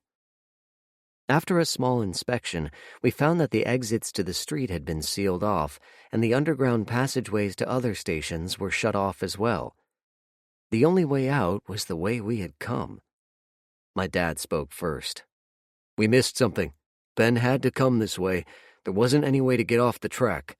Split up, use your radio, find out where he went." I decided to go back to the track and do some scouting. Ben's vehicle was there, and it was an interesting contraption. About 30 car batteries had been attached to a small rail car frame. There was a small cab for a single passenger. The controls simply read forward and reverse. An electric-powered engine moved the wheels, and with a small push, the cart moved along. There were 2 fans attached to the platform, and with the wire sticking out of them, I saw they were attached to a generator for replenishing the batteries. Pretty efficient. I looked at the ground and saw a faint pathway in the stones of the rail yard.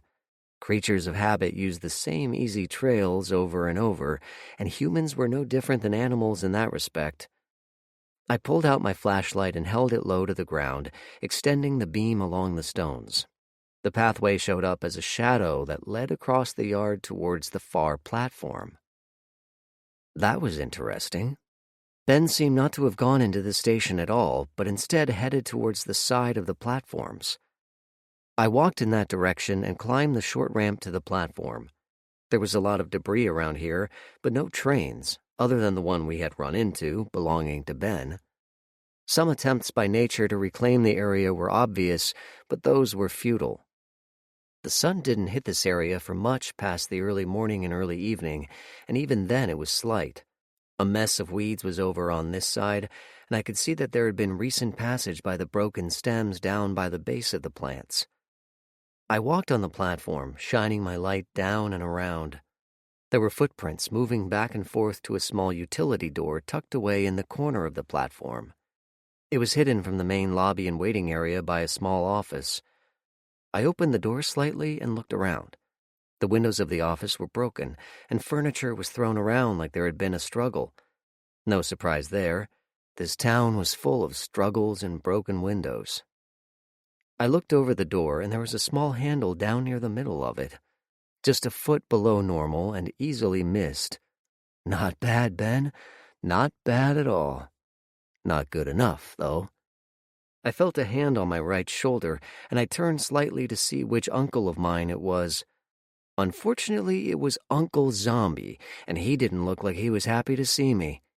"Jesus," I said, ducking down and spinning away from the snapping teeth that aimed for my neck. I dove forward and rolled on my left shoulder, coming up out of my crouch with my sword up as the gray-skinned, glowing-eyed monster snarled at me and advanced in my direction. His skin was hanging off in decaying strips about his face, and his clothing looked like it had been meant for a much bigger man. His nose had decayed away, giving his looks a vicious appearance. His hands reached for me again, and his eyes glowed with malice. I didn't waste time with anything fancy. I just used the point of the sword and speared the ghoul through the left eye. I kicked him off my sword and swung the blade back, flinging black zombie brains out over the yard. I wiped the blade off and looked around, checking for other threats. I didn't see any, other than my Uncle Charlie, who looked at me for a second, then at the zombie. He nodded his head slowly, and I felt a lot better, as if I had passed a test or something. My dad walked into the yard a second later and saw me with a dead zombie. He came over, followed by Charlie. Both of them looked puzzled. "What do you have, Aaron?" my father asked. "Chasing a rumor," I said. I went back to the cart Ben used and saw he had been there before and had worn a small trail. The tracks led to this door, which I would figure leads up to the streets. My dad nodded. "Did you try the door?" "Not yet. I was interrupted," I replied. "But here goes." I pulled on the latch as Tommy and Duncan walked in. They shook their heads at my dad, who nodded. The door swung open silently, and I stepped back as my father and Charlie swept up the stairs. They were gone for a minute, and then they were back. My dad came through first, and he didn't look happy. "What's up? We heading after him?" Duncan asked. My dad shook his head. "We got to the street, and there was a passage to a ladder to the elevated tracks, but the way was padlocked, and we can't get it off without causing a ruckus." "Would that be a problem?" Tommy asked. "Only with the 1,000 zombies I saw up there," Uncle Charlie said. "That bad?" Uncle Duncan asked. "That was just on the left," Charlie answered. "I need options. Aaron, you figured you knew where he was going. Now's the time for a strategy." My dad looked at me as he spoke, and I knew that tone of voice. Whatever he wanted it now. Chapter 54. I looked at the 4 men in front of me. I had known these men all my life and had heard countless stories of their bravery, lunacy, and determination. I felt a little intimidated by the experience before me, but I pressed on, confident in what I had to say. "I think I know where Ben went," I said. "Given the territory and the lengths he's gone through to establish a base of operations, I'd say he's at Navy Pier." All of the men nodded, and Uncle Duncan winked at me, which encouraged me to go on. "It makes the most sense. The high-rises are good, but there's no escape route. The pier has water on 3 sides and an easily defended entrance. If he's blocked off one of the sides, it's even easier. He'd have the entire place to himself, a supply of water and food, and sustainable power with solar and wind," I said. Charlie looked at my dad. "Why the hell didn't we come here instead of the lodge?" My dad arched an eyebrow at his friend. "When you finish counting the zombies in the city, you'll have your answer," he said. "Anyway," I continued, "it makes sense that he went to the elevated tracks, and chances are pretty good there's another one of those carts up there. The tracks go to the street just in front of the pier, so it's an easy commute. He could come and go all day, and no one could touch him." "How do we get there without getting chased by a million Z's?" Duncan asked. "We'll have to fight a bit, but follow me," I said, turning around and walking to the opening of the rail yard. I swung my sword a bit to loosen up my shoulders and loosened my tomahawk. I adjusted the strap on my rifle and moved it to a more comfortable position. Behind me, I heard my dad chuckle and my Uncle Charlie say, "Good Lord, is he your son?" I knew once we reached the outside of the yard, we'd be more or less in line with the streets. It was a good bit of a hike, but I stayed focused, looking out for the occasional zombie that might have gotten through the fence and wandered this way. As it was, I expected our little crash when we got here to have stirred things up a bit. I knew when we reached the streets we were going to stir them up something fierce. If Charlie thought he saw around 1,000 zombies, then he probably did. Uncle Charlie was good for understatement, not exaggeration. As we approached the big opening, I started to step wide to look around the corner. I had been nearly caught before by lurking ghouls, and didn't feel the need to repeat that mistake. The caution was rewarded as a small zombie was bumping around the debris piled around the corner. There was a pile of tracks, a bunch of barrels, and some railroad ties that were loosely stacked. The zombie, a female by the color of her clothes, saw us as we stepped into the light. She hissed loudly and lumbered our way, reaching for the first person she saw. It was her bad luck that she chose my father. I had seen him kill zombies before, and this was no different. He simply waited with the pick on his shoulder for the former woman to get close, and then he pounded her head with his pickaxe. She fell like her strings had been cut, and he held the end of the pick handle as she fell down. A quick kick with his foot released the pick, and a stroke and a twist cleaned it off. During the whole encounter, he never even used both hands. "Come on, we've got to move," I said. "If we can get ourselves down the street into the river before too many of them know we're here, then we've got a chance." "So we're depending on luck, are we?" Duncan asked with a smile, taking a two-handed grip on his sword. "Jesus, we're screwed," said Tommy, rolling his neck and cracking his knuckles. "Just lead the way, Aaron. We're right behind you," Dad said. "If we can't keep up, just keep going. Do not stop for us. This bullshit with Ben ends today." "Just move," I said, stepping quickly into the light and letting my eyes adjust. I scanned the skyline quickly, looking for a quick way to get to the river. I knew I wanted to go west, and I knew it was pretty close, but I hadn't been to this part of the city before, and there might be obstructions I didn't know about. Couldn't be helped. Right now I had to believe we had the element of surprise, and we had to use it fully. Ben had been calling the shots for a while now, and it was time to shut him down. I looked at the fence by the yard and decided it wasn't worth getting tangled up in. Besides, there was a bridge a little further down that didn't have any fence, so I decided to take the path of least resistance. 20 yards down the rails, and I was looking over a viaduct that had about 15 cars jammed in it and at least 2 trucks. 3 zombies that were standing in a shadow slowly extricated themselves and started moving in our direction. In about 15 seconds, they were going to be directly beneath us. "Here goes," I said, jumping off the bridge onto the roof of the truck. I tried to land as lightly as I could, but it seemed to be enormously loud under the rails. Deep in the dark tunnel, I could see several shapes moving about as they shuffled forward to see what the ruckus was all about. I knew it was just the start, and it was going to get worse before it got better. I squatted down and jumped to the roof of the car, sliding a little on the dusty surface. I corrected and stepped off, directly in front of the 3 zombies. I slipped my tomahawk out of its sheath and hurled it at the nearest one, splitting his skull and dropping him.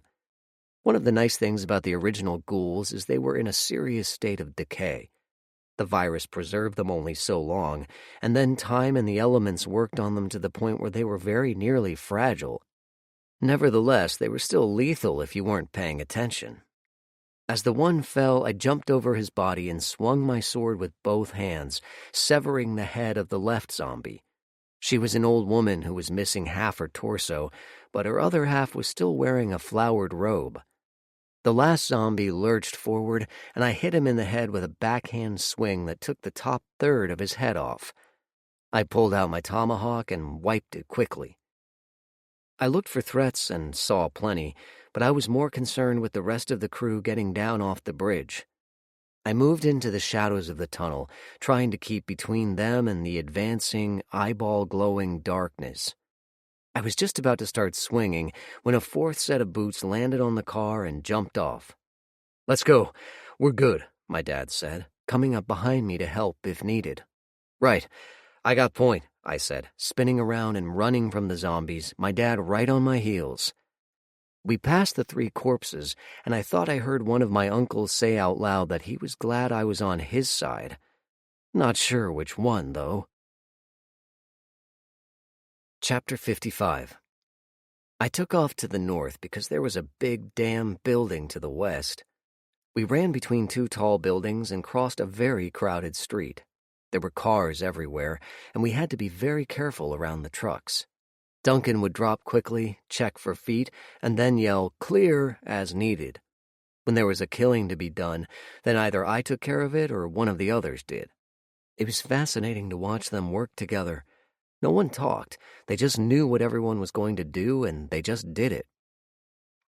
I hoped we were going to be able to make it to the river without too much trouble, but as we made our way through the trucks, cars, burned-out vehicles, and junk all over the street, we were slowed down enough that the zombies hiding out in the buildings and alleyways were becoming aware of our presence. It didn't help at all to have a few of the more vocal ones let loose in the canyons of the city, moaning loudly enough to warn the ones ahead of us that we were coming. "Damn it," I said as I looked over the cars and advancing zombies. "What's the trouble, son?" my dad said as he walked up to my side. "Well, we need to be there, and there, and it's a headache from here," I said, making sense to no one in particular. "Backtrack," he said, looking back the way we came. "Side road, but we're going to have to be quick. Come on," I said, going back the way we came. I figured we could take the short route south and be able to deal with a smaller road than this wide one we were on. All we were doing was asking for trouble, and it was coming at us from both directions. I ran back the way we came and saw a good-sized horde bearing down on us from the east. Add to the zombies coming from the west, we were right in between seriously screwed and royally boned. I raced past Tommy and Duncan, who started running with me and ran straight at the zombies coming from under the tunnel. When I was barely 10 feet from them, I veered south, heading down a very narrow street. The buildings were tall on either side, and the whole corridor was darkened from lack of sunlight. Weeds and debris lined both sides of the street, and a number of very dark places were there that likely held very dark things. The light at the end of the tunnel was that we would be able to limit who came after us if need be, but I was hoping it wouldn't come to that. I was also worried about the ones who might be in the stores and shops, waiting for a meal to walk by. I moved down the street and stole a look behind me. All 4 of the men were keeping up easily, watching the corner and shadows, careful where they put their feet as we moved past the buildings. "Look out!" Duncan called, bringing his weapon up. 3 zombies came stumbling out of the ruins of a fast food restaurant. They looked gray to black in color, and their eyes were nearly white from the disease. What was left of their clothes was full of holes, dirt, and dried blood. The lead zombie, a tall man with holes rotting his face, stepped out at a rather quick pace towards Duncan. Duncan ducked under the zombie's outstretched arms and got behind it. Thrusting his sword almost backwards over his shoulder, Duncan speared the dead thing through the back of the head. Not waiting for the ghoul to fall, he wrenched the blade out and used the momentum to cut a wide swing at the other 2. The razor edge of his sword easily cut the heads off the 2 remaining zombies, and Duncan used the tip again to end the snapping of the still animated zombie heads. "Clear," Duncan said, wiping his blade off quickly. "Keep moving," Dad said. "You got a plan at the end of this road, Aaron?" "Yes, sir," I said, moving on. "But we can't get there from here if we stay still." We stepped ahead, and I circled wide around a couple of cars that looked like something might still be in them. Behind us, the zombies swayed and pursued, lurched and chased. They were seeing a meal for the first time in years, and the hunger must have been insane. Ahead of us, 2 trucks were smashed together and blocked the whole street. Cars on either side blocked the sidewalk, and the decay of 2 decades filled in the gaps. I looked over the situation quickly, trying to figure a way around. We couldn't go back, and forward was delayed. We couldn't even go under the trucks without being blocked, as there were cars on the other side that had rusted to the ground. Looking at the truck again, I got an idea. I sheathed my sword and ran to the back of the truck on the left. It was a long box truck with a lift on the back. The back end was jammed tightly against the side of a building, and I wasn't going that way. However, since around and under was blocked and through wasn't an option, I decided on up. Stepping up on the back bumper, I put my foot up on the side rail and pushed up, reaching to grab the roof of the truck. One hand made it, and I used the momentum of my legs to roll the rest of myself onto the roof. It was dirty, dusty, and covered in filth, but it was empty and looked great to me. I stood up and gestured to my family. "Get over here, I'll hoist you up. Dad, give me your pickaxe." My father understood immediately and handed up his axe. I reversed the weapon and held the handle while they grabbed the metal. I pulled up Duncan and Tommy, and then pulled up Charlie. I think he expected me to struggle with him, but in truth he was lighter than I expected. My dad came up last, and it was a near thing with the horde of zombies right on his heels. The moaning they started bounced off the narrow walls of the buildings and echoed out towards the open lands. On top of the truck, we looked out over the barricade. In front of us was a sea of cars, stretching south as far as we cared to see. The cars were rusted hulks, with the glass long smashed away and weird things growing inside them. Several had given way to the elements, turning into small mounds of grass and dirt accumulated from wind and rain. There were even a couple of trees working their way through the old vehicles. Spaced out all over the place were about 100 zombies, and even in the few seconds I watched them roam around, another 20 or so joined in from the side streets. Apparently, the word had gotten out about an all-you-can-eat buffet. We were safe where we were, but in a short amount of time, we were going to be trapped with no way to go but to hell. Chapter 56. "If we move fast enough, we can get past most of them," I said. "The way we want to go is right there." I pointed to a space between 2 buildings, and I could see a white building with an interesting curve to the architecture. If I was right, and I was pretty sure I was, then we were a block away from where we wanted to be. Trouble was, that block was going to be a fight. "Let's rock," said Duncan. "You prefer left or right?" "Right," I said. "Most of my swings start there." "So I'm right where they end up. Don't you love your favorite uncle?" Duncan gazed at me with big eyes, which on him looked downright ridiculous. "I'll take both if you're not up to it," I said, matching his big eyes with my own. "Will the 2 of you show-offs just move already?" Tommy said, pointing at the drift in our direction. "Gone," I said, moving to the front of the truck. I jumped onto the cab, which was a risk since I could have fallen right through. But it held, and I stepped down to the hood. A single zombie stepped forward to challenge me, and I took the opportunity to jump off, bringing my sword down in a single heavy chop to the top of its head. The razor edge slashed through the head, through the neck, and completely through the torso. I barely managed to stop the swing before I slammed the blade into the ground. The 2 halves of the zombie fell in opposite directions, and I stood up with my gore-encrusted blade dripping onto the ground. As I looked down at my work, Duncan joined me at the front of the truck. "Cool," he said. "I've always wanted to do that." "You get the next one," I said. "Let's move before Uncle Tommy yells at us again." "Yeah, you get used to it after 30 years. "Damn, that long?" "Yep." We moved down the side street, and I was grateful it was only 2 car lanes wide. There were no stores on the side street, just windows to the stores on the other side. There were a couple of displays that had mannequins in them, and I slowed down to take a look at one of them. I passed and said to Duncan, "Did that dummy have a bite out of it? Like around the shoulder?" Duncan looked back, then nodded.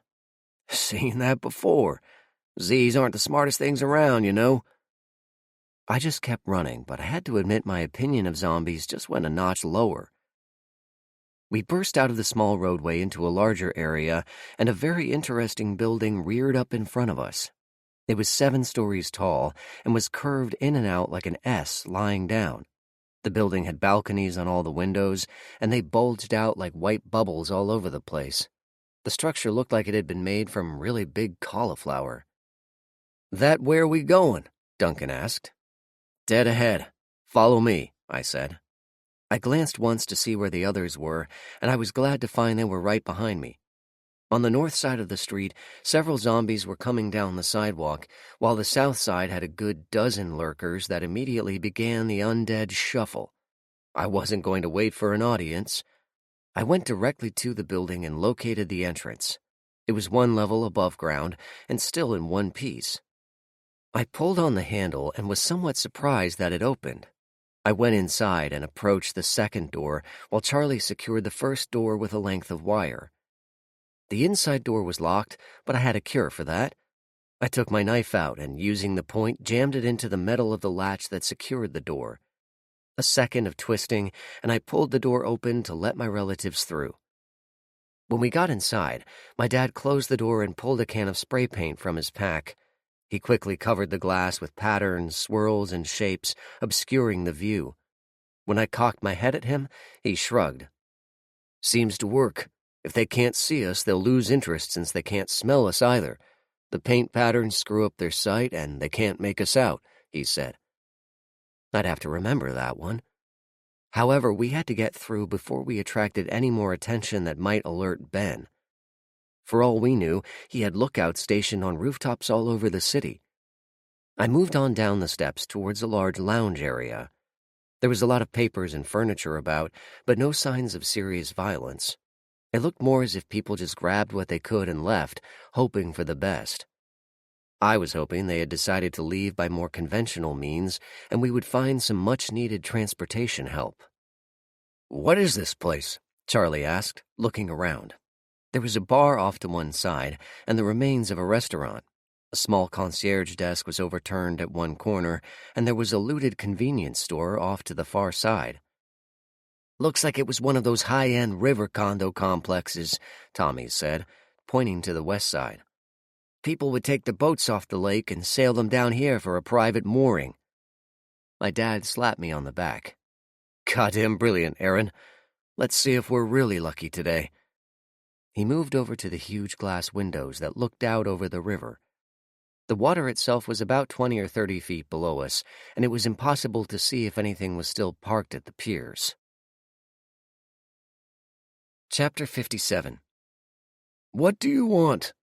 The voice came from above us, and we spun around, whipping our guns up. I didn't have my rifle up, but my pistol was out and ready. My father stepped forward, not lowering his rifle, and spoke. "We need a boat, if you have one. We can buy or trade. Your choice." He lowered his rifle slightly, but kept it ready. Above us, 4 men with bolt-action rifles looked down from a balcony. A 5th man, a man with blonde hair and a lean look to his face, stood off to the side. I thought I had seen him before, and when I stared at him, he seemed to get a little nervous and shifted to put a pillar between us. "Nothing is for sale or trade. You have no reason to be here, so please leave." The man had an imperious tone that would have been grating in the best of circumstances, and these sure weren't them. I knew my dad was in a hurry because he wanted to get back to Jake, and the fact that he bothered to talk at all to this prick was an exercise in extreme patience. "We're leaving, and we're taking a boat. We need to settle some business, and then we will return the boat. I'm sure we can work out some kind of arrangement," my dad said, lowering his rifle further. "I don't deal with your kind. I will tell you one more time, and then the security team will open fire. Your choices are to stay and die, or leave and live," the man said. Suddenly, I knew I had seen him before.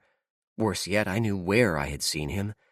I needed to make the right move and not get us killed in the process. My dad was about to speak when I signaled him with my hand. I had to holster my gun to do it, but I made it seem like I was trying not to get shot. I held my hand straight down, then held out 2, then 3 fingers. "All right, we'll get moving. Just tell your men to stand down, okay?" my dad said, lowering his rifle all the way. "Move now, and I'll consider it," the voice said. "Deal," my dad said. "Go." That was the signal. Uncle Charlie and I ran under the balcony on our side, and my father, Tommy, and Duncan ran underneath on their side. The walkway spanned the entire atrium from one end to the other, and there was a single spiral stairway from the ground floor leading to it. We stayed out of sight under the structure, and I used the quick breather to sheathe my sword and pull out my heavy rifle. "Hey, get out of here or we'll shoot!" one of the security men yelled. "Don't mind if I do," I said, bringing up my M1A and firing through the floor. The .30 caliber bullets blew through the metal walkway as if it wasn't there. There were screams, shouts, and a couple of heavy thuds on the walkway. "Stop! Stop! You'll hit the homes above us! Stop!" The rude man spoke up, much more contrite now that we were in a better position than he was. "Throw the guns over the side, now," Tommy said. 4 rifles clattered to the ground, and he bent over to scoop them up. Duncan swept up the stairs, and there was some snarling, but 5 men came down the steps. One was limping from a bullet wound in his leg, and another was being helped by a third, holding his rear. As he passed by, I saw that one of my bullets had opened up a furrow in his ass cheek. The blond man stepped in front of my father and nearly spat his words. "Fine, take what you want. Just get the hell out of here. We never wanted your help, and we just want you to leave." Dad looked him over and was about to speak when I stepped in. I had put my M1A back and had taken out my sword. Without a word, I rammed the blade through his chest, shoving a foot of steel through his sternum. The man gasped loudly, then pawed weakly at the steel as he slowly fell to the floor. The big blade stuck a little as the man died, and it took a foot in his gut to pull it out. My dad stared at me with a look I hadn't seen before, and I was sure he was wondering what kind of son I had become. The other men were in shock, and one threw up on the tiled floor. My uncles didn't say anything. They just spread out slightly, and out of the corner of my eye I could see Duncan slowly raise his rifle to the low ready position. I looked back at my father. I met this man before. He was working with the kidnappers at the Capitol. He was the middleman between the sheriff and Ben. I had seen him before when Julia and I had a run-in with some lowlifes who wanted to take Julia. He probably had a way to get in touch with Ben and would have told him we were here the second we left. Charlie spoke up first. "I'm not happy with this, Aaron." "No? Nope. I wish you'd let me kill the son of a bitch." The tension broke, and my dad gave me a half-smile that meant more to me than him coming out and saying he was proud of me. It was a look that said he was very glad of how I turned out. "Your mother would have been proud," he said. "She worried that you would take too long to think about things and hesitate when work needed to be done." Wasn't she always saying things like "fools rush in" and all that? I was a bit confused. "Yeah, she contradicted herself on a number of occasions. She was who she was, God love her." He shook his head and turned his attention to the 4 men on their knees in front of us. The men were having a hard time taking their eyes off the body. He squatted down and said seriously, "Now, what do we do with you?" One of the unwounded men spoke up. "Please don't kill us. We're just security here, taking care of the people who live here." "How many people?" Dad asked.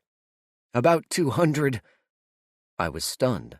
I had no idea there were that many people alive in this city, let alone in one place. "Why are they here?" The man shrugged. "There's water, food if you're careful, and we trade with the Capitol all the time." "What kind of trade?" Charlie asked. "Anything we can find. We've been doing well with a few medical buildings and clothing stores," the man said. I could understand that. There was always a market for clothing, and medical supplies were always in high demand. A walker or a wheelchair could cost as much as a full 5 pieces of silver. "You ever meet a man about 50 or so, white hair, dead eyes?" I asked casually. All 4 men shook their heads. No one like that has ever been around here. Around 50? No, sir. Oldest person here is 35. That made no sense. Anyone who stayed here after the upheaval would be older, and in some cases considerably. Unless Blondie here cleaned house and populated it with friends and kidnap victims. Suddenly, the light bulb went on. Of course. There wasn't enough zombies at the place in Blue Island to cover the number of people kidnapped, and they had to be kept somewhere they couldn't leave, but nice enough they might not want to leave, especially if their home back at the capital was a small house or shack. I waved my dad over. We need to get out. Let's go while they haven't figured out who we are yet. Dad nodded. Agreed. We haven't mucked this up yet, so let's not start now. He turned back to the men. We're going to use one of your boats. Which one do you use to go on the lake? The men looked down, and one answered, The black one. Thanks. We'll bring it back. Maybe by this evening, Dad said. Chapter 58. We left the unwounded men tied and gagged, while the wounded men we treated and locked in an office. It would be a couple of hours before anyone came looking or was brave enough to investigate the shots, and we would be long gone by then. The boats were well maintained, and we chose the smallest of the four. It was a bass boat with a trolling motor and oars. The other boats were too large for our purposes and would likely raise questions if we showed up unannounced. The biggest one was a large cruiser with black-tinted windows. It was easily 75 feet long and would be a very nice boat on the lake. On the canal, though, it would ground itself in a heartbeat past the locks. We piled into the boat and Duncan pushed us off. If I remembered the river right, we had a little ways to go, follow the water as it flowed to the right, then we'd be making our way across a small harbor to Navy Pier. It was going to get really interesting then. The trolling motor started right away and quietly pushed us along the river. Duncan kept us to the shadows cast by the tall buildings and steered around some debris that looked like it had been there a long time. Under one bridge, there was a submerged car. I used the opportunity to wipe off my weapons and to top off my magazines. My dad watched me for a while, and I knew what was on his mind, but I wanted to wait until he said something. You've grown up a lot, Aaron. I have to say that, Dad said. For a while there, I thought you'd be willing to let us take care of business, but you sure put that fear to rest. I shrugged. If you're worried about the man I ran through, don't be. He'd have done the same 100 times over without batting an eye. He was in league with Ben, and I wouldn't want to guess how many of those girls at the school he was personally responsible for kidnapping. Should I have faced him armed? Maybe. But you were the one who taught me fair fights were for fools. I could see that Dad was torn a bit inside. On the one hand, I had stabbed an unarmed, surrendered man. On the other, it was a really bad man. In the end, Tommy was the one who broke the dilemma. He's dead, and how he got there really doesn't matter, as long as he got there, right? His usefulness was over. If it means anything, Aaron, I'd have shot him myself and not cared which side I was facing, Uncle Tommy said. The rest of the men nodded, and I finally think the matter was at an end. We had more pressing things to worry about. As we traveled, the dead came out to see us by. Hundreds of zombies lined the walkways and the streets, moaning softly as they tracked our progress. One reached out over a rail and fell into the water, disappearing in a swirl of deep green. We rounded the bend, and Duncan slowed the motor, moving as quietly as possible. Charlie, Tommy, my father, and I kept a watchful eye for lookouts and sentries. Our weapons were ready to hand, but not up, keeping our profile as simple as possible. "What's the layout of this area, Aaron?" Charlie asked quietly. "The harbor is enclosed, and if we make our way along the north side, we can anchor and get out without being seen," I said. "But the hard part is getting to the pier itself. It sticks out in the water, so there's no way to approach it without being seen. We'd be under fire the second we pulled out from the harbor." "What about on land?" "Odds are better, but we'd have to be really lucky. If there was a way to keep everyone's attention away from the land, then we could make a run for it," I mused. Dad nodded slowly. "I think we can manage something. We're going to have to get coordinated soon, so listen up." Chapter 59. I moved along the water's edge, trying to keep as low profile as possible. I could see a sentry standing by the front of the entrance to Navy Pier, but I wasn't sure if there was another one. The trees along the water's edge helped a great deal, along with the years of growth from the grass, but they also kept me from seeing things too. I had no idea if there was a large contingent of zombies making their way over to me or not. I had slipped out of the bass boat when we made the locks which led to the lake. My father and the crew were going to execute the other part of the plan, which was to distract and attack from another side. If they were very lucky, they would be able to even the odds a little before storming the place. As I approached, I was hit with a small, nagging doubt. What if Ben wasn't here? What if he had made his way to another destination, and we were walking into a major horde of zombies? I began to worry that all the confidence I had felt earlier was wasted. Then I suddenly realized that I could have asked the guy back at the apartments where Ben was, but I killed him before I thought to ask. Ah, hell, I said aloud, not thinking about my whereabouts. I thought about them soon enough as a deep groan answered me from the other side of the trees. That groan was answered by another, and another, and another.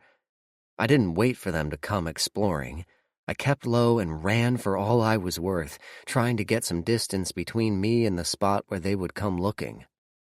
Zombies were kind of dumb that way. They zeroed in on a sound and checked it out, and if there was something for them, they killed it. I ran for about 100 yards, and then I reached the street.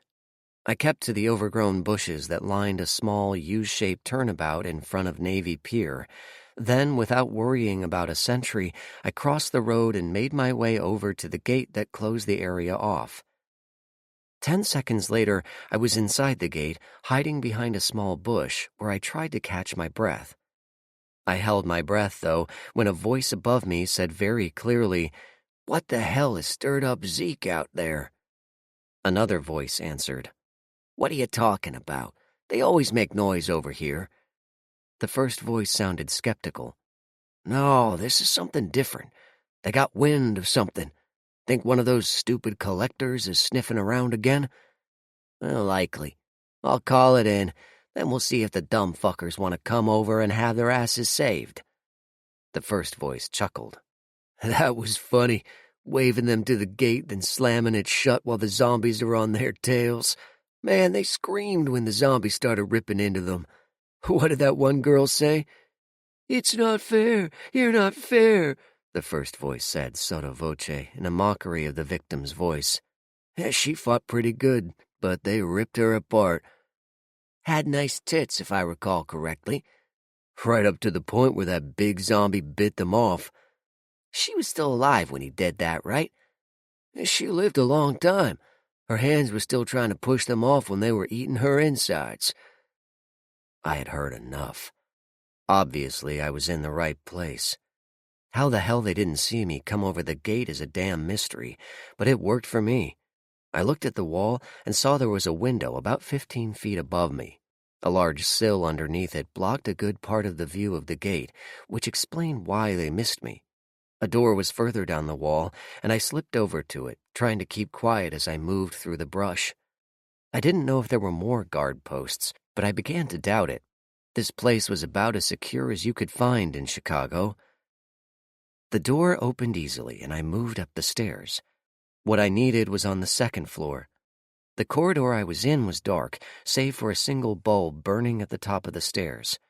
That told me all I needed to know about whether or not this place had power.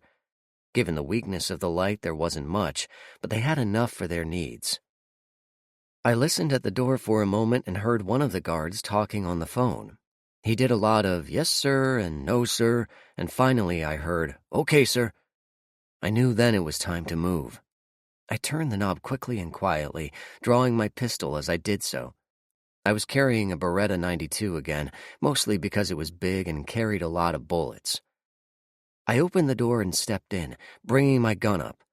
2 men were 10 feet from me, and both had their backs to me. They were 3 feet apart, and one had his feet up on the desk that had been shoved up to the windows. The entire second floor was covered in windows, and by the angle of the man leaning back, he couldn't even see the street, let alone someone under his window. The other man was leaning back now, too, having gotten whatever instructions he was going to get from his superior. I began to wonder how many men were here, but I had to deal with this pair first. I stepped forward and kicked the legs of the chair of the leaner forward, sending him crashing to the floor. I used my gun like a club and smashed the second man in the teeth as he turned to the noise. The first man I kicked in the head to get his attention and then kneeled on his chest near his neck. His hand stopped moving towards his waist when I shook my head at him and stuck my gun in his mouth.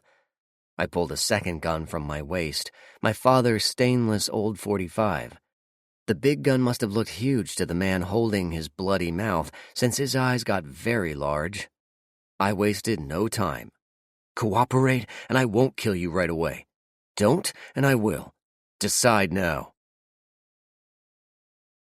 Chapter 60.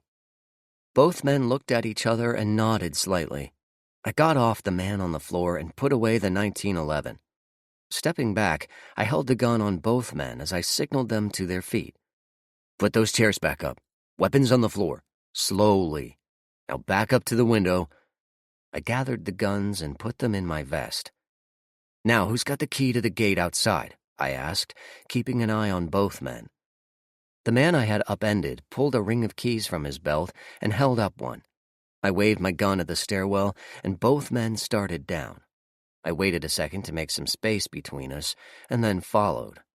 At the bottom, I told them to stop. Pulling some zip ties from my pocket, I told Bloody Mouth to tie his partner's hands together. When he had finished, I did him the same favor. Wait here, I said. I slipped outside and checked for any activity.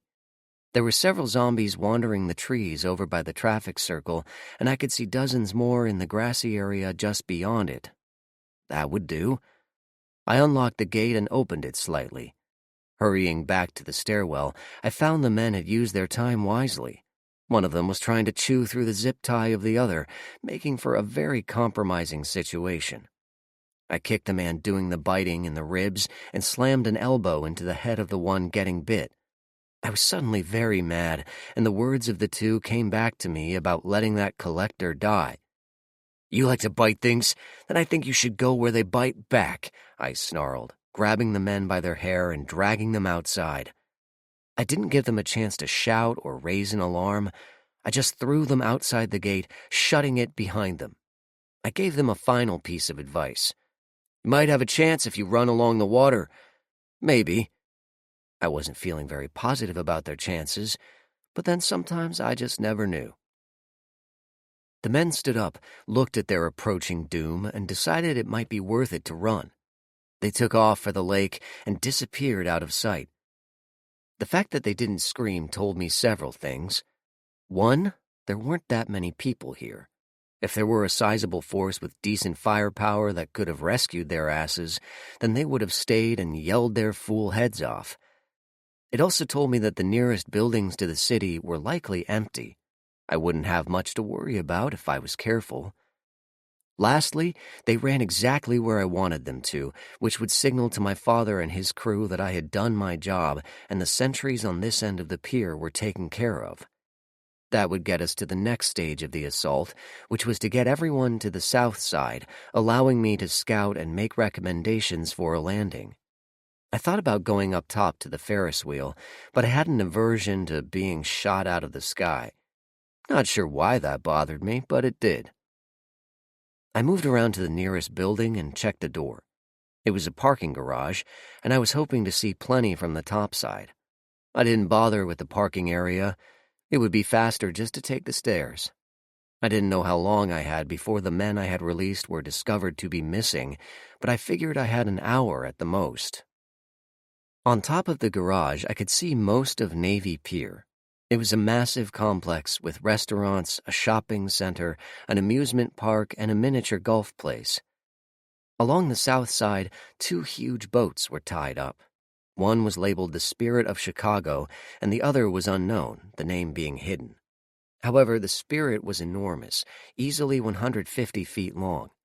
It looked like it was used for long cruises and for traveling to other states. No way was that big boy going to make it down the river. For one thing, it would never fit under the bridges. I could see 2 large buildings toward the far end of the pier, and the furthest had a huge glass dome covering it. I had a feeling about that last place and was very anxious to try it out. But first things first. I got out my radio. "Uncle Duncan, you there?" The response was immediate. "Loud and clear, kiddo. Got your message. 2 very scared men just ran past our position, each one looking like he was going to make sure the other guy fed the Z's first. Where are you?" "I'm on the parking garage, about to head towards the back dome. When are you going to make some noise?" 2 minutes. Be ready. By the way, your dad wants his gun back." I heard a chuckle from someone in the vicinity of Duncan. "He can have it. Where's the safety on the dumb thing?" I joked. "Oh, Lord, put it away before you shoot yourself." "Where can he pick it up?" I asked. "We're on the big boat, so don't worry. We'll get to you." "Got it. Heading down. Out." I got back to the ground floor and made my way carefully along the north side. There wasn't much in the way of attractions on this side, so I began to realize I was moving along the service side of the pier, the place where they made deliveries and such once upon a time. It made sense. They sure weren't going to use the lake. I moved steadily along, and when I glanced back, I saw I had traveled about halfway to my destination. It was then that I heard a huge explosion, and even from my side of the pier, I thought I could feel the concussion from the blast. For a brief minute, I wondered if Uncle Duncan had blown up the big boat. A second later, I could see a cloud of dark smoke billowing up into the air. Between the blast and the smoke, I wouldn't doubt if half the zombies in the city were headed this way. I could hear shouting, and it sounded like someone was yelling over a loudspeaker, but they might have been inside a building. I kept to the service road and made my way along the buildings, trying to keep out of sight.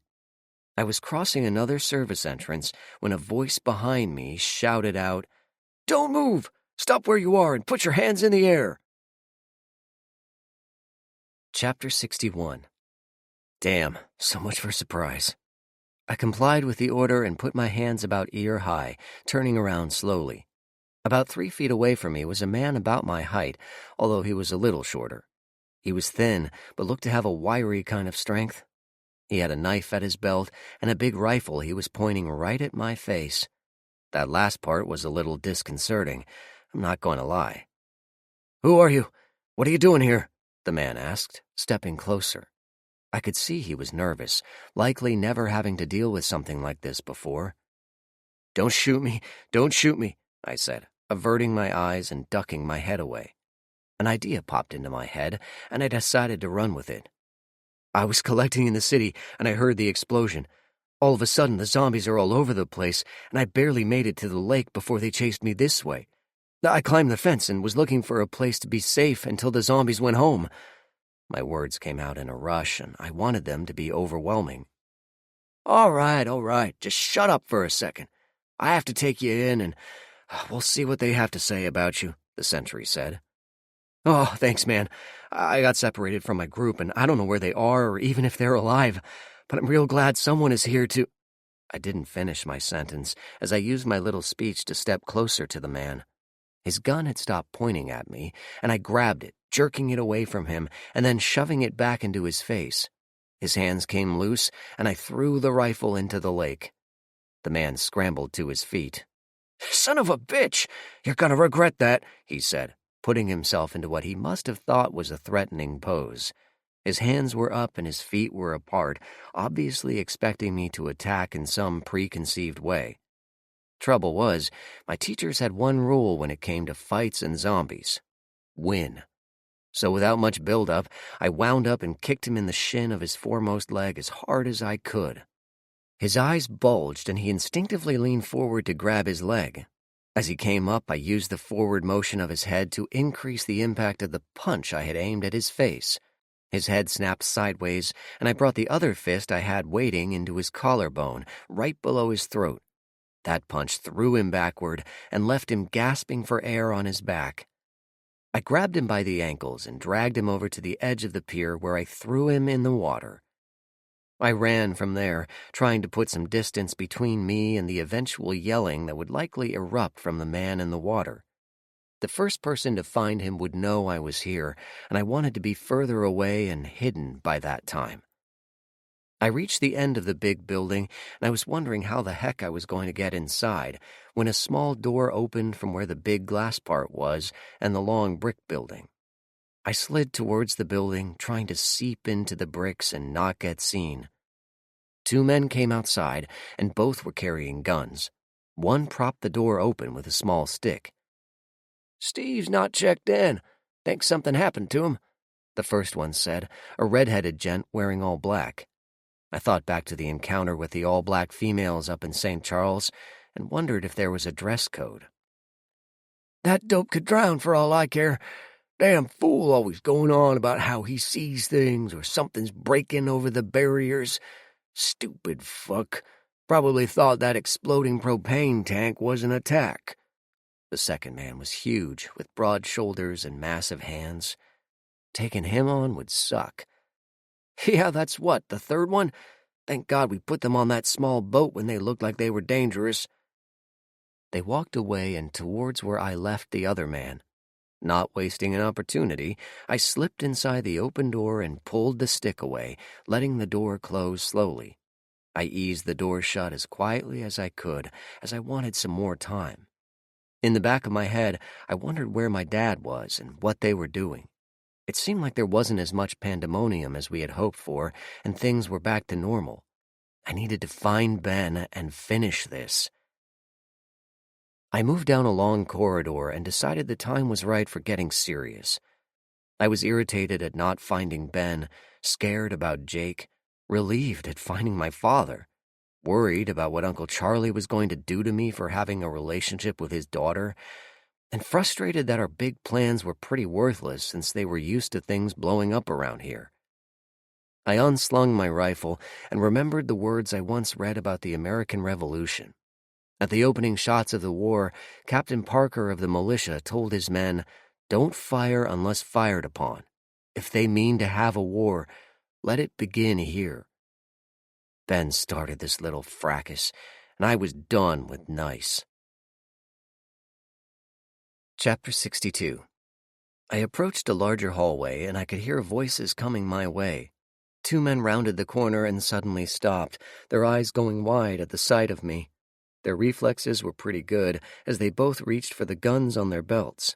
I fired twice, dropping both men with shots to the chest. The heavy crash of the rifle in the hallway made my ears ring, but the echo of the shots bounced off the walls from the glass of the end hall to the front gate.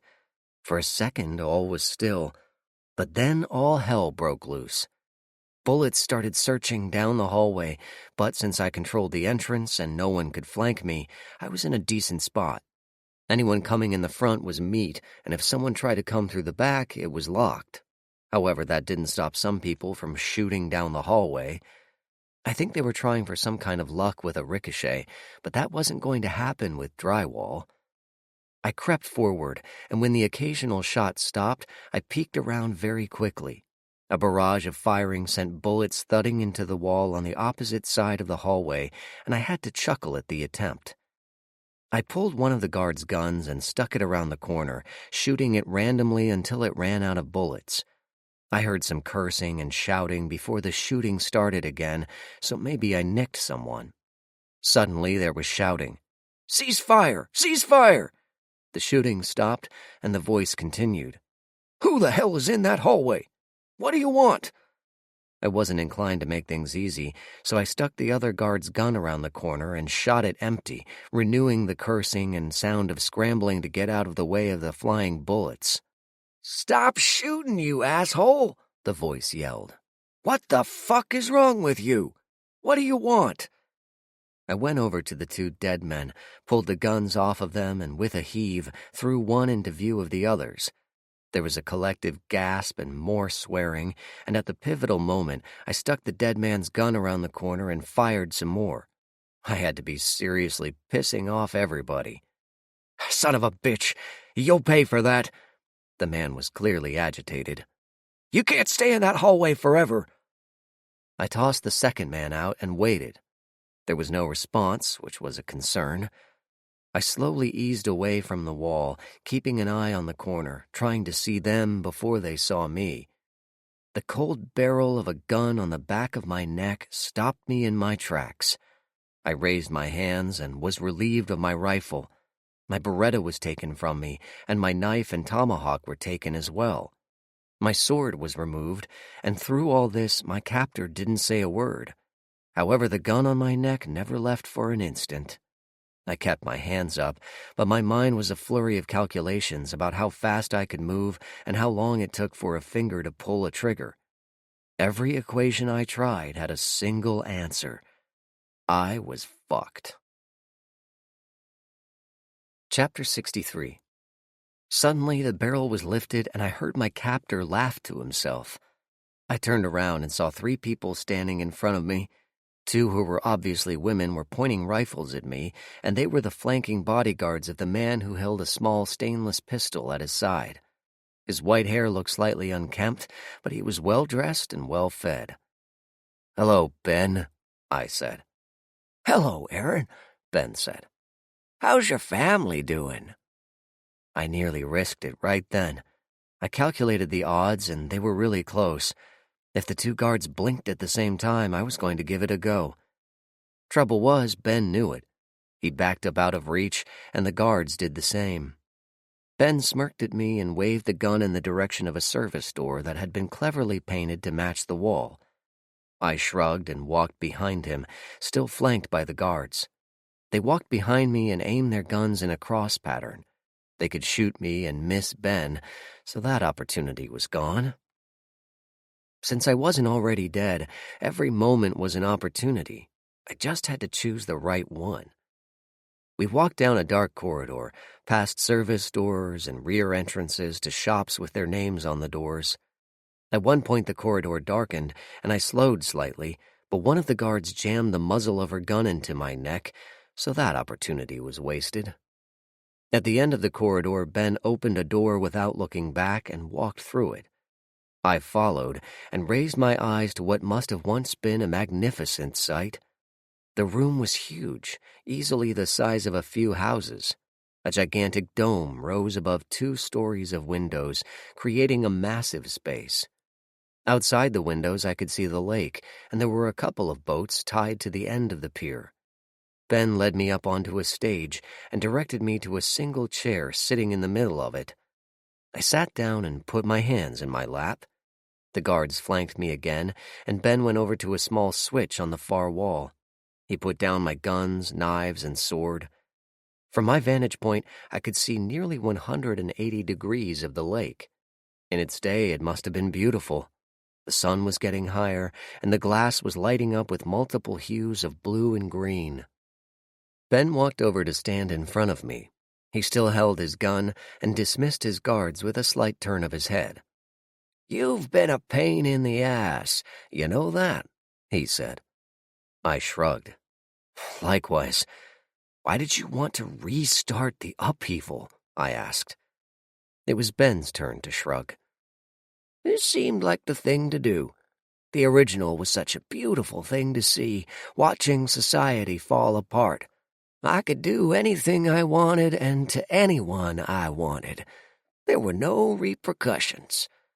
Ben's eyes drifted away for a second. "After scratching out a living for years on the edge of civilized society, suddenly we could take anything we wanted. All we needed to be was more ruthless than the next man was. But that all ended when your damned father came marching in with his ideas about restoring the country.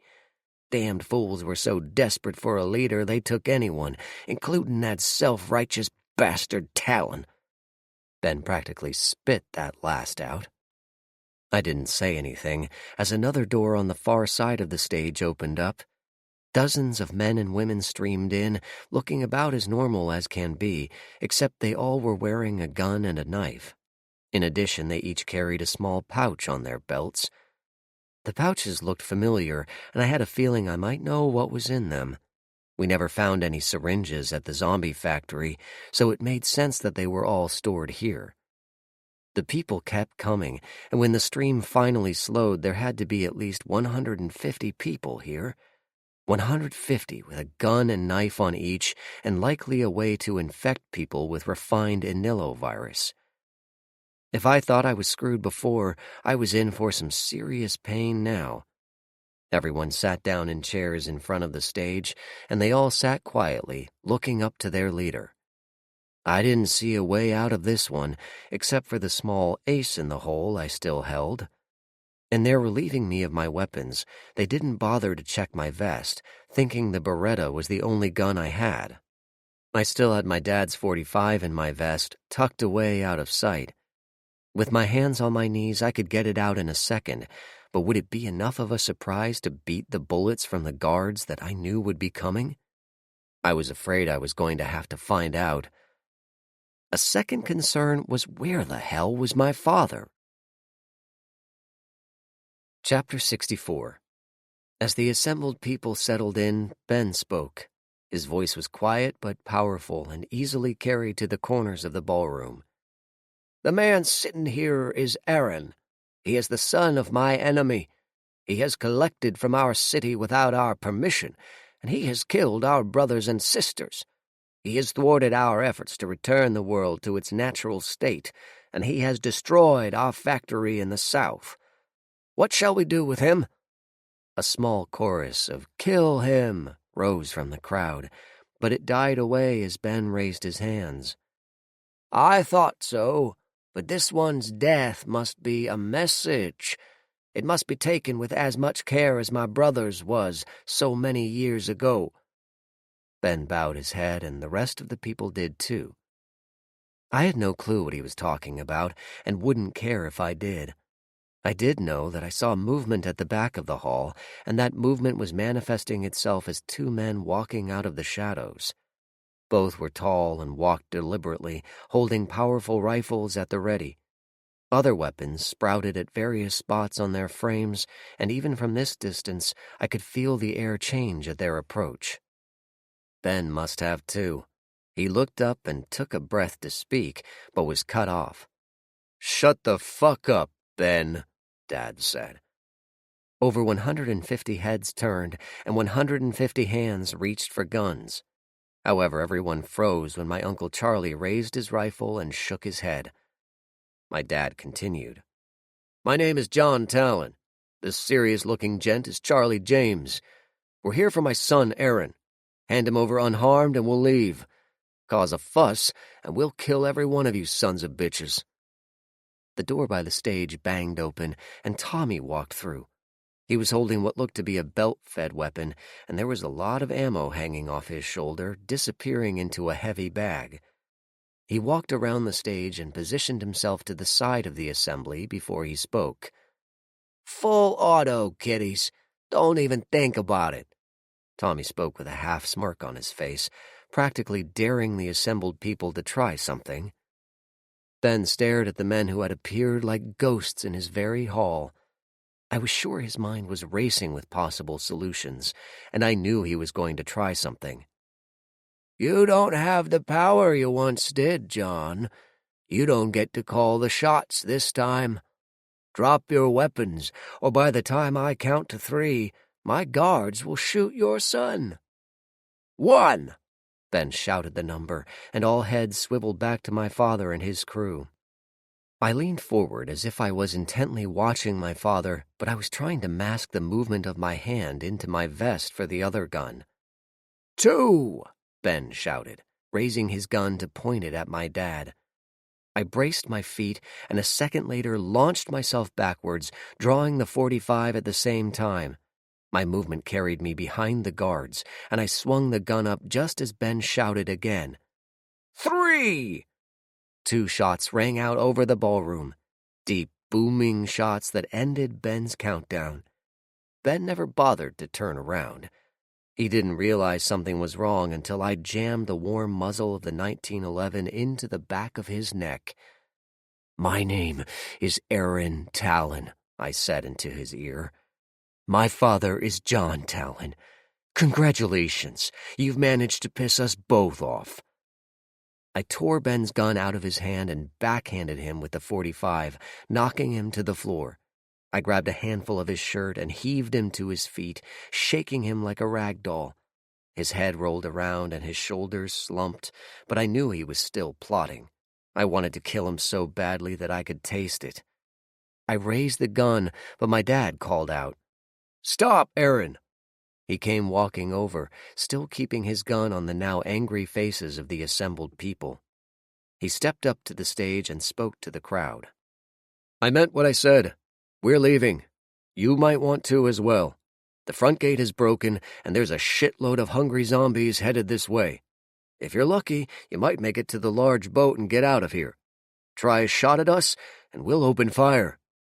Make your choice." You would have thought someone dropped a skunk in the room. People cleared out faster than I thought they could. There were shouts and screams, but everyone kept moving. In a minute, the ballroom was empty. My dad walked over to Ben and relieved me of him. He took him to the edge of the stage and threw him off, causing him to land heavily at the feet of Charlie. Charlie searched him quickly and then dragged him to his feet, tying Ben's hands behind his back. I retrieved my weapons and put them where they belonged. I handed my father his gun back. He took it with a smile. "When did you learn to shoot like that?" he asked, looking down at the 2 guards I had killed. I shook my head. "Luckiest thing I've ever done." Dad was about to speak when his radio spoke. "John, they're coming. You want to get out of there now? Duncan out." "Got it. On our way. John out." Dad swung his hand in a circle and everyone started moving towards the back of the ballroom. I could hear a new sound outside, and I knew it for what it was. A horde was coming, and we had nowhere to retreat. Chapter 65. I looked at my father as we reached the back of the room. "What's the plan?" I asked. Dad shoved Ben outside. "You'll see." The lake was a beautiful blue this afternoon, with drifting clouds racing each other across the horizon. The back end of the pier was a large walkway and sitting area where people could just come and sit once upon a time. Right now there was a small boat working its way around the corner of the pier, sliding smoothly alongside. Uncle Duncan waved at me with his familiar grin and tossed a line to Uncle Tommy, who threw his heavy weapon and bag over to Duncan. Dad and Charlie walked Ben out to the pier, and Ben had recovered enough of his wits to see what was going on and started screaming. "No! No! You can't! No!" He kicked and heaved, and finally Charlie threw him to the ground and tied his ankles together. He then picked up his feet and dragged the thrashing man the rest of the way. A single chair had been placed by one of the decorative lampposts that lined the edge of the pier. They were about 15 feet high and made of copper-plated steel. The copper had turned green with age, but this post had an interesting feature. A rope hung from the part of the lamp that stretched over the water, and the other end was waiting by the chair. A noose had been conveniently tied on the near end. Charlie sat Ben in the chair and flipped the noose around Ben's head. Taking the other end, Charlie pulled Ben to a standing position on the chair and tied off the other end of the rope. When Ben hung, he would swing out over the water about 5 feet from the edge of the pier. Behind us, the moaning was growing louder and louder, and there were shots and screams as Ben's followers encountered the zombies. My dad positioned himself in front of Ben and looked into Ben's tear-filled eyes. "You killed families. Tried to kill towns. You orphaned dozens of kids and tried to wipe out the communities that survived the upheaval. You kidnapped young women away from their homes and turned them into virus factories." My father stepped closer, and his voice dropped to a harsh whisper. "You tried to kill my sons." My father turned and walked away, climbing aboard the boat. I stood with Charlie by Ben. "Zombies are coming, Ben," Charlie said. "You choose. Step off that chair and hang, or stay there and let the zombies eat you." Charlie leaned in. "You tried to kill my daughter. Personally, I hope you don't have the guts to slowly suffocate to death." Charlie walked away and boarded the boat. Ben looked at me with pleading eyes, but I wasn't having it. You sent men to infect parents who would then kill their children. I saw it. I was there. Die screaming, you bastard.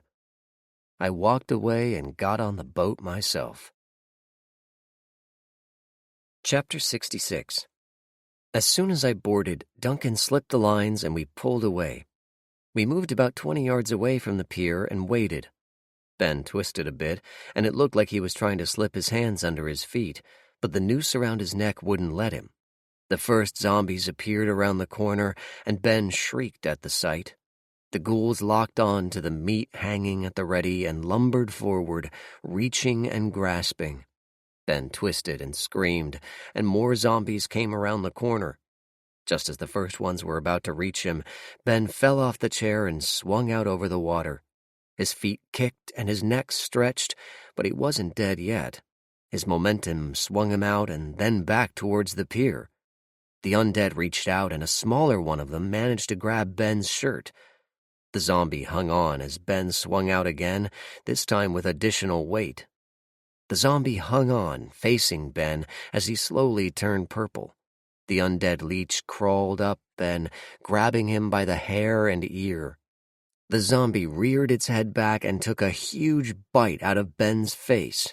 The kicking kept up as the two swung together for a long time, with the zombie eating the face off the slowly asphyxiating Ben.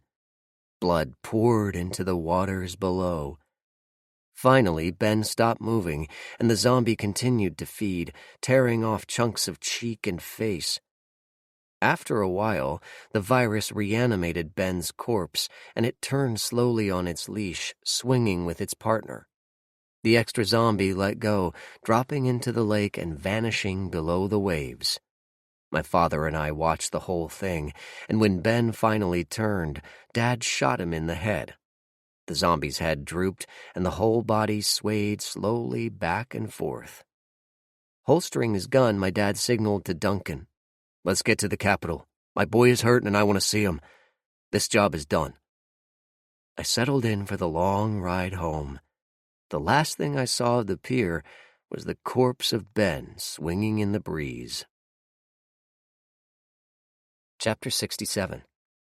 Jake took 3 weeks to recover, and he was even a bigger pain in the ass.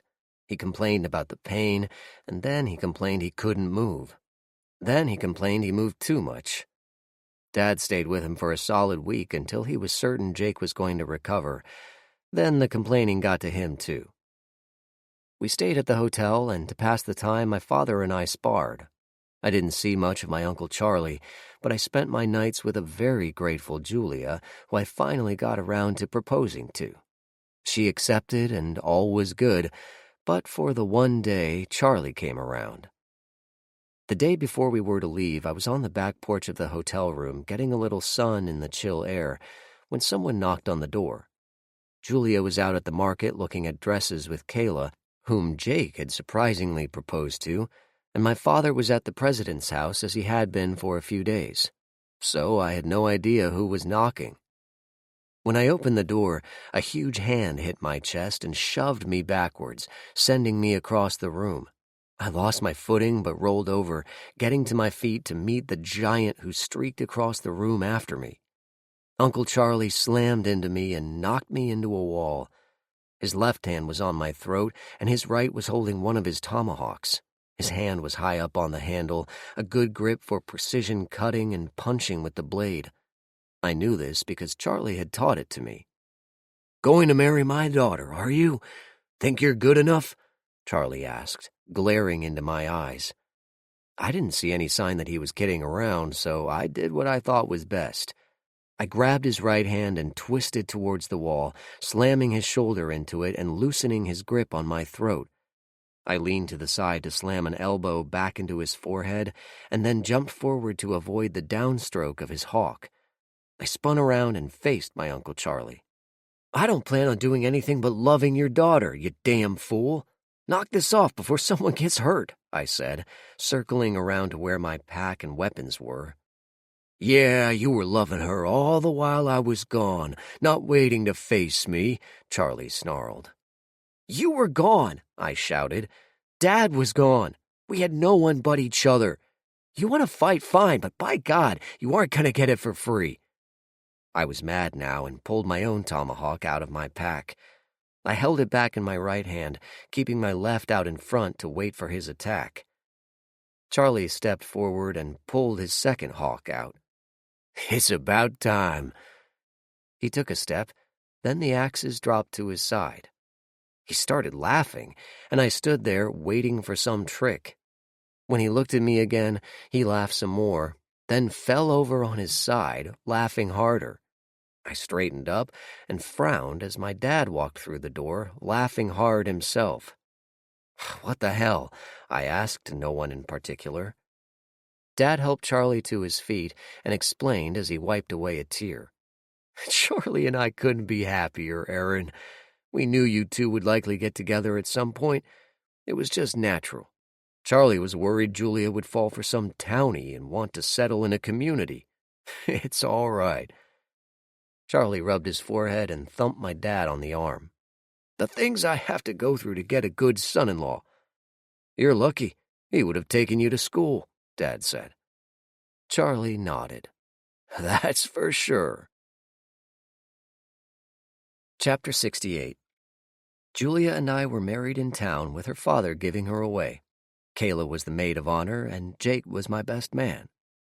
Once we were finished, Jake, Kayla, Julia, and I switched places, and Jake and Kayla got married. Duncan walked his daughter down the aisle after Uncle Tommy checked his pockets for explosives. The six of us traveled back to the lodge, and for a week neither couple left their rooms for much besides eating. 2 weeks after, Jake and I were on the back porch, looking out over the treetops as they lost their last leaves for winter. Distant growls and snarls made us smile as our forest guardians fought over winter food. What's the plan, Jake? I asked suddenly. That obvious, is it? Jake replied. Yeah. When are you leaving? I asked. Likely after winter. We'll be heading down the river a ways, then out across the plains. I need to see those mountains, Aaron. I can't explain why. Jake looked west, and I could see he was seeing those Rocky Mountains in his mind. Well, in order to keep you out of trouble, Julia and I should likely come with you, I said. Jake turned and faced me. I can't ask you or her to do that, Aaron. You didn't. I grinned. I told you. Now let's go tell the ladies. Dad's going to be pissed, Jake said. He and Uncle Charlie have no room to complain. Besides, we'll be back. True. We walked into the main room and called everyone in.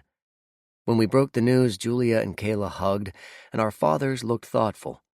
Finally, my dad broke the silence. You coming back? He said. Depends, I said. On? Charlie asked. How much we might be needed out there, Jake said. Dad looked at Charlie, and they both shrugged. Stay in touch, Charlie said. Any reason why you're going too, Aaron? My dad asked. I smiled.